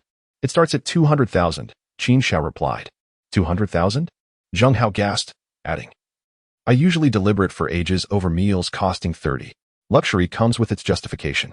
This restaurant sources over 30 exclusive ingredients, delivered only on the day of reservation. If the guests fail to show, those ingredients are discarded the next day. Such indulgence is beyond the reach of most, Qin Shao explained. Summer Lawn gazed at Qin Shao in astonishment and queried, How do you know such intricate details? As Qin Shao was about to respond with a smile, the server hurried back, exclaiming, I apologize. Your private room is the first one on the right. I made an error. All right, no matter. Qin Shao nodded slightly and was about to rise with Summer Lawn and Zhang Hao to move to the correct room. However, at that moment, a young couple appeared at the entrance, their ages quite similar to Qin Shao's. Upon spotting Qin Shao and the others in the private room, the woman's expression immediately soured. Server, what is the meaning of this? Why are there other people in my reserved room? She demanded. The server, wearing an apologetic expression, responded, I sincerely apologize, miss. It was my oversight. I will immediately relocate these three guests. Observing the woman's petulant demeanor, Qin Shao furrowed his brow slightly. But recognizing that she was merely venting her frustration at the server, he chose not to dwell on it. The woman, hands on her hips, retorted, What do you mean by oversight? Is an apology sufficient? These three have occupied my room. I am a platinum member here, surely. They must be aware of my fastidiousness. Are you new here? Faced with the woman's tirade, the server dared not utter a word, fully aware that patrons of this establishment are typically affluent and influential. She could only bow her head and repeatedly apologize. I am truly sorry. At that moment, Summer Lawn picked up her bag and followed Qin Shao out of the private room, coincidentally passing by the woman. This prompted the woman to wrinkle her nose and exclaim, Look at these commoners. The stench of cheap perfume is overwhelming. It has sullied my entire room. I demand an explanation. Hearing this, Qin Shao, who had already exited, suddenly halted, a frown creasing his brow. Xiao Lan was somewhat at a loss for words and remarked, Miss, is it truly necessary to resort to personal attacks? What poor-quality perfume do you speak of? That is merely the sin of laundry detergent. Chapter 111, A Lesson in Humility. The woman immediately became animated and retorted, What is this? You think you have a right to complain after occupying my private room? Do you possess any sense of decorum? Decorum? Xiaolan scoffed, My goodness. How can one consume excrement and yet accuse others of being foul? How do you manage that? Zhang Hao found himself unexpectedly amused by the absurdity of the situation. Who are you calling foul? He challenged. The woman, infuriated, advanced towards Zhang Hao, handbag in hand. At that moment, Qin Shao could no longer restrain himself and took a step forward, but Xiaolan suddenly grasped his arm, saying, Qin Shao, let it be. Everyone here has their own complexities. It's better to avoid unnecessary conflict. The woman, dismissing Qin Shao's intent to intervene, particularly scrutinized his rather modest attire and sneered. Look at you all, such pitiful figures. When did Junlin Pavilion start welcoming individuals like you? Who did you just call a stray? Qin Shao demanded with a stern expression. I'm referring to you. What of it? Are you unsatisfied? The woman shot back, hands on her hips, refusing to back down. With a resounding slap, Qin Xiao struck her without hesitation. The sound echoed, causing her to stagger and collapse onto the floor, utterly stunned. How could someone dare to strike her? Throughout her life, no one had ever laid a finger on her. Today, she had been slapped outright. Qin Xiao took out a handkerchief and vigorously wiped his hands, stating, I find it distasteful to strike you. Spewing filth from your mouth is more than just a slap in the face. You dare hit me. The woman covered her face, her eyes wide with disbelief as she looked at Qin Xiao. At that moment, the young man accompanying her finally grasped the situation and shouted, How dare you hit my girlfriend? You're asking for trouble. As he rushed forward, ready to retaliate, Qin Xiao swiftly seized the young man's wrist and applied pressure. Don't break it. The young man, utterly outmatched, was subdued in an instant. Get lost. Qin Xiao flung him aside, sending the young man sprawling to the ground. This scene left Xiaolan both astonished and concerned. What had transformed her husband in such a short time? If he had merely become financially astute, it would have been understandable, but his prowess in physical confrontation was astonishing. She had no recollection of Qin Xiao ever being skilled in such matters. The commotion attracted the attention of other patrons in nearby private rooms, who emerged to witness the spectacle. Their eyes widened as they spotted the woman seated on the ground, cradling her face in disbelief. Isn't that Zhou? Who could have dared to strike her? Zhou, you don't know her? She asked the daughter of the head of Lonting Group. Lonting Group? Goodness, these three are in serious trouble. It's rumored that Lonting has connections to the underworld. They are not to be trifled with. Zhou, born with a silver spoon as the heiress of Lonting Group, had always been a pampered princess, untouchable in Suang. No matter how spoiled or willful she became, how could one possibly swallow such disdain? The whispered conversations of the surrounding guests were, of course, heard by Xiaolan, causing her complexion to change instantly. Qin Xiao, let us depart. They are from the Lonting Group, and we cannot afford to provoke them. You wretched creature.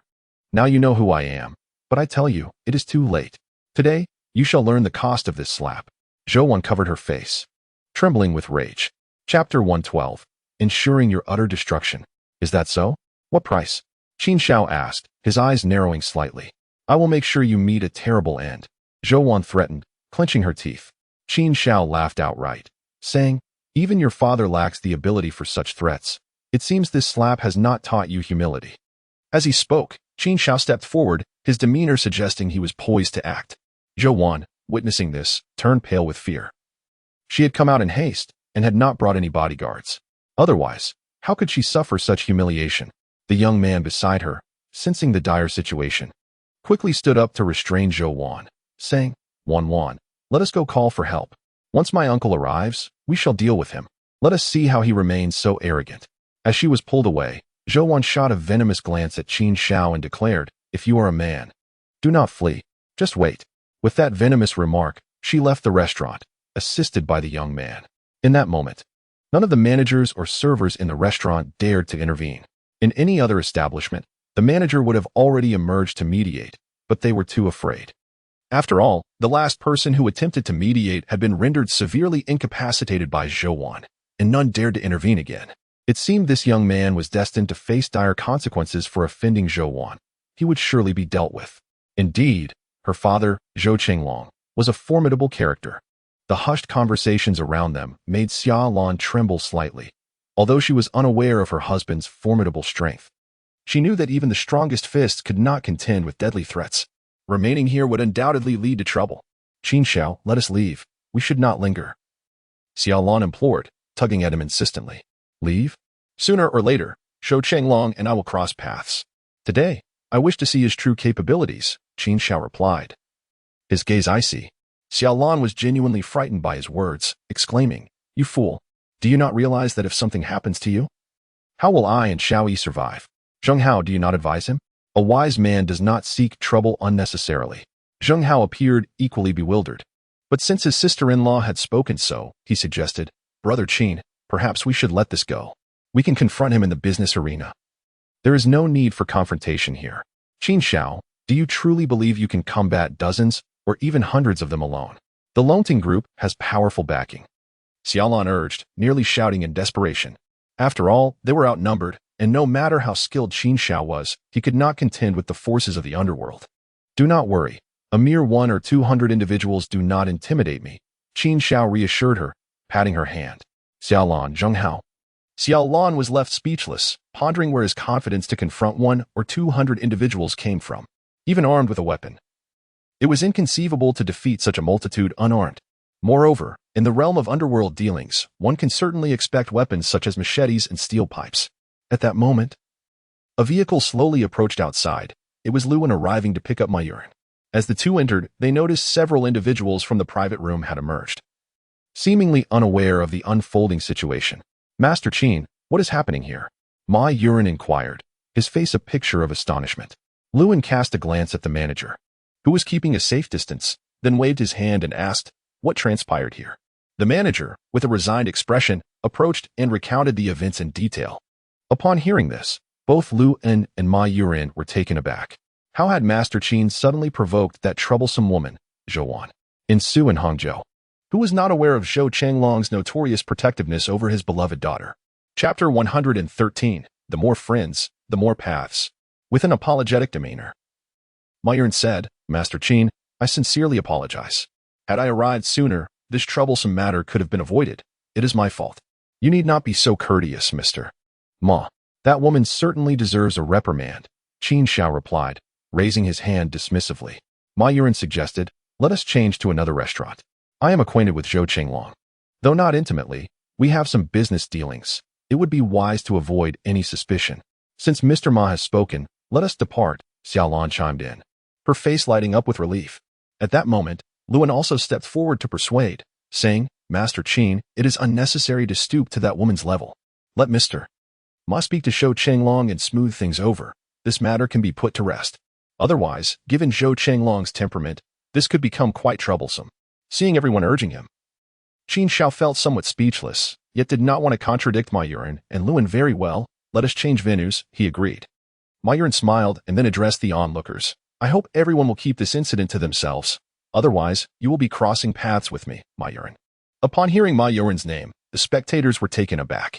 Although Ma Yuran's prestige may not rival Zhou Changlong's, he was involved in construction, a field where few were ordinary. Often supported by both the underworld and legitimate circles. At that moment, it dawned on the crowd that this was indeed a clash of titans. Luan, arrange for the manager of Junlin Pavilion to delete the surveillance footage. We must ensure Master Qin's image remains unrecorded, Ma Yuran instructed. Understood. Luan replied promptly and engaged in a brief conversation with the manager of Junlin Pavilion. This minor upheaval did not significantly dampen Qin Zhao's spirits. However, it meant they would not be enjoying the delicacy known as Buddha jumps over the wall. The group settled for a reasonably upscale restaurant in the city center. Master Qin, I owe you my gratitude. Without your intervention, not only would I have suffered financial loss in my project, but I could have lost my life as well. I toast to you, Ma Yuran declared, raising his glass and downing its contents in one go. Qin Xiao, maintaining his composure, mirrored the gesture. By the way, Master Qin, when I arrived, Luan mentioned you are the chairman of Tianwei Building. It seems I underestimated you before. Achieving such greatness at such a young age bodes well for your future, Ma Yuran remarked, his perception of Qin Xiao shifting significantly. Although previously Qin Xiao appeared to be merely a flamboyant charlatan, he has now ascended to a position of great power, possessing remarkable abilities that compel Ma Yuran to regard him with newfound respect. Master Qin, you are indeed a person of stature. I shall raise a toast to you. Luan promptly declared.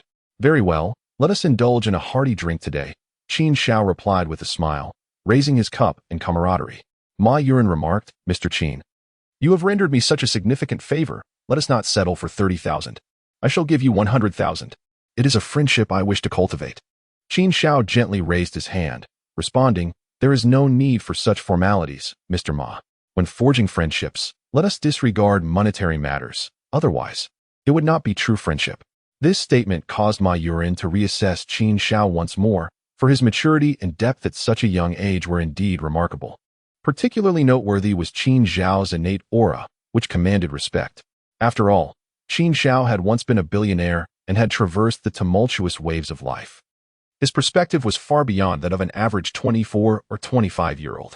As the group enjoyed their meal and drinks, a man hurriedly entered the private room. Upon entering, he announced, Mr. Ma, the matter has been taken care of. That rich heir who harmed you is now unrecognizable. Chapter 114. a life taken startled by this revelation. Ma Yuan smiled slightly and said, "Haha, you truly are the king of hell. There is nothing you cannot accomplish." "Excellent." The man grinned in response, stating, naturally, "I must fulfill Mr. Ma's instructions." It was then that Qin Shao turned his gaze toward the man, who appeared to be in his 30s, broad-shouldered, bald, and adorned with numerous tattoos. Particularly notable were his bulging eyes that exuded an intimidating presence. Such a figure was immediately recognized as not being of good character. After all, one's appearance often reflects one's nature. "Master Qin, allow me to introduce this man. His name is Guan Haiyang. Should you encounter any trouble in Suzhou and Hangzhou, do not hesitate to mention his name," Ma Yuan stated. Qin Shao nodded slightly in acknowledgement, offering a greeting to Guan Haiyang, who reciprocated the gesture with little expression. As he was unfamiliar with Qin Shao, "Mr. Ma, if there is nothing further, I shall take my leave, as I need to deal with that young man's body," Guan Haiyang remarked nonchalantly. At this moment, Xiao Lan, who was dining, shuddered at the mention of a body and immediately turned to Qin Shao, clearly startled. How had this escalated to involve a corpse? What on earth was happening?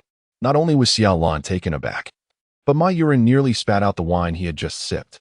"You killed him? I didn't instruct you to take a life, just to teach him a lesson." The expression on Ma Yuan's face darkened significantly. As a businessman, he did not wish to be entangled in a homicide. "I had no intention of killing him," Guan Haiyang replied indifferently. The lad was overly indulgent with women and had a penchant for drugs. He was frail, and with just a few punches, he was down. To him, taking a life seemed as trivial as slaying a chicken. At that moment, Ma Yuan's complexion turned a deep shade of ashen, while even Luan was momentarily rendered speechless. Although Luan was known for his ruthlessness, he had never been involved in a fatal incident. "Do not linger in Suzhou and Hangzhou. Take this 2 million and seek refuge elsewhere." After a moment of contemplation, Ma Yuan replied. Guan Haiyang, upon hearing this, stated, "Director Ma, there is no need to hide. Regardless of the forces behind this brat, should he dare to set foot in Suzhou and Hangzhou, I shall ensure he returns without his life." Ma Yuan cautioned, "Old Guan, we must remain vigilant. This kid hails from Yanjing, and anyone with a modicum of wealth there is someone of significant stature. We must tread carefully to avoid a misstep." Luan chimed in, "Old Wu, look at you. So cowardly. What are you afraid of?" Guan Haiyang, however, wore an expression of indifference. "Enough. You wait outside for me. I will find you later." Ma Yuan instructed with a slight raise of his hand. Guan Haiyang then turned and left. "Master Qin, please do not take offense. This fellow is competent in many ways, but he lacks finesse," Ma Yuan remarked. Qin Shao maintained a serene demeanor and inquired, "How did you come to know him? A subordinate with such ruthlessness is rare." Ma Yuan responded slowly, "This lad was once pursued by enemies, and I assisted him. Ever since, he has resolved my troubles. I cannot truly call him my subordinate." Qin Shao nodded slightly in acknowledgement. As the evening progressed and after several rounds of drinks, Ma Yuan excused himself to the restroom, while Luan succumbed to slumber, sprawled across the table. It was then that Qin Shao gradually rose and said, "Zheng Hao, come with me outside." Zheng Hao nodded and quickly followed suit. Upon reaching the entrance, Qin Shao spotted Guan Haiyang leaning against a car, smoking and chatting with a few underlings. "Brother Qin, are you looking for this fellow? He has blood on his hands. It's best not to provoke him," Zheng Hao warned, slightly taken aback. "Individuals who dance on the edge of a blade will inevitably be of use. Let us become acquainted first," Qin Shao responded. Zheng Hao, uncertain of Qin Shao's intentions, nevertheless steeled himself to follow. Chapter 115. Even King Yin has his fears at that moment. Guan Haiyang was engaged in jovial conversation with his subordinates when Qin Shao suddenly appeared, a mere 2 meters away. A rough-looking underling, noticing Qin Shao's approach, scowled and barked, "What are you staring at? Scram." Typically, brash individuals who resort to violence are most sensitive to being watched. So seeing Qin Shao's unwavering gaze ignited their ire. Guan Haiyang also directed his attention toward Qin Shao. Although he recognized him as a friend of Ma Yuan, he refrained from reprimanding his underling, allowing the confrontation to unfold. Qin Shao displayed a charming smile and remarked, "What is the matter? Do you think you're so unsightly that you cannot be gazed upon?" The underling, incensed, drew a dagger, intending to lunge at Qin Shao. However, just as the underling raised his hand, Qin Shao swiftly seized his wrist and delivered a precise kick to his calf. With a thud, the underling collapsed, utterly defeated. In an instant, the other 2 underlings were left astonished. Who dared to strike at them? They immediately grabbed steel pipes from the car, preparing to retaliate. At this moment, Guan Haiyang was taken aback by Qin Zhao's swift and decisive actions. He had not anticipated that the seemingly frail individual before him was, in fact, a formidable martial artist. "Stop right there." Guan Haiyang immediately commanded his two subordinates who were about to strike. Turning his attention to Qin Zhao, he inquired, "What do you mean by this? You come here and assault my brother? Don't think that just because you are a friend of Master Ma, you can act recklessly. I owe no favors to anyone but him." Qin Zhao took out a handkerchief to wipe his hands and replied, "Do not let your temper get the best of you. I am not here to create trouble. Rather, I'm here to offer you a warning. Your life hangs by a thread, and it would be wise to prepare for your demise." Upon hearing this, Guan Haiyang paused momentarily before chuckling. Just because that brat hails from a wealthy family in Yanjing? I've said it before, a few will die if you send them my way. Do you truly know who you're dealing with? Such confidence." With a slight smile, Qin Zhao responded, "Oh, you're acquainted with that young man?" Guan Haiyang appeared momentarily taken aback. Qin Zhao continued, "The rich heir you have slain is named Zhu Wei, and his father, Zhu Mao, is the director of the Yanjing Criminal Investigation Division. Given your frequent entanglements in the underworld, surely you understand the implications of this?" The gravity of Qin Zhao's words struck Guan Haiyang like a thunderclap, his face shifting from pale to flushed with fear. What did you say? The director of the Criminal Investigation Division? It was evident that the audacious Guan Haiyang, who had feared nothing, now felt a twinge of terror, his body trembling slightly. If Zhu Wei had merely been a wealthy heir, Guan Haiyang would not have flinched. However, with the director of the Criminal Investigation Division as his father, the stakes were drastically different. After all, it is instinctual for a mouse to fear a cat, and this rich heiress father was the ultimate predator. Wasn't he the very one tasked with hunting down individuals like Guan Haiyang? Now you comprehend the gravity of your situation? Alas, it is too late. Given Zhu Mao's status and authority, eliminating you would be as effortless as crushing an ant, Qin Zhao said calmly. Qin Zhao's awareness of these matters stemmed from a previous life, where Ma Yuren sought revenge after being targeted. However, upon learning of Zhu Wei's identity, Ma Yuren could only swallow his pride. This time, due to Qin Zhao's intervention, the course of events had shifted, leading to Zhu Wei's demise at the hands of Guan Haiyang. Chapter 116. Each to their own path. Guan Haiyang's expression fluctuated between shades of green and white, clearly shaken by Qin Zhao's revelations. His arrogance and suang stemmed from his connections with numerous influential figures. He had facilitated many illicit activities for these powerful individuals. Whenever danger approached, these bigwigs would invariably come to his aid, ensuring his safety in suang. However, the situation was drastically altered with Zhu Wei's murder. As his father was the director of the Yanjing Criminal Investigation Division, if the division were to launch an investigation into him, he would undoubtedly face execution. Yet, being a person of experience, Guan Haiyang quickly regained his composure and bravely declared, "Humph. What does the Criminal Investigation Division matter? I fear nothing. A strong dragon cannot suppress a local snake. If Zhu Mao dares to come to Suang, he will meet with failure." In response, Qin Zhao remarked bluntly, "A strong dragon cannot suppress a local snake only if the dragon is not powerful enough. In the face of absolute strength, your capabilities are no different from those of a mere jester." With a piercing insight, Qin Zhao rendered Guan Haiyang's complexion noticeably pale. Yet, in the presence of his subordinates, he could not afford to show weakness, and thus he continued, "Since I dare to call myself the King of Hell, I am not someone who can be easily eliminated." "Since you exude such confidence, let us pretend this conversation never occurred," Qin Zhao replied. He then added, "Oh, by the way, I share a rather amicable relationship with Mr. Ma. I would prefer that this matter does not implicate him, so let us give it a day or two. If you happen to be investigated, do not hesitate to contact me. Perhaps I can offer assistance." As he spoke, he gestured to Zheng Hao, who, though somewhat bewildered, retrieved a business card and handed it to Guan Haiyang.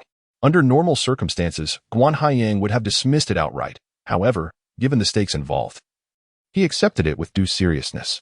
Qin Zhao then turned with Zheng Hao and retraced their steps back to the dining hall. On their way back, Zheng Hao could no longer contain himself and exclaimed, "Qin Ge, why did you give him your business card? If he gets investigated, won't you also be implicated?" "Rest assured," Qin Zhao replied, "Zhu Wei is even more unsavory than Guan Haiyang. He is a thoroughly wicked individual. Should Guan Haiyang seek my help, I shall undoubtedly find a way to extricate him from his troubles." He continued, "Zheng Hao, to rise to prominence in Su and Hangzhou, Mere business acumen is insufficient.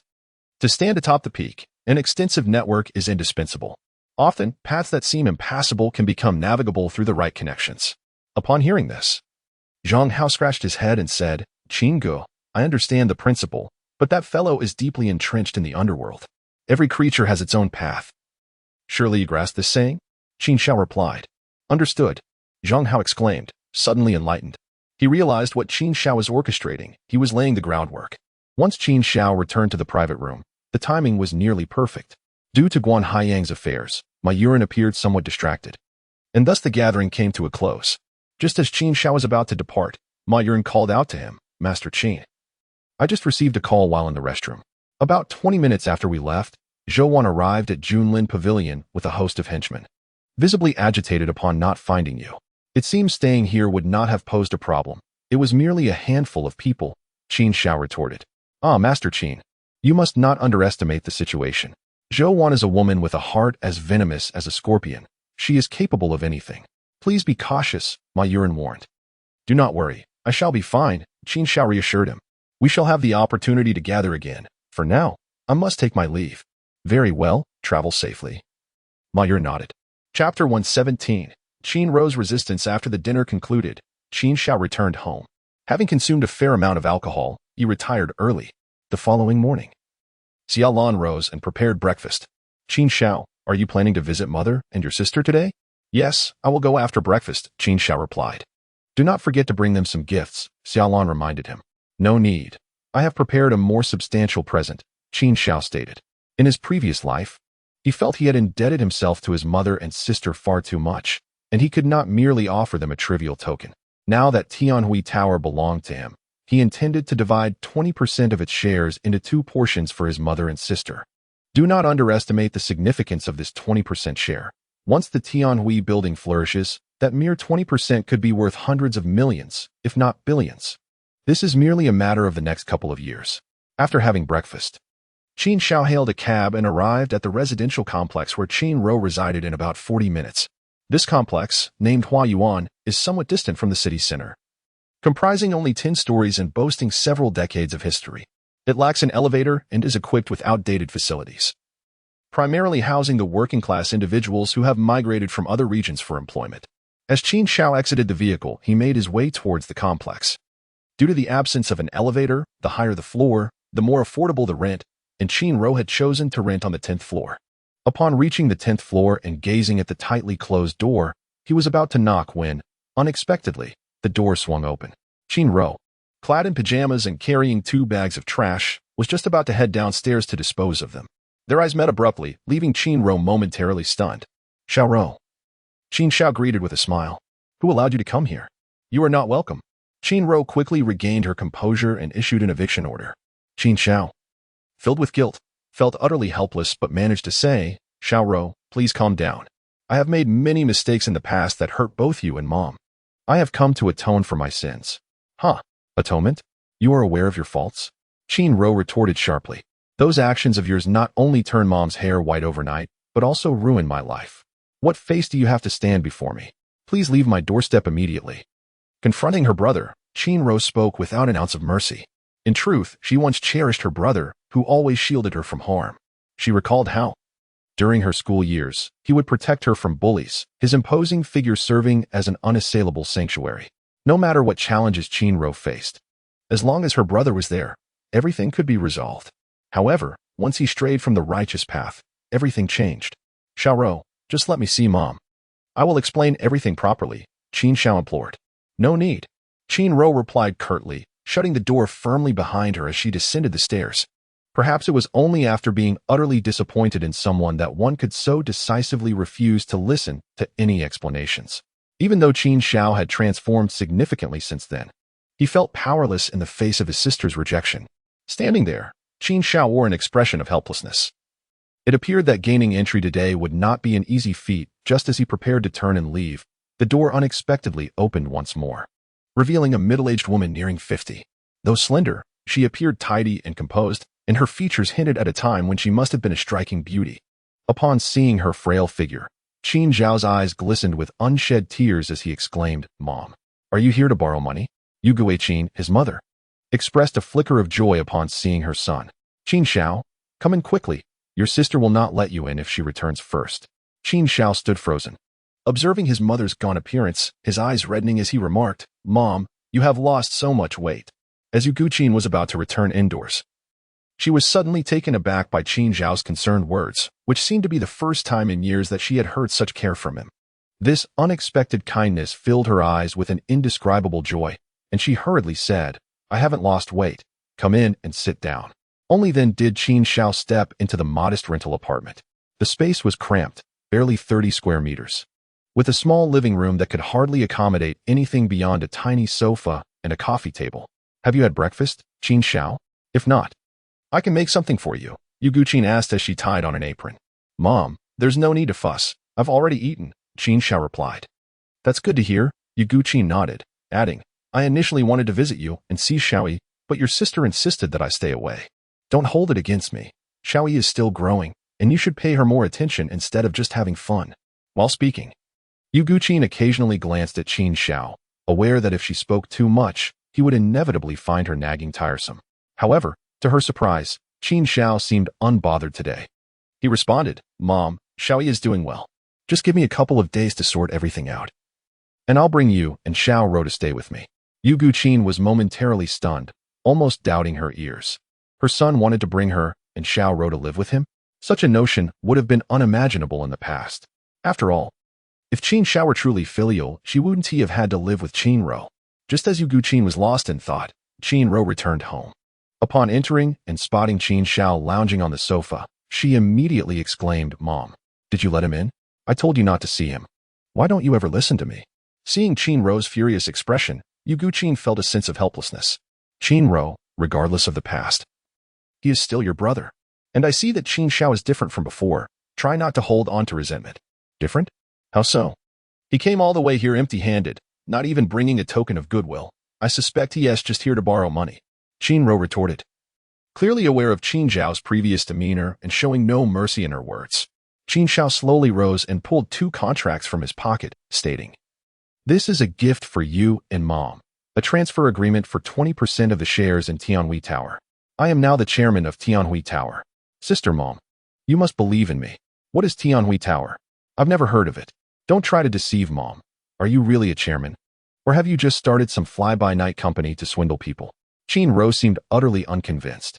It was no surprise that Qin Ro was unaware of Tianhui Tower, given that the most expensive luxury item she had ever purchased was a 300 yuan Chanel lipstick she had saved for during her school days. Tianhui Tower catered exclusively to the wealthy, and she certainly would not have known about it. Even if she did, she would not believe it. At that moment, although Yu Guqin didn't voice her thoughts, a hint of disappointment flickered in her eyes. Compared to the shocking news of her son suddenly becoming a chairman, she was more inclined to trust her daughter's words. Was Qin Xiao's transformation merely superficial? Chapter 119. Is he that fraudulent older brother? In truth, Qin Xiao had anticipated from the outset that his mother and sister would not believe him. This disbelief lingered, rendering him incapable of proving himself. Even if he were to arrive bearing a sack full of money, his mother and sister would likely suspect it was ill-gotten gains. Thus, he found himself in dire need of an opportunity to validate his identity. Just as Qin Ro was about to issue an eviction order in a huff, her phone suddenly rang. Hello, have you arrived? Upon answering, her tone softened instantly. I'll be there in 10 minutes, there's a bit of traffic, came a man's voice from the other end. All right, drive safely, Qin Ro responded. Yu Guqin promptly removed her apron and inquired, Xiao Ro, is Junming here yet? He'll be here soon, Qin Ro replied, casting a glance at Qin Xiao. You can stay, but when Junming arrives, please refrain from speaking out of turn. Yu Guqin added, Qin Xiao, Junming is here for the engagement. Just meet him and go through the motions. After all, a home cannot be without a man. Hearing his mother and sister's words, Qin Xiao furrowed his brow and stated, Mom, this Jiang Junming is not a good person. His character is questionable, and I do not approve of this engagement. Just as Qin Ro was preparing to retreat to her room to get ready, she was so incensed by Qin Xiao's remarks that she burst out laughing, saying, Oh really? You're questioning someone's character without even having met him? Jiang Junming has started his own business and owns several Heideleo franchises. What about you? What are you? The chairman of a shell company? Are you joking? Yu Guiqin observed the siblings on the verge of an argument and interjected, Qin Xiao, Jiang Juming is quite impressive, handsome, polite, and your sister is very fond of him. I hope she can marry into a good family, so please don't obstruct her. Qin Xiao took a deep breath and chose to remain seated on the sofa, refraining from further discussion, knowing that continuing would likely lead to another quarrel with his sister. After all, this was merely an engagement, not a marriage. He would eventually expose Jiang Junming's true nature. After a wait of approximately 10 minutes, the anticipated guest arrived punctually. The first to enter was a man in his mid-20s, dressed in a tailored suit and adorned with an expensive watch, embodying the appearance of a successful individual. This man was none other than Jiang Junming. Upon seeing him, Qin Ro greeted him with a gentle smile, asking, Junming, who are these gentlemen? This is my second uncle and my third uncle, Jiang Junming promptly introduced. Second uncle, third uncle, Qin Ro politely acknowledged. However, the two middle-aged men merely cast a cursory glance at Qin Ro, nodding slightly in acknowledgement, their eyes brimming with arrogance. With Junming's arrival, Yu Guiqin approached him with a smile. In contrast, Qin Xiao remained seated on the sofa, showing no intention of rising. I brought you some supplements from out of town, Jiang Junming said, lifting the gift bag he held with a grin. Look, you've already come.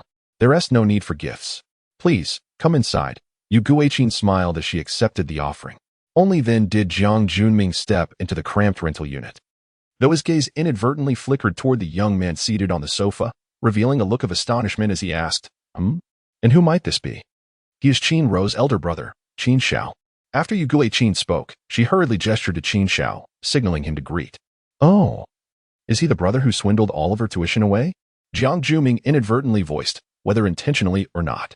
Chapter 120. The brother-in-law awoke early. Jiang Junming's unreserved remark caused the atmosphere in the room to plummet almost instantaneously. Initially, Yu Guiqin had praised Jiang Junming for his eloquence. But this sudden comment was undeniably a slight against Qin Xiao. Junming, let us not dwell on the past. Please take a seat, Qin Ro said hastily, noticing her mother's displeased expression. My apologies. You see, I have a loose tongue. Future brother-in-law, do not take offense, Jiang Junming said with a facade of insincerity, stepping forward to shake hands with Qin Xiao. Ignoring Jiang Junming's outstretched hand, Qin Xiao remained seated and replied, the brother-in-law has risen early. But I have no intention of being your brother-in-law. Qin Xiao, Junming is extending his greetings. Do not embarrass your sister, Yu Guiqin whispered as she approached Qin Xiao, who showed no inclination to shake hands. Jiang Junming, observing Qin Xiao's continued refusal to stand, felt his expression darken slightly, yet he maintained his smile and said, Haha. It's all right, Annie, that was my fault. Not understanding a bit of social etiquette, displaying a sour face at your sister's engagement as if we were intruding, muttered a middle-aged man beside Jiang Junming, his gaze rife with disdain. The Jiang family, while not a prestigious lineage in Su and Hang, was still a wealthy household with assets in the billions. Particularly, Jiang Junming, a promising young man with several Haidaleo restaurants, was already financially independent. Second uncle, Jiang Junming quickly signaled, as he had yet to become engaged himself, if such matters were to spoil, it would be a significant loss. All right, let us refrain from speaking.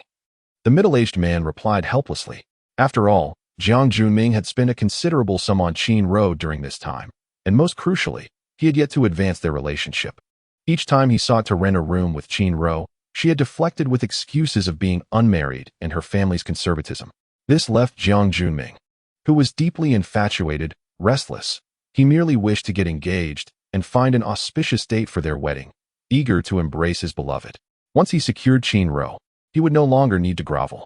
Upon hearing the middle-aged man's words, Qin Xiao furrowed his brow and was about to speak when Yu Guiqin hastily interjected, Qin Xiao, come help me serve tea. At his mother's call, Qin Xiao quelled his anger and rose to head towards the kitchen. Upon entering, Yu Guiqin spoke earnestly, Qin Xiao, today you are here to preside over your sister's engagement. Listen to your mother. Do not embarrass them in front of your sister. I understand, Qin Xiao nodded, recognizing the importance of maintaining peace and not upsetting his mother during this rare visit. When Yu Guiqin returned to the living room with the tea, Jiang Junming remarked, Auntie, this house seems a bit cramped. I doubt even two people could stand in the kitchen. When I marry Qin Ro, I will take you to live in my home. Upon hearing these words, Yu Guiqin smiled and replied, it is good to have a caring heart. Once Xiao Ro marries, I shall return to my hometown. I cannot be a burden to you. Aunt, your elder brother has also married. Why do you not visit him? Surely he is not renting a place in Suzhou and Hangzhou. Jiang Junming remarked to Qin Xiao with a knowing smile.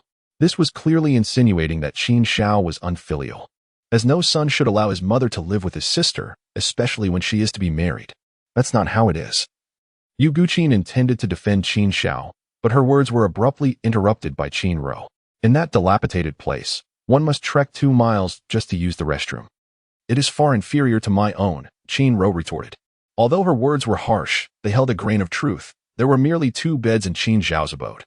And accommodating 3 people was already cramped, let alone 4, with the restroom being communal. Chapter 121. You can't even afford wall paint. Yu Guqin had initially wished to say a few words to salvage Qin Xiao's dignity, but Qin Ro's remark left her at a loss for how to recover the situation. This provided Jiang Junming with the perfect opportunity to retaliate against Qin Xiao, as he promptly stated, "Elder brother, I believe you are of a similar age to mine. It is time to strive forward and not remain idle. Otherwise, when Aunt grows old, it would be perilous for her to be alone in the countryside." Qin Ro cast a glance at Qin Xiao, who was sipping tea in silence, and remarked, as if he would strive, "It would be a blessing if he didn't hold us back." Yu Guqin felt a pang of discomfort as she witnessed her son being belittled in such a manner, her face burning with embarrassment. However, just as Yu Guqin felt utterly helpless, Qin Xiao set down his teacup and proclaimed, "I am in the process of purchasing a house. It shall be finalized in a matter of days. Once the house is secured, I will bring both my mother and sister to live with me." Upon hearing this, Yu Guqin's eyes brightened. Regardless of whether it was the truth or mere words, that declaration was sufficient. Yet, the naysayers were not few. What will you buy it with? Xiao Yi has yet to even attend school, and affording meals is a challenge. Grandiose claims will not resolve anything. Qin Ro offered no quarter to her elder brother. After all, when Qin Xiao had mercilessly taken her tuition fees, he had shown no mercy. Jiang Junming, fully aware that Qin Xiao was merely boasting, was nonetheless intrigued to hear how he would continue, saying, "Xiao Ro, how can you speak so of your elder brother? Perhaps he genuinely intends to purchase a house? Elder brother, where do you plan to buy?" he inquired. When questioned, Qin Xiao naturally replied, "Yunhai Garden." A sudden spray of tea erupted from Jiang Junming's mouth as he exclaimed, "Elder brother, where did you hear about Yunhai Garden? Do you even know what kind of place that is?" "It is the affluent district of Suzhou and Hangzhou. The cheapest villa starts at 30 million. The most luxurious ones approach 60 million. If you are going to boast, at least choose a more credible property." Jiang Junming's words left Yu Guqin, who had been somewhat comforted, utterly stunned, and speechless for a moment. It seemed likely that Qin Xiao had heard of this villa district somewhere, and was speaking without considering the exorbitant prices. "What? Do you think I cannot afford a house in Yunhai Garden?" Qin Xiao raised an eyebrow and inquired. "Ha ha, indeed, my esteemed brother-in-law can afford it. Perhaps my perspective is too narrow." Jiang Junming managed to suppress a laugh, and continued, "Brother-in-law, I have a friend at the Yunhai Garden sales office. How about I give him a call? He might offer you a discount." "Is that so? That sounds splendid," Qin Xiao responded with a smile. At that moment, Qin Ro could no longer contain herself and exclaimed, "Qin Xiao, could you not embarrass yourself? What will you use to make such a purchase? You can't even afford the wall plaster." "I haven't even been there. How do you know I can't afford it?" Qin Xiao retorted, looking at Qin Ro. Qin Ro, disinterested in further conversation, replied, "Junming, don't take him seriously. He's just talking nonsense. Don't bother calling. It would be troublesome for him." "Xiao Ro, what are you saying? Look at the sincerity on my brother-in-law's face. How could he possibly be lying?" "I will call my friend right away," Jiang Junming said, suppressing his mirth as he took out his phone. After all, the other party had just shown a complete lack of basic courtesy, embarrassing him in the process. How could he let such a golden opportunity slip by? Since Qin Xiao had boasted excessively, it would be interesting to see how he would manage to rectify the situation. Chapter 122. A villa priced at 50 million is just acceptable. As Jiang Junming dialed his friend's number, Qin Ro watched in astonishment. How could he actually make the call? Knowing full well that Qin Xiao was merely boasting, Yu Guqin, standing nearby, was at a loss. Wasn't this just an obvious way to humiliate themselves? "Hello, is this Zhangin?" Jiang Junming said upon connecting the call. "It's me, brother Jiang. What brings you to call me out of the blue? Are you looking to buy a villa?" The man named Zhangin chuckled. Jiang Junming replied, "Ha ha, as if I could afford a villa in Yunhai Garden. With that money, I could invest in several more Heideleo restaurants." Actually, a friend of mine is interested in purchasing a villa in Yuhai Garden. Is there a unit available? How fortuitous. There's precisely one unit left, a premium one, priced at 50 million and 50,000. However, since we're brothers, I can let it go for 50 million. Zhang responded. Jiang Juming chuckled and turned to Qin Xiao, saying, Brother-in-law, what do you think? Is a 50 million villa to your liking? Well, it's acceptable. Qin Xiao replied calmly.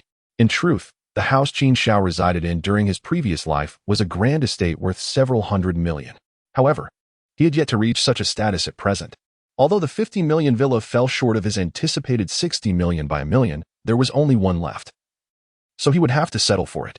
If others were privy to Qin Xiao's true thoughts, they would likely be astonished. After all, a 50 million villa spanned 3 stories and covered over 800 square meters, complete with a garden, a rockery, and an underground garage, boasting an array of superb facilities. Acceptable? Jiang Juming was momentarily taken aback by this response, then laughed. Brother-in-law, you certainly are affluent.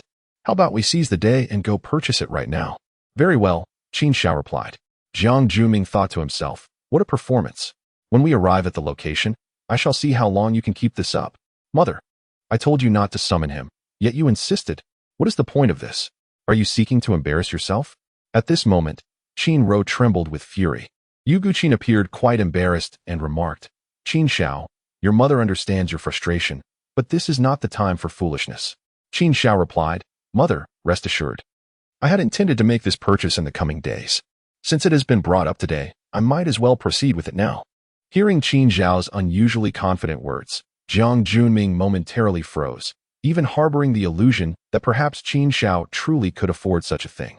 Realizing this, Jiang Junming said, Brother-in-law, let's set off, but my car cannot accommodate so many people. If you can afford a villa worth 50 million, your vehicle must surely be splendid as well. I haven't purchased a car yet, just lead the way, Qin Xiao responded. Upon hearing this, the illusion Jiang Juming had quickly dissipated. As a man, when one acquires wealth, is not the first order of business to purchase a fine automobile. This only served to illustrate that Qin Xiao was merely boasting. There was no way he could afford a villa of such magnitude. Qin Xiao took out his phone and sent a message to Zheng Hao, asking him to bring Xiaolan along. After all, Xiaolan had previously mentioned her intentions to buy a house, but due to her busy schedule, she had not yet succeeded. Today seemed fortuitous, thus they would proceed with the purchase. This way, they would no longer be confined to living in a rented apartment. And more importantly, his mother could enjoy a better living environment without the daily burden of climbing stairs. Chapter 123, Have You Been Enchanted? The Tianhui building is not far from Huayuan Community, approximately a 20-minute journey. At this moment, Zheng Hao is driving with Xiaolan in tow. Qin Xiao, why are you so eager for Zheng Hao to bring me here? Xiaolan inquired, observing Qin Xiao who had been waiting downstairs. At that moment, Yu Guqin and Qin Ro approached. Jiang Junming's gaze momentarily lingered on the approaching Xiaolan, his expression revealing a hint of surprise.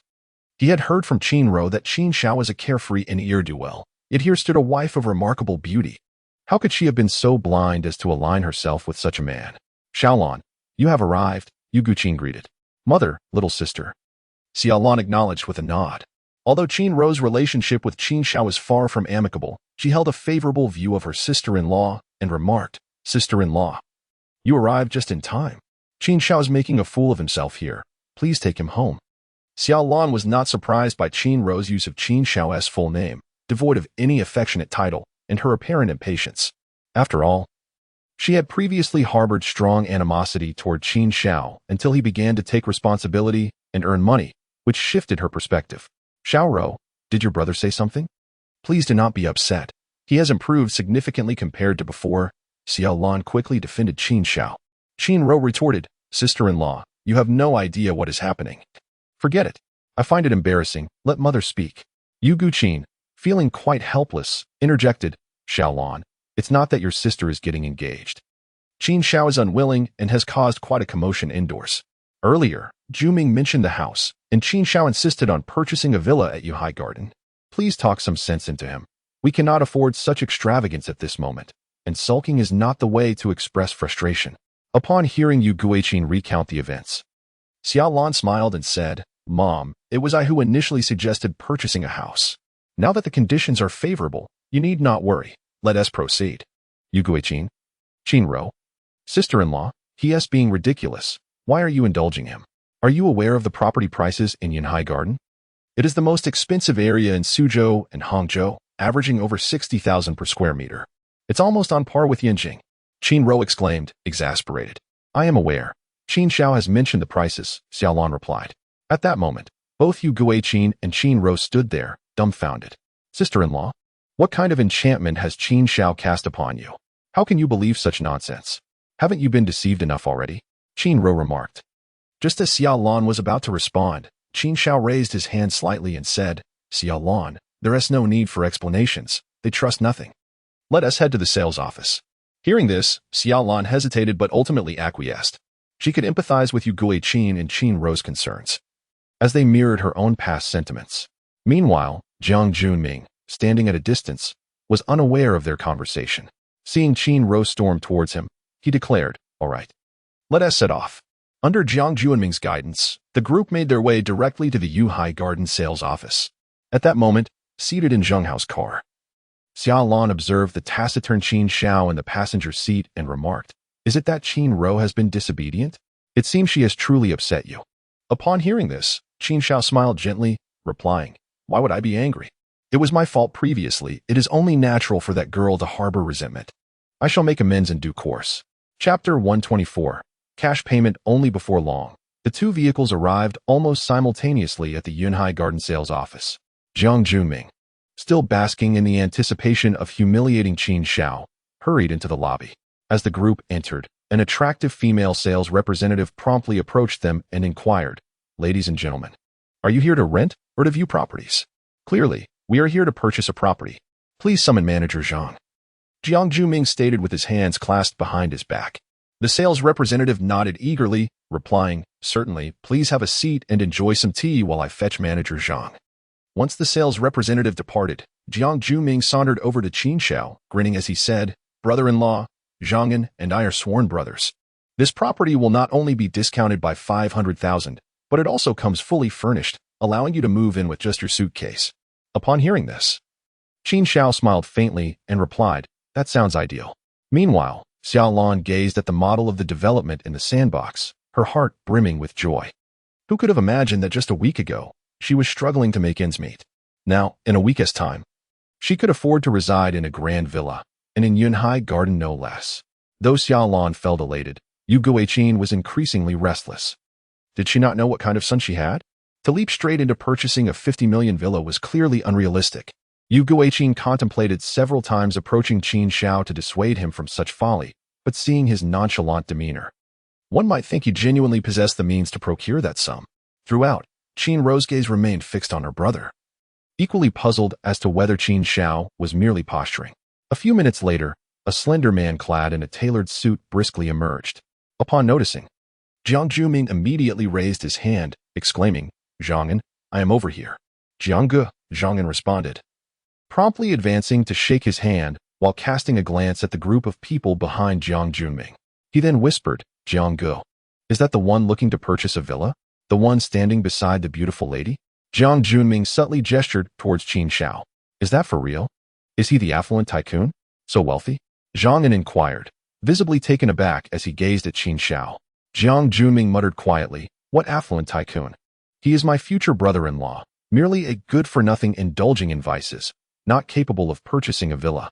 Ah, Zhang'an stammered, momentarily perplexed by Jiang Junming's words. Then why did Jiang come all this way? This fellow boasts in front of me, claiming he can afford a villa. I suspect he merely wants to put on a show. He will either hand you a worthless check or suggest installment payments. Regardless of what he proposes, ensure that you demand cash. No other form of payment will be acknowledged. Just watch how I humiliate him. Jiang Junming stated resolutely. During the journey, Jiang Junming pondered endlessly, unable to comprehend how Qin Xiao could boast so audaciously. Eventually, he realized that purchasing a house does not necessitate immediate cash. Issuing checks or applying for substantial mortgages requires time for approval. If he delays for a few days, Qin Xiao will likely concoct other excuses to withdraw from the purchase. Thus, he preemptively cautioned Zhang'an, insisting on cash. If Qin Xiao could not produce 50 million, it would unequivocally be an act of pretense, and he would relish the opportunity to ridicule him. Zhang'an quickly grasped Jiang Junming's intention, smiling as he assured, rest easy, Jiang. I've got this covered. Very well, then, I shall rely on you, my brother, Jiang Junming replied with a grin. Chapter 125. Purchased. Shortly thereafter, Zhang An approached Qin Shao. Smiling as he inquired, "May I ask your esteemed surname?" "My surname is Qin," Qin Shao, came the reply. "Mr. Qin, are you familiar with the properties at Yuhai Garden?" Zhang An initiated. "Not extensively. I would like to see the model units first," Qin Shao responded. Upon hearing this, Zhang An smiled and said, "No problem. Please follow me." Leading the group towards the model unit, Jiang Juming trailed behind Qin Shao, a smirk playing on his lips, as if to say, "Let us see how long you can maintain this facade." Upon arriving at the model unit, Zhang An commenced his presentation of the property. The villa, facing south, boasted an outdoor courtyard adorned with a rockery, flowers, a small bridge and pavilion, as well as numerous goldfish. The interior was bathed in natural light, bright during the day and tranquil at night. The three-story structure was constructed from the finest materials, particularly the furnishings, which were exclusively solid wood, likely valued at around 2 million. "This is simply a palace," Xiao Lan exclaimed, her eyes wide with wonder as she entered the model unit, feeling as though she were in a dream. "It is indeed quite expansive. It seems you would need several housekeepers to maintain it. Otherwise, managing it alone would be overwhelming." Qin Shao remarked with a smile. "No need. Being able to live in such a grand house is worth any exhaustion I may endure." Xiao Lan responded excitedly. Qin Shao chuckled softly, saying, "I would never allow you to tire yourself." Upon hearing these words, Xiao Lan's delicate face flushed slightly, and she found herself blushing with embarrassment. This scene was not lost on Qin Ro, who was utterly astonished. How could her sister-in-law undergo such a transformation? Just a short while ago, she had encountered Xiao Lan, who spoke of Qin Shao with the same seething disdain. Yet, in merely a few days, a single phrase from Qin Shao had caused her to redden. This was more improbable than the sun rising in the west. "Mr. Qin, how do you find it? Are you satisfied?" Zhang An inquired with a smile, turning towards Qin Shao. "Indeed, very satisfied. Let us proceed with the purchase," Qin Shao replied. At this, Jiang Junming immediately signaled to Zhang An, who understood the cue and continued, "Then, Mr. Qin, how shall you make the payment? I did not anticipate purchasing a house today, and thus I have not brought my bank card. Perhaps a check would suffice?" Qin Shao waved his hand slightly, prompting Zhang how to promptly present the checkbook. Witnessing this, Jiang Junming burst into laughter, for it aligned perfectly with his earlier conjecture. He was indeed attempting to deceive them with a check. Zhang An chuckled, "I apologize, Mr. Qin, but our company instituted a new policy yesterday, prohibiting payments by check. Cash is required." Hearing this, Xiao Lan interjected, "Qin Shao, since we've come this far, why not return in the afternoon? A brief wait won't make much difference." Upon hearing her suggestion, Qin Shao furrowed his brows slightly, as he had not previously heard of the sales office refusing check payments. Jiang Juming, catching on to Xiao Lan's words, chimed in, "Brother-in-law, your sister-in-law was just enamored with this villa. Having come all this way, if you do not purchase it outright, wouldn't that render your earlier declarations mere boasts?" The expressions of Yu Guiqin and Qin Ro darkened, seemingly confirming their suspicions that Qin Shao was merely acting out of stubbornness. But wasn't this stubbornness blatantly exposed? "Mom, let us go. I cannot endure this humiliation. If we cannot afford it, why pretend otherwise?" Qin Ro tugged at Yu Guiqin, eager to depart. Yu Guiqin awkwardly glanced at Qin Shao and suggested, "Qin Shao, perhaps we should head home for now." "Mom, do not fret. Rest assured, this house will undoubtedly be purchased," Qin Shao assured, casting a glance at Jiang Junming, who wore a mocking expression. Was he intent on making him look foolish? Chapter 126. 200,000 coins. First, Qin Shao tucked the check away, saying, "Why refuse checks? They are indeed a valid means of payment." In response, Zhang An's expression shifted from amusement to annoyance, retorting, "Mr. Qin, given your wealth, are you truly unaware of the reason? Such a large check requires extensive bank verification. With the properties at Yunheyuan selling so rapidly, do you expect me to wait an entire day? That would result in losing numerous clients." Zhang An's remark prompted Jiang Junming, positioned at a distance, to secretly give a thumbs up, appreciating the perfectly timed humiliation. Qin Shao remained unperturbed, smiling as he replied, "So, you mean to say that cash is the only acceptable form of payment?" "Precisely cash," Zhang An affirmed. "Very well," Qin Shao concluded, preparing to turn and leave. Seeing his demeanor, Zhang An assumed he was retreating in the face of difficulty, rolling his eyes and scoffing, How absurd. If you cannot afford it, why bother looking at properties? You are wasting my time. Brother-in-law, don't go. If checks are unacceptable, we can exchange for cash. Surely, you wouldn't let us leave empty-handed. Jiang Junming spoke with a hint of sarcasm. As everyone wore expressions of deep concern, Qin Xiaodao interjected, who said I am leaving. If he desires cash, I shall provide him with cash. Just wait and see. Jiang Junming grinned, seemingly foreseeing that this was likely a ruse to delay until the bank closed, leaving the matter unresolved. However, Jiang Junming was determined not to allow Qin Xiaodao to have his way. After all, neglecting this opportunity to gain an advantage might lead to difficulties after his marriage to Qin Ro. Once outside, Qin Xiaodao retrieved his phone and dialed Yu Yehua. Hello, Mr. Qin, Yu Yehua answered. Mr. Yu, I need a favor. Could you arrange for 50 million in cash within an hour? I have a check for you, Qin Xiaodao stated. Taken aback by the request, Yu Yehua responded, 50 million in cash? Do you need it in banknotes? Indeed, Qin Xiaodao confirmed. Very well, that should not pose a problem. I will contact various companies to have them withdraw the funds from the bank, Yu Yehua replied, then asked, where should it be delivered? To the sales office at Yuhai Garden, Qin Xiaodao instructed. Understood, it will arrive in an hour, Yu Yehua confirmed. Wait, also send 200,000 in coins. Preferably mixed with some 5-dime coins, Qin Xiaodao added with a grin. Upon hearing this, Yu Yehua burst into laughter, saying, who has provoked Mr. Qin to resort to such measures? 200,000 coins weigh a staggering 2,400 pounds. Some people are simply too idle. Let us give him a task. Qin Xiaodao replied with a faint smile. Yu Yehua concluded the call. For an ordinary person, obtaining 50 million in cash from the bank would be quite challenging. However, with the numerous subsidiaries under the Dongxing Group, securing a few million from each would be rather straightforward. Initially, Qin Xiaodao had considered using 50 million in coins for payment. But upon reflection, it seemed impractical. Not to mention the sheer weight. Even scouring all the major banks in Suzhou and Hangzhou might not yield the desired amount. 200,000, however, was feasible. After the call, Qin Xiaodao returned to the reception area of the sales office. Upon his return, Xiaolan inquired, Qin Xiaodao, have you sent someone to bring the money? Yes, since they are on their way, let us proceed with the purchase, Qin Xiaodao replied. Zhang interjected, Mr. Qin, are you actually going to make the purchase? I cannot afford to wait for you to gather 50 million.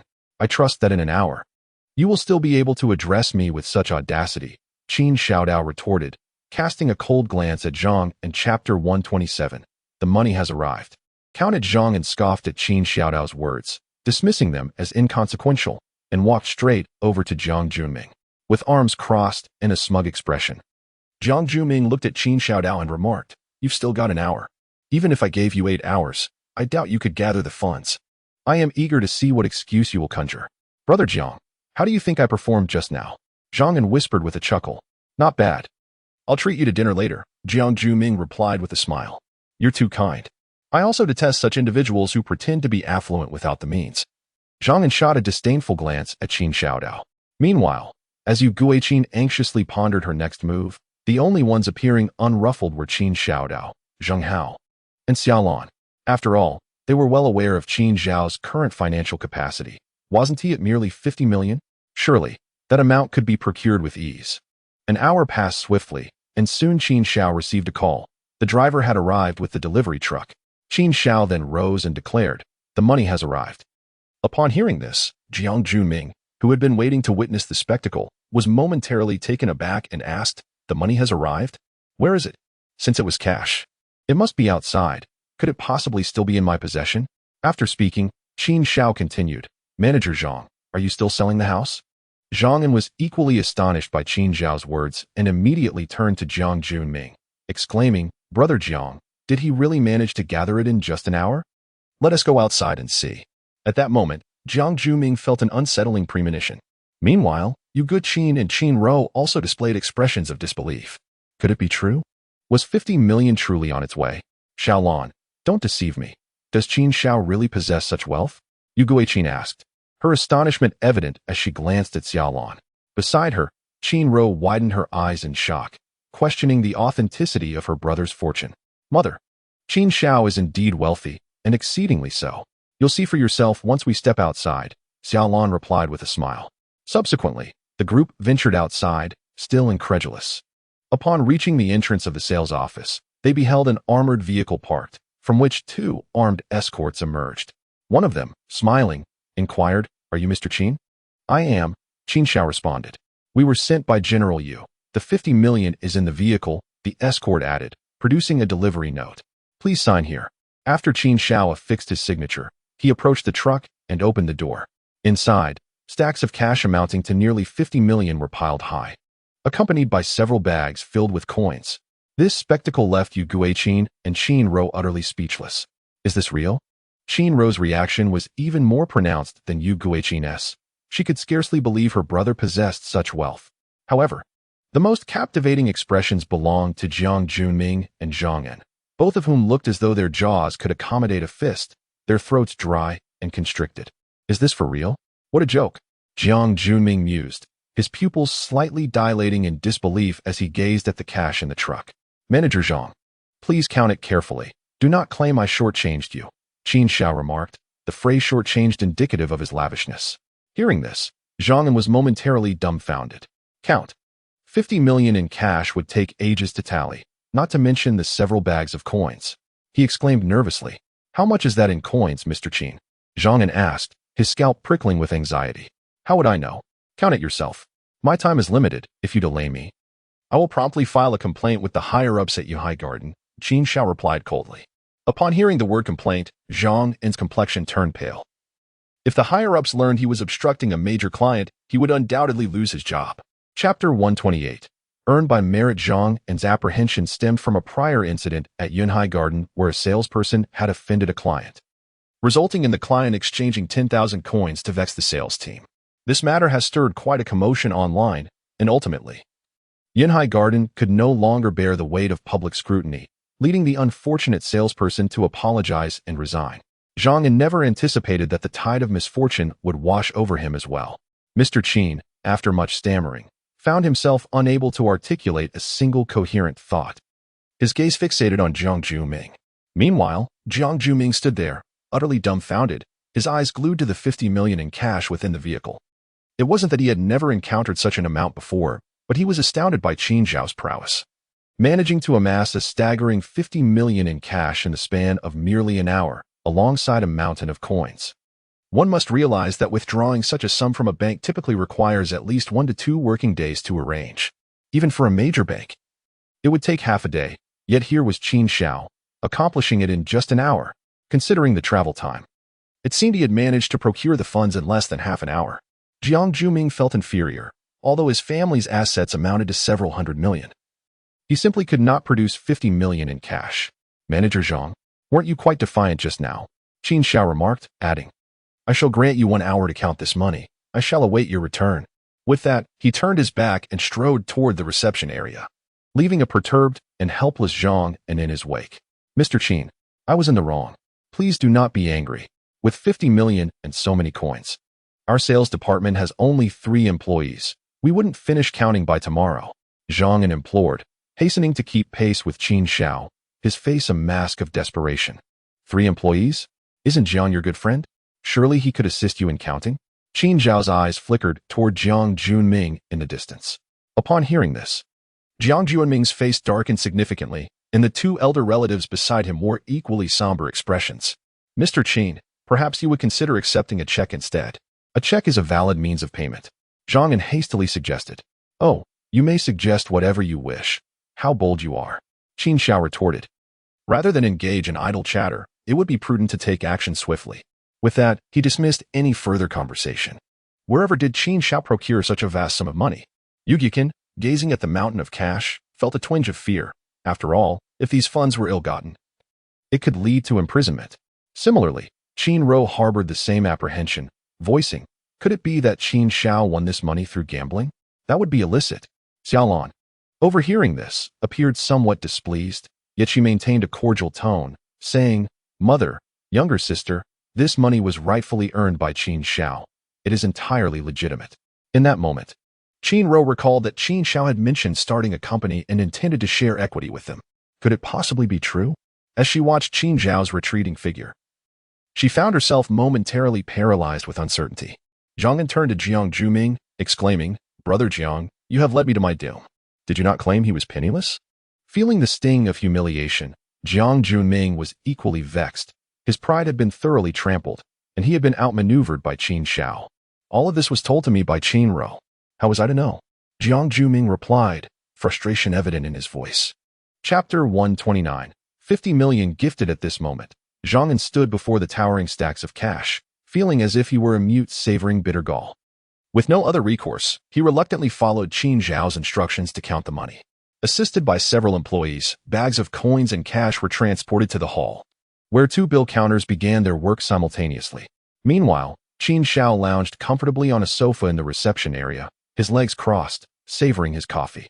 Under Qin Zhao's watchful eye, Zhang began to tally the coins.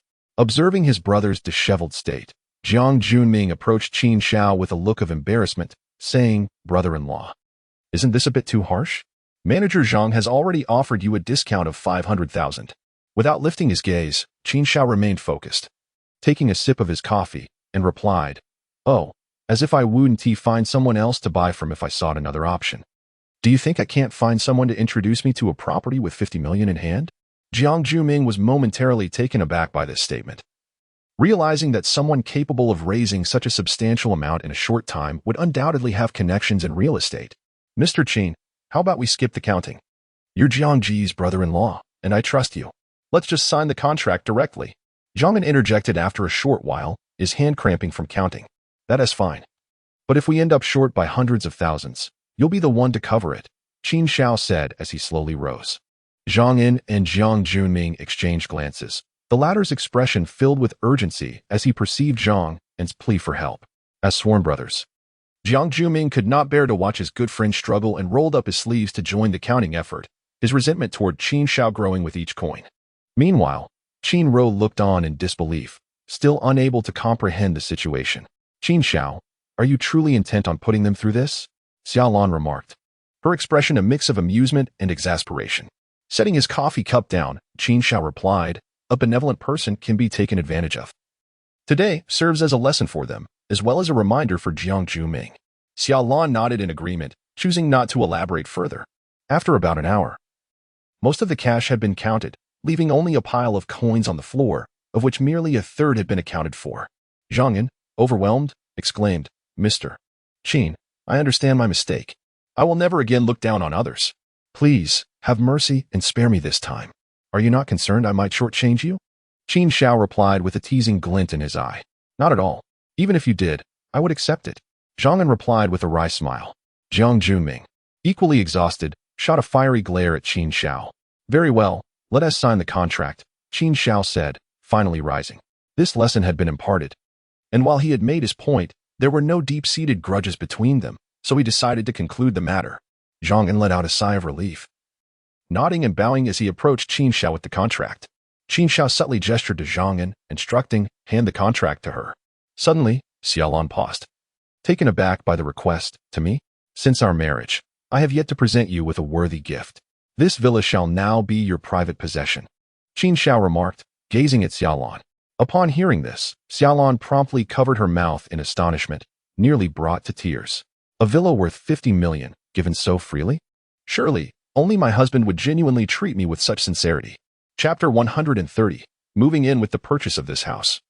Qin Shao has also demonstrated his financial capability. The previously anxious Yu Guqin found her worries dissipating. Her son has indeed proven his competence. However, Qin Ro, standing nearby, wore a complex expression, uncertain of what to say. After all, Qin Shao had once broken her heart, neglecting her academic pursuits and shattering her future.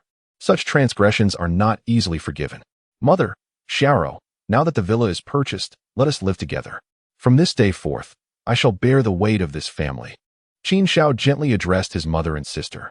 Hearing her son's words, Yu Guqin felt a wave of emotion and wiped her tears. "Qin Shao, you have truly changed. If your father were to know, he would undoubtedly feel a sense of pride." The thought of his father filled Qin Shao with guilt, as he had raised him. Yet he felt unable to repay that love. This conviction ignited within him a promise to compensate his family 100-fold, no matter what the future held. At that moment, Qin Ro suddenly declared, "I will not live with you.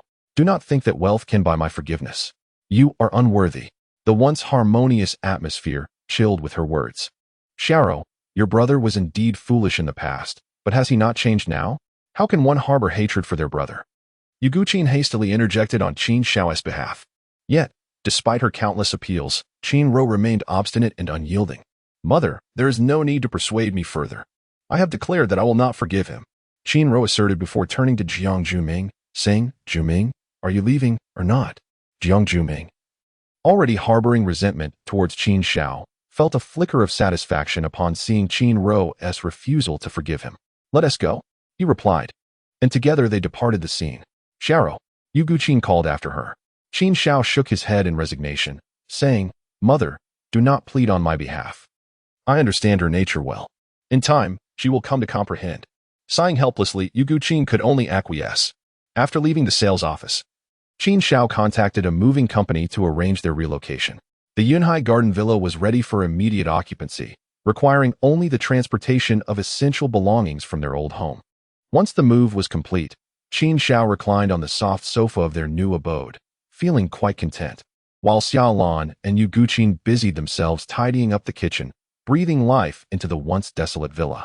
At that moment, Zhang Hao produced a pack of cigarettes from his pocket and offered, Brother Qin, care for a smoke? Why not? I'll have one, Qin Shao replied, accepting with ease. Though he did not have a strong craving for cigarettes, today was an occasion of rare joy, and he felt no need to refuse. Ding, ding, ding. The fire had yet to ignite when Zhang Hao's phone suddenly rang beside him. Hello, who is this? Zhang Hao inquired, glancing at the unfamiliar number. I am looking for Master Qin. Quickly, hand the phone to him. I beg you. A frantic voice echoed from the receiver. Zhang Hao paused for a moment, then swiftly realized who it was. Wasn't this Guan Haiyang? Brother Qin, he said, passing the phone over. Qin Shao took the device and responded, This is Qin Shao. Master Qin, I am Guan Haiyang. I implore you to save me. If you can preserve my life, I shall serve you faithfully from this day forth. Guan Haiyang pleaded, his face etched with desperation. Upon hearing this, Qin Shao concealed a smile and replied, Please, take your time and explain the situation. Chapter 131. If you wish to live, heed my words. Guan Haiyang then recounted the entire sequence of events to Qin Shao. This morning, Zhu Wei's father, Zhu Mao, had learned of his son's disappearance. Given Zhu Mao's formidable influence, uncovering the truth regarding his son would be a trivial task. Thus the news of Guan Haiyang's involvement in Zhu Wei's demise had surfaced. This was explosive information, considering Zhu Mao was the chief of the investigation department, wielding immense power. Consequently, he had dispatched a multitude of individuals to investigate the circumstances surrounding his son's death, with newspapers and media outlets relentlessly covering the story. Guan Haiyang had not anticipated that his actions would be discovered so swiftly. Just a day had passed. If he were to be found, it mattered not that he was a local tyrant in Suong. Even as the underground overlord, he would face certain death. Moreover, it could implicate my urine as well. In a state of desperation, Guan Haiyang reached out to Qin Shao, hoping for assistance. It seems you have stirred quite the trouble. Given your act of killing Zhu Wei, Zhu Mao has 100 ways to eliminate you, Qin Shao stated slowly. Guan Haiyang, visibly terrified, responded, Master Qin, you must save me. I am not particularly afraid of death, but if I am captured, it will also implicate Mr. Ma, and my numerous subordinates would be in peril. Why the panic? Aren't you the so-called king of hell, Guan? Faced with a little trouble, you are already trembling in fear? Qin Shao remarked, exasperated. Guan Haiyang felt a wave of embarrassment wash over him. After all, he held a position of power in the underworld of Suong. Yet now, he felt like a stray dog, with no place to hide, utterly humiliated. Master Qin, do you have a plan? Guan Haiyang asked, regaining some composure. Of course. There is a way. Zhu Wei had not engaged in virtuous deeds in Yinjing. You are far cleaner than he. Therefore, dealing with such a person is relatively straightforward. Qin Shao replied. I humbly seek your guidance, Master Qin. Guan Haiyang exclaimed. Qin Shao slowly lit a cigarette, exhaling a cloud of smoke as he inquired. Where did you find Zhu Wei when you killed him? It was at his private residence in Suong, quite secretive. I exerted considerable effort to locate it, Guan Haiyang responded. Excellent. If you wish to survive, then you must infiltrate Zhu Wei's private residence once more. Make every effort to uncover any compromising materials, such as ledgers, accounts, or mobile phones. Ideally, secure evidence of his illicit activities as well, Qin Shao instructed. What do you mean by infiltrating once more? In the event that the private residence is under control, would I not be walking straight into a trap? Guan Haiyang paused momentarily and replied, currently, this is your only means of survival. Rather than engaging in futile conversation with me, it would be wiser to make haste. Once you have gathered the incriminating evidence, come find me at Villa number 6 in Yuhai Garden, Qin Xiao instructed. After a moment's hesitation, Guan Haiyang seemed to realize that there was no alternative, exclaiming, very well. I shall take this risk once more. I will meet you at Yuhai Garden at 9 o'clock tonight. After ending the call, Qin Xiao handed the phone to Zheng Hao. Brother Qin, are you truly planning to assist him? Zhu Mao is the captain of the Beijing Criminal Investigation Department. Zheng Hao exclaimed in disbelief. It matters not. My assistance to Guan Haiyang is a strategic consideration for the future. Once this turmoil has subsided, Guan Haiyang will be of service to me, allowing me to navigate the gray underworld without further concern, Qin Xiao replied. Though Zheng Hao may not grasp the full implications, Qin Xiao was fully aware of his intentions and what actions lay ahead. In his previous life, Qin Xiao had suffered numerous setbacks in business due to his mismanagement of the gray arena, a hard-learned lesson emphasizing that one must learn from their misfortunes. After all, he was contending with the formidable Longting Group. Chapter 132, Subduing the King of Hell. As the clock struck 9 in the evening, Qin Xiao sat in the living room, accompanying Xiaoyi as they watched television. Suddenly, his phone rang. It was Guan Haiyang, who had arrived at the small plaza outside the villa. Qin Xiao rose and made his way outside. Upon arrival, he found Guan Haiyang clad in a black windbreaker, donned with a mask and hood, effectively swathing himself like a zongzi. Master Qin, I am here. Guan Haiyang waved eagerly. Have you found the items? Qin Xiao inquired. Indeed, this fellow has a laptop, 3 discs, and a mobile phone in his room. They're all here, Guan Haiyang replied, presenting the laptop to Qin Xiao. Excellent, let us speak in the pavilion ahead, Qin Xiao suggested. Once they reached the pavilion, Qin Xiao opened the laptop, only to find it encrypted. However, this posed no challenge for him. A quick phone call summoned a technically adept employee from Tianhui Building, who swiftly decrypted the device in mere minutes. Guan Haiyang watched intently and asked, Master Qin, can this truly save my life? Naturally, Qin Xiao replied, inserting the discs into the laptop, which revealed a plethora of folders on the screen. As the files were opened, the nefarious deeds of Zhu Wei came to light. In the video, Zhu Wei was depicted as a perpetrator of numerous heinous acts, with a substantial amount of evidence of his crimes. The footage revealed his involvement in the seduction of female students, murder, unlawful confinement, and the establishment of illicit clubs, with a body count exceeding 20, predominantly consisting of female students. There were even more brutal scenes. One video showed Zhu Wei forcing a girl to bite the edge of a table while he viciously kicked her in the head, shattering her upper jaw. There were further instances of him inserting needles beneath women's fingernails, exhibiting a complete lack of humanity. By heavens, this man is even more ruthless than I am. It's utterly deranged. I almost feel that killing him would be too merciful, Guan Haiyang exclaimed, horrified as he witnessed the torment and degradation inflicted upon the young women in the video. Qin Xiao remarked, this fellow truly deserves his fate for these transgressions. His demise could be justified 20 times over. This indeed serves to rid society of its scourge. At this moment, Guan Haiyang felt a heavy burden lift from his heart as he inquired, Master Qin, how should I utilize these materials to safeguard my life? Should I send them directly to Zhu Mao? Make 2 copies of these. Keep one for yourself and send one to Zhu Mao. Inform him that should he persist in pursuing you, it would lead to mutual destruction, and these videos would be made public. Given Zhu Mao's status, he would certainly wish to avoid public disgrace, and you may thus attain a fleeting safety. Qin Xiao closed his notebook and added, fleeting? Are you suggesting that I will face danger again in the future? Guan Haiyang paused briefly, perplexed. That is inevitable. After all, you possess a wealth of incriminating evidence against Zhu Wei. Do you truly believe Zhu Mao would allow you to live? Qin Xiao cast a sidelong glance. Guan Haiyang fell silent, grappling with the implications. Observing the concern etched on Guan Haiyang's face, Qin Xiao reassured him, fear not. Should you ever feel threatened, contact me immediately. As long as I am present, your life will be secure. Upon hearing this, Guan Haiyang knelt without hesitation, exclaiming, Master Qin, as long as you can ensure my safety, I shall henceforth follow you without question. At your command, I would brave any peril without a moment's hesitation. Qin Xiao smiled gently. There is no need for such extreme measures. Simply refrain from opposing me in Suzhou and Hangzhou. At this moment, Guan Haiyang was somewhat bewildered by Qin Xiaodao's words, but nodded vigorously, fully aware that his life now rested firmly in Qin Xiaodao's hands. even with 100-fold courage. He would not dare to defy him. Chapter 133. Zhou Qinglong. It was a clear morning at 7 o'clock. Having finished breakfast, Qin Xiaodao donned a crisp, elegant suit, preparing to head to Tianhui Building.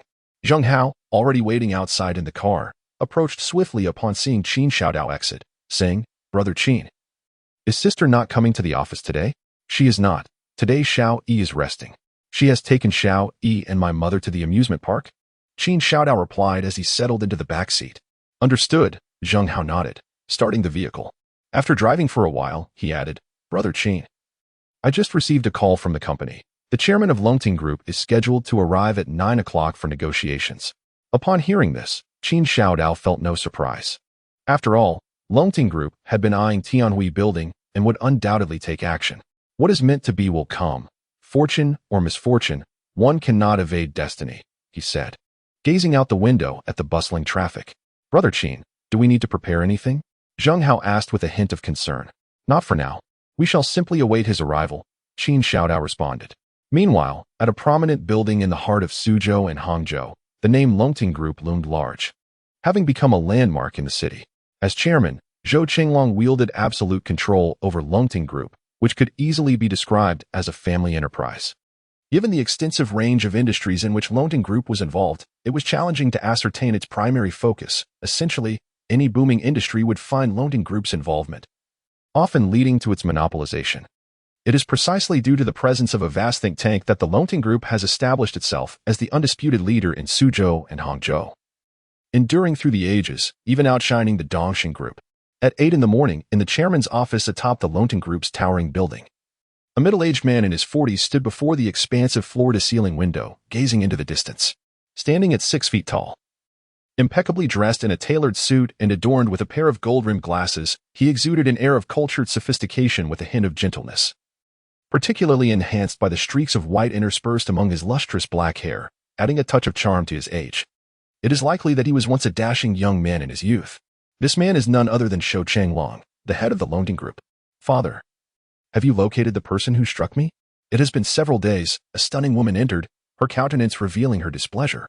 This was Zhou Wan, who had earlier endured a slap from Qin Xiao. Upon seeing his daughter, Zhou Qinglong's face immediately brightened. "I am already on the hunt. Rest assured. The one who harmed you cannot escape. That would be best. I want him to suffer a broken arm and a leg. And I hope to have his tongue cut out as well." Zhou Wan's eyes glimmered with vengeful intent. Zhou Qinglong, deeply indulgent towards his only daughter, replied, naturally, "Anyone who lays a hand on my daughter deserves the gravest of punishments." "Daddy, you are the best," Zhou Wan exclaimed, wrapping her arms around his. Zhou Qinglong chuckled. "We shall visit Tianhui Building shortly. I have some matters to attend to." "Is this regarding the acquisition of Tianhui Building?" Zhou Wan paused momentarily before continuing. "For such a small company, why would you need to go personally? You could easily send a manager." With a smile, Zhou Qinglong responded.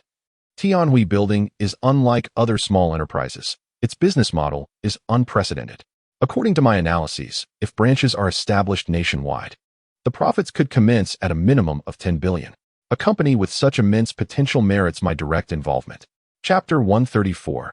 Enemies on narrow roads. Hearing her father's words, Zhou Wan was taken aback. 10 billion as a starting point? Who possesses such remarkable prowess to revive a company on the brink of collapse in just half a month?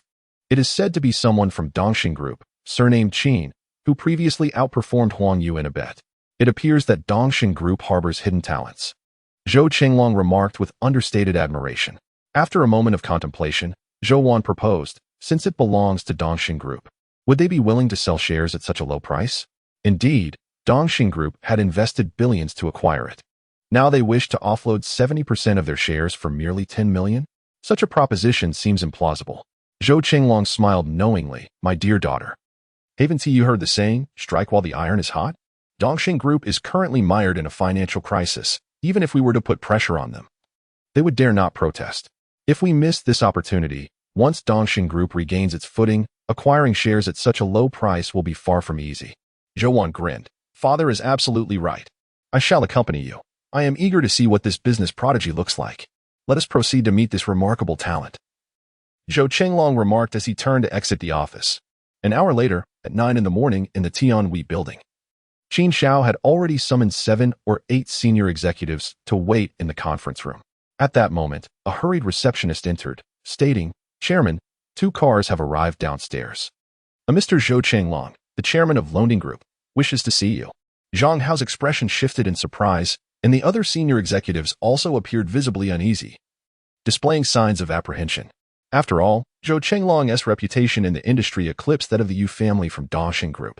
Only Qin Xiao maintained a smile, casually raising his hand and saying, "Let him come up." Yes, the receptionist quickly descended to the ground floor. Moments later, the elevator arrived, and the impeccably dressed Zhou Chenglong stepped out first, accompanied by Zhou Wan.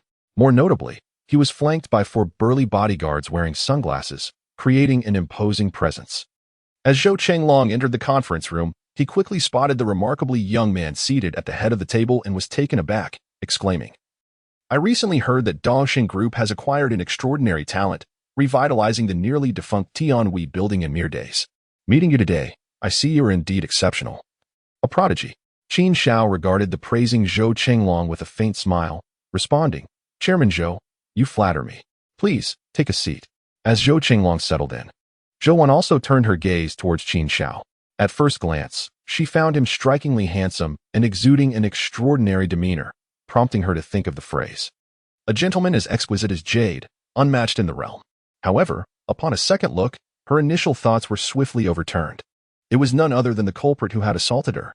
"It's you," Zhou Wan nearly shouted in disbelief. This caused Zhou Chenglong to pause in surprise and ask, "Xiao Wan, do you know him?" "Dad, he is the one who struck me." Zhou Wan pointed accusingly at Qin Xiao, her face filled with indignation. Zhou Chenglong frowned slightly, looking toward Qin Xiao, realizing that fate had indeed brought them together in an unexpected manner. Chapter 135. Tensions rise. Qin Xiao regarded Zhou Wan with little surprise, having recognized her during their previous encounter.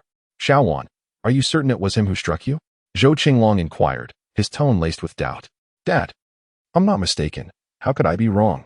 You must seek revenge for me. Break his limbs and cut out his tongue." Zhou Wan shouted vehemently. Zhou Chenglong's expression darkened, yet he was there to discuss an acquisition, making an outburst at that moment quite inappropriate. He slowly replied, "Xiao Wan, let us set this matter aside for now. I believe Mr. Qin did not know who you were. Had he known, he would not have acted so." At that moment, Zhou Chenglong still harbored dreams of acquiring Tianhui building without resorting to violence, so his tone remained relatively amicable. However, Qin Xiao suddenly burst into laughter, saying, "Mr. Zhou, the truth is, I struck her precisely because I knew she was your daughter. Had she not been, I might have overlooked the matter entirely." Gasp.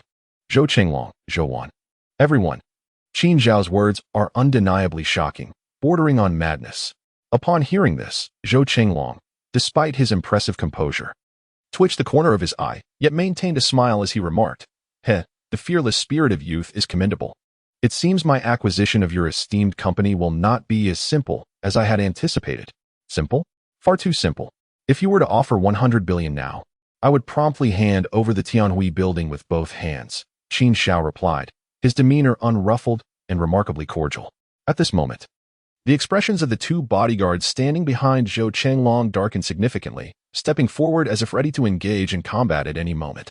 Li Yi and Zheng Hao, witnessing the other party's bodyguards preparing for action, were clearly alarmed, yet they mustered their courage to rise. This, in particular, surprised Qin Xiao. While it was no surprise that Zheng Hao would be the first to fight, Li Yi's willingness to stand up earned Qin Xiao's respect.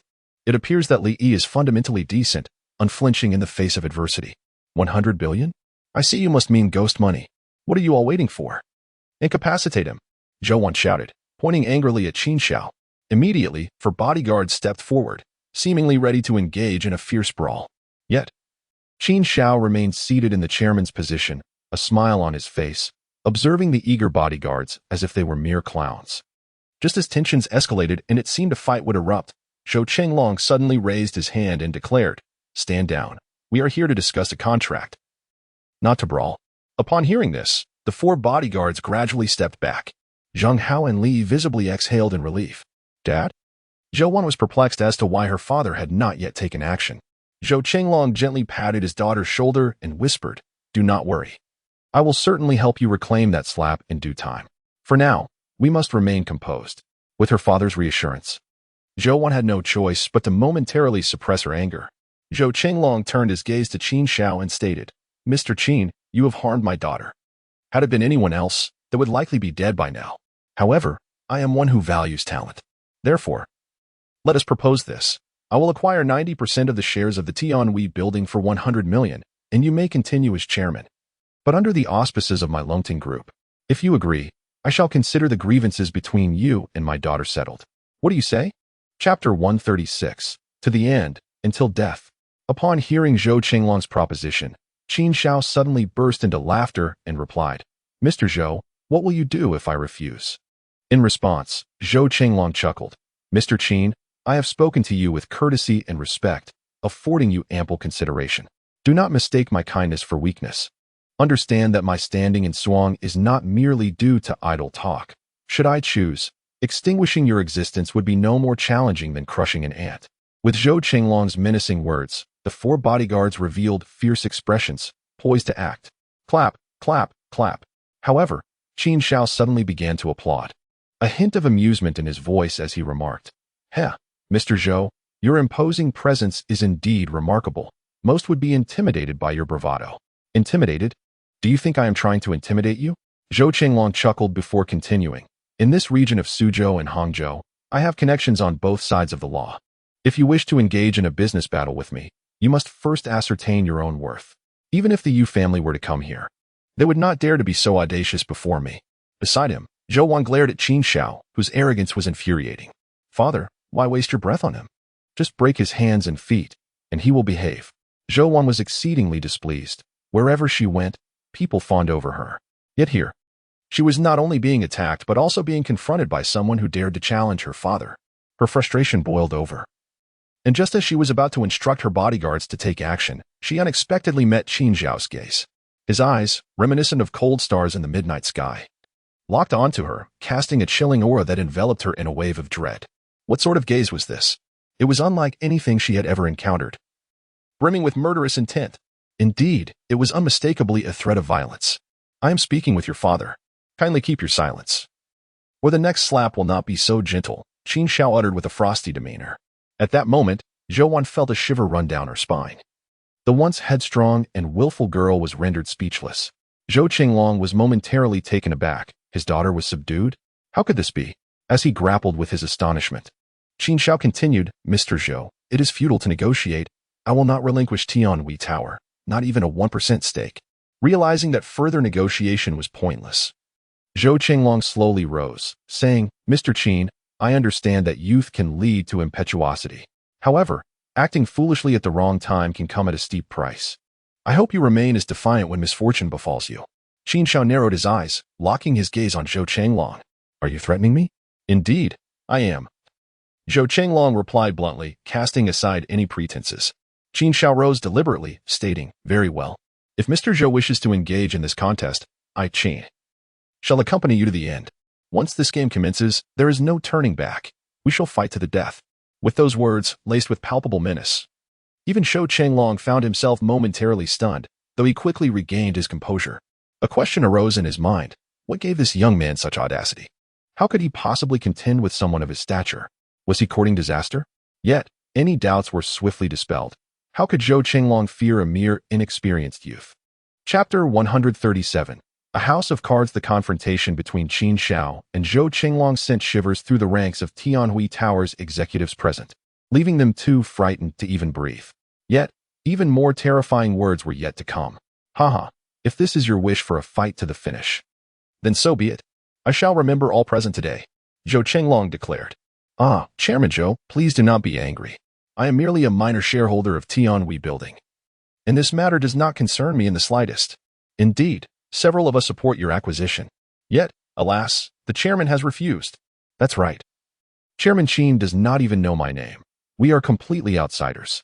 A few executives hastily rose, severing any ties. It is quite understandable, for they are remnants of the previous leadership at Tianhui Building, and their rapport with Qin Xiao is tenuous at best, with Qin Xiao adopting a hands-off approach towards them. At this moment, as Qin Xiao and Zhou Qinglong engaged in a battle of wills, they too found themselves ensnared. Should Qin Xiao falter, their lives could be at stake. This spectacle brought amusement to Zhou Qinglong, who exclaimed, "Ha! I once believed that under your leadership, Tianhui building was formidable, yet it appears to be merely a disjointed assembly. Very well, those who do not wish to oppose me, Zhou Qinglong, may resign now, and I shall bear no grudges. It was evident that Zhou Qinglong intended to impose a formidable intimidation. Chairman Qin, I have an elderly mother aged 80 and children in their teens. I cannot afford to lose. I resign. I resign too. And I as well. In the blink of an eye, apart from Zhang Hao and Li Yi. The others hastily declared their resignations. Zhang Hao, of course, had no intention of resigning. He was resolute in his commitment to stand alongside Qin Shao without question. Meanwhile, Li Yi wore a grim expression. He found himself torn about whether to resign. If he did, perhaps he could salvage his life in future business encounters. However, resigning would mean losing this position. Just as Li Yi grappled with his dilemma, Qin Shao suddenly declared, "Very well, those who wish to resign may leave immediately. I will convert your shares into salary." In truth, Qin Shao welcomed their resignations, as although he currently held the vast majority of shares in Tianhui building, he did not possess them all. The executives each held between 3 to 5% of the shares. Their collective resignations would effectively result in the recapture of those shares by Qin Shao. Thank you, Chairman Qin. The group chorused before promptly vacating the conference room. In an instant, Qin Shao found himself nearly alone in command. Mr. Qin, I wonder where you find the audacity to contend with me. I only hope you know how to take care of yourself, Zhou Qinglong said, brimming with delight as he turned to stride confidently out of the room. In that moment, his self-assurance was palpable. It seemed to him that besting Qin Shao was merely a matter of raising a hand, devoid of any challenge. Zhou Qinglong indeed possessed this leverage. After all, even in the previous life, the business clash between Qin Shao and Zhou Qinglong had ended in mutual destruction, and now, Qin Shao was far from the formidable figure he had been. The outcome of this confrontation remained uncertain. Just wait. My father will make your demise quite spectacular. Zhou Wan hissed, her teeth clenched, as she swiftly followed Zhou Qinglong. Observing the now desolate conference room, Qin Shao took a sip from the teacup on the table and turned to Li Yi, inquiring, "Li Yi, do you not intend to resign?" Chapter 138. Good words are of no use to the worthless ghost? Caught off guard by the question, Li Yi struggled for a considerable time. He truly wished to resign. However, when the words were on the tip of his tongue, Li Yi found himself at a loss for how to begin. He could only say, "Brother, I think I won't resign after all. I doubt that Shunlong would resort to extreme measures this week. That would be illegal." Qin Shao smiled faintly and replied, "Illegal? Did you not hear him say that both the underworld and the legitimate world are involved? Extreme measures are certainly a possibility. Just avoid walking alone at night." What should I do? Li Yi was utterly terrified, yet resigning was clearly unrealistic now, especially since Shunlong had already left. What could he do? When faced with adversity, one must adapt, Qin Shao remarked, setting down his teacup and gazing at Li Yi with a gentle smile. Li Yi, feeling reassured by Qin Zhao's smile, realized that it was commendable for him not to have resigned. He could not continue to frighten him, so he said, "All right. Your decision not to resign is indeed wise. For that alone, you shall reap the benefits." Upon hearing this, Li Yi found an unexpected surge of confidence and declared, "Great. I shall accompany you, risking my life alongside the gentleman, and take on Long Tongue Group. Well, with the upper levels of Tianhui building currently vacant, you will temporarily assume the role of vice president, working alongside Zhang Hao. I do not require you to charge into battle for me. Simply manage Tianhui building well, and leave the rest to me," Qin Shao stated slowly. Upon hearing of his promotion, Li Yi's heart swelled with joy, though it was tinged with anxiety. For one must have their life to continue serving. This vast and impactful business war had officially begun. Would Qin Shao, lacking the billion-dollar fortune of his previous life, withstand the relentless assaults from Long Ting Group? All of this remained uncertain. Meanwhile, at Dongshin Group, as Qin Shao and Shunlong's relationship soured, Yu Yehua, far away at Dongshin Group, received the news immediately. After all, one of the executives who resigned from Tianhui building had some connection with him and naturally shared the details of Qin Zhao's actions in the conference room. This left Yu and his son utterly alarmed. "I have always warned Mr. Qin not to clash with Shunlong. Now look, the business war has not even officially commenced, and the first move has already left the shareholders of Tianhui building terrified." Yu Yehua sat in his office, dejected. Beside him, Yu Yue remained silent for a long time before saying, "I overestimated Mr. Qin. He likely won't last even 3 days. Not only will he lose his life, But Tianhui Building will also be lost. Fortunately, we transferred Tianhui Building to him. Otherwise, we would also be caught in the crossfire. Yu Yehua replied, Father, it's too late to say anything now. I cannot stand by and watch Mr. Qin be crushed by Shen Long. I must intervene, even if it means confronting Shen Long. Don't be foolish. Yu Yue admonished immediately, then added, we have already advised him. He insisted on going his own way. If you intervene, Dongxing Group will be thrown into turmoil once again. But Yu Yehua insisted. Yu Yue slightly raised his hand and continued, let us not speak ill of the deceased. To utter unfortunate words is to counsel the damned in vain. Mr. Qin indeed possesses great talent, yet he lacks the patience to temper his brilliance, which may invite peril upon himself. Yu Yehua, wearing an expression of helplessness, did not further oppose his father, but had already made up his mind. That evening, he would call Qin Shao. He was not the kind of person to stand idly by in the face of adversity. Moreover, Qin Shao had assisted him greatly, and it was only right, both emotionally and rationally, for him to lend a hand. Chapter 139. Sudden developments regarding the potential retaliatory actions that Zhou Chenglong might undertake. Qin Shao had long since perceived the situation with clarity. In his business battles, Zhou Chenglong typically commenced with three formidable tactics: intimidation, assassination, and monopoly.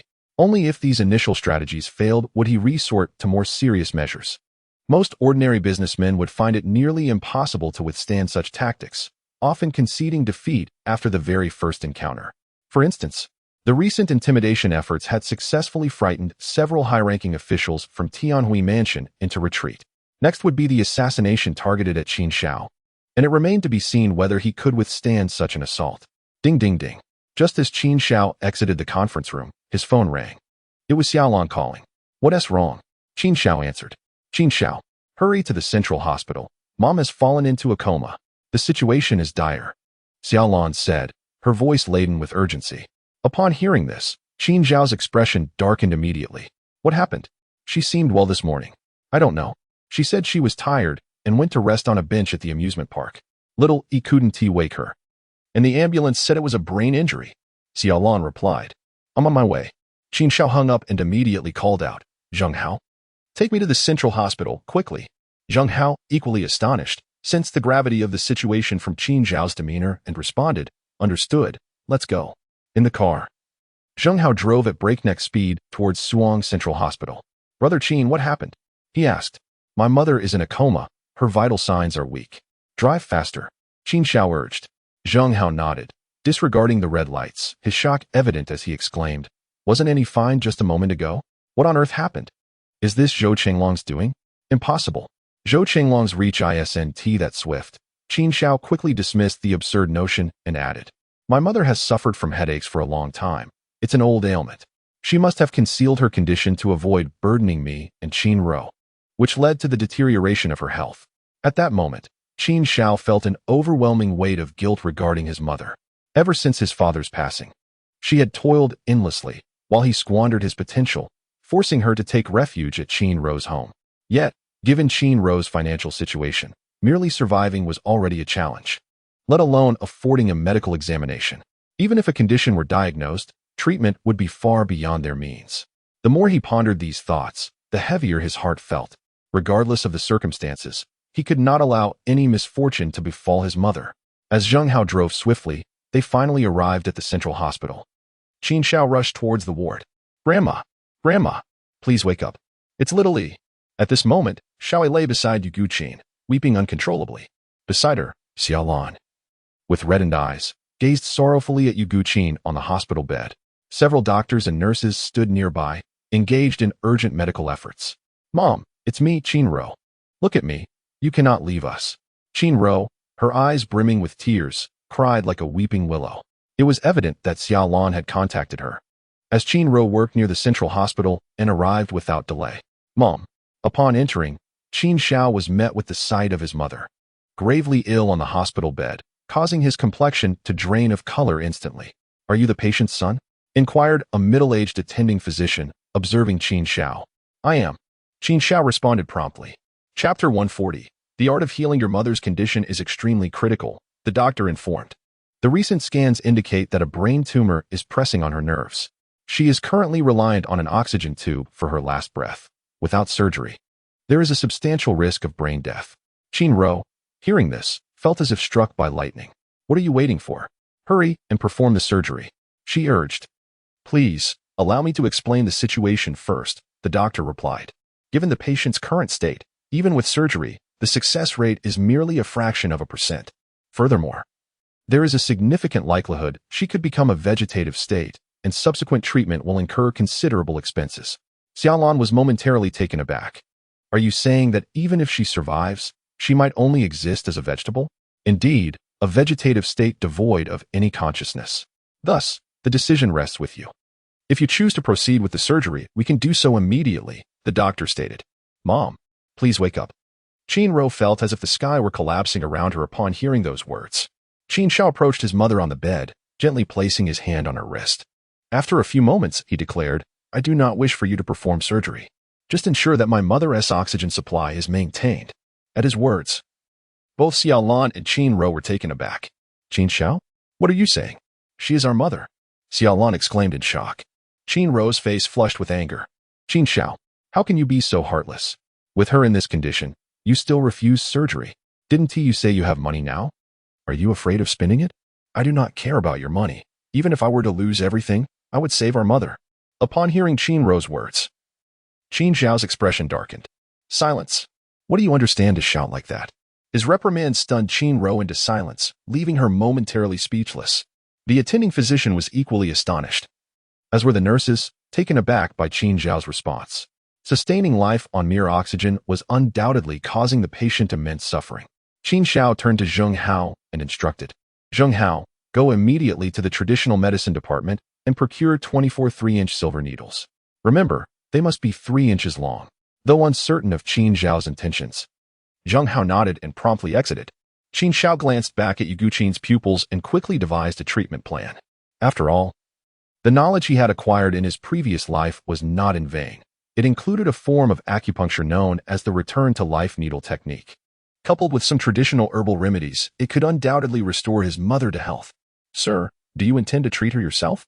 The attending physician beside him was taken aback. What? Is it impossible? Inquired Qin Xiaodao. This is not something that traditional Chinese medicine can remedy. Surgery is essential, the physician replied. Is that so? Then you should observe closely and perhaps learn something, Qin Xiaodao retorted, displaying a disinterest in the physician's concerns. His words astonished the nearby doctors, as they had never encountered such an unusual situation in their years of practice. Moments later, Zheng Hao approached with a bundle of silver needles and said, Brother Qin, here. Qin Xiaodao accepted the needles, disinfected them with alcohol, and proceeded to administer acupuncture. This left Xiaolan and Qin Ro in a state of disbelief. Qin Xiaodao, you? Xiaolan was aware of Qin Xiaodao's recent peculiarities, as he seemed to possess a vast array of skills. How had he suddenly become proficient in traditional medicine? You mustn't act recklessly, Qin Ro exclaimed, visibly alarmed by Qin Xiaodao's actions. Yet, he remained undeterred, methodically placing the needles. The surrounding physicians watched in astonishment at Qin Xiaodao's remarkably deft technique. Could it be that a condition they were helpless against could be alleviated with just a few needles? As the silver needles punctured Yu Guqin's acupoints in the brain, within moments, all 24 needles were in place. The previously comatose Yu Guqin suddenly moved a finger. Qin Xiaodao gently pinched her neck, and indeed, her hand instinctively reached for the spot. It was working. Qin Xiaodao breathed a sigh of relief. Chapter 141. Urgent needs. Qin Xiaodao's method of acupuncture was simple, swift, and effective, taking less than 2 minutes in total. This left the surrounding doctors dumbfounded. In medical terms, if a deeply comatose patient instinctively touches the area of pain, it signifies a high likelihood of awakening. Clearly, Yu Guqin had met this condition. Zheng Hao, go outside and fetch the medicine. I will provide you with the prescription, Qin Xiaodao instructed calmly. Understood, Zheng Hao nodded. Forget it, there's no time, I'll go myself, Qin Xiaodao said as he made his way outside. The reason Qin Xiaodao could not obtain medicine from the central hospital was that only prescriptions from attending physicians could be filled there. Since Qin Xiaodao was treating the patient himself, he naturally lacked a physician's prescription and could only visit a traditional medicine shop. Once outside the hospital, Qin Xiaodao rushed to a nearby herbal medicine store. After searching for approximately 10 minutes, he finally found one named Wanshitang. He entered without hesitation and said, Old gentleman, may I borrow some paper and a pen? The elderly shopkeeper, recognizing that Qin Xiaodao intended to write a prescription, promptly handed him the requested items. While Qin Xiaodao was composing the prescription, he noticed a group of imposing figures standing within the shop, resembling bodyguards. In the center of this gathering sat a middle-aged man in his 40s, impeccably dressed in a suit, with sharp eyebrows and piercing eyes, exuding an air of authority that suggested a military background in his youth. After handing the paper and pen to Qin Xiaodao, the elder turned to the middle-aged man and remarked, "Mr. Zhao, your condition has worsened. The medication I previously prescribed can no longer contain the illness." Upon hearing the elder's words, the middle-aged man let out a deep sigh and lamented, "Alas, I, Zhao, have fought valiantly throughout my life for my country and people. Yet now, at the time meant for enjoyment, I find myself afflicted by such a malady." The elder responded, "It is precisely because of your years of warfare that your illness has been neglected. Coupled with the toll of overexertion, the brain tumor has expanded, and it is likely to soon exert pressure on your nerves. At that point, I fear it will be beyond remedy." Upon hearing this, the middle-aged man trembled slightly. Was his time truly drawing near? Despite his inner reluctance, he concealed his feelings and said, "Lao Lu, please attend to the other patients first. I shall step out for a moment, and we can discuss this further upon my return." The elder, known as Lao Lu, nodded in agreement and then turned to Qin Xiao, asking, "Young brother, have you completed the prescription?" Once Qin Xiao finished writing the final ingredient, he handed over the prescription. "Urging, old sir, it is urgent. Please expedite." Receiving the prescription from Qin Xiao, Lao Lu scrutinized it carefully. At first, he found nothing remarkable in the initial ingredients. However, as he delved deeper, his astonishment grew. By the end, his pupils constricted slightly, and he exclaimed, "Young brother, where did you acquire this prescription? Did you not see?" "I composed it myself," Qin Xiao replied, frowning. Lao Lu was taken aback for a considerable time, incredulous as he responded, "I acknowledge that you wrote it. But which divine physician instructed you?"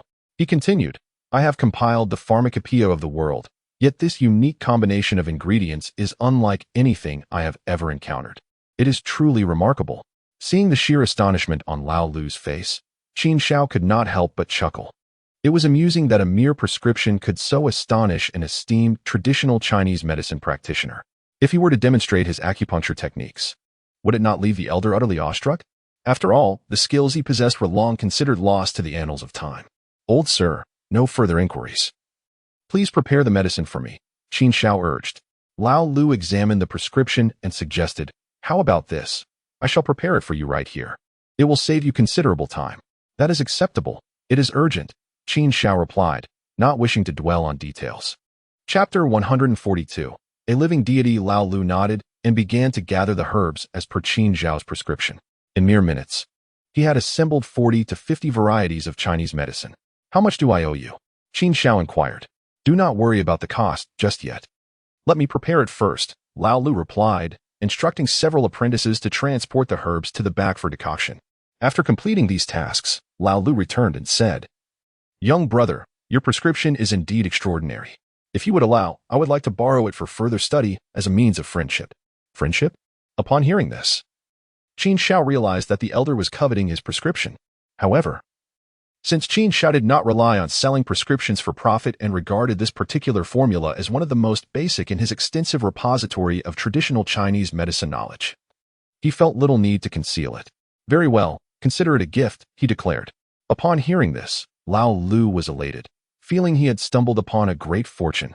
It is worth noting that prescriptions of this caliber are typically not filled at a single pharmacy.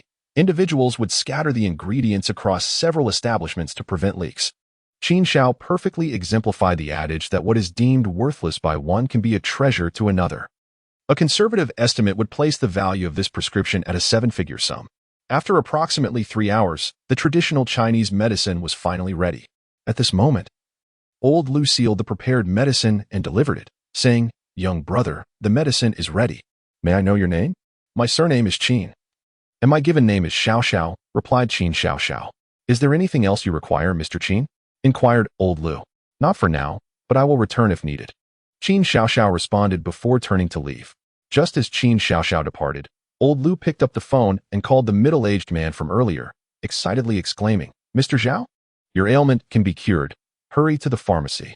Upon returning to the central hospital, Qin Xiaoxiao found that the medicine was still warm, and he instructed Xiao Lan to administer it to his mother. After taking the herbal remedy, her complexion transformed from pale to rosy within half an hour, seemingly filled with vitality. "Dad is amazing. Will Grandma wake up?" Little Yi exclaimed, brimming with excitement. Qin Xiaoxiao gently ruffled Little Yi's hair, reassuring her, "Do not worry. She will surely awaken." "How extraordinary. Qin Xiaoxiao, how did you accomplish this?" Xiao Lan marveled at Yu Guiqin's condition, her joy palpable. Even Qin Ro, who stood nearby, began to regain her color, casting a gaze at Qin Xiaoxiao that revealed an indescribable complexity of emotions. "This is how it is done," Qin Xiaoxiao replied without elaboration, knowing that Xiao Lan would not comprehend the details. In truth, it was all thanks to the Huaitian acupuncture technique. The tumor in her brain was so severe that even surgery could not eradicate it, primarily due to the ineffectiveness of the medication reaching the source. It is akin to a blocked drain. Qin Xiaoxiao used silver needles in place of shovels to clear the blockage, thereby unblocking the channels of blood and energy. After taking the herbal medicine, its effect swiftly targeted the ailment, leading to a natural cure. While it sounds simple, the execution is challenging, as the prescription consists of 40 to 50 potent herbs. If the acupuncture technique is not precise, it could even result in backlash. "Qin Xiaoxiao, once Mom awakens, will she be fully recovered?" Xiao Lan inquired. "Not so quickly. I am not a deity. Continued acupuncture in conjunction with the herbal remedy will be necessary. Within a week, the tumor should completely vanish," Qin Xiaoxiao stated. This revelation was enough to astonish Xiao Lan, as she had just witnessed the tumor grow nearly the size of a fist. For it to be eliminated in a week was nearly miraculous. In the ensuing 5 to 6 hours, Qin Xiaoxiao remained by his mother's side. Yu Guiqin, who had initially been critically ill, now displayed evident signs of recovery, her complexion becoming rosy, a visible transformation. Qin Ro, shedding her earlier stubbornness, looked at her mother and lamented, "Mom had long told me she was tired. I insisted she come to the hospital for a checkup, but she refused. If I had only insisted more, it wouldn't have become so alarming." Hearing Qin Ro's words, Xiao Lan comforted her. "It is all right. Your brother has already treated her, and she will awaken." "Yes." Qin Ro nodded, wiping away her tears. While the family conversed, a sudden commotion erupted outside the door. "Lucy, I warn you. If anything happens to my father, I will not spare you." In the corridor outside the hospital, a tall, striking young woman in her 20s was vehemently reprimanding a man who was pushing a wheelchair. Seated in the wheelchair was a middle-aged man, frothing at the mouth and appearing on the verge of death. He was the same individual who had been at the pharmacy earlier. Accompanying them was Lu, the one who had prepared the medicine for Qin Xiao. "Oh, how could this happen?" Lu lamented, his face twisted in bitterness. Clearly, after taking Qin Xiao's prescription, he had brewed an additional batch of herbal concoction for Mr. Xiao, only for him to lose consciousness moments after consumption, frothing at the mouth with a weak pulse. "Doctor! Quick, we need a doctor!" The girl cried out helplessly as she pushed the wheelchair. Soon, a primary physician rushed in, initiating emergency procedures for the middle-aged man. However, after a thorough examination, the doctor frowned and inquired, "What did you give the patient?" "Hormonal medicine," Lu replied hastily. "The patient's pupils are dilated, and the pulse is faint." "How much did you administer?" "This is sheer madness," the physician scolded. "Alas, it's all my fault. I have harmed Mr. Zhao. How could I have trusted such dubious prescriptions?" Lu lamented, filled with regret. At that moment, the girl was in tears, sobbing, "Dad, you cannot leave us like this. Please, wake up." Just then, Qin Xiao approached slowly and asked, "What seems to be the problem?" Upon seeing Qin Xiao, Lu's anger flared. "You wretch. I kindly prepared medicine for you, and yet you have endangered Mr. Zhao." The girl looked up sharply, exclaiming, "Is it the prescription he provided?"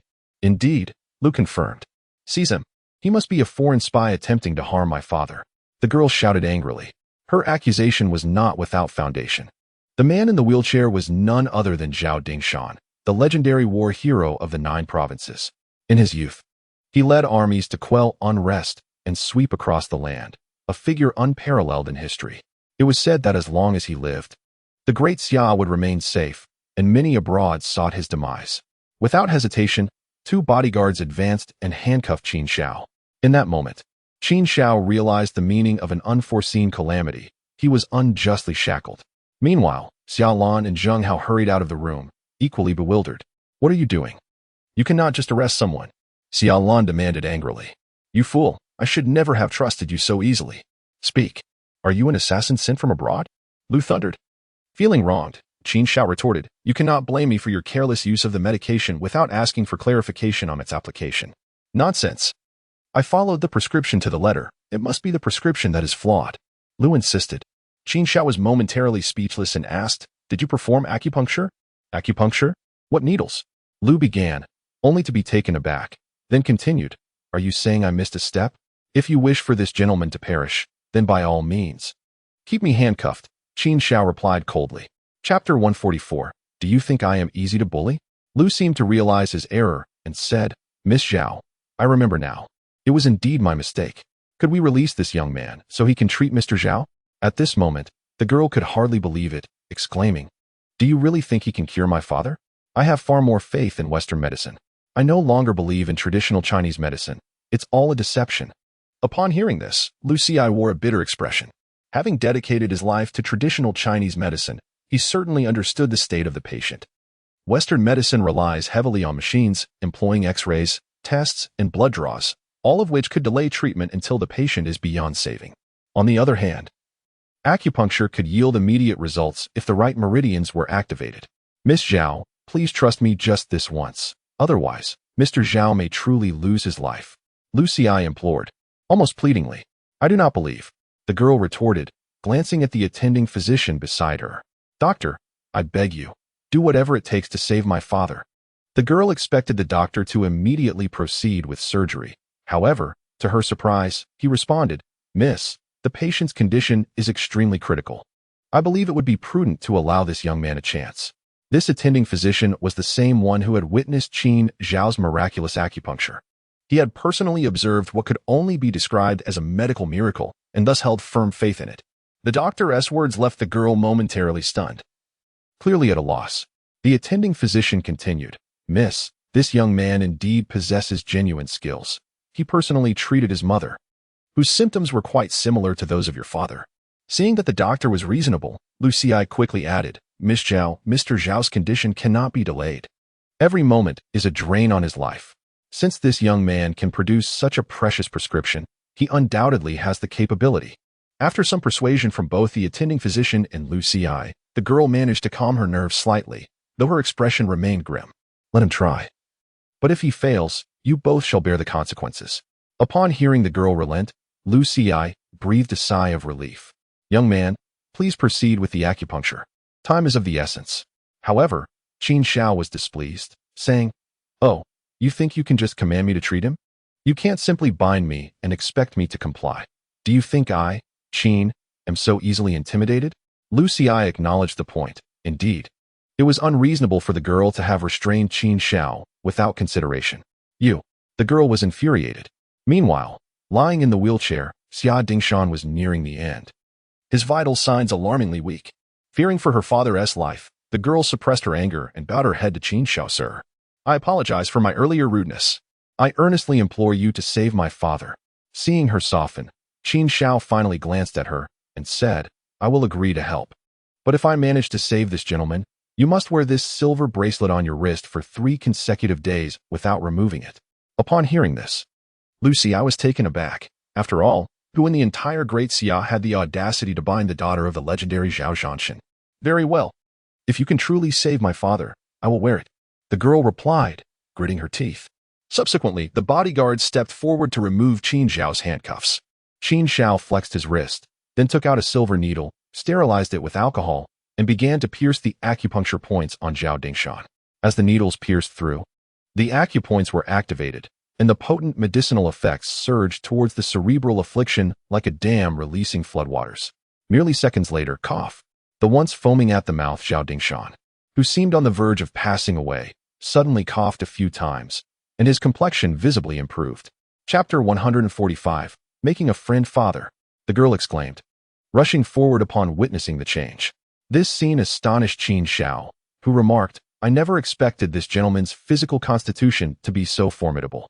While an ordinary person would take hours to regain consciousness, he has recovered in mere seconds. Noticing Qin Zhao's skepticism, Lu Xi interjected, naturally. Do you know who this man is? He is the war god Zhao Dingshan of the Great Xia, a veteran of countless battles. whose physical prowess far surpasses that of the average person. Doubting Shan. The same war god who has defended our borders for over 20 years against external foes? Qin Shao was equally taken aback. He held the utmost admiration for those valiant men who sacrificed their lives for their country and people. In a world where tranquility exists, it is because some bear the burdens of others. Indeed, his status in the Great Xia can be described as second only to the emperor. And should anything happen to him, it would be akin to the collapse of a pillar that supports the heavens, Lu Xi said earnestly. I feel as though I have just awoken from a long dream. What has transpired? Zhao Dingshan, upon regaining consciousness, felt as if warm currents were cleansing his body, alleviating his headache significantly. Father, you're all right. Thank goodness. The girl wept, her tears flowing like rain. Yet she remained true to her word, taking the handcuffs from the bodyguard and, with a click, fastening them onto herself. Tong Tong, what is this? Zhao Dingshan stared at his daughter Zhao Tong Tong, momentarily taken aback. Zhao Tong Tong, keep my promises, she declared resolutely. At that moment, Lu Xi wore a bitter expression and proceeded to recount the entire situation to Zhao Dingshan. This revelation left Zhao Dingshan astounded, and he immediately turned to Qin Shao, saying, Is it this young brother Qin Shao who saved me? Indeed. Had it not been for him, you would likely be beyond saving, Lu Xi affirmed with a shake of his head.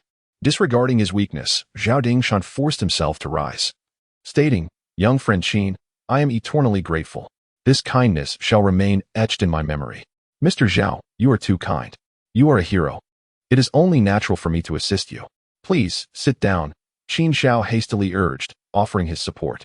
After all, Zhao Dingshan's stature as a heroic figure who has fought for his country and people commanded utmost respect from Qin Shao. At that moment, Qin Shao noticed Zhao Tong Tong still wearing the handcuffs and said, Since you are Mr. Zhao's daughter, I shall not press the matter further. No, I, Zhao Tong Tong, am a woman of my word. I will wear them for 3 days, she retorted with a stubborn spirit. Qin Shao, seeing her resolve, chose not to interfere. Meanwhile, Lu Xi, feeling embarrassed, said, Mr. Qin, I sincerely apologize. I was blinded by profit and acted recklessly, nearly causing a calamity. I am willing to pay double, offering you 10 million as compensation. Upon hearing Lu Xi's words, Zhao Dingshan quickly interjected, Oh, how can we allow Elder Lu to bear the cost? Your assistance was purely out of goodwill. Let me take care of the 10 million. In response, Qin Shao smiled and said, Never mind. Our acquaintance today is a matter of fate.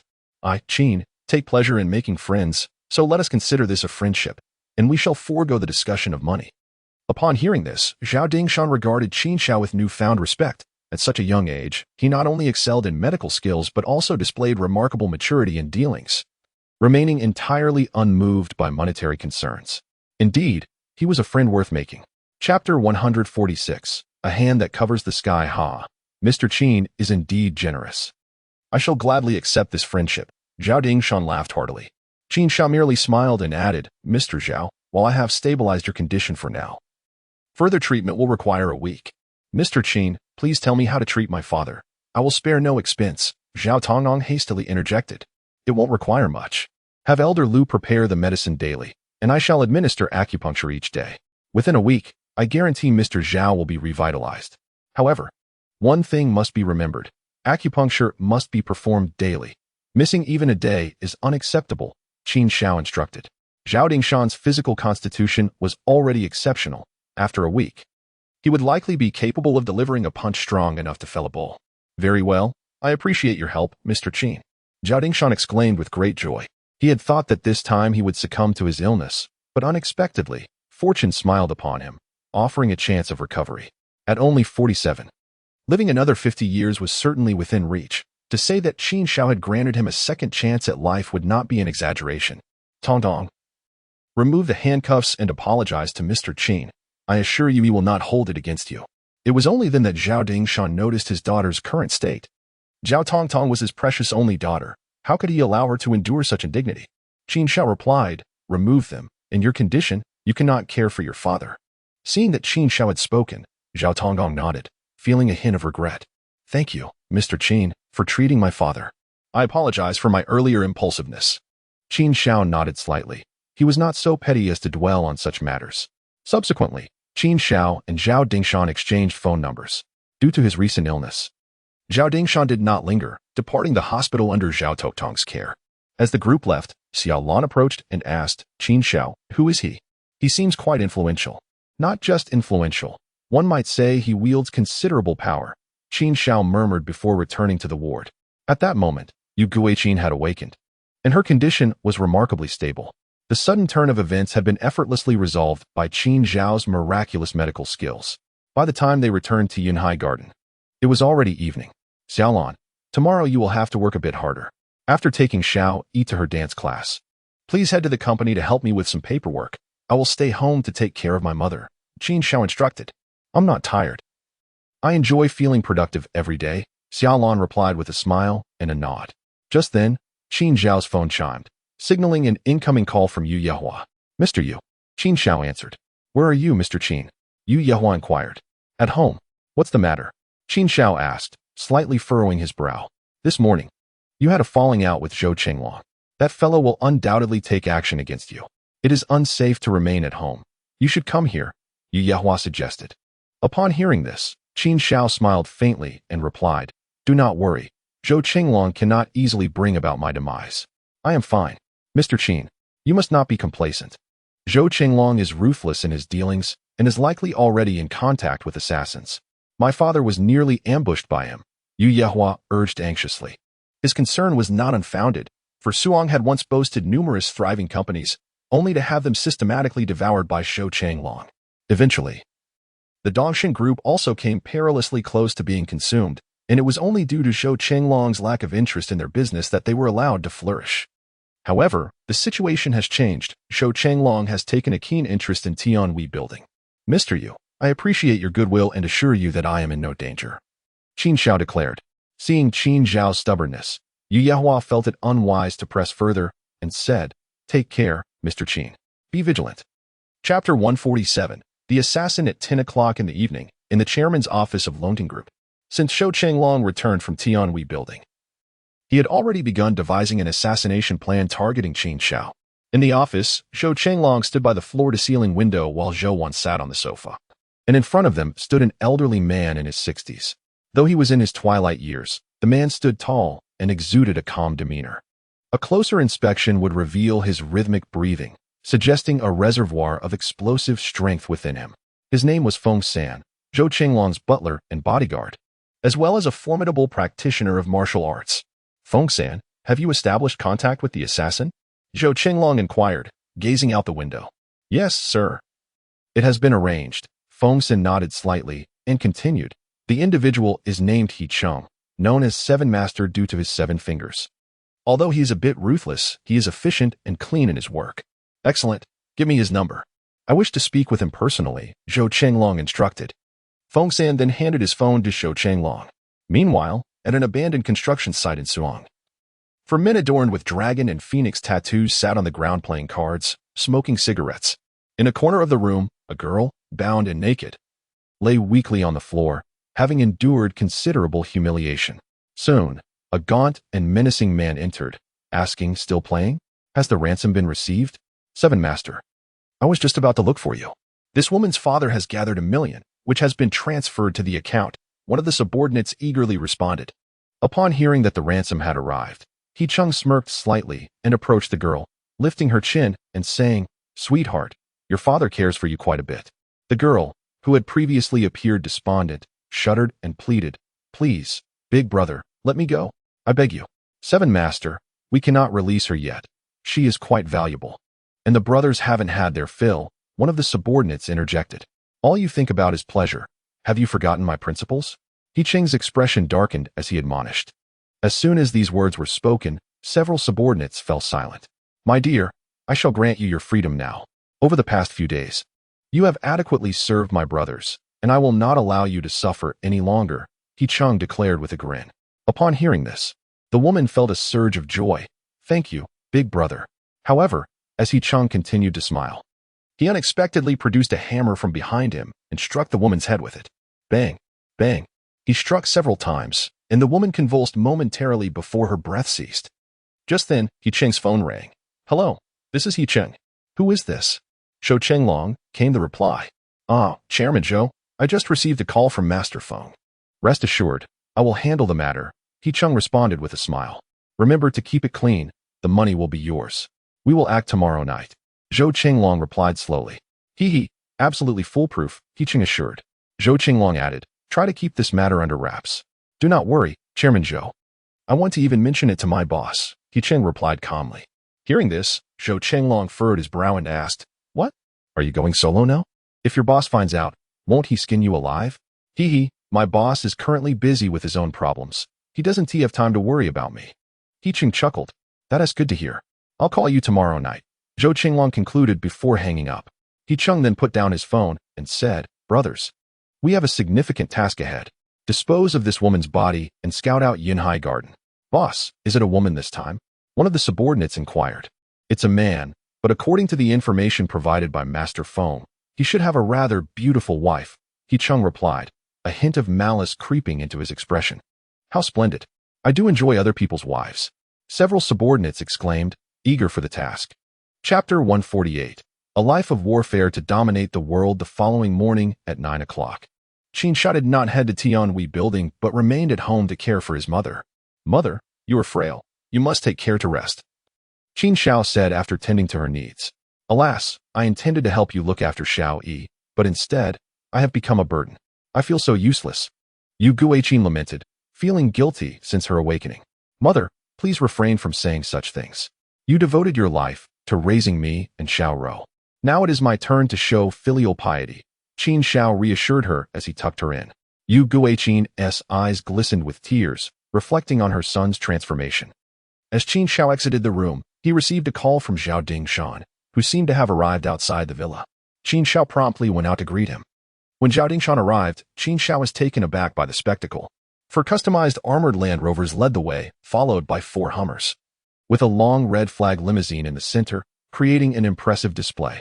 Once the vehicles came to a halt, more than 20 armed men clad in uniform stood guard around the villa. Judging by their demeanor, they were undoubtedly a specially trained force with formidable combat capabilities. Mr. Zhao, your grand entrance to Yinhai Garden makes one wonder if I've committed some grave offense. Qin Shao stepped out of the room, his expression marked by a sense of resignation. Zhao Dingshan chuckled softly and replied, Mr. Qin, please do not take offense. I did not wish for such a spectacle. It was all arranged by Tong Tong, who fears I might encounter some misfortune in her absence. Ah, I see. Please, come in, Qin Shao urged.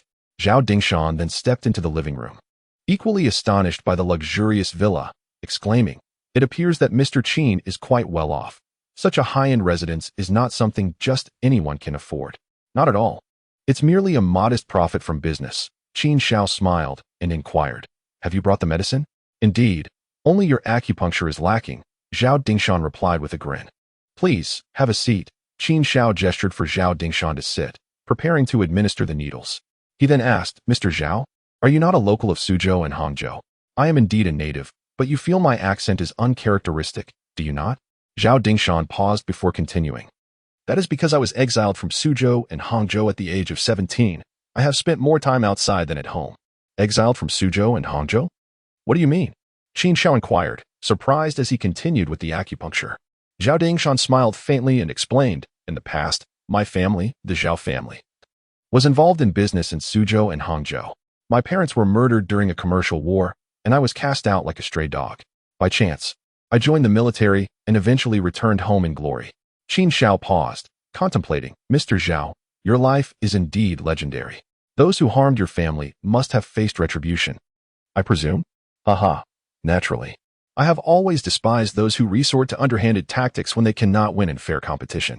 I have eradicated those families one by one. Zhao Dingshan's demeanor shifted, revealing a hint of menace, but it dissipated almost immediately as he smiled, adding, but that was over 20 years ago. At that time, Mr. Qin had yet to be born. Qin Shao smiled gently, concluding the acupuncture, all done. Just drink the medicine. Mr. Qin, I truly do not know how to express my gratitude. If you ever encounter difficulties in business or elsewhere, please do not hesitate to call me. Zhao Dingshan said as he rose. Very well, I shall trouble you then, Mr. Zhao, Qin Shao replied with a smile. Not at all. It is I who should be grateful to you. Zhao Dingshan raised his hand slightly, and through their conversation, his fondness for Qin Shao had undoubtedly increased. Chapter 149. A dark and windy night for murder. After seeing Zhao Dingshan off, Qin Shao spent the evening caring for his mother and perusing the newspaper. and the day swiftly came to a close. When he glanced at his phone, it was already 7 in the evening. Autumn nights fall swiftly, and as the saying goes, a dark and windy night is perfect for murder. What splendid weather. Zhou Chenglong, I trust your assassins are nearing their destination, Qin Xiao mused with a faint smile. Even without Yu Yehua's reminder, he already surmised that today Zhou Chenglong would undoubtedly make a move against him, for this was not their first encounter. Remaining at home. Given the security level of Yuhai Garden, it would be quite unrealistic for an assassin to breach its defenses, and Qin Xiao had no intention of hiding.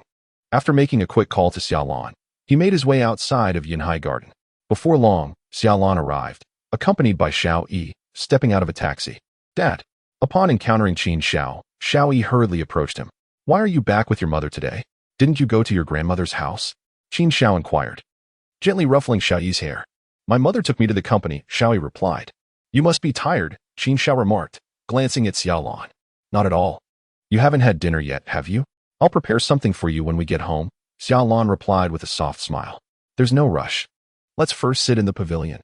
We have esteemed guests arriving shortly, Qin Xiao said, leading Xiao Yi towards a distant pavilion. Esteemed guests? Xiaolan furrowed her brow, seemingly unaware of whom Qin Xiao was referring to. Upon reaching the pavilion, Qin Xiao took a seat, awaiting the arrival of the guests. He was aware that Zhou Chenglong had dispatched assassins, and there were two possible scenarios. Either they were after Guan Haiyang, who would undoubtedly have alerted Qin Xiao if he knew of the threat, or the assassins were targeting someone else. Since Qin Xiao had not received a call from Guan Haiyang, it indicated the latter. At that moment, 5 men clad in black tactical jackets had already been lurking nearby. As this was a route Qin Xiao frequently traversed. 7th Master, is this the target we are to eliminate? One of the subordinates inquired. Indeed, that's him. I didn't expect his wife to be so beautiful. You fellows are in for a treat, He Qing grinned. I prefer the younger ones. One of the subordinates rubbed his hands together, his gaze fixated on Xiao Yi. When I give the signal, move in swiftly, kill him with a flurry of blades. And abduct the woman. He Qing's eyes darkened as he spoke. Unbeknownst to them, Qin Xiao had overheard their entire conversation, and his expression grew exceptionally solemn. Gentlemen, I presume you've grown weary of lurking in the greenery? Just as He Qing was poised to act, Qin Xiao's deep, resonant voice startled the 5 men simultaneously. Xiaolan, puzzled, looked at Qin Xiao, seemingly oblivious to whom he was addressing. Impressive. How did you discover my presence? He Qing, realizing he had been exposed, rose slowly. Qin Xiao. Xiaolan, visibly alarmed, instinctively embraced Xiao Yi. Do not fear. I am here, Qin Xiao reassured her with a gentle pat on her hand. Then turned to the assailants. Gentlemen, how much did Zhou Chenglong pay you to eliminate me? As Qin Xiao spoke again, He Qing's expression darkened, sensing an ominous undertone. The fact that the adversary not only knew their hiding place, but also who had sent them was unsettling. A significant sum. Enough to ensure my brothers won't have to worry about food for the next 5 years. He Qing revealed, flashing a sinister grin. Oh, that's hardly a large amount. Regardless of how much it is, you won't live to spend it, Qin Xiao replied, rising slowly, his gaze piercing like the cold stars of midnight. In that instant, as Qin Xiao turned to face them, He Qing felt an unmistakable shiver run through him upon locking eyes with Qin Xiao. For someone accustomed to a life of violence, his sensitivity to murderous intent was acute, and he could distinctly perceive the oppressive aura emanating from Qin Xiao. This young man is formidable. He Qing unsheathed his dagger, his tone grave. 7th Master, this fellow is simply courting death. I can't hold back any longer. I'm going in. One of the men brandished a dagger and was about to charge forward. Qin Xiao said, Xiaolan, you take Xiao Yi and head back first. Leave this to me. There's no need to call the police. Qin Xiao, are you sure? Xiaolan inquired with concern. To question a man's capability in such a manner was a considerable affront. Yet Qin Xiao chuckled. Even at this moment, you still jest. Be cautious. Xiaolan chose to trust him, grasping Xiao Yi's hand as they made their way homeward. He Qing initially had no intention of stopping his subordinate, but upon seeing Qin Xiao flash a seemingly harmless smile in his direction, his pupils dilated in alarm. 5th. Return. Yet it was already too late. Qin Xiao smiled slightly, and in an instant, he vanished from his position. Huh? Where did he go? The man who had rushed out arrived at the pavilion only to find that Qin Xiao had disappeared. With such sluggish reflexes, you dare to call yourself an assassin? How utterly embarrassing. As Qin Xiao's words echoed, he abruptly kicked toward the man's hind leg. Crack. A spine-chilling scream erupted. Akin to that of a slaughtered pig, as the man collapsed to the ground, his calf shattered, the bone grotesquely exposed, a scene of sheer brutality. He is trained. Cursed He Chung. Damn it. Feng San didn't he do his homework? Witnessing his subordinate incapacitated in an instant clearly unnerved He Ching. Shall we join? Qin Xiaodao turned his gaze, still wearing that innocent smile. He Chung gripped his dagger tightly and declared, let us all go. I refuse to believe he can take on 4 of us. The 4 men exchanged glances and, almost in unison, charged forward with their blades drawn. The saying goes that a chaotic flurry of fists can fell a master. Moreover, with knives in hand, even a mere glancing blow could prove fatal. However, for Qin Xiaodao, this posed no challenge whatsoever. Once he activated his qi, it merged with nature itself. Every subtle breeze and rustle of leaves became perceptible to him, as if the air had transformed into a crystal-clear medium. As one assailant approached, Qin Xiaodao deftly seized the man's wrist and twisted sharply. Crack! The sound of bone fracturing echoed as the man's wrist snapped. With another swift motion, Qin Xiaodao raised his foot and kicked toward another assailant's chest. Bang! A muffled thud resonated as the man's chest caved invisibly, rendering him mute, clutching his chest in agony and unable to utter a sound. He Chung, observing 2 of his men incapacitated before they even had a chance to strike, clearly felt a surge of panic. Yet, with no other option, he pressed forward with determination. Qin Xiaodao delivered a sweeping kick to one man's neck, sending him crashing to the ground, blood spewing forth as he lost consciousness. Seizing the opportunity, He Ching attempted to approach, his knife poised to strike, only to have his wrist caught firmly by Qin Xiaodao. What? He Chung was taken aback, stunned by the immense strength of his opponent. Before he could process the shock, Qin Xiaodao deftly disarmed him, plunging the dagger into He Cheng's palm, pinning him like a nail against the wooden pillar of the pavilion. Ah, you scoundrel! He Chung shrieked, clutching his wrist in agony. Qin Xiaodao swiftly subdued He Ching, lifting his shirt to reveal the tattoo beneath. A tattoo identical to Guan Haiyang's. You are one of his underlings, aren't you? Upon hearing these words, He Chung gritted his teeth and exclaimed, Damn it! You wretched creature, knowing that my boss is Guan Haiyang, how dare you harm me? You seek your own demise. With a swift motion, Qin Xiao delivered a resounding slap, then took out a handkerchief to wipe his hands, stating, I believe it is you who shall meet your end. Chapter 151. The heart of a wolf and the lungs of a dog. At this moment, He Cheng's face turned a deep shade of iron. Who was he? He was the infamous 7th master of the underworld, a figure that inspired dread in the hearts of many. Prior to his alliance with Guan Haiyang, he had specialized in kidnapping and extortion, with countless lives stained upon his hands, never having failed in his endeavors. Yet today, it felt as though he had kicked against an immovable wall. Qin Xiao slowly retrieved his phone and dialed Guan Haiyang. Meanwhile, Guan Haiyang was reveling in a clandestine venue with a group of brothers, celebrating the resolution of a perilous situation thanks to Qin Zhao's intervention. Entirely oblivious to the unfolding events, upon seeing Qin Zhao's call, he hurriedly exited the private room, saying, Hello, Master Qin. What are you up to? What are you doing? Qin Xiao inquired. I'm at the nightclub. Why? Guan Haiyang paused, momentarily taken aback by Qin Zhao's tone. What's wrong? You seem troubled? I saved your life. And this is how you treat your savior? A vile creature like you has no right to live. Await your demise. Qin Zhao's voice was cold and authoritative, his words clear and unambiguous. These words left Guan Haiyang utterly bewildered. Master Qin, I don't understand. I haven't done anything wrong. Is that so? Your underlings have sought me out specifically, demanding my life, and you claim to have done nothing? As he spoke, Qin Xiao pressed the phone against He Cheng's ear and then delivered a fierce kick to He Cheng's abdomen. Ah! He Cheng cried out in agony. This scream stunned Guan Haiyang, who exclaimed, Is that He Cheng's voice? How is he with you? You figured it out, so why not come over? Qin Xiao said gravely. At that moment, Guan Haiyang had no inclination to continue his revelry at the nightclub, for his very life was in Qin Zhao's grasp. He rushed into the private room, shouting, Damn it! Stop the festivities, we're leaving. With that, a group of over a dozen men departed the nightclub, swiftly making their way to Yuhai Garden. At this juncture, He Cheng, firmly affixed to a pillar, turned pale with dread. How could Qin Xiao be conversing with his boss, Guan Haiyang? And the manner in which he spoke was so ruthlessly fierce. Even in Guan Haiyang's presence, he had always been subservient, never daring to raise his voice. Who are you? Exactly. Fear finally flickered in He Cheng's eyes. Qin Xiao ignored He Cheng entirely, extracting a pack of cigarettes from the man's pocket before settling down in the pavilion. With a flick of his lighter, he ignited a cigarette, inhaling deeply and exhaling a plume of smoke, awaiting the arrival of his counterpart. Outside the pavilion lay 4 of his subordinates, each with severed limbs, alongside He Chung, firmly ensnared to the pillar, presenting a stark contrast. As Qin Shao finished his cigarette, Guan Haiyang and his entourage arrived at Yunhai Garden, hastily making their way toward Qin Zhao's villa. Observing them approach, Qin Shao called out to Guan Haiyang. As Guan Haiyang turned his head, he finally noticed Qin Shao seated in the pavilion, extinguishing a cigarette. Scattered across the ground were several incapacitated individuals, alongside He Chung, whose pallid face was smeared with blood.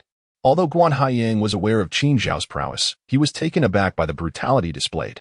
He Chung had been a renowned enforcer under his command, and the other 4 were also elite fighters. Now, they lay defeated, their condition utterly dire. Chapter 152. Spare him, or you perish. Guan Haiyang hurried into the pavilion and inquired, Master Qin, what on earth transpired? How did you come to blows with He Chung? You ask me? Qin Shao glanced up at Guan Haiyang, his tone laced with irony. Startled by Qin Zhao's retort, Guan Haiyang felt a shiver run down his spine. Merely locking eyes with Qin Shao sent chills through him. He Chung, you wretched scoundrel, how did you offend Master Qin? He Chung shouted, his voice tinged with fury. Chastised by his superior, He Chung turned pale and replied, Boss, you cannot blame me. The brothers haven't had meat to eat in ages. I thought to take on a side job, but I had no idea that the person Zhou Qinglong wanted to kill was connected to you. Otherwise, even if you gave me 1,000 lives, I wouldn't dare. Upon hearing Zhou Qinglong's name, Guan Haiyang's expression darkened. Damn it, I warned you long ago. Once you followed me, you were to cease all abductions and assassinations. How dare you take on side jobs behind my back? With that, Guan Haiyang delivered a swift kick to He Cheng's face. The blow landed squarely, causing He Cheng's nose to bleed profusely. Though Guan Haiyang was known for his ruthlessness, he had never engaged in abduction or extortion. He Chung was merely a recent addition to his ranks, and Guan Haiyang had long suspected he might bring trouble. Little did he know it would manifest in such a manner. Offending Qin Shao would undoubtedly lead to his demise. Master Qin, I sincerely apologize. I was unaware of these matters. Had I known, I would never have allowed my men to trouble you. You must believe me, Guan Haiyang implored, his tone submissive as he regarded Qin Shao. Let us set that aside for now. How do you intend to deal with him? Qin Shao gestured towards He Chung. Guan Haiyang paused momentarily, then quickly understood, saying, Bring He Chung here. We shall sever his hand as an apology to Mr. Qin. At that, one of the men promptly drew a steel knife and approached He Chung. Wait, Qin Shao raised his hand slightly and added, Is it truly that simple to just chop off a hand? At this moment, Guan Haiyang was taken aback by Qin Zhao's words. When did Master Qin become so merciless? Was he truly contemplating killing He Chung? Guan Haiyang's countenance grew grim as he remarked, Master Qin, regardless of the circumstances, He Chung has been with me. Why not sever both hands? Qin Shao remained silent for a moment before responding, I understand that loyalty is paramount in your world. He has offended me today. You may choose not to kill him, but then it will be your life at stake. Let us see if you can make a choice. Upon hearing this, Guan Haiyang trembled. Although Qin Zhao's words were undeniably threatening, he possessed the power to enforce such threats. Given their straightforward and decisive nature, it seems unlikely that He Chung would fare well under Qin Zhao's influence. Moreover, Guan Haiyang would inevitably rely on Qin Zhao's protection moving forward. After a moment of contemplation, Guan Haiyang spoke, Master Qin, I understand what needs to be done. Rest assured, from this day forth, no one from the Suhang underworld shall threaten you. Well, that sounds like a reasonable approach. Do what needs to be done, Qin Shao replied slowly as he rose, adjusting his sleeves. Guan Haiyang gestured slightly, and a man presented him with a dagger, which he then directed towards He Chung. Boss, you cannot kill me. He Chung, now gripped by terror, pleaded desperately. You have only yourself to blame for crossing Master Qin. Without hesitation, Guan Haiyang plunged the knife into He Cheng's heart. Chapter 153. The rude fellow once full of life. He Chung now could only watch helplessly as the blade pierced his heart, his body convulsing a few times before succumbing to death. Having taken countless lives throughout his existence, he now faced a fitting retribution for his actions. Take care of He Cheng's body. We must not tarnish this place, Guan Haiyang instructed solemnly after disposing of He Chung. His subordinates approached slowly, preparing to carry away the corpse. For Guan Haiyang, handling such matters was second nature. Located in the affluent district of Yunhai Garden, This area lacked the foot traffic of ordinary neighborhoods, making the cleanup relatively straightforward. However, this incident instilled a sense of fear in Guan Haiyang towards Qin Shao. It appeared that Qin Shao was far more formidable than he seemed, displaying a ruthlessness that surpassed even that of someone like Guan Haiyang, who had long been entrenched in the underworld. Just as his subordinates were about to leave with Yi Cheng's corpse, a phone in Yi Cheng's pocket suddenly rang. Guan Haiyang paused, retrieving the phone and furrowing his brow. Master Qin, it's a call from Zhou Qinglong. Qin Shao took the phone, smiled slightly, and pressed the answer button. Meanwhile, in a secluded villa in the heart of Suhang City, Zhou Qinglong lounged on the sofa, savoring red wine with his 18-year-old wife, while simultaneously on a call. He Chung, how did it go? Was that brat dealt with? Remember to dispose of the body properly. Hearing Zhou Qinglong's voice, Qin Shao smiled faintly and replied, Chairman Zhou, I fear I must disappoint you. Upon hearing the voice on the other end, Zhou Qinglong nearly leaped to his feet. Qin Shao, are you surprised that I'm still alive? With a subtle smile, Qin Shao responded, It seems you are indeed alive and well. Zhou Qinglong's expression darkened, revealing his astonishment. He Chung had undergone rigorous testing by Feng San, known for his efficiency and impeccable track record. Logically, at this moment, Qin Shao should be a corpse. Yet, he was clearly very much alive. And He Chung? Zhou Qinglong queried, his tone grave. If you wish to see him, I'm afraid you will have to make a trip down, Qin Shao remarked humorously, a chilling smile gracing his lips. It was evident. He Chung was dead. The assassin had been outmaneuvered. This was clearly beyond Zhou Qinglong's comprehension. Stunned for a moment, Zhou Qinglong quickly donned a smile, saying, Mr. Qin, it appears I have underestimated you. Indeed. To dare to engage in a contest of strength with me suggests you possess some remarkable skills. If you lacked such abilities, I would not find you standing here now. Qin Shao continued, addressing Chairman Zhou. Since we are to engage in commercial warfare, let us do so openly and honestly. Covert assassinations are not the way of a gentleman. As the esteemed chairman of Longting Group, is it not rather shameful to be labeled a scoundrel? This sharp rebuke left Zhou Qinglong, despite his mastery of internal energy, with a face ashen with anger, rendering him speechless as he abruptly ended the call. Upon hearing the line go dead, Qin Shao crushed his phone in a fit of rage, exclaiming, What an impolite fellow! Nearby, Guan Haiyang observed with a shudder as the phone was so easily destroyed. Pondering the extraordinary strength on display, he could not help but wonder what martial art Qin Shao had mastered, karate, judo, or perhaps sanda.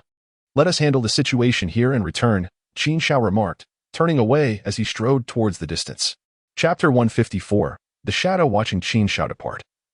Guan Haiyang felt a pang of guilt, for it was his subordinate who had caused the trouble. Master Qin, if you permit, I could arrange for someone to teach Zhou Qinglong a lesson, or even eliminate him, he suggested. In response, Qin Shao paused slightly, replying, You are no match for Zhou Qinglong. His subordinate, Feng San, is a master of internal energy, and you would not get close. Return home. With this admonition, Guan Haiyang had no choice but to relent, raising his hand slightly as the others began to disperse. In the spirit of reciprocity, Qin Shao would not let Zhou Qinglong's attempt on his life go unanswered. He had already devised a plan for retribution. Upon returning home, he found Xiao Lan anxiously waiting at the door. Seeing Qin Shao return safely, she let out a sigh of relief, asking, Have you dealt with those men? Yes. It has been taken care of. There is nothing to worry about, Qin Shao replied with a smile. Yet, Xiao Lan remained shaken, exclaiming, That was terrifying. It was merely a business competition. How could he resort to hiring assassins? What if he targets Xiao Yi or even my mother in the future? It's just like those kidnappers in the television dramas, forcing you to comply. Xiao Lan's concerns were not without merit. Villains resort to any means necessary to achieve their ends, employing all manner of despicable tactics. If Zhou Qinglong dared to attempt assassination today, he would not hesitate to resort to kidnapping tomorrow. In such a scenario, forcing Qin Shao into a corner would leave him with no options. Indeed, Qin Shao had anticipated this very possibility. In his previous life, he had faced Zhou Qinglong's threats. And while Zhou had not yet made a direct move against Qin Zhao's family, the future remained uncertain. You make a valid point. I will take it into consideration. Now, let us retire for the evening, Qin Shao responded, burdened with thoughts as he made his way to the bedroom. After the events of the day, Qin Shao found himself contemplating the idea of hiring bodyguards, primarily to protect his loved ones. It would be unwise to wait until tragedy struck to regret his inaction. By then, it would be too late. However, the effectiveness of a bodyguard depended on their skill. Many security firms were merely ineffectual, and against true experts, they would be of little use. In his previous life, Qin Shao had once cultivated a unit known as the Shadow Private Militia, but that had been a matter arising after his commercial conflict with Zhou Qinglong. Moreover, the loyal shadow force dedicated to Qin Shao has yet to be fully established. After all, nurturing a contingent that is utterly loyal, immensely powerful, and completely clandestine demands a staggering financial investment. The primary expenditures lie in the selection and training of personnel, and it is estimated that only a fortune in the hundreds of billions can suffice. The following morning, after Qin Shao completed his morning rituals and had a light breakfast, he treated his mother before heading to the Tianhui Tower. The acupuncture session for Zhao Dingshan was scheduled for the afternoon. Upon arriving at Tianhui Tower, Qin Shao entered his office and summoned Zheng Hao and Li Yi, as he was about to make a significant decision, primarily concerning Zhou Qinglong. With the assassination attempt having failed, Zhou Qinglong would undoubtedly take further action, specifically his third move, monopolization. Based on Qin Zhao's previous understanding of Zhou Qinglong, he would likely attempt to pilfer the operational model of Tianhui Tower, essentially replicating it without any patents. After all, Longting Group is affluent and possesses ample manpower. Should he choose to do so, he could establish branches nationwide, which would be sufficient to disrupt Qin Zhao's business. Qin Zhao, however, did not intend to remain passive. Instead, he planned to exploit Zhou Qinglong's third step to orchestrate a significant downfall for him. Chapter 155, Strategy Brother Qin. Are you suggesting that Zhou Qinglong will open branches across the country and profit from our operational strategies? Zheng Hao inquired slowly. Li Yi, overhearing this, exclaimed, "Isn't that outright theft? If they dare to do such a thing, we should sue them until they face bankruptcy." Qin Shao looked exasperated and replied, "Li Yi, before taking action, think critically. Longting Group possesses assets in the hundreds of billions, with abundant resources and a highly professional legal team. If you attempt to sue them, you might find yourself on the receiving end of a counterclaim. Even if you were to win, they would have already profited handsomely. What can we do? We can't just stand by and watch as our hard-earned gains are usurped," Li Yi retorted, visibly frustrated. Qin Shao smiled slightly and said, "There is indeed a solution. I summoned you both to prepare the marketing department to increase our diamond suppliers." Upon hearing this, Zheng Hao paused in confusion and remarked, "Increase diamond suppliers? Our current suppliers are sufficient for our daily sales and even leave us with a surplus. If we expand, we will not only need to invest more money, but may also provoke dissatisfaction among our current suppliers." Qin Shao raised his hand slightly and replied, "You need not worry about that. Simply follow my instructions. This supplier must utilize the diamond materials from Jingshi Group." Upon hearing the name Jingshi Group, Li Yi was taken aback, stating, "Jingshi Group does not enjoy a favorable reputation in the industry. They have been involved in numerous scandals." Zheng Hao also urged caution, saying, "Indeed, I have heard some troubling stories. If those with ulterior motives discover that we are using materials from Jingshi Group, we would be at a significant disadvantage." Qin Shao responded, "If their reputation were impeccable, I would not consider their materials." Li Yi was bewildered by Qin Zhao's enigmatic reasoning.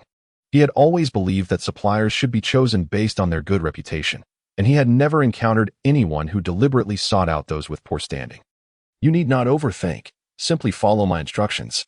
If all goes well, it will be sufficient to bring Dragon Rising Group to its knees."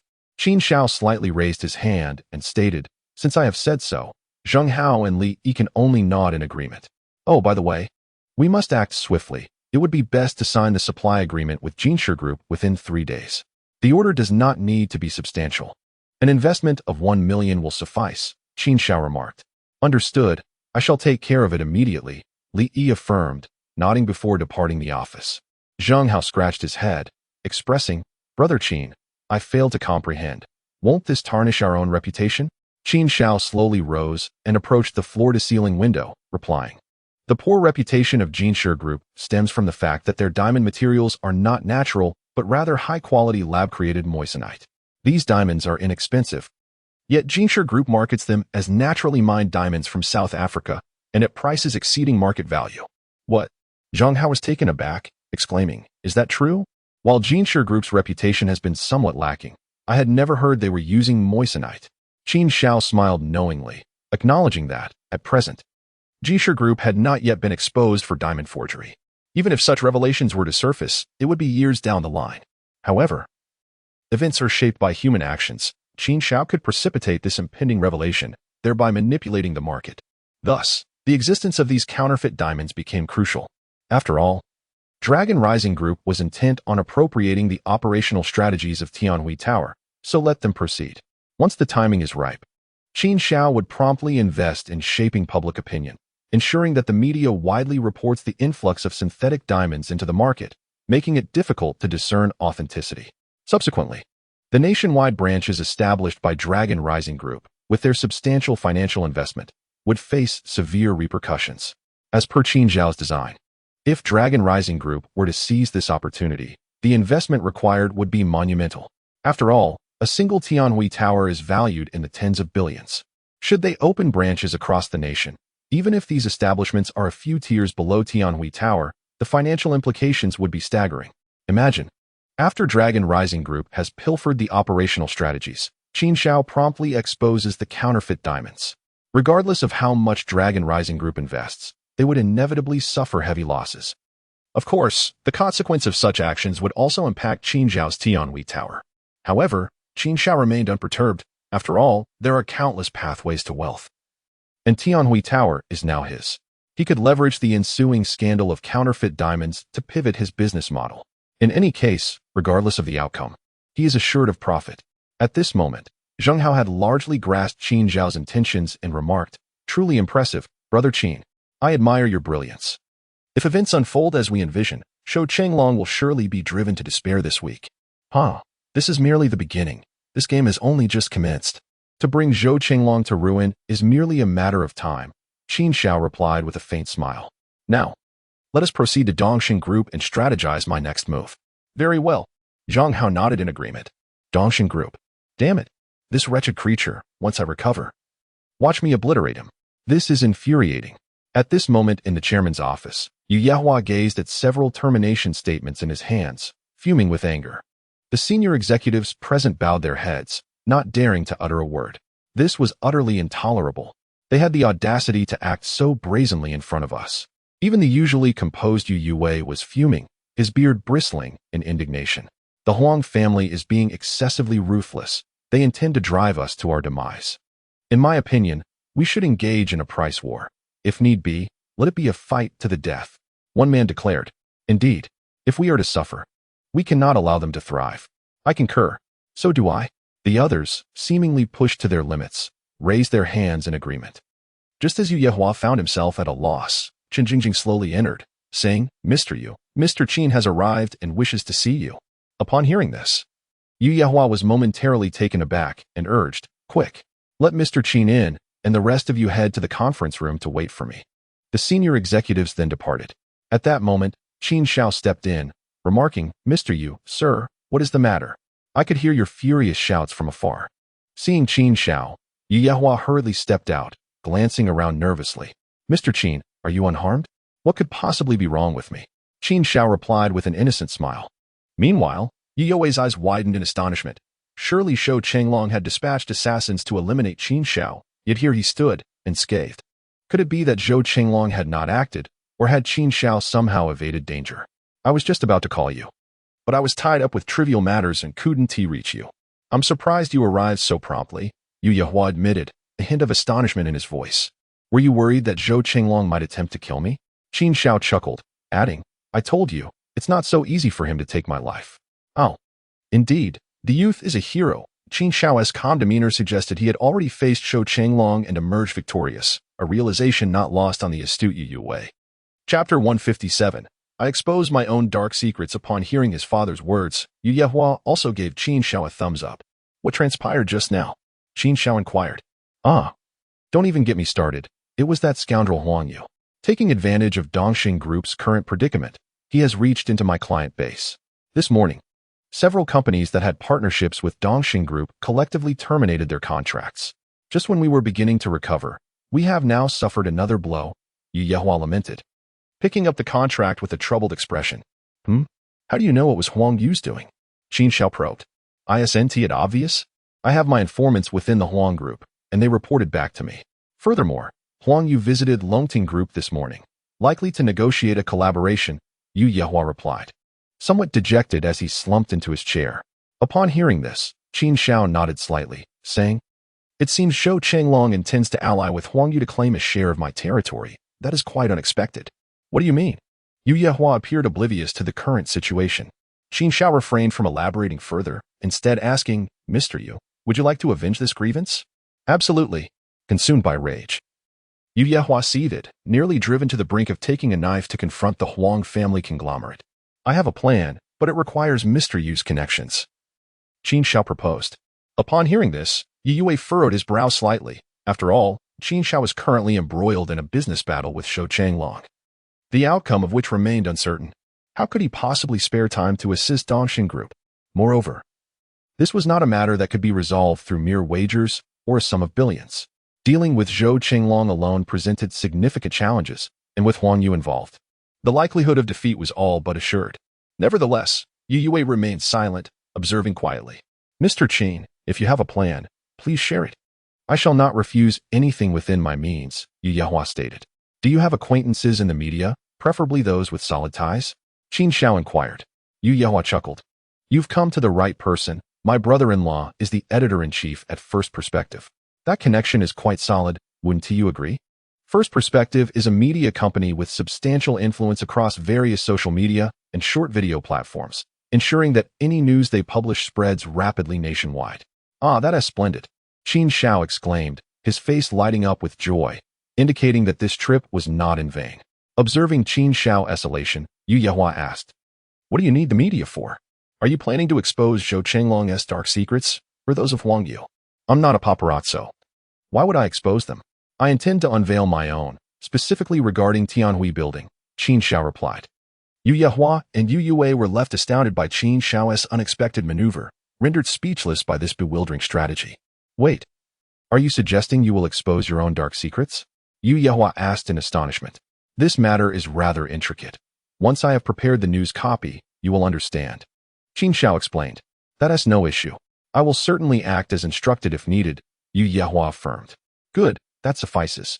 I must take my leave now. I have other matters to attend to this afternoon," Qin Shao said with a slight nod. "Is that all? You traveled such a distance for merely this?" Yu Yehua was taken aback. Of course, Qin Shao had more on his agenda, but Zhao Dingshan's residence was conveniently along the route to Dongxing Group. Chapter 158. Strategic Maneuvering. Once Qin Shao departed, Yu Yehua remained in a state of confusion, utterly unaware of Qin Zhao's true intentions. Yet, he sensed that it was anything but simple. "Father, what exactly is Mr. Qin scheming? I can't make sense of it," Yu Yehua queried. Looking to his father for insight, Yu Yue paused contemplatively before responding. "In my decades of navigating the tumultuous waters of business, I have never found myself unable to fathom someone as I do now. Initially, I doubted his ability to withstand Zhou Chenglong's covert attacks, yet he prevailed. Now, he speaks with astonishing audacity, exuding an air of strategic brilliance and foresight." Yu Yehua was taken aback by his father's praise. He had heard Yu Yue commend others before, but to be likened to a master strategist capable of decisive victories was unprecedented. Such an assessment was a clear acknowledgement, elevating Qin Shao to a stature akin to his own. As Qin Shao departed from the Dongxing Group en route to the residence of Zhao Dingshan, subtle transformations were concurrently unfolding within the Longting Group.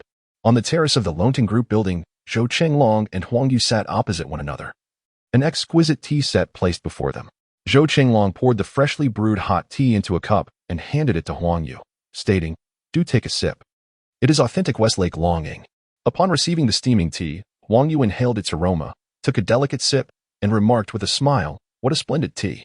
It dances upon the tongue and soothes the spirit. Truly, tea does not intoxicate, yet one becomes enchanted." Observing Huang Yu's enthusiastic praise, Zhou Chenglong smiled slightly and replied, "When it comes to the art of tea, Mr. Huang Dongyang is far more proficient than I. My grandfather spent his life savoring tea. And if we speak of tea appreciation, I still have much to learn from Chairman Zhou." Seizing the opportunity, Huang Yu exuberantly flattered, "Indeed, Mr. Zhou, your expertise is noteworthy." Zhou Chenglong, maintaining a gentle smile, inquired, "How have you contemplated our collaboration, Mr. Huang?" In response, Huang Yu chuckled, with Chairman Zhou personally extending the invitation. "I find it difficult to refuse. However, establishing branches nationwide will undoubtedly require significant investment, especially as we are dealing with a diamond business where costs are substantial. Zhou Chenglong, understanding the implications, reassured him, "Rest assured, this is a surefire venture. The success of Tianhui Building stands as a testament to the maturity of this operational strategy. With our partnership, I can guarantee profits within 5 days." Huang Yu harbored no doubts. After all, he had recently lost a hefty sum in a wager with Qin Xiao, and this presented a lucrative opportunity for reclamation. After careful consideration, he declared, "In that case, I shall represent the Huang Group with an investment of 10 billion. This is the utmost I can manage." Zhou Chenglong nodded in satisfaction. "Excellent. Your 10 billion, combined with my 15 billion, is ample to establish branches in major cities across the nation. I assure you, profits will materialize within 3 days, and we will recoup our investment in 10 days. Not to mention we can decisively undermine Tianhui Building." Huang Yu, elated by this prospect, remembered the 20 billion he had lost to Qin Xiao and recognized this as a perfect opportunity for vengeance. "Very well. We shall proceed as per Chairman Zhou's wishes. And let that fellow Qin understand who truly holds dominion over this world." He raised his teacup, proclaiming, "Let us toast with tea in lieu of wine. And may we prosper abundantly." As their cups clinked together, it seemed they had reached a mutual accord, signifying that this lucrative endeavor now firmly belonged to Zhou Chenglong. Chapter 159. Masters gathered after nearly an hour's journey. Qin Xiao arrived at the residence of Zhao Dingshan, located on the outskirts of the city. As the war god of Daxiao and a legendary figure, Qin Xiao had anticipated a sprawling estate comprising hundreds of acres with thousands of servants indulging in a life of opulence. However, the reality was surprisingly understated. Nestled beside an artificial lake in the outskirts of Suzhou and Hangzhou was a modest standalone villa, approximately 500 square meters in size. This serene abode, removed from the city's clamor and adorned with picturesque scenery, served as an ideal retreat for self-cultivation and a leisurely lifestyle. Just as Qin Zhao's vehicle came to a halt at the villa's entrance, with a swift whoosh, several men clad in suits suddenly materialized around the vehicle. Their vigilant gazes fixed upon the interior where Qin Xiao sat. Startled, Zheng Hao couldn't help but exclaim, "Where did these fellows come from?" "I am Qin Xiao, here to attend to Mr. Zhao's health. Please convey my arrival," Qin Xiao stated.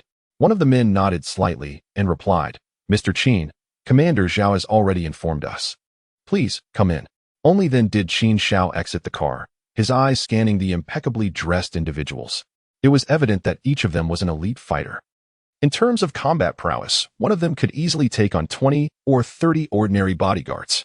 Truly, they were worthy subordinates of the war god Zhao, which sparked a wave of envy within Qin Xiao. If only he could command a team so well-trained and formidable, he would have no worries whatsoever. As Qin Xiao and Zheng Hao approached the villa, they could hear voices emanating from within. "Dad, your illness isn't cured yet. How can you spar with Brother Zhua? Aren't you afraid the tumor in your head will rupture?" Zhao Tongtong exclaimed, her tone a mix of concern and frustration. At that moment, Zhao Dingshan was dressed in a training outfit, facing a man nearly 6 feet tall in his 30s. With an imposing stature and piercing eyes that resembled those of an eagle, capable of seeing through everything, the aura of this man exuded an intense pressure, even more formidable than the elite bodyguards outside. "Haha, no worries. After Mr. Qin's treatment, I feel remarkably healthy. It's been a long time since I sparred with Zhuo Yuan. My hands are itching for action," Zhao Dingshan remarked, flexing his wrist with a smile. The man named Zhuo Yuan replied, "Commander Zhao, perhaps it's best to refrain. I'm afraid I might inadvertently injure you." "What nonsense. You think you could hurt me?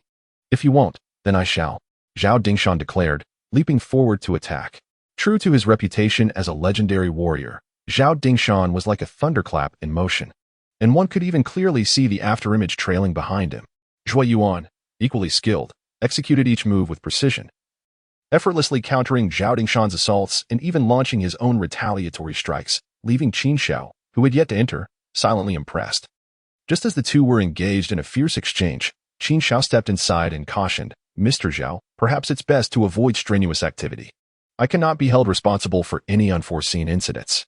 Upon hearing the voice from nearby, Zhao Dingshan halted, then smiled and said, "Mr. Qin has arrived. Please, come in." Qin Xiao entered with a smile, offering a slight nod to Zhuo Yuan and Zhao Tongtong as a greeting, to which they reciprocated with subtle nods. "I intended to arrive earlier, but I was delayed by some matters on the road. However, given Mr. Zhao's condition, it seems he is recovering even more swiftly than I anticipated," Qin Xiao remarked as he settled in.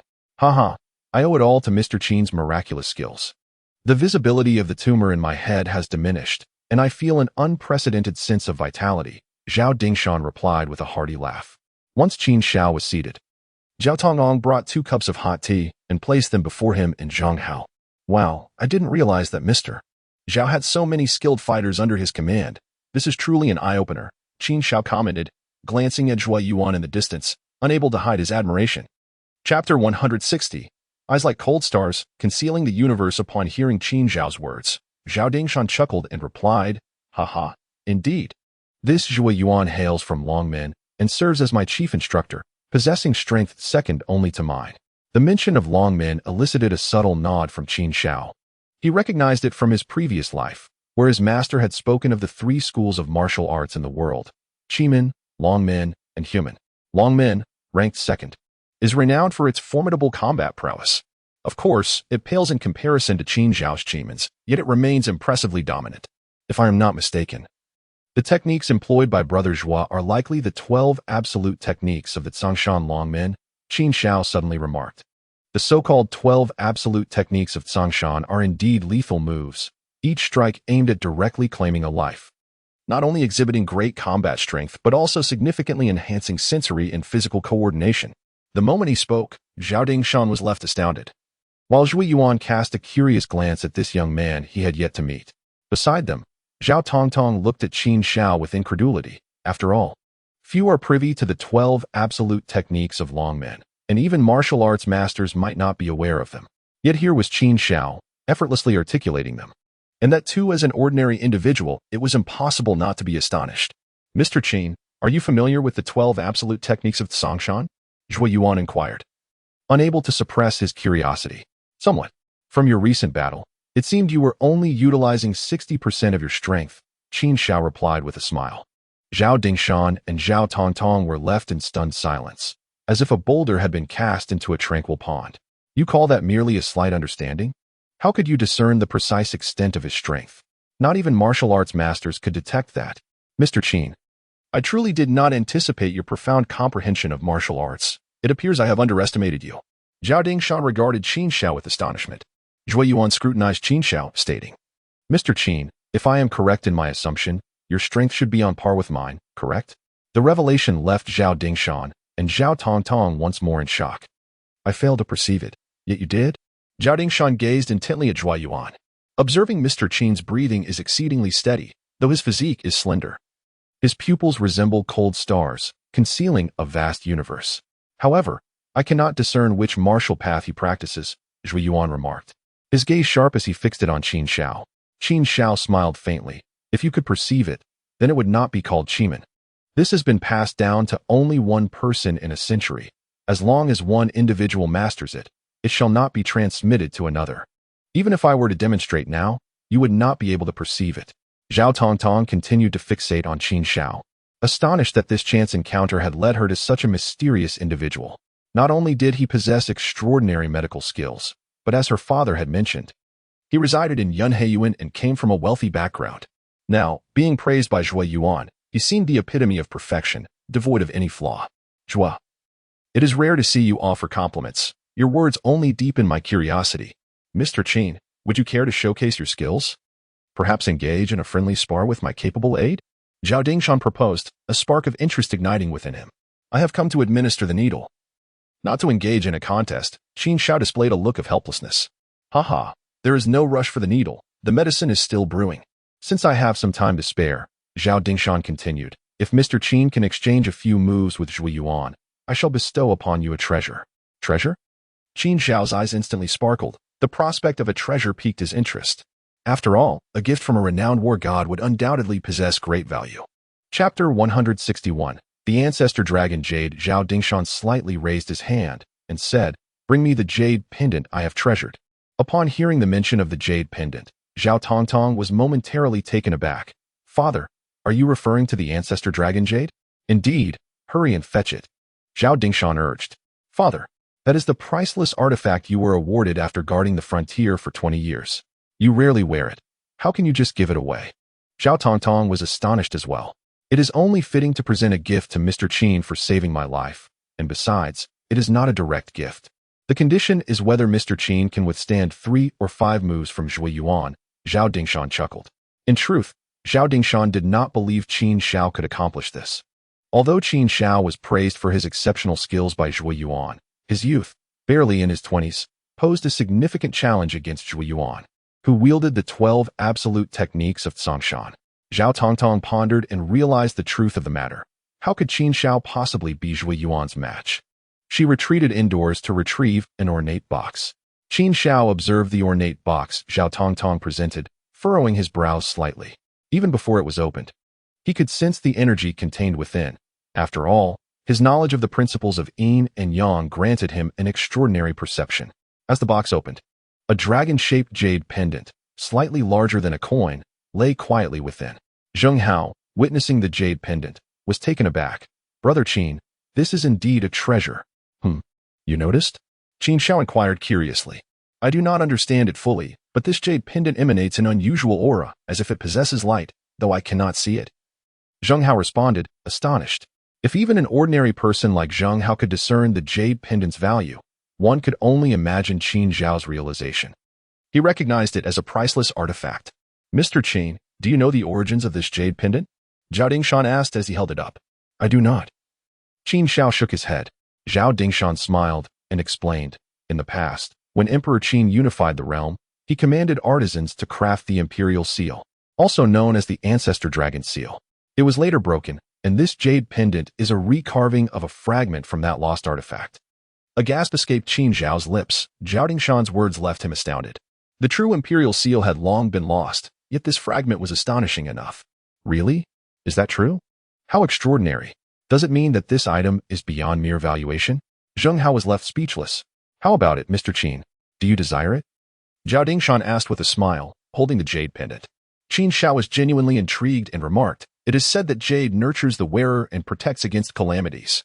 This jade pendant surely does more than merely ward off misfortune. For an ordinary person, it could even save a life. Indeed, precisely so, Zhao Dingshan chuckled. Certainly. I shall engage in a spar with Brother Zhua. Upon witnessing such a remarkable treasure, how could Qin Xiao possibly refuse? He immediately rose to his feet. Upon hearing these words, Zhui Yuan also became invigorated, for he discerned that Qin Xiao was no ordinary individual. Unaware of the depths of his capabilities, if they could spar, it would be a rare opportunity indeed. Brother Zhua, please refrain from using excessive force. Mr. Qin still needs to administer acupuncture to my father. It would not be good if you were to injure him, Zhao Tongdong suddenly interjected.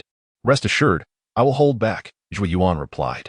Their conversation left Qin Xiao feeling rather embarrassed. After all, who in this world could possibly injure him? After stepping outside, Qin Xiao slowly removed his suit and handed it to Zheng Hao, then turned to Zhui Yuan and said, Please, proceed. Chapter 162, Victorious? As Zhui Yuan emerged, his gaze fixed upon Qin Xiao. The outcome of their duel seemed foregone, considering Zhui Yuan's lineage from Long Min and his towering height of nearly 2 meters. In terms of physique and combat prowess, he clearly overshadowed Qin Xiao. Moreover, Zhui Yuan had fought alongside Zhao Dingshan in numerous battles, honing lethal skills that had claimed countless adversaries. Mr. Qin, should you find yourself unable to withstand the onslaught, do not hesitate to call for a halt, Zhui Yuan cautioned. Qin Xiao merely smiled, reassuring him, Fear not. Zhui Yuan raised his hand slightly, adopting a standard starting position. Then, with a powerful thrust of his foot, he leaped into the air, executing a fierce spinning side kick aimed directly at Qin Xiao's temple. This was a decisive move. As he unleashed the kick, the air crackled ominously, a testament to its ferocity. Brother Zhua, please do not strike with full force, Zhao Tongtong exclaimed, clearly alarmed at the potential consequences should he deliver a fatal blow to her father. Although Zhao Dingshan said nothing, his furrowed brow betrayed his tension. However, just as Zhui Yuan's foot was a mere 3 inches from Qin Xiao's forehead, Qin Xiao raised his hand to shield himself, effortlessly grasping Zhui Yuan's ankle. With his kick thwarted, Zhui Yuan remained unperturbed and swiftly lifted his left foot to deliver a kick to Qin Xiao's chest. With a slight smile, Qin Xiao raised his left fist, channeling his energy to strike the sole of Zhui Yuan's foot. A resounding thud echoed as Zhui Yuan's expression shifted to one of shock, his body flying sideways before landing on his feet and skidding back 3 paces. What overwhelming power! Once steady, Zhui Yuan felt a tingling in his left foot. astonished by the encounter. Qin Xiao, meanwhile, stood firm as a nail, his stance unwavering, not budging an inch. This did not imply that Zhui Yuan was weak. Had Qin Xiao been anyone else, even a seasoned expert, he likely would have been rendered incapacitated by that very kick. Once Zhui Yuan regained his composure, he launched another assault, this time clearly utilizing his true skill, combining fists and feet in a relentless barrage of strikes. Qin Xiao found himself compelled to retreat repeatedly, narrowly evading several of Zhui Yuan's powerful punches and side kicks, all the while developing a deep admiration for his opponent. As Zhui Yuan struggled to land a hit on Qin Xiao, he grew increasingly astonished, elevating his speed to unprecedented levels, the remnants of his attacks barely visible. Eventually, Qin Xiao found himself cornered against the wall and seemingly had no choice but to retaliate, executing a high kick that descended upon Zhui Yuan like a formidable axe. Faced with the sudden offensive from Qin Xiao, Zhui Yuan crossed his arms in front of him, only to find his legs bending as he was struck, his face flushing with exertion, nearly causing him to kneel. Such sparring was meant to be a matter of moderation. Qin Xiao did not press further, but instead kicked out, forcing Zhui Yuan back a few steps, thereby providing him a graceful exit. How many exchanges have just passed? Zhao Tongtong inquired, astonished. 8 exchanges already, Zhao Dingshan replied, equally astounded. Mr. Zhui's strength is indeed formidable, forcing me into this predicament, Qin Xiao remarked with a smile. Zhui Yuan's expression was one of bitter resignation as he said, "There is no need for you to give me an out, Mr. Qin. It is clear that my skills are inferior, and should we continue, defeat is inevitable." Zhui Yuan's words caused Zhao Tongtong, who initially held little regard for Qin Xiao, to cover her mouth in surprise. She had not anticipated his prowess to be so overwhelming. Born into a military family, Zhao Tongtong held in high esteem only those extraordinary heroes of unparalleled strength. The prowess and personal charm exhibited by Qin Xiao captivated her deeply. At that moment, Zhao Dingshan noticed the glimmer of admiration in his daughter's autumn-hued eyes, leaving him momentarily taken aback. His daughter, having been raised in luxury, possessed discerning tastes, and had previously disregarded numerous promising young men he had introduced. Yet now, she was fixated on Qin Xiao, her gaze unwavering, indicating a burgeoning fondness for him. "Mr. Qin, aside from General Zhao, you are the only person I have ever admired," Zhui Yuan said, slightly bowing his hands in respect to Qin Xiao. "Mr. Zhui, you flatter me. I cannot compare to General Zhao," Qin Xiao replied with a smile. "Ha. It seems this jade pendant is destined for you, Mr. Qin," Zhao Dingshan remarked with a bittersweet expression as he handed over the ornate box. Seeing this, Qin Xiao shook his head and said, "A gentleman does not seize what belongs to others. This jade pendant is invaluable. It is better left aside. Mr. Qin, I insist that what I say carries weight. You have one, and it rightfully belongs to you. Please do not refuse," Zhao Dingshan insisted. Given the insistence of the other party, Qin Xiao graciously accepted, stating, "Then I shall humbly comply." At this moment, Zhao Dingshan grew increasingly impressed with Qin Xiao, recognizing not only his depth of character and affluence, but also his exceptional medical skills and strength, which rivaled that of Zhui Yuan. Such a person is indeed a rarity. A hidden dragon. This inspired Zhao Dingshan to entertain a different notion, asking, "Mr. Qin, may I inquire if you have a girlfriend?" Caught off guard by the sudden question, Qin Xiao hesitated momentarily. Zhao Tongtong, standing nearby, also turned crimson as she exclaimed, "Dad, why are you asking him that? I've noticed you gazing at Mr. Qin. Could it be that you have taken a liking to him?" Zhao Dingshan teased. This left Zhao Tongtong blushing fiercely, at a loss for words. Meanwhile, Qin Xiao chuckled softly, stating, "Mr. Zhao, I must regretfully disappoint you. I am already married, with a 5-year-old child, and I deeply cherish my wife." In his heart, Qin Xiao had eyes only for Xiao Lan, and he would never entertain any semblance of ambiguity with another woman. Thus, it was necessary to clarify this matter promptly to avoid any awkwardness. "Married? TSK, what a tremendous loss it is. How wonderful it would have been to have met you sooner." Zhao Dingshan couldn't help but click his tongue in regret. Upon hearing this, Qin Xiao merely raised the corner of his mouth, replying, "Met sooner? At that time, I doubt you would have even spared me a glance." Beside them, Zhao Tongtong, upon learning of Qin Zhao's marriage, displayed a hint of inexplicable disappointment in her eyes. This brought to her mind a previous encounter in the hospital with a woman whose beauty and figure rivaled her own. That must have been Qin Zhao's wife, though the circumstances had not allowed her to pay much attention at the time.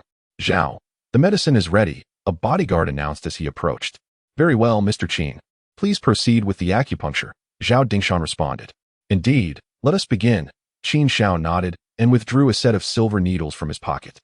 Ever since his mother had fallen ill unexpectedly, he had kept this pack of needles on hand for emergencies. After a brief period, Qin Xiao completed the acupuncture for Zhao Dingshan. Following 3 sessions, Zhao Dingshan's complexion had returned to that of a healthy man. Mr. Zhao, with continued treatment over the next 4 days, your tumor will vanish entirely, Qin Xiao stated as he put away the silver needles. Thank you, Mr. Qin. Zhao Dingshan nodded appreciatively.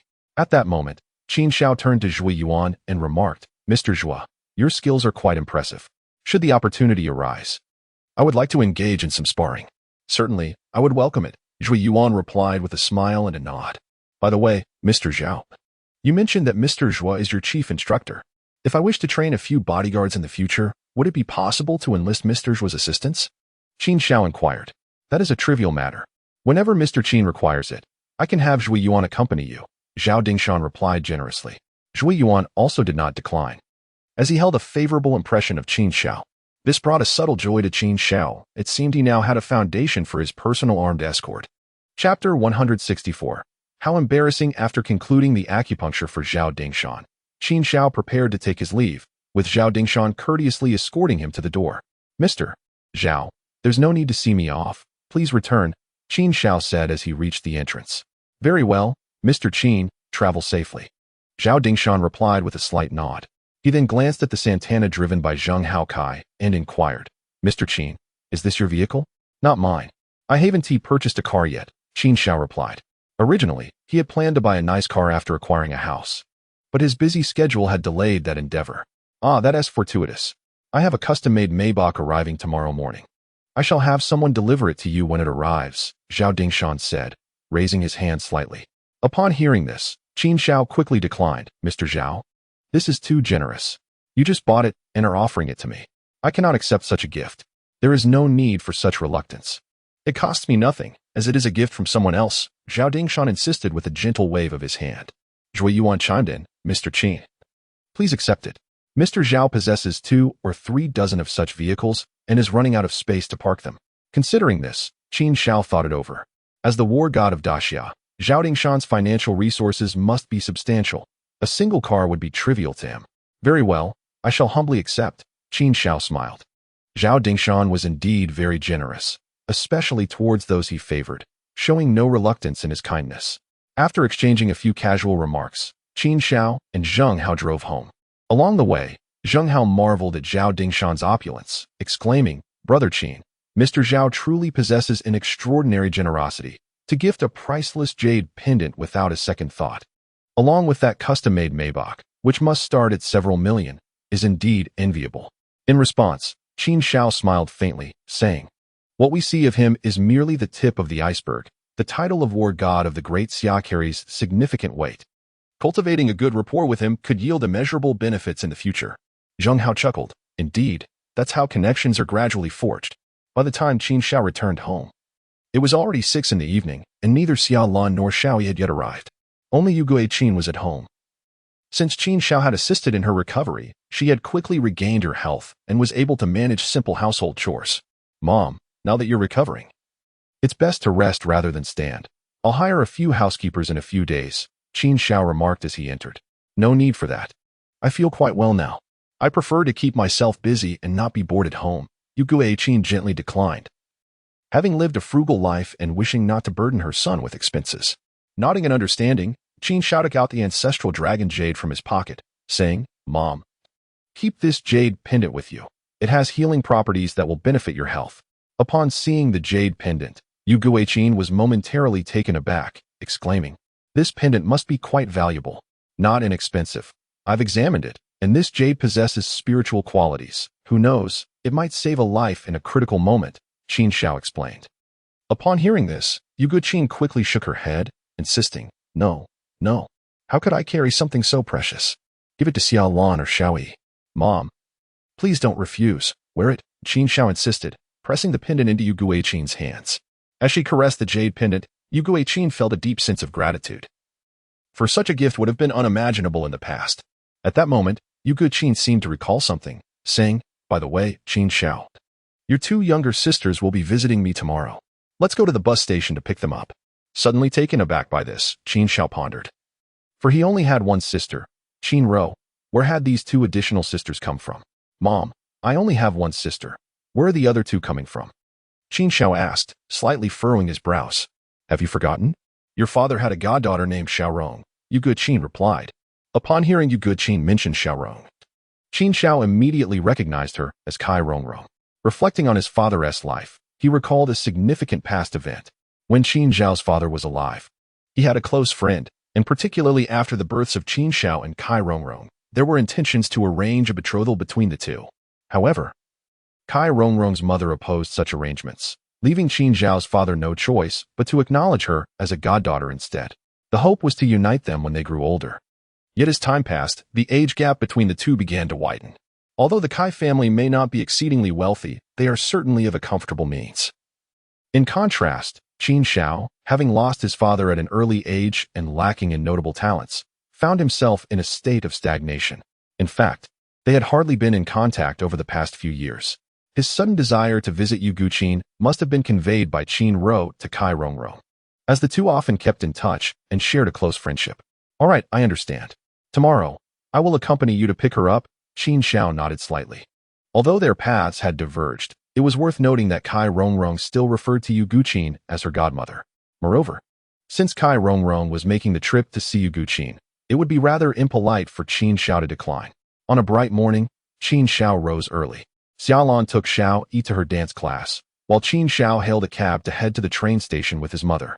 Upon arriving at the station, he found that Qin Ro had already arrived, standing at the exit, waiting. Suddenly, Qin Xiao's phone rang with an unfamiliar number.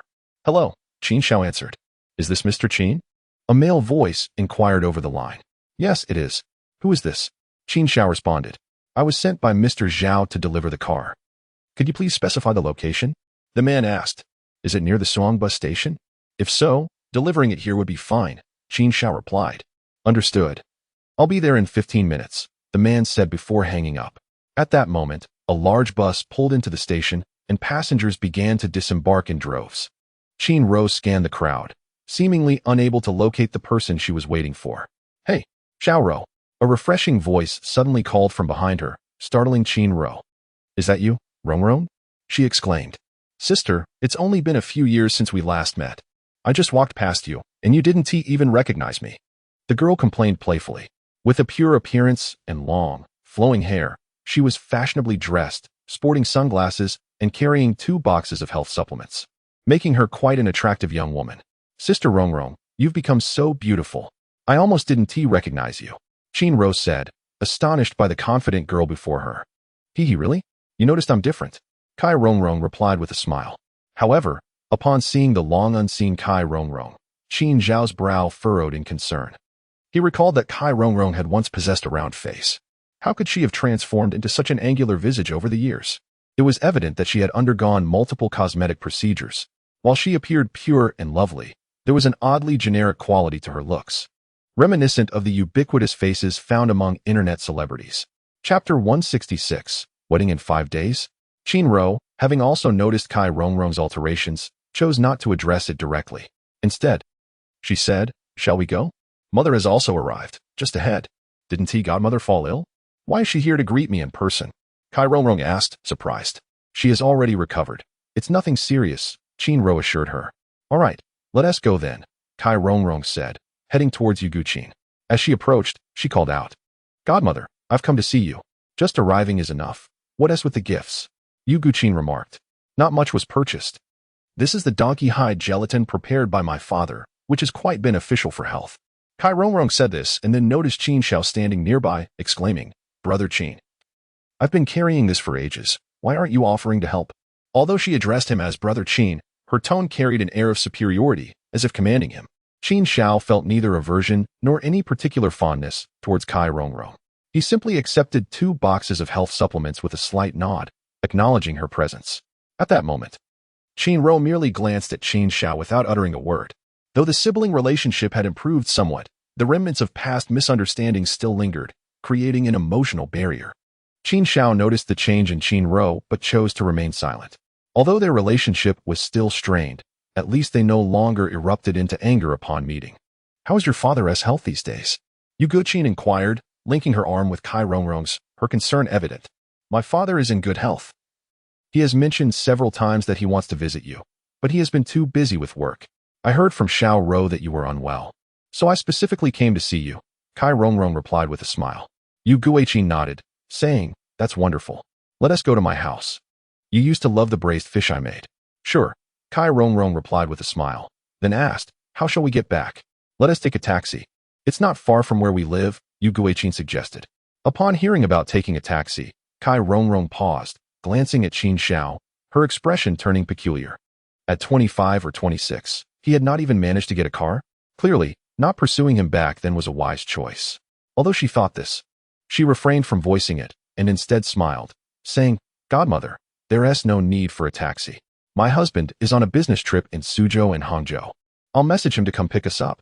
Upon hearing husband, Yu Guqin was slightly taken aback, asking, "Rongrong, when did you get married? You should have told me." "I got married last year. My father didn't want me to inform you. Saying it wouldn't be convenient for you living with Xiao Rou, and didn't want to be a burden," Kai Rongrong candidly replied.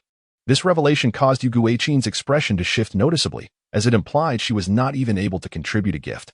However, considering that Kai Rongrong was rather straightforward and unguarded, she did not dwell on it. Kai Rongrong then turned to Qin Rou, asking, "Xiao Rou, you're not that young anymore. When are you planning to marry?" Suddenly being brought into the conversation, Qin Rou hesitated before responding. It was originally scheduled for 3 days from now, but since mother hasn't fully recovered, we've postponed it to 5 days from now. As Qin Rou spoke, Qin Xiao frowned slightly, realizing that no matter what he did, he could not prevent his sister from marrying that scoundrel. What infuriated him more was the fact that his sister was getting married in 5 days, and he was completely unaware of it. It seemed she had no intention of inviting him to the wedding.